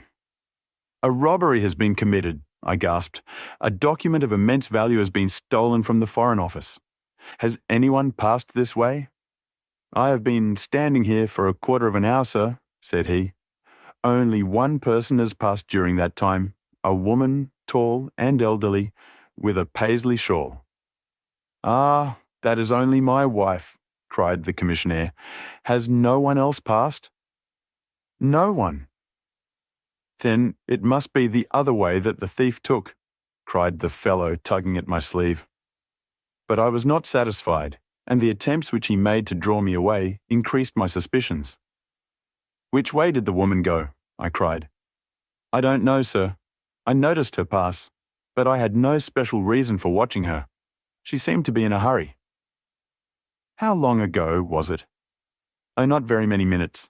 "Within the last 5? "Well, it could not be more than 5. "You're only wasting your time, sir, and every minute now is of importance," cried the commissionaire. "Take my word for it that my old woman has nothing to do with it, and come down to the other end of the street." "Well, if you won't, I will." And with that he rushed off in the other direction. But I was after him in an instant and caught him by the sleeve. "Where do you live?" said I. 16 Ivy Lane, Brixton," he answered. "But don't let yourself be drawn away upon a false scent, Mr. Phelps. Come to the other end of the street, and let us see if we can hear of anything." Nothing was to be lost by following his advice. With the policeman, we both hurried down, but only to find the street full of traffic, many people coming and going, but all only too eager to get to a place of safety upon so wet a night. There was no lounger who could tell us who had passed. Then we returned to the office and searched the stairs and the passage without result. The corridor which led to the room was laid down with a kind of creamy linoleum, which shows an impression very easily. We examined it very carefully, but found no outline of any footmark. Had it been raining all evening? Since about 7. How is it, then, that the woman who came into the room about 9 left no traces with her muddy boots? I am glad you raised the point. It occurred to me at the time. The charwomen are in the habit of taking off their boots at the commissionnaire's office and putting on list slippers. That is very clear. There were no marks then, though the night was a wet one. The chain of events is certainly one of extraordinary interest. What did you do next? We examined the room also. There is no possibility of a secret door, and the windows are quite 30 feet from the ground. Both of them were fastened on the inside. The carpet prevents any possibility of a trapdoor, and the ceiling is of the ordinary whitewashed kind. I will pledge my life that whoever stole my papers could only have come through the door. How about the fireplace? They use none. There is a stove.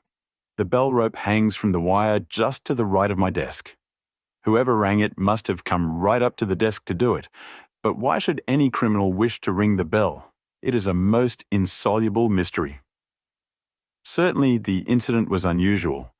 What were your next steps? You examined the room, I presume, to see if the intruder had left any traces, any cigar end or dropped glove or hairpin or other trifle? There was nothing of the sort. No smell? Well, we never thought of that. Ah, a scent of tobacco would have been worth a great deal to us in such an investigation. I never smoke myself, so I think I should have observed it if there had been any smell of tobacco. There was absolutely no clue of any kind. The only tangible fact was that the commissionnaire's wife, Mrs. Tangy was the name, had hurried out of the place. He could give no explanation save that it was about the time when the woman always went home. The policeman and I agreed that our best plan would be to seize the woman before she could get rid of the papers, presuming that she had them. The alarm had reached Scotland Yard by this time, and Mr. Forbes, the detective, came round at once and took up the case with a great deal of energy. We hired a hansom, and in half an hour we were at the address which had been given to us. A young woman opened the door, who proved to be Mrs. Tangy's eldest daughter. Her mother had not come back yet, and we were shown into the front room to wait. About 10 minutes later, a knock came at the door, and here we made the one serious mistake for which I blame myself. Instead of opening the door ourselves, we allowed the girl to do so. We heard her say, "Mother, there are 2 men in the house waiting to see you." And an instant afterwards, we heard the patter of feet rushing down the passage. Forbes flung open the door and we both ran into the back room or kitchen, but the woman had got there before us. She stared at us with defiant eyes, and then, suddenly recognizing me, an expression of absolute astonishment came over her face. "Why, if it isn't Mr. Phelps of the office," she cried. Come, who did you think we were when you ran away from us?" asked my companion. "I thought you were the brokers," said she. "We have had some trouble with the tradesmen." "That's not quite good enough," answered Forbes. "We have reason to believe that you have taken a paper of importance from the Foreign Office, and that you ran in here to dispose of it. You must come back with us to Scotland Yard to be searched." It was in vain that she protested and resisted.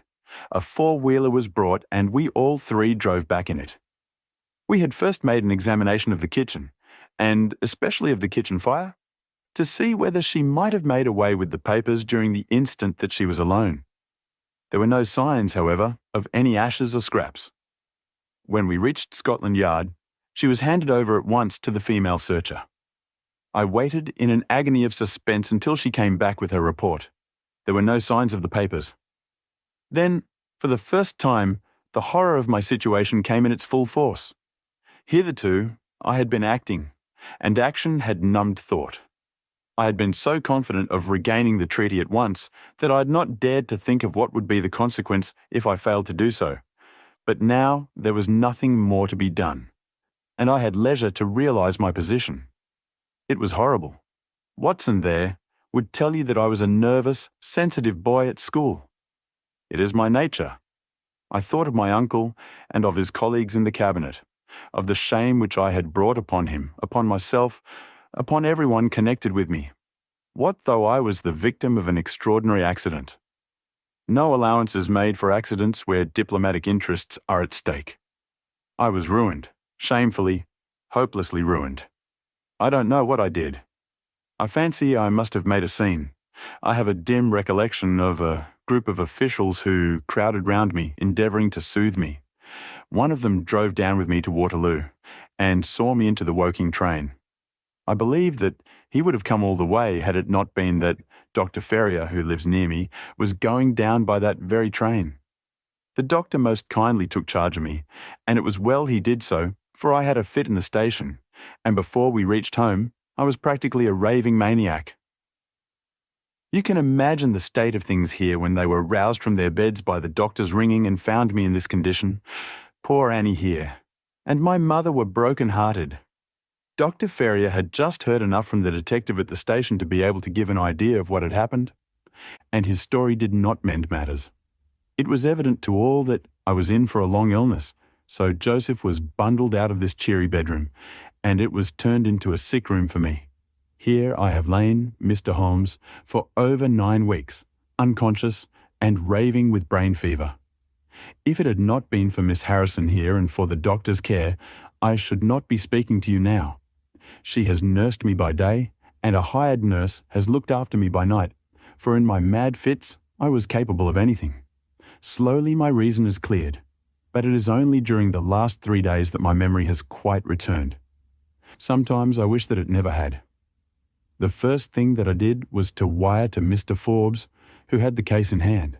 He came out and assures me that, though everything has been done, no trace of a clue has been discovered. The commissionaire and his wife have been examined in every way without any light being thrown upon the matter. The suspicions of the police then rested upon young Goro, who, as you may remember, stayed over time in the office that night. His remaining behind and his French name were really the only 2 points which could suggest suspicion. But, as a matter of fact, I did not begin work until he had gone. And his people are of Huguenot extraction, but as English in sympathy and tradition as you and I are. Nothing was found to implicate him in any way, and there the matter dropped. I turn to you, Mr. Holmes, as absolutely my last hope. If you fail me, then my honour as well as my position are forever forfeited." The invalid sank back upon his cushions, tired out by this long recital, while his nurse poured him out a glass of some stimulating medicine. Holmes sat silently, with his head thrown back and his eyes closed, in an attitude which might seem listless to a stranger, but which I knew betokened the most intense self-absorption. "Your statement has been so explicit," said he at last, "that you have really left me very few questions to ask. There is one of the very utmost importance, however. Did you tell anyone that you had this special task to perform?" "No one." "Not Miss Harrison here, for example?" "No, I had not been back to Woking between getting the order and executing the commission." "And none of your people had by chance been to see you?" "None." "Did any of them know their way about in the office?" "Oh, yes. All of them had been shown over it." "Still, of course, if you said nothing to anyone about the treaty, these inquiries are irrelevant." "I said nothing." "Do you know anything of the commissionaire?" "Nothing, except that he is an old soldier." "What regiment?" "Oh, I have heard. Coldstream Guards." "Thank you. I have no doubt I can get details from Forbes. The authorities are excellent at amassing facts, though they do not always use them to advantage. What a lovely thing a rose is." He walked past the couch to the open window and held up the drooping stalk of a moss rose, looking down at the dainty blend of crimson and green. It was a new phase of his character to me, for I had never before seen him show any keen interest in natural objects. "There is nothing in which deduction is so necessary as in religion," said he, leaning with his back against the shutters. "It can be built up as an exact science by the reasoner. Our highest assurance of the goodness of Providence seems to me to rest in the flowers. All other things, our powers, our desires, our food, are all really necessary for our existence in the first instance. But this rose is an extra. Its smell and its colour are an embellishment of life, not a condition of it. It is only goodness which gives extras, and so I say again that we have much to hope from the flowers." Percy Phelps and his nurse looked at Holmes during this demonstration with surprise and a good deal of disappointment written upon their faces. He had fallen into a reverie, with the moss rose between his fingers. It had lasted some minutes before the young lady broke in upon it. "Do you see any prospect of solving this mystery, Mr. Holmes?" she asked with a touch of asperity in her voice. "Oh, the mystery," he answered, coming back with a start to the realities of life. "Well, it would be absurd to deny that the case is a very abstruse and complicated one, but I can promise you that I will look into the matter and let you know any points which may strike me." "Do you see any clue?" "You have furnished me with 7, but of course I must test them before I can pronounce upon their value." "You suspect someone?" "I suspect myself." "What?" "Of coming to conclusions too rapidly." "Then go to London and test your conclusions." "Your advice is very excellent, Miss Harrison," said Holmes, rising. "I think, Watson, we cannot do better. Do not allow yourself to indulge in false hopes, Mr. Phelps. The affair is a very tangled one." "I shall be in a fever until I see you again," cried the diplomatist. "Well, I'll come out by the same train tomorrow, though it's more than likely that my report will be a negative one." "God bless you for promising to come," cried our client. "It gives me fresh life to know that something is being done. By the way, I have had a letter from Lord Holdhurst." "Ha! What did he say?" "He was cold, but not harsh. I dare say my severe illness prevented him from being that. He repeated that the matter was of the utmost importance, and added that no steps would be taken about my future, by which he means, of course, my dismissal, until my health was restored, and I had an opportunity of repairing my misfortune." "Well, that was reasonable and considerate," said Holmes. "Come, Watson, for we have a good day's work before us in town." Mr. Joseph Harrison drove us down to the station, and we were soon whirling up in a Portsmouth train. Holmes was sunk in profound thought, and hardly opened his mouth until we had passed Clapham Junction. It's a very cheery thing to come into London by any of these lines which run high, and allow you to look down upon the houses like this. I thought he was joking, for the view was sordid enough, but he soon explained himself. Look at those big isolated clumps of building rising up above the slates, like brick islands in a lead-coloured sea. The board schools. Lighthouses, my boy.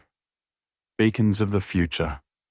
Capsules with hundreds of bright little seeds in each, out of which will spring the wise, better England of the future. I suppose that man Phelps does not drink? I should not think so. Nor should I, but we are bound to take every possibility into account. The poor devil has certainly got himself into very deep water, and it's a question whether we shall ever be able to get him ashore. What did you think of Miss Harrison? A girl of strong character. Yes, but she is a good sort, or I am mistaken. She and her brother are the only children of an ironmaster somewhere up Northumberland way. He got engaged to her when travelling last winter, and she came down to be introduced to his people, with her brother as escort. Then came the smash, and she stayed on to nurse her lover, while brother Joseph, finding himself pretty snug, stayed on too. I've been making a few independent inquiries, you see, but today must be a day of inquiries. My practice, I began. Oh, if you find your own cases more interesting than mine, said Holmes, with some asperity. I was going to say that my practice could get along very well for a day or two, since it is the slackest time of the year. Excellent, said he, recovering his good humour. Then we'll look into this matter together. I think that we should begin by seeing Forbes. He can probably tell us all the details we want until we know from what side the case is to be approached. You said you had a clue? Well, we have several, but we can only test their value by further inquiry. The most difficult crime to track is the one which is purposeless. Now, this is not purposeless. Who is it who profits by it? There is the French ambassador, there is the Russian, there is whoever might sell it to either of these, and there is Lord Holdhurst. Lord Holdhurst! Well, it is just conceivable that a statesman might find himself in a position where he was not sorry to have such a document accidentally destroyed. Not a statesman with the honourable record of Lord Holdhurst? It is a possibility, and we cannot afford to disregard it. We shall see the noble lord today and find out if he can tell us anything. Meanwhile, I have already set inquiries on foot. Already? Yes, I sent wires from Woking Station to every evening paper in London. This advertisement will appear in each of them. He handed over a sheet torn from a notebook. On it was scribbled in pencil, £10 reward. The number of the cab which dropped a fare at or about the door of the Foreign Office in Charles Street at 9:45 in the evening of May, 23 days. Apply 221E, Baker Street. You are confident that the thief came in a cab? If not, there is no harm done. But if Mr. Phelps is correct in stating that there is no hiding place either in the room or the corridors, then the person must have come from outside. If he came from outside on so wet a night, and yet left no trace of damp upon the linoleum, which was examined within a few minutes of his passing, then it is exceeding probably that he came in a cab. Yes, I think that we may safely deduce a cab. It sounds plausible. That is one of the clues of which I spoke. It may lead us to something. And then, of course, there is the bell, which is the most distinctive feature of the case. Why should the bell ring? Was it the thief who did it out of bravado? Or was it someone who was with the thief who did it in order to prevent the crime? Or was it an accident? Or was it... He sank back into the state of intense and silent thought from which he had emerged. But it seemed to me, accustomed as I was to his every mood, that some new possibility had dawned suddenly upon him. It was 3:20 when we reached our terminus, and after a hasty luncheon at the buffet, we pushed on at once to Scotland Yard.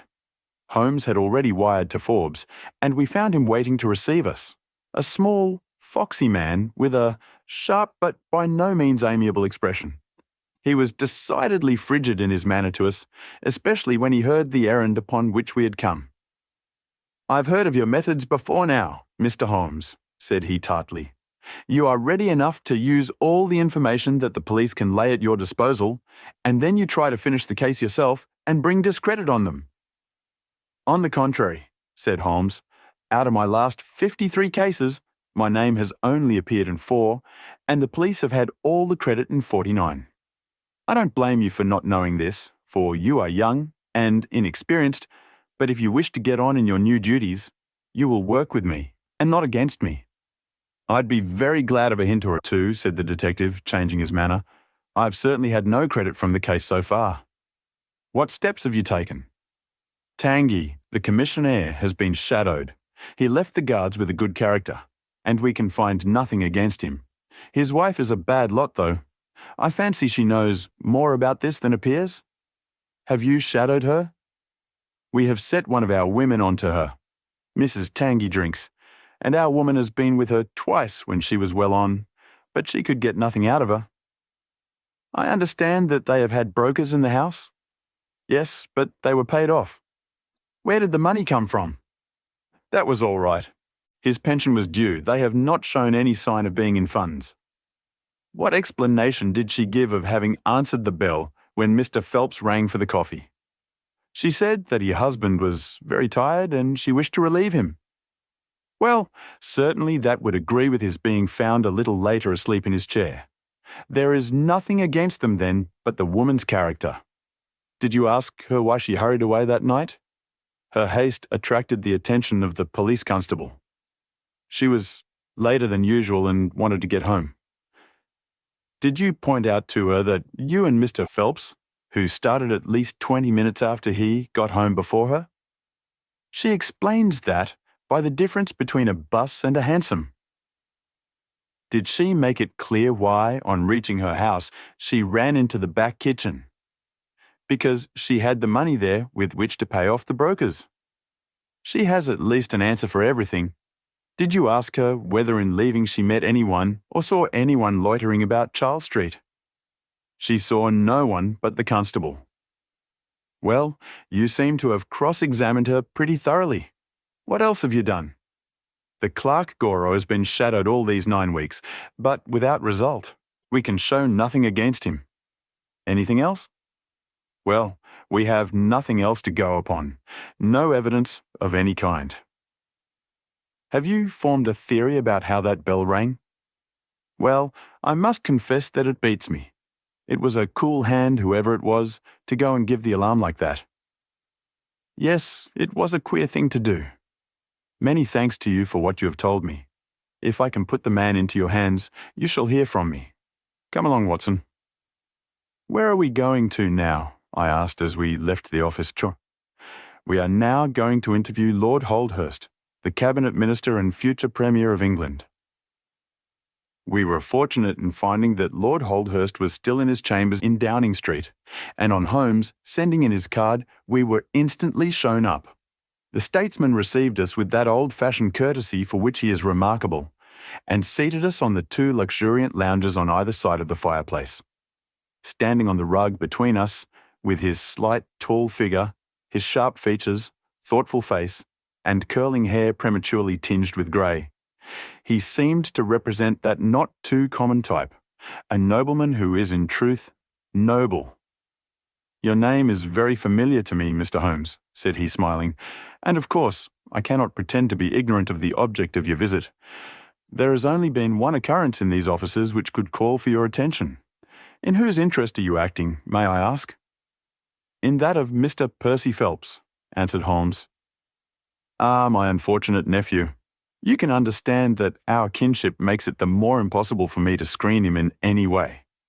I fear that the incident must have a very prejudicial effect upon his career." "But if the document is found?" "Ah, that of course would be different. I had 1 or 2 questions which I wished to ask you, Lord Holdhurst." "I shall be happy to give you any information in my power." "Was it in this room that you gave your instructions as to the copying of the document?" "It was." "Then you could hardly have been overheard?" "It is out of the question." "Did you ever mention to anyone that it was your intention to give anyone the treaty to be copied?" "Never." "You are certain of that?" Absolutely. Well, since you never said so, and Mr. Phelps never said so, and nobody else knew anything of the matter, then the thief's presence in the room was purely accidental. He saw his chance, and he took it. The statesman smiled. "You take me out of my province there," said he. Holmes considered for a moment. "There is another very important point which I wish to discuss with you," said he. "You feared, as I understand, that very grave results might follow from the details of this treaty becoming known." A shadow passed over the expressive face of the statesman. "Very grave results indeed. And have they occurred?" "Not yet." "If the treaty had reached, let us say, the French or Russian Foreign Office, you would expect to hear of it?" "I should," said Lord Holdhurst with a wry face. "Since nearly 10 weeks have elapsed then, and nothing has been heard, it is not unfair to suppose that for some reason the treaty has not reached them." Lord Holdhurst shrugged his shoulders. "We can hardly suppose, Mr. Holmes, that the thief took the treaty in order to frame it and hang it up. Perhaps he is waiting for a better price. If he waits a little longer, he will get no price at all. The treaty will cease to be secret in a few months." "That is most important," said Holmes. "Of course, it is a possible supposition that the thief has had a sudden illness." "An attack of brain fever, for example?" asked the statesman, flashing a swift glance at him. "I did not say so," said Holmes imperturbably. "And now, Lord Holdhurst, we have already taken up too much of your valuable time, and we shall wish you good day. Every success to your investigation, be the criminal who it may," answered the nobleman as he bowed us out the door. "He's a fine fellow," said Holmes, as we came out into Whitehall, "but he has a struggle to keep up his position. He is far from rich and has many calls. You noticed, of course, that his boots had been resoled? Now, Watson, I won't detain you from your legitimate work any longer. I shall do nothing more today unless I have an answer to my cab advertisement, but I should be extremely obliged to you if you would come down with me to Woking tomorrow by the same train which we took yesterday." I met him accordingly next morning, and we travelled down to Woking together. He had had no answer to his advertisement, he said, and no fresh light had been thrown upon the case. He had, when he so willed it, the utter immobility of countenance of a Red Indian, and I could not gather from his appearance whether he was satisfied or not with the position of the case. His conversation, I remember, was about the Bertillon system of measurements, and he expressed his enthusiastic admiration of the French savant. We found our client still under the charge of his devoted nurse, but looking considerably better than before. He rose from the sofa and greeted us without difficulty when we entered. "Any news?" he asked eagerly. "My report, as I expected, is a negative one," said Holmes. "I have seen Forbes, and I have seen your uncle, and I have set 1 or 2 trains of inquiry upon foot which may lead to something." "You have not lost heart, then?" "By no means." "God bless you for saying that," cried Miss Harrison. "If we keep our courage and our patience, the truth must come out." "We have more to tell you than you have for us," said Phelps, reseating himself upon the couch. "I hoped you might have something." "Yes, we have had an adventure during the night, and one which might have proved to be a serious one." His expression grew very grave as he spoke, and a look of something akin to fear sprang up in his eyes. "Do you know," said he, "that I begin to believe that I am the unconscious centre of some monstrous conspiracy, and that my life is aimed at as well as my honour?" "Ah," cried Holmes. "It sounds incredible, for I have not, as far as I know, an enemy in the world. Yet, from last night's experience, I can come to no other conclusion." "Pray, let me hear it." "You must know that last night was the very first night that I have ever slept without a nurse in the room. I was so much better that I thought I could dispense with one. I had a night light burning, however. Well, about 2 in the morning I had sunk into a light sleep when I was suddenly aroused by a slight noise. It was like the sound which a mouse makes when it is gnawing a plank, and I lay listening to it for some time under the impression that it must come from that cause. Then it grew louder, and suddenly there came from the window a sharp metallic snick. I sat up in amazement. There could be no doubt what the sounds were now. The first ones had been caused by someone forcing an instrument through the slit between the sashes, and the second by the catch being pressed back. There was a pause then for about 10 minutes, as if the person were waiting to see whether the noise had awakened me. Then I heard a gentle creaking, as the window was very slowly opened. I could stand it no longer, for my nerves are not what they used to be. I sprang out of bed and flung open the shutters. A man was crouching at the window. I could see little of him, for he was gone like a flash. He was wrapped in some sort of cloak which came across the lower part of his face. One thing only I am sure of, and that is that he had some weapon in his hand. It looked to me like a long knife. I distinctly saw the gleam of it as he turned to run. "This is most interesting," said Holmes. "Pray, what did you do then?" "I should have followed him through the open window if I had been stronger. As it was, I rang the bell and roused the house. It took me some little time, for the bell rings in the kitchen and the servants all sleep upstairs. I shouted, however, and that brought Joseph down, and he roused the others. Joseph and the groom found marks on the bed outside the window, but the weather has been so dry lately that they found it hopeless to follow the trail across the grass. There's a place, however, on the wooden fence which skirts the road, which shows signs, they tell me, as if someone had got over and had snapped the top of the rail in doing so. I have said nothing to the local police yet, for I thought I had best have your opinion first." This tale of our client's appeared to have an extraordinary effect upon Sherlock Holmes. He rose from his chair and paced about the room in uncontrollable excitement. "Misfortunes never come single," said Phelps, smiling, though it was evident that his adventure had somewhat shaken him. "You have certainly had your share," said Holmes. "Do you think you could walk round the house with me?" "Oh, yes, I should like a little sunshine. Joseph will come too." "And I also," said Miss Harrison. "I'm afraid not," said Holmes, shaking his head. "I think I must ask you to remain sitting exactly where you are."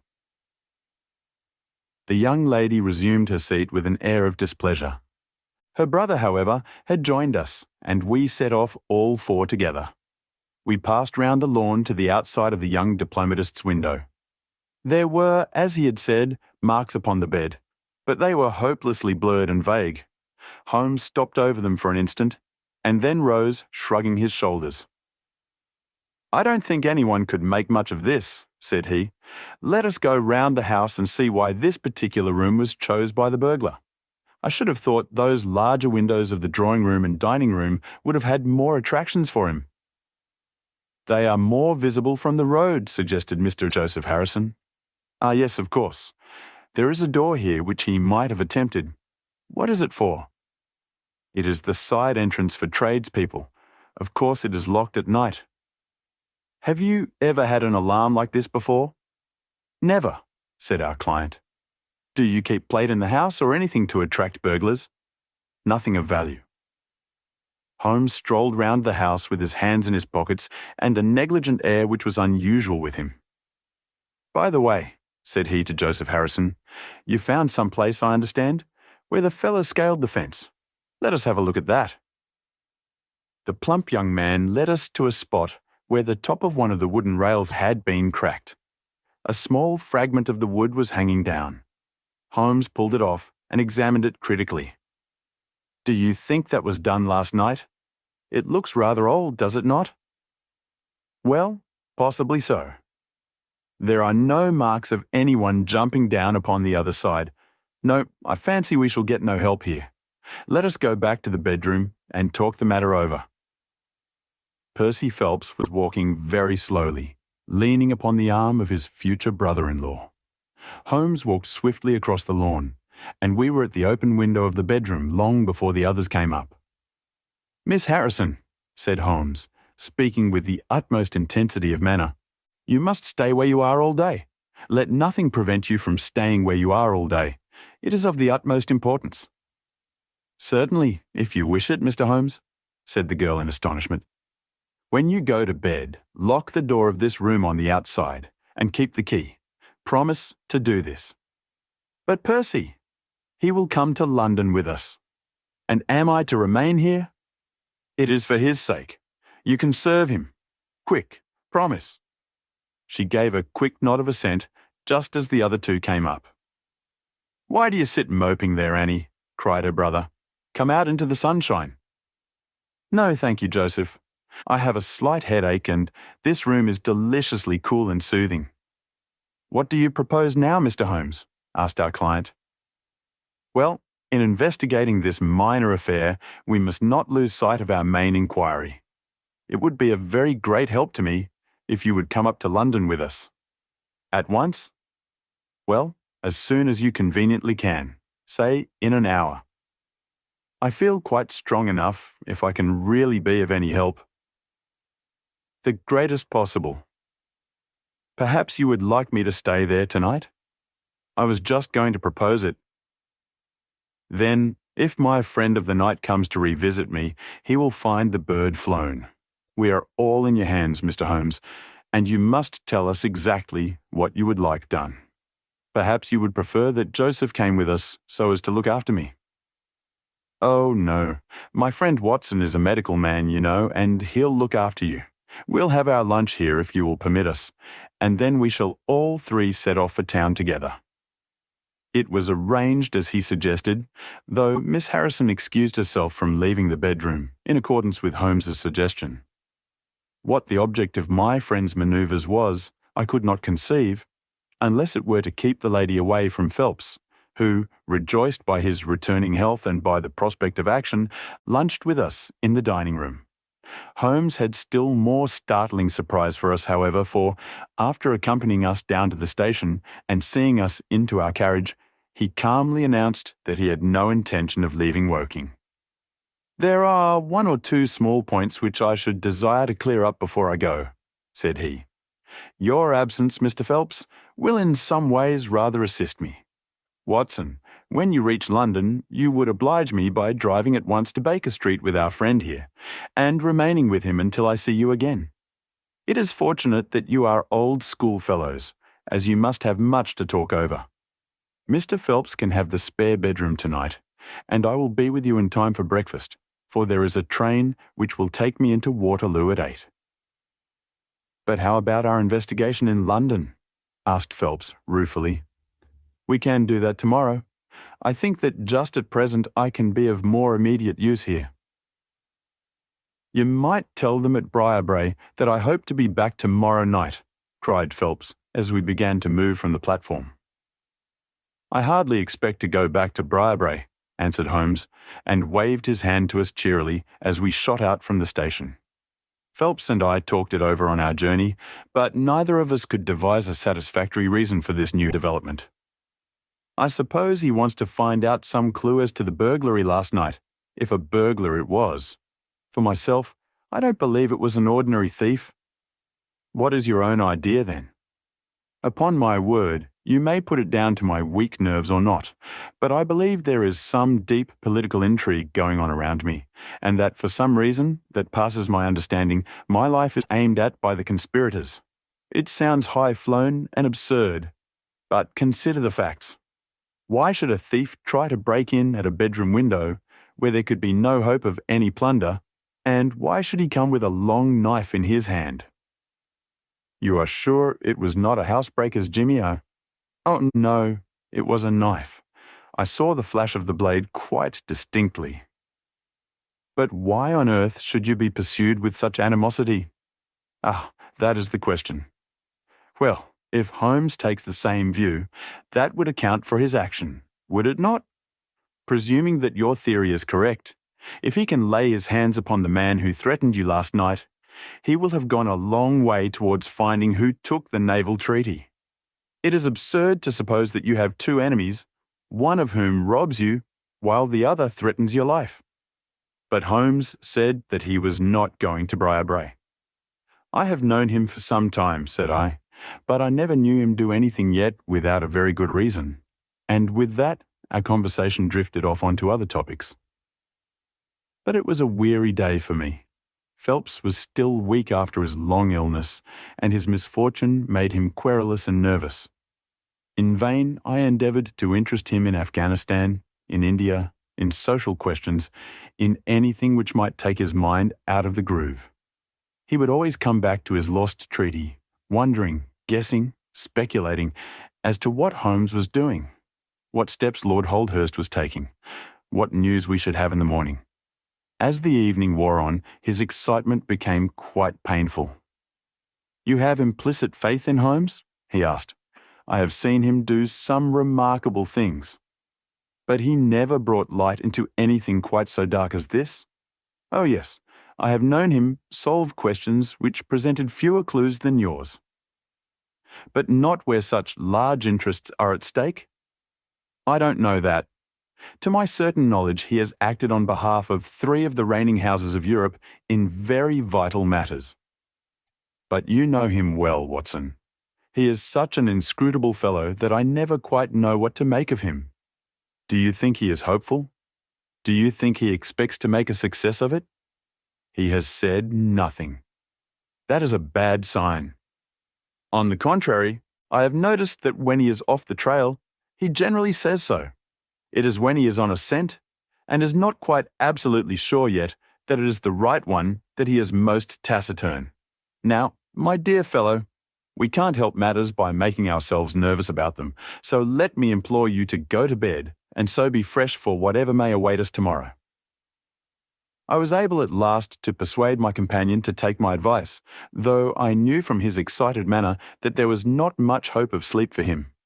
Indeed, his mood was infectious, for I lay tossing half the night myself, brooding over this strange problem and inventing 100 theories, each of which was more impossible than the last.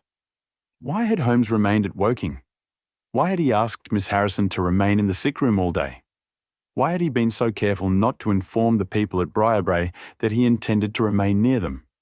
I cudgelled my brains until I fell asleep in the endeavour to find some explanation which would cover all these facts. It was 7 o'clock when I awoke, and I set off at once for Phelps's room to find him haggard and spent after a sleepless night. His first question was whether Holmes had arrived yet. "He'll be here when he promised," said I, "and not an instant sooner or later." And my words were true. For shortly after 8, a hansom dashed up to the door and our friend got out of it. Standing in the window, we saw that his left hand was swathed in a bandage and that his face was very grim and pale. He entered the house, but it was some little time before he came upstairs. "He looks like a beaten man," cried Phelps. I was forced to confess that he was right. "After all," said I, "the clue of the matter lies probably here in town." Phelps gave a groan. "I don't know how it is," said he, "but I had hoped for so much from his return. But surely his hand was not tied up like that yesterday. What can be the matter?" "You are not wounded, Holmes?" I asked, as my friend entered the room. "Tut, it is only a scratch through my own clumsiness," he answered, nodding his good mornings to us. "This case of yours, Mr. Phelps, is certainly one of the darkest which I have ever investigated. I feared that you would find it beyond you. It has been a most remarkable experience." "That bandage tells of adventures," said I. "Won't you tell us what has happened?" "After breakfast, my dear Watson. Remember that I have breathed 30 miles of Surrey air this morning. I suppose that there has been no answer from my cabman advertisement? Well, well, we cannot expect to score every time." The table was all laid, and just as I was about to ring, Mrs. Hudson entered with the tea and coffee. A few minutes later, she brought in 3 covers, and we all drew up to the table, Holmes ravenous, I curious, and Phelps in the gloomiest state of depression. "Mrs. Hudson has risen to the occasion," said Holmes, uncovering a dish of curried chicken. "Her cuisine is a little limited, but she has as good an idea of breakfast as a Scotchwoman. What have you here, Watson?" "Ham and eggs," I answered. "Good. What are you going to take, Mr. Phelps? Curried fowl or eggs, or will you help yourself?" "Thank you. I can eat nothing," said Phelps. "Oh, come, try the dish before you." "Thank you. I would really rather not."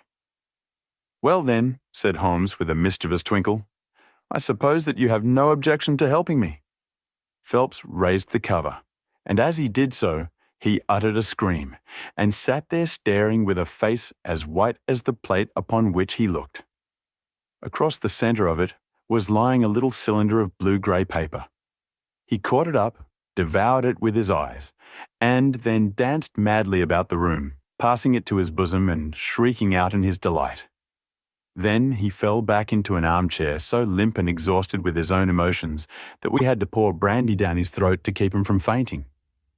"There, there," said Holmes, soothing, patting him upon the shoulder.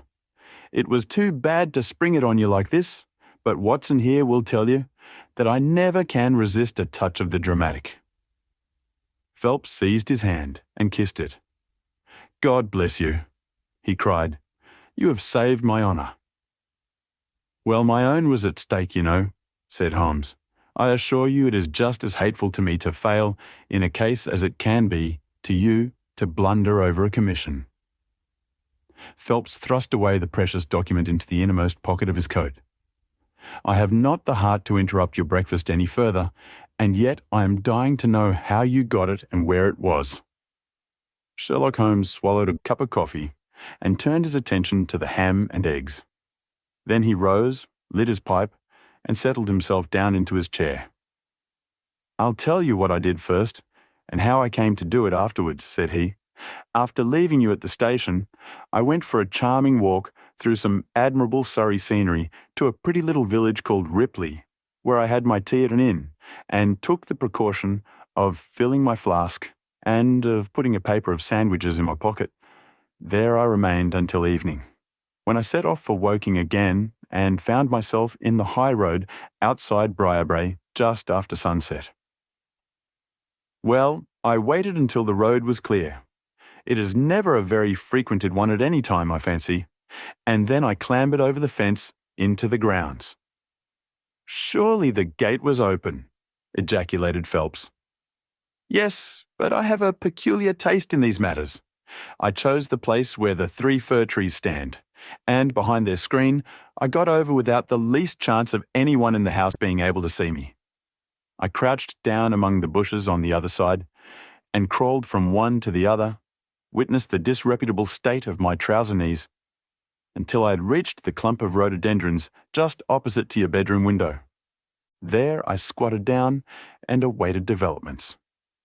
The blind was not down in your room, and I could see Miss Harrison sitting there reading by the table.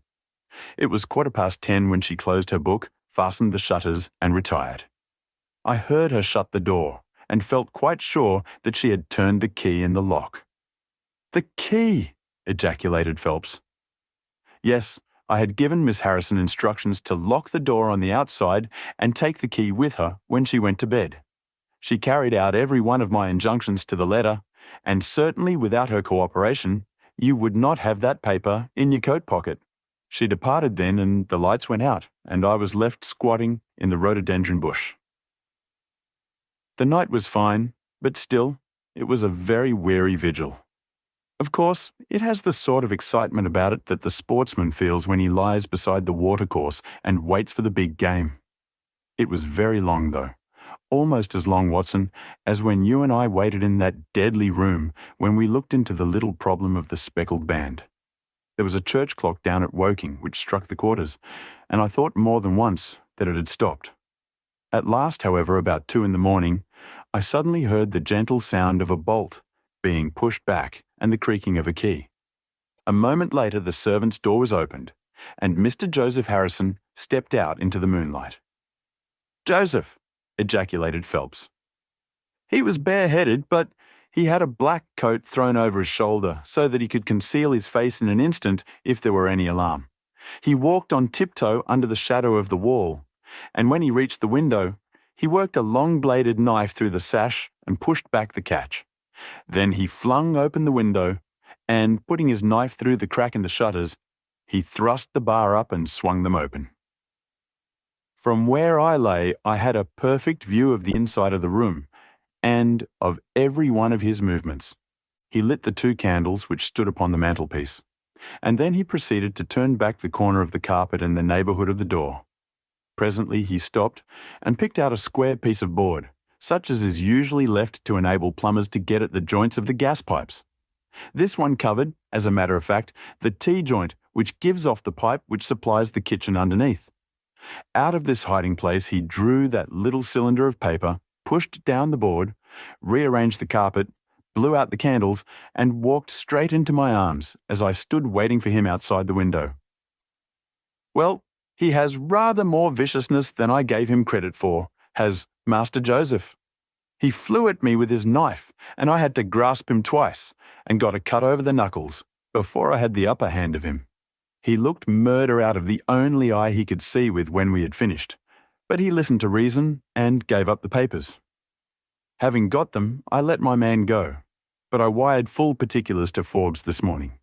If he is quick enough to catch his bird, well and good.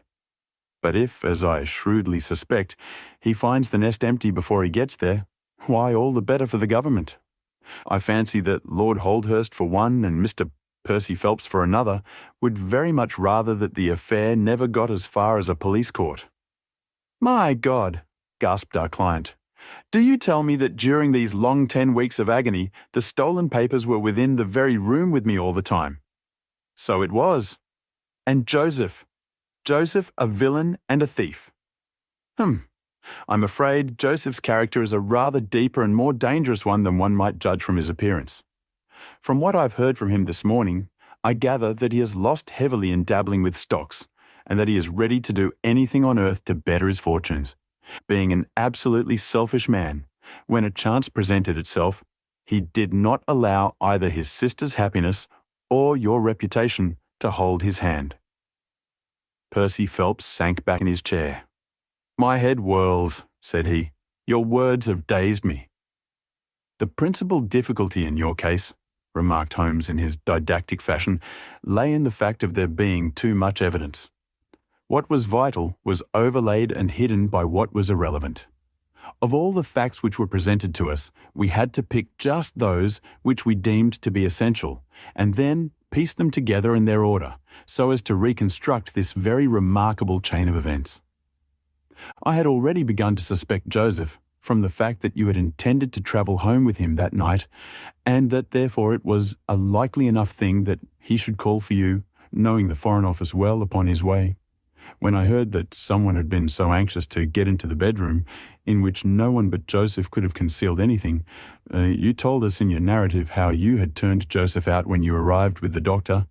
My suspicions all changed to certainties, especially as the attempt was made on the first night upon which the nurse was absent, showing that the intruder was well acquainted with the ways of the house. How blind I have been! The facts of the case, as far as I have worked them out, are these. This Joseph Harrison entered the office through the Charles Street door, and, knowing his way, he walked straight into your room the instant after you left it. Finding no one there, he promptly rang the bell, and at the instant that he did so, his eyes caught the paper upon the table. A glance showed him that chance had put in his way a state document of immense value, and in an instant he had thrust it into his pocket and was gone. A few minutes elapsed, as you remember, before the sleepy commissionaire drew your attention to the bell, and those were just enough to give the thief time to make his escape. He made his way to Woking by the first train, and having examined his booty and assured himself that it really was of immense value, he had concealed it in what he thought was a very safe place, with the intention of taking it out again in a day or two, and carrying it to the French embassy, or wherever he thought that a long price was to be had. Then came your sudden return. He, without a moment's warning, was bundled out of his room, and from that time onward there were always at least 2 of you there to prevent him from regaining his treasure. The situation to him must have been a maddening one. But at last he thought he saw his chance. He tried to steal in, but was baffled by your wakefulness. You remember that you did not take your usual draught that night. I remember. I fancy that he had taken steps to make that draught efficacious, and that he quite relied upon your being unconscious. Of course, I understood that he would repeat the attempt whenever it could be done with safety. Your leaving the room gave him the chance he wanted. I kept Miss Harrison in it all day so that he might not anticipate us. Then, having given him the idea that the coast was clear, I kept guard as I have described. I already knew that the papers were probably in the room, but I had no desire to rip up all the planking and skirting in search of them.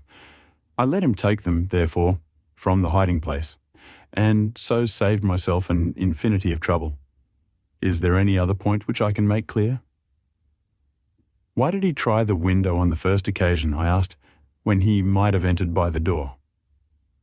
In reaching the door, he would have to pass 7 bedrooms. On the other hand, he could get out onto the lawn with ease. Anything else? You do not think, asked Phelps, that he had any murderous intention? The knife was only meant as a tool. It may be so, answered Holmes, shrugging his shoulders. I can only say for certain that Mr. Joseph Harrison is a gentleman to whose mercy I should be extremely unwilling to trust. I hope you liked this audiobook. If you'd like to hear more, please support us on patreon.com. It really helps us keep going. www.patreon.com/c/audiobooks752. Thank you, and I invite you to listen to the other books I have recorded. The Final Problem. It is with a heavy heart that I take up my pen to write these the last words in which I shall ever record the singular gifts by which my friend Mr. Sherlock Holmes was distinguished. In an incoherent and, as I deeply feel, an entirely inadequate fashion, I have endeavoured to give some account of my strange experiences in his company from the chance which first brought us together at the period of the Study in Scarlet, up to the time of his interference in the matter of the Naval Treaty. An interference which had the unquestionable effect of preventing a serious international complication. It was my intention to have stopped there, and to have said nothing of that event which has created a void in my life which the lapse of 2 years has done little to fill. My hand has been forced, however, by the recent letters in which Colonel James Moriarty defends the memory of his brother, and I have no choice but to lay the facts before the public exactly as they occurred. I alone know the absolute truth of the matter, and I am satisfied that the time has come when no good purpose is to be served by its suppression.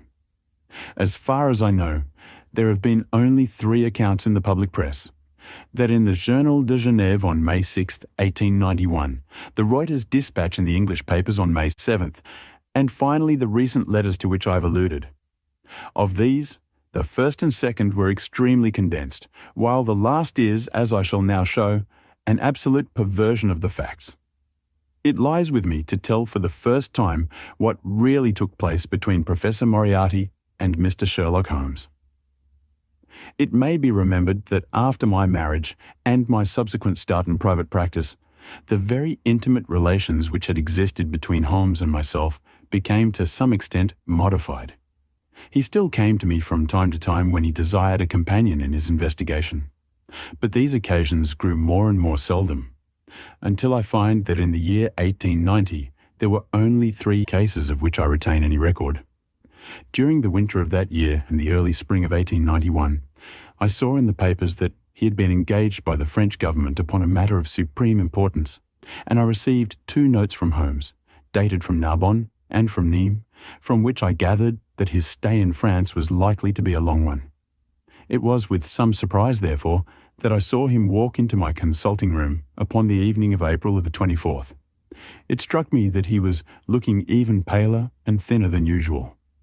"Yes, I have been using myself up rather too freely," he remarked in answer to my look rather than to my words. "I have been a little pressed of late. Have you any objection to my closing your shutters?" The only light in the room came from the lamp upon the table at which I had been reading. Holmes edged his way round the wall, and flinging the shutters together, he bolted them securely. "You are afraid of something?" I asked. "Well, I am." "Of what?" "Of air guns." "My dear Holmes, what do you mean?" "I think that you know me well enough, Watson, to understand that I am by no means a nervous man. At the same time, it is stupidity rather than courage to refuse to recognize danger when it is close upon you. Might I trouble you for a match?" He drew in the smoke of his cigarette as if the soothing influence was grateful to him. "I must apologize for calling so late," said he, "and I must further beg you to be so unconventional as to allow me to leave your house presently by scrambling over your back garden wall." But what does it all mean? I asked. He held out his hand, and I saw in the light of the lamp that 2 of his knuckles were burst and bleeding. It is not an airy nothing, you see, said he, smiling. On the contrary, it is solid enough for a man to break his hand over. Is Mrs. Watson in? She is away upon a visit. Indeed, you are alone? Quite. Then it makes it the easier for me to propose that you should come away with me for a week to the continent. Where? Oh, anywhere. It's all the same to me. There was something very strange in all this. It was not Holmes's nature to take an aimless holiday, and something about his pale, worn face told me that his nerves were at their highest tension. He saw the question in my eyes, and, putting his fingertips together and his elbows upon his knees, he explained the situation. You have probably never heard of Professor Moriarty, said he. Never? Aye, there's the genius and the wonder of the thing, he cried. The man pervades London, and no one has heard of him. That's what puts him on a pinnacle in the records of crime. I tell you, Watson, in all seriousness, that if I could beat that man, if I could free society of him, I should feel that my own career had reached its summit, and I should be prepared to turn to some more placid line in life. Between ourselves, the recent cases in which I have been of assistance to the royal family of Scandinavia and to the French Republic have left me in such a position that I could continue to live in the quiet fashion which is most congenial to me, and to concentrate my attention upon my chemical researches. But I could not rest, Watson. I could not sit quiet in my chair if I thought that such a man as Professor Moriarty were walking the streets of London unchallenged. What has he done then? His career has been an extraordinary one. He is a man of good birth and excellent education, endowed by nature with a phenomenal mathematical faculty. At the age of 21, he wrote a treatise upon the binomial theorem, which has had a European vogue. On the strength of it, he won the mathematical chair at one of our smaller universities, and had, to all appearance, a most brilliant career before him. But the man had hereditary tendencies of the most diabolical kind. A criminal strain ran in his blood, which, instead of being modified, was increased and rendered infinitely more dangerous by his extraordinary mental powers. Dark rumours gathered round him in the university town, and eventually he was compelled to resign his chair and to come down to London, where he set up as an army coach. So much is known to the world, but what I am telling you now is what I have myself discovered. As you are aware, Watson, there is no one who knows the higher criminal world of London so well as I do. For years past, I have continually been conscious of some power behind the malefactor, some deep organising power which forever stands in the way of the law and throws its shield over the wrongdoer. Again and again, in cases of the most varying sorts, forgery cases, robberies, murders, I have felt the presence of this force, and I have deduced its action in many of those undiscovered crimes in which I have not been personally consulted. For years I have endeavoured to break through the veil which shrouded it, and at last the time came when I seized my thread and followed it, until it led me, after 1,000 cunning windings, to ex-Professor Moriarty, of mathematical celebrity. He is the Napoleon of crime, Watson.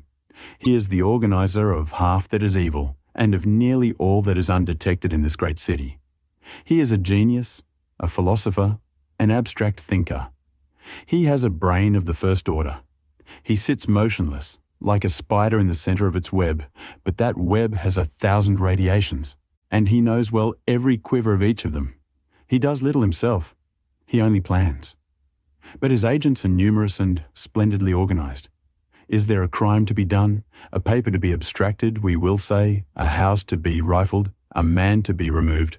The word is passed to the professor, the matter is organised and carried out. The agent may be caught. In that case, money is found for his bail or his defence. But the central power which uses the agent is never caught, never so much as suspected. This was the organisation which I deduced, Watson, and which I devoted my whole energy to exposing and breaking up. But the professor was fenced round with safeguards so cunningly devised that, do what I would, it seemed impossible to get evidence which would convict in a court of law.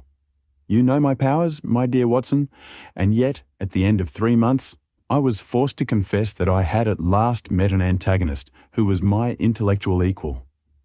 My horror at his crimes was lost in my admiration at his skill. But at last, he made a trip. Only a little trip, but it was more than he could afford when I was so close upon him. I had my chance, and, starting from that point, I have woven my net round him until now it is all ready to close. In 3 days, that is to say, on Monday next, matters will be ripe, and the Professor, with all the principal members of his gang, will be in the hands of the police.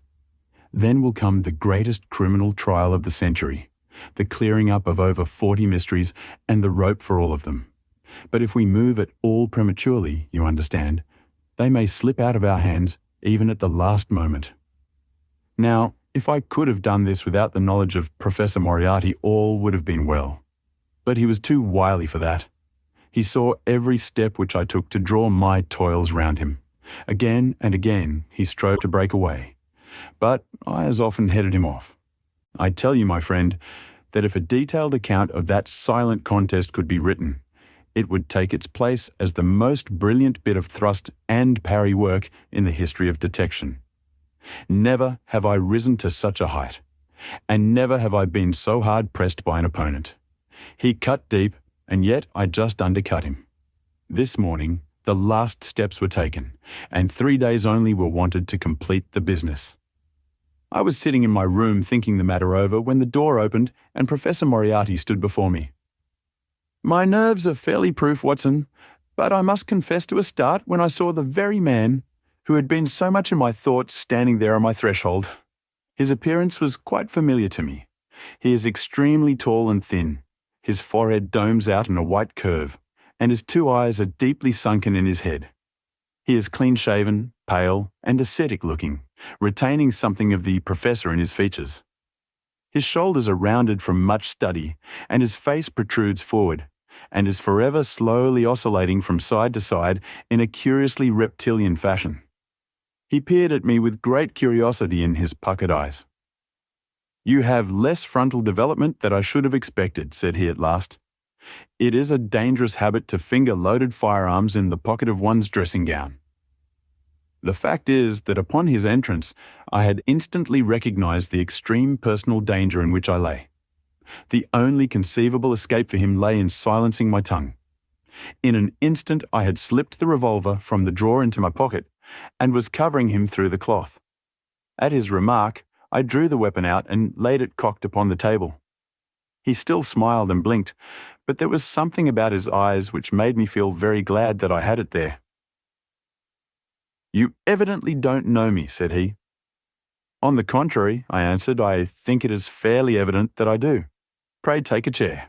I can spare you 5 minutes if you have anything to say. All that I have to say has already crossed your mind, said he. Then possibly my answer has crossed yours, I replied. You stand fast? Absolutely. He clapped his hand into his pocket, and I raised the pistol from the table. But he merely drew out a memorandum book in which he had scribbled some dates. You crossed my path on the 4th of January, said he. On the 23 days you incommoded me. By the middle of February, I was seriously inconvenienced by you. At the end of March, I was absolutely hampered in my plans. And now, at the close of April, I find myself placed in such a position through your continual persecution that I am in positive danger of losing my liberty. The situation is becoming an impossible one. Have you any suggestion to make? I asked. You must drop it, Mr. Holmes, said he, swaying his face about. You really must, you know. After Monday, said I. Tut, tut, said he. I am quite sure that a man of your intelligence will see that there can be but one outcome to this affair. It is necessary that you should withdraw. You have worked things in such a fashion that we have only one resource left.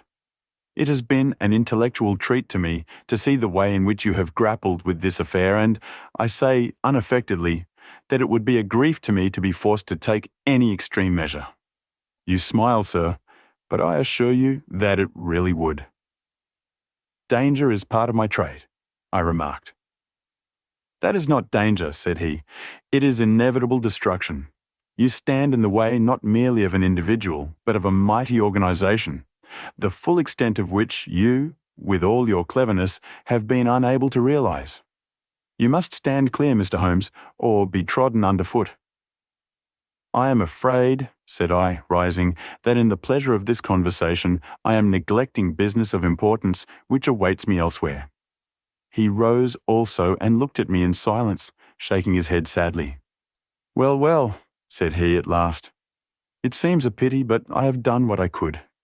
I know every move of your game. You can do nothing before Monday. It has been a duel between you and me, Mr. Holmes. You hope to place me in the dock. I tell you that I will never stand in the dock. You hope to beat me.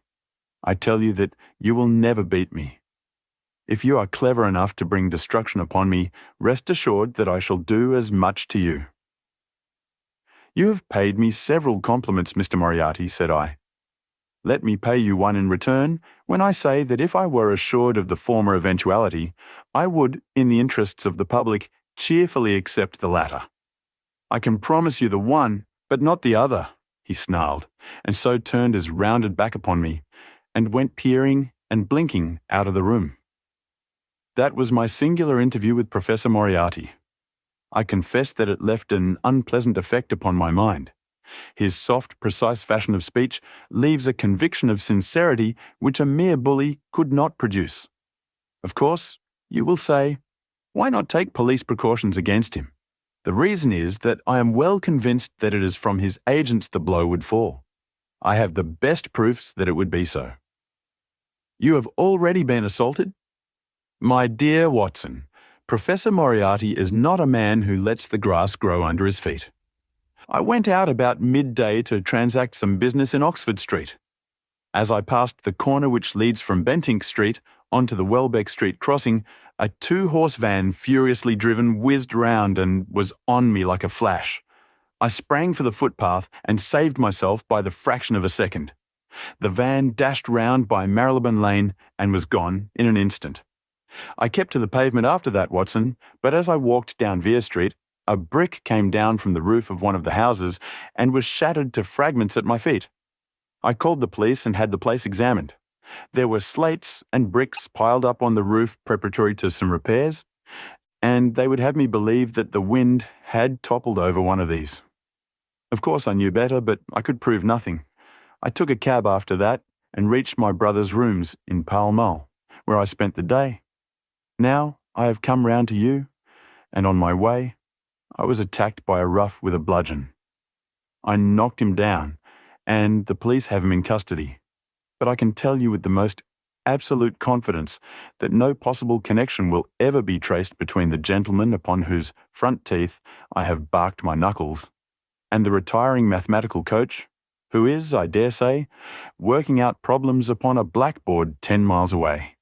You will not wonder, Watson, that my first act on entering your rooms was to close your shutters, and that I have been compelled to ask your permission to leave the house by some less conspicuous exit than the front door. I had often admired my friend's courage, but never more than now, as he sat quietly checking off a series of incidents which must have combined to make up a day of horror. You will spend the night here? I said. No, my friend, you might find me a dangerous guest. I have my plans laid, and all will be well. Matters have gone so far now that they can move without my help as far as the arrest goes, though my presence is necessary for a conviction. It is obvious, therefore, that I cannot do better than get away for the few days which remain before the police are at liberty to act. It would be a great pleasure to me, therefore, if you could come on to the continent with me. The practice is quiet, said I, and I have an accommodating neighbour. I should be glad to come. And to start tomorrow morning? If necessary. Oh yes, it is most necessary. Then these are your instructions, and I beg, my dear Watson, that you will obey them to the letter, for you are now playing a double-handed game with me against the cleverest rogue and the most powerful syndicate of criminals in Europe. Now listen. You will dispatch whatever luggage you intend to take by a trusty messenger unaddressed to Victoria tonight.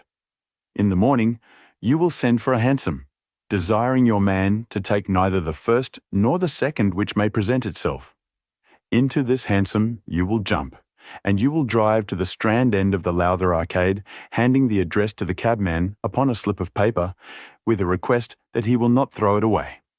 Have your fare ready, and the instant that your cab stops, dash through the arcade, timing yourself to reach the other side at 9:15. You will find a small brougham waiting close to the curb, driven by a fellow with a heavy, black cloak tipped at the collar with red. Into this you will step, and you will reach Victoria in time for the Continental Express. Where shall I meet you? At the station. The second first-class carriage from the front will be reserved for us. The carriage is our rendezvous, then? Yes. It was in vain that I asked Holmes to remain for the evening. It was evident to me that he thought he might bring trouble to the roof he was under, and that was the motive which impelled him to go. With a few hurried words as to our plans for the morrow, he rose and came out with me into the garden, clambering over the wall which leads into Mortimer Street, and immediately whistling for a hansom, in which I heard him drive away. In the morning I obeyed Holmes's injunctions to the letter. A hansom was procured with such precaution as would prevent its being one which was placed ready for us, and I drove immediately after breakfast to the Lowther Arcade, through which I hurried at the top of my speed. A brougham was waiting with a very massive driver wrapped in a dark cloak, who, the instant that I had stepped in, whipped up the horse and rattled off to Victoria Station. On my alighting there, he turned the carriage and dashed away again without so much as a look in my direction. So far, all had gone admirably. My luggage was waiting for me, and I had no difficulty in finding the carriage which Holmes had indicated, the less so as it was the only one in the train which was marked engaged. My only source of anxiety now was the non-appearance of Holmes. The station clock marked only 7 minutes from the time when we were due to start. In vain, I searched among the groups of travellers and leave-takers for the lithe figure of my friend. There was no sign of him. I spent a few minutes in assisting a venerable Italian priest, who was endeavouring to make a porter understand, in his broken English, that his luggage was to be booked through to Paris. Then, having taken another look round, I returned to my carriage, where I found that the porter, in spite of the ticket, had given me my decrepit Italian friend as a travelling companion. It was useless for me to explain to him that his presence was an intrusion, for my Italian was even more limited than his English. So I shrugged my shoulders resignedly, and continued to look out anxiously for my friend. A chill of fear had come over me, as I thought that his absence might mean that some blow had fallen during the night.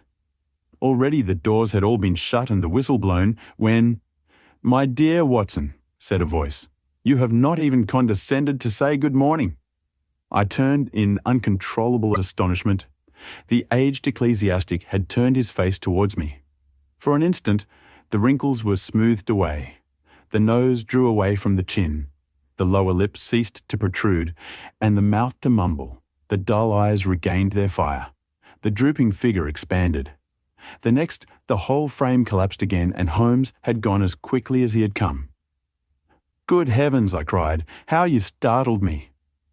"Every precaution is still necessary," he whispered. "I have reason to think that they are hot upon our trail. Ah, there is Moriarty himself." The train had already begun to move as Holmes spoke. Glancing back, I saw a tall man pushing his way furiously through the crowd and waving his hand as if he desired to have the train stopped. It was too late, however, for we were rapidly gathering momentum, and an instant later had shot clear of the station. "With all our precautions, you see that we have cut it rather fine," said Holmes, laughing.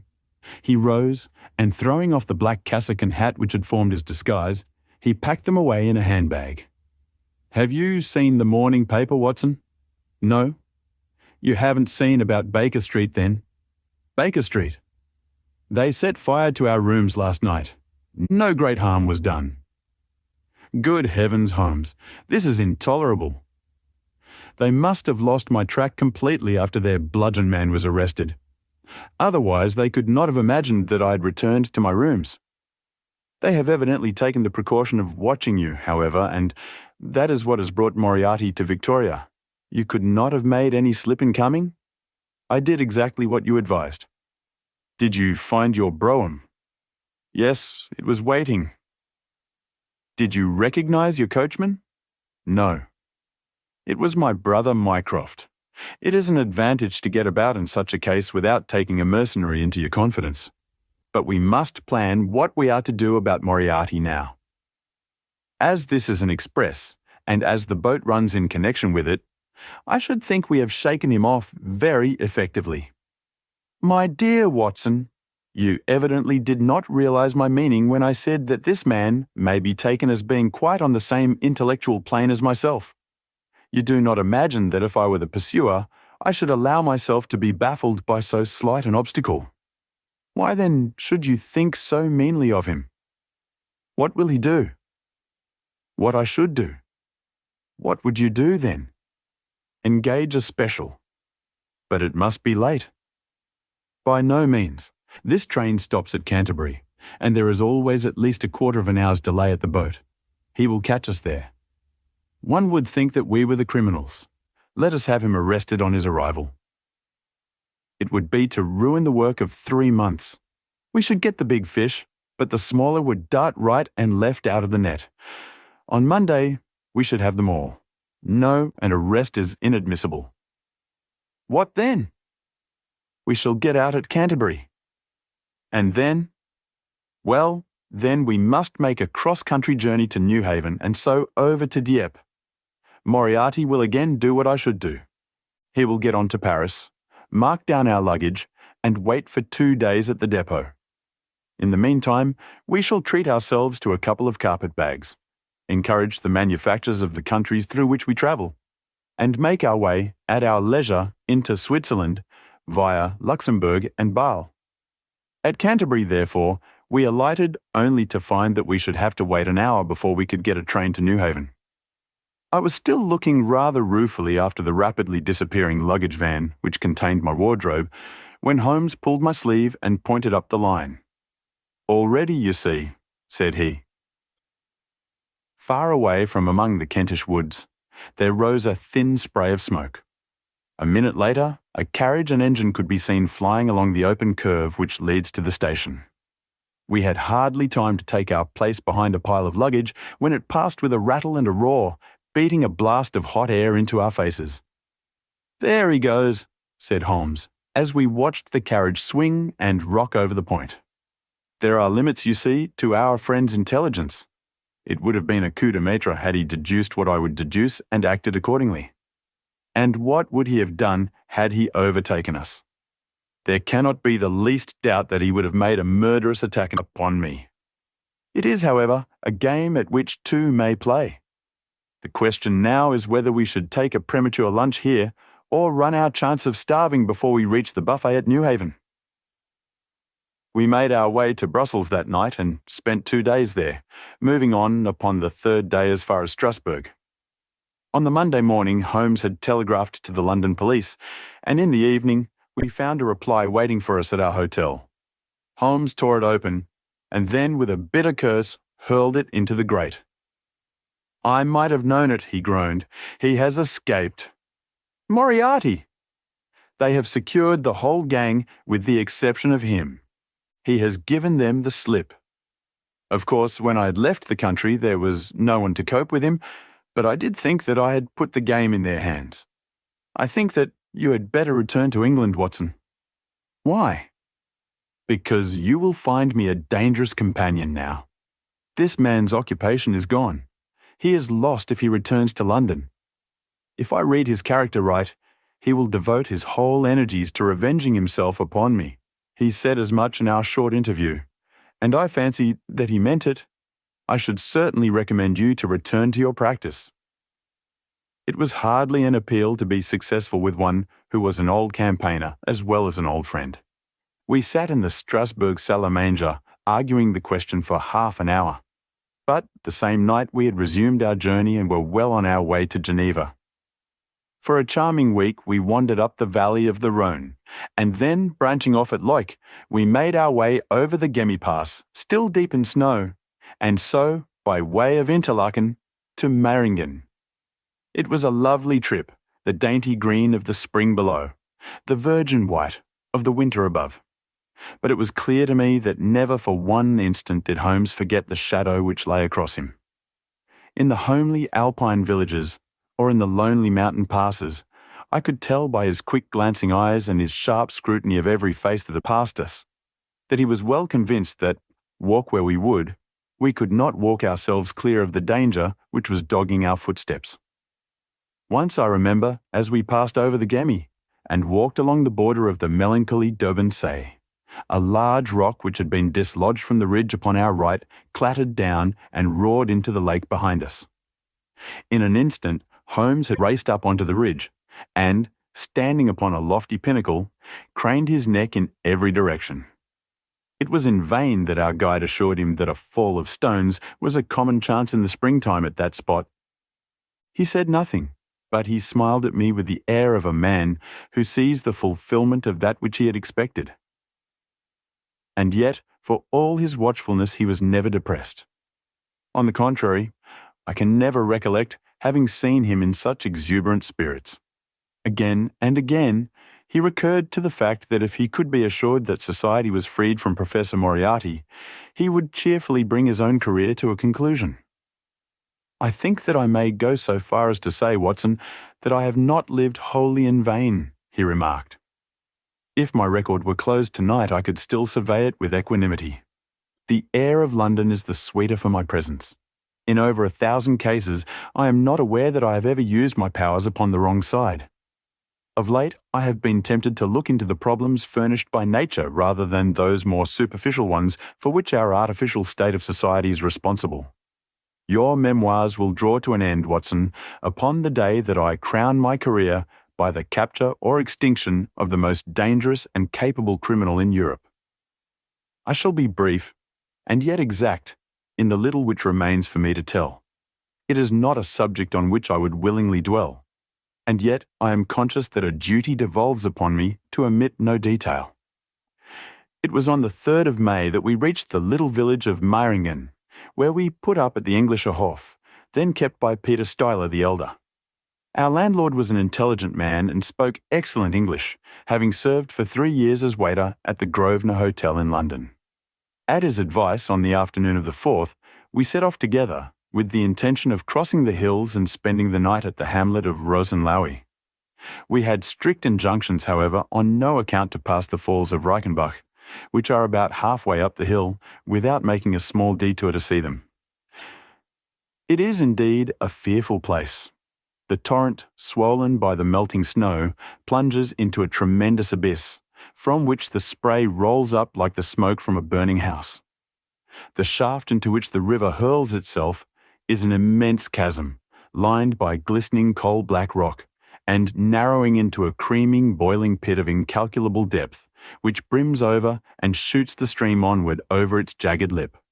The long sweep of green water roaring forever down, and the thick, flickering curtain of spray hissing forever upward, turn a man giddy with their constant whirl and clamour. We stood near the edge, peering down at the gleam of the breaking water far below us against the black rocks, and listening to the half-human shout which came booming up with the spray out of the abyss. The path has been cut halfway round the fall to afford a complete view, but it ends abruptly, and the traveller has to return as he came. We had turned to do so when we saw a Swiss lad come running along it with a letter in his hand. It bore the mark of the hotel which we had just left, and was addressed to me by the landlord. It appeared that within a very few minutes of our leaving, an English lady had arrived who was in the last stage of consumption. She had wintered at Davosplatz, and was journeying now to join her friends at Lucerne, when a sudden hemorrhage had overtaken her. It was thought that she could hardly live a few hours, but it would be a great consolation to her to see an English doctor, and, if I would only return, etc. The good Stuyler assured me, in a postscript, that he would himself look upon my compliance as a very great favour, since the lady absolutely refused to see a Swiss physician, and he could not but feel that he was incurring a great responsibility. The appeal was one which could not be ignored. It was impossible to refuse the request of a fellow countrywoman dying in a strange land. Yet I had my scruples about leaving Holmes. It was finally agreed, however, that he should retain the young Swiss messenger with him as guide and companion while I returned to Meiringen. My friend would stay some little time at the fall, he said, and would then walk slowly over the hill to Rosenlaui, where I was to rejoin him in the evening. As I turned away, I saw Holmes, with his back against a rock and his arms folded, gazing down at the rush of the waters. It was the last that I was ever destined to see of him in this world. When I was near the bottom of the descent, I looked back. It was impossible from that position to see the fall, but I could see the curving path which winds over the shoulder of the hill and leads to it. Along this, a man was, I remember, walking very rapidly. I could see his black figure clearly outlined against the green behind him. I noted him and the energy with which he walked, but he passed from my mind again as I hurried on upon my errand. It may have been a little over an hour before I reached Meiringen. Old Steiler was standing at the porch of his hotel. "Well," said I as I came hurrying up, "I trust that she is no worse." A look of surprise passed over his face, and at the first quiver of his eyebrows, my heart turned to lead in my breast. "You did not write this?" I said, pulling the letter from my pocket. "There is no sick Englishwoman in the hotel?" "Certainly not," he cried, "but it has the hotel mark upon it. Ha, it must have been written by that tall Englishman who came in after you had gone. He said—" But I waited for none of the landlord's explanations. In a tingle of fear, I was already running down the village street and making for the path which I had so lately descended. It had taken me an hour to come down. For all my efforts, 2 more had passed before I found myself at the fall of Reichenbach once more. There was Holmes's alpine stock still leaning against the rock by which I had left him, but there was no sign of him, and it was in vain that I shouted. My only answer was my own voice, reverberating in a rolling echo from the cliffs around me. It was the sight of that alpine stock which turned me cold and sick. He had not gone to Rosenlaui then. He had remained on that 3-foot path, with sheer wall on one side and sheer drop on the other, until his enemy had overtaken him. The young Swiss had gone too.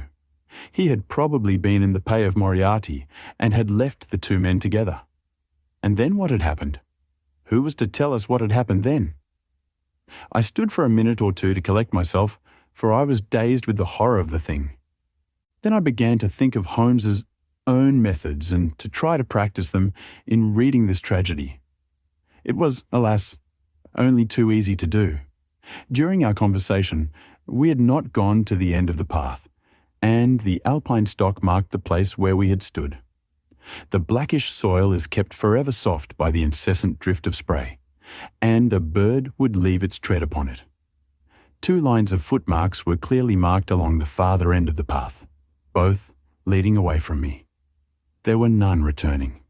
A few yards from the end, the soil was all ploughed up into a patch of mud, and the branches and ferns which fringed the chasm were torn and bedraggled. I lay upon my face and peered over with the spray spouting up all around me. It had darkened since I left, and now I could only see here and there the glistening of moisture upon the black walls, and far away down at the end of the shaft, the gleam of the broken water. I shouted, but only the same half-human cry of the fall was borne back to my ears. But it was destined that I should after all have a last word of greeting from my friend and comrade. I have said that his alpine stock had been left leaning against a rock which jutted onto the path. From the top of this boulder, the gleam of something bright caught my eye, and, raising my hand, I found that it came from the silver cigarette case which he used to carry. As I took it up, a small square of paper, upon which it had lain, fluttered down onto the ground. Unfolding it, I found that it consisted of 3 pages torn from his notebook and addressed to me. It was characteristic of the man that the direction was as precise and the writing as firm and clear, as though it had been written in his study. "My dear Watson," it said, "I write these few lines through the courtesy of Mr. Moriarty, who awaits my convenience for the final discussion of those questions which lie between us.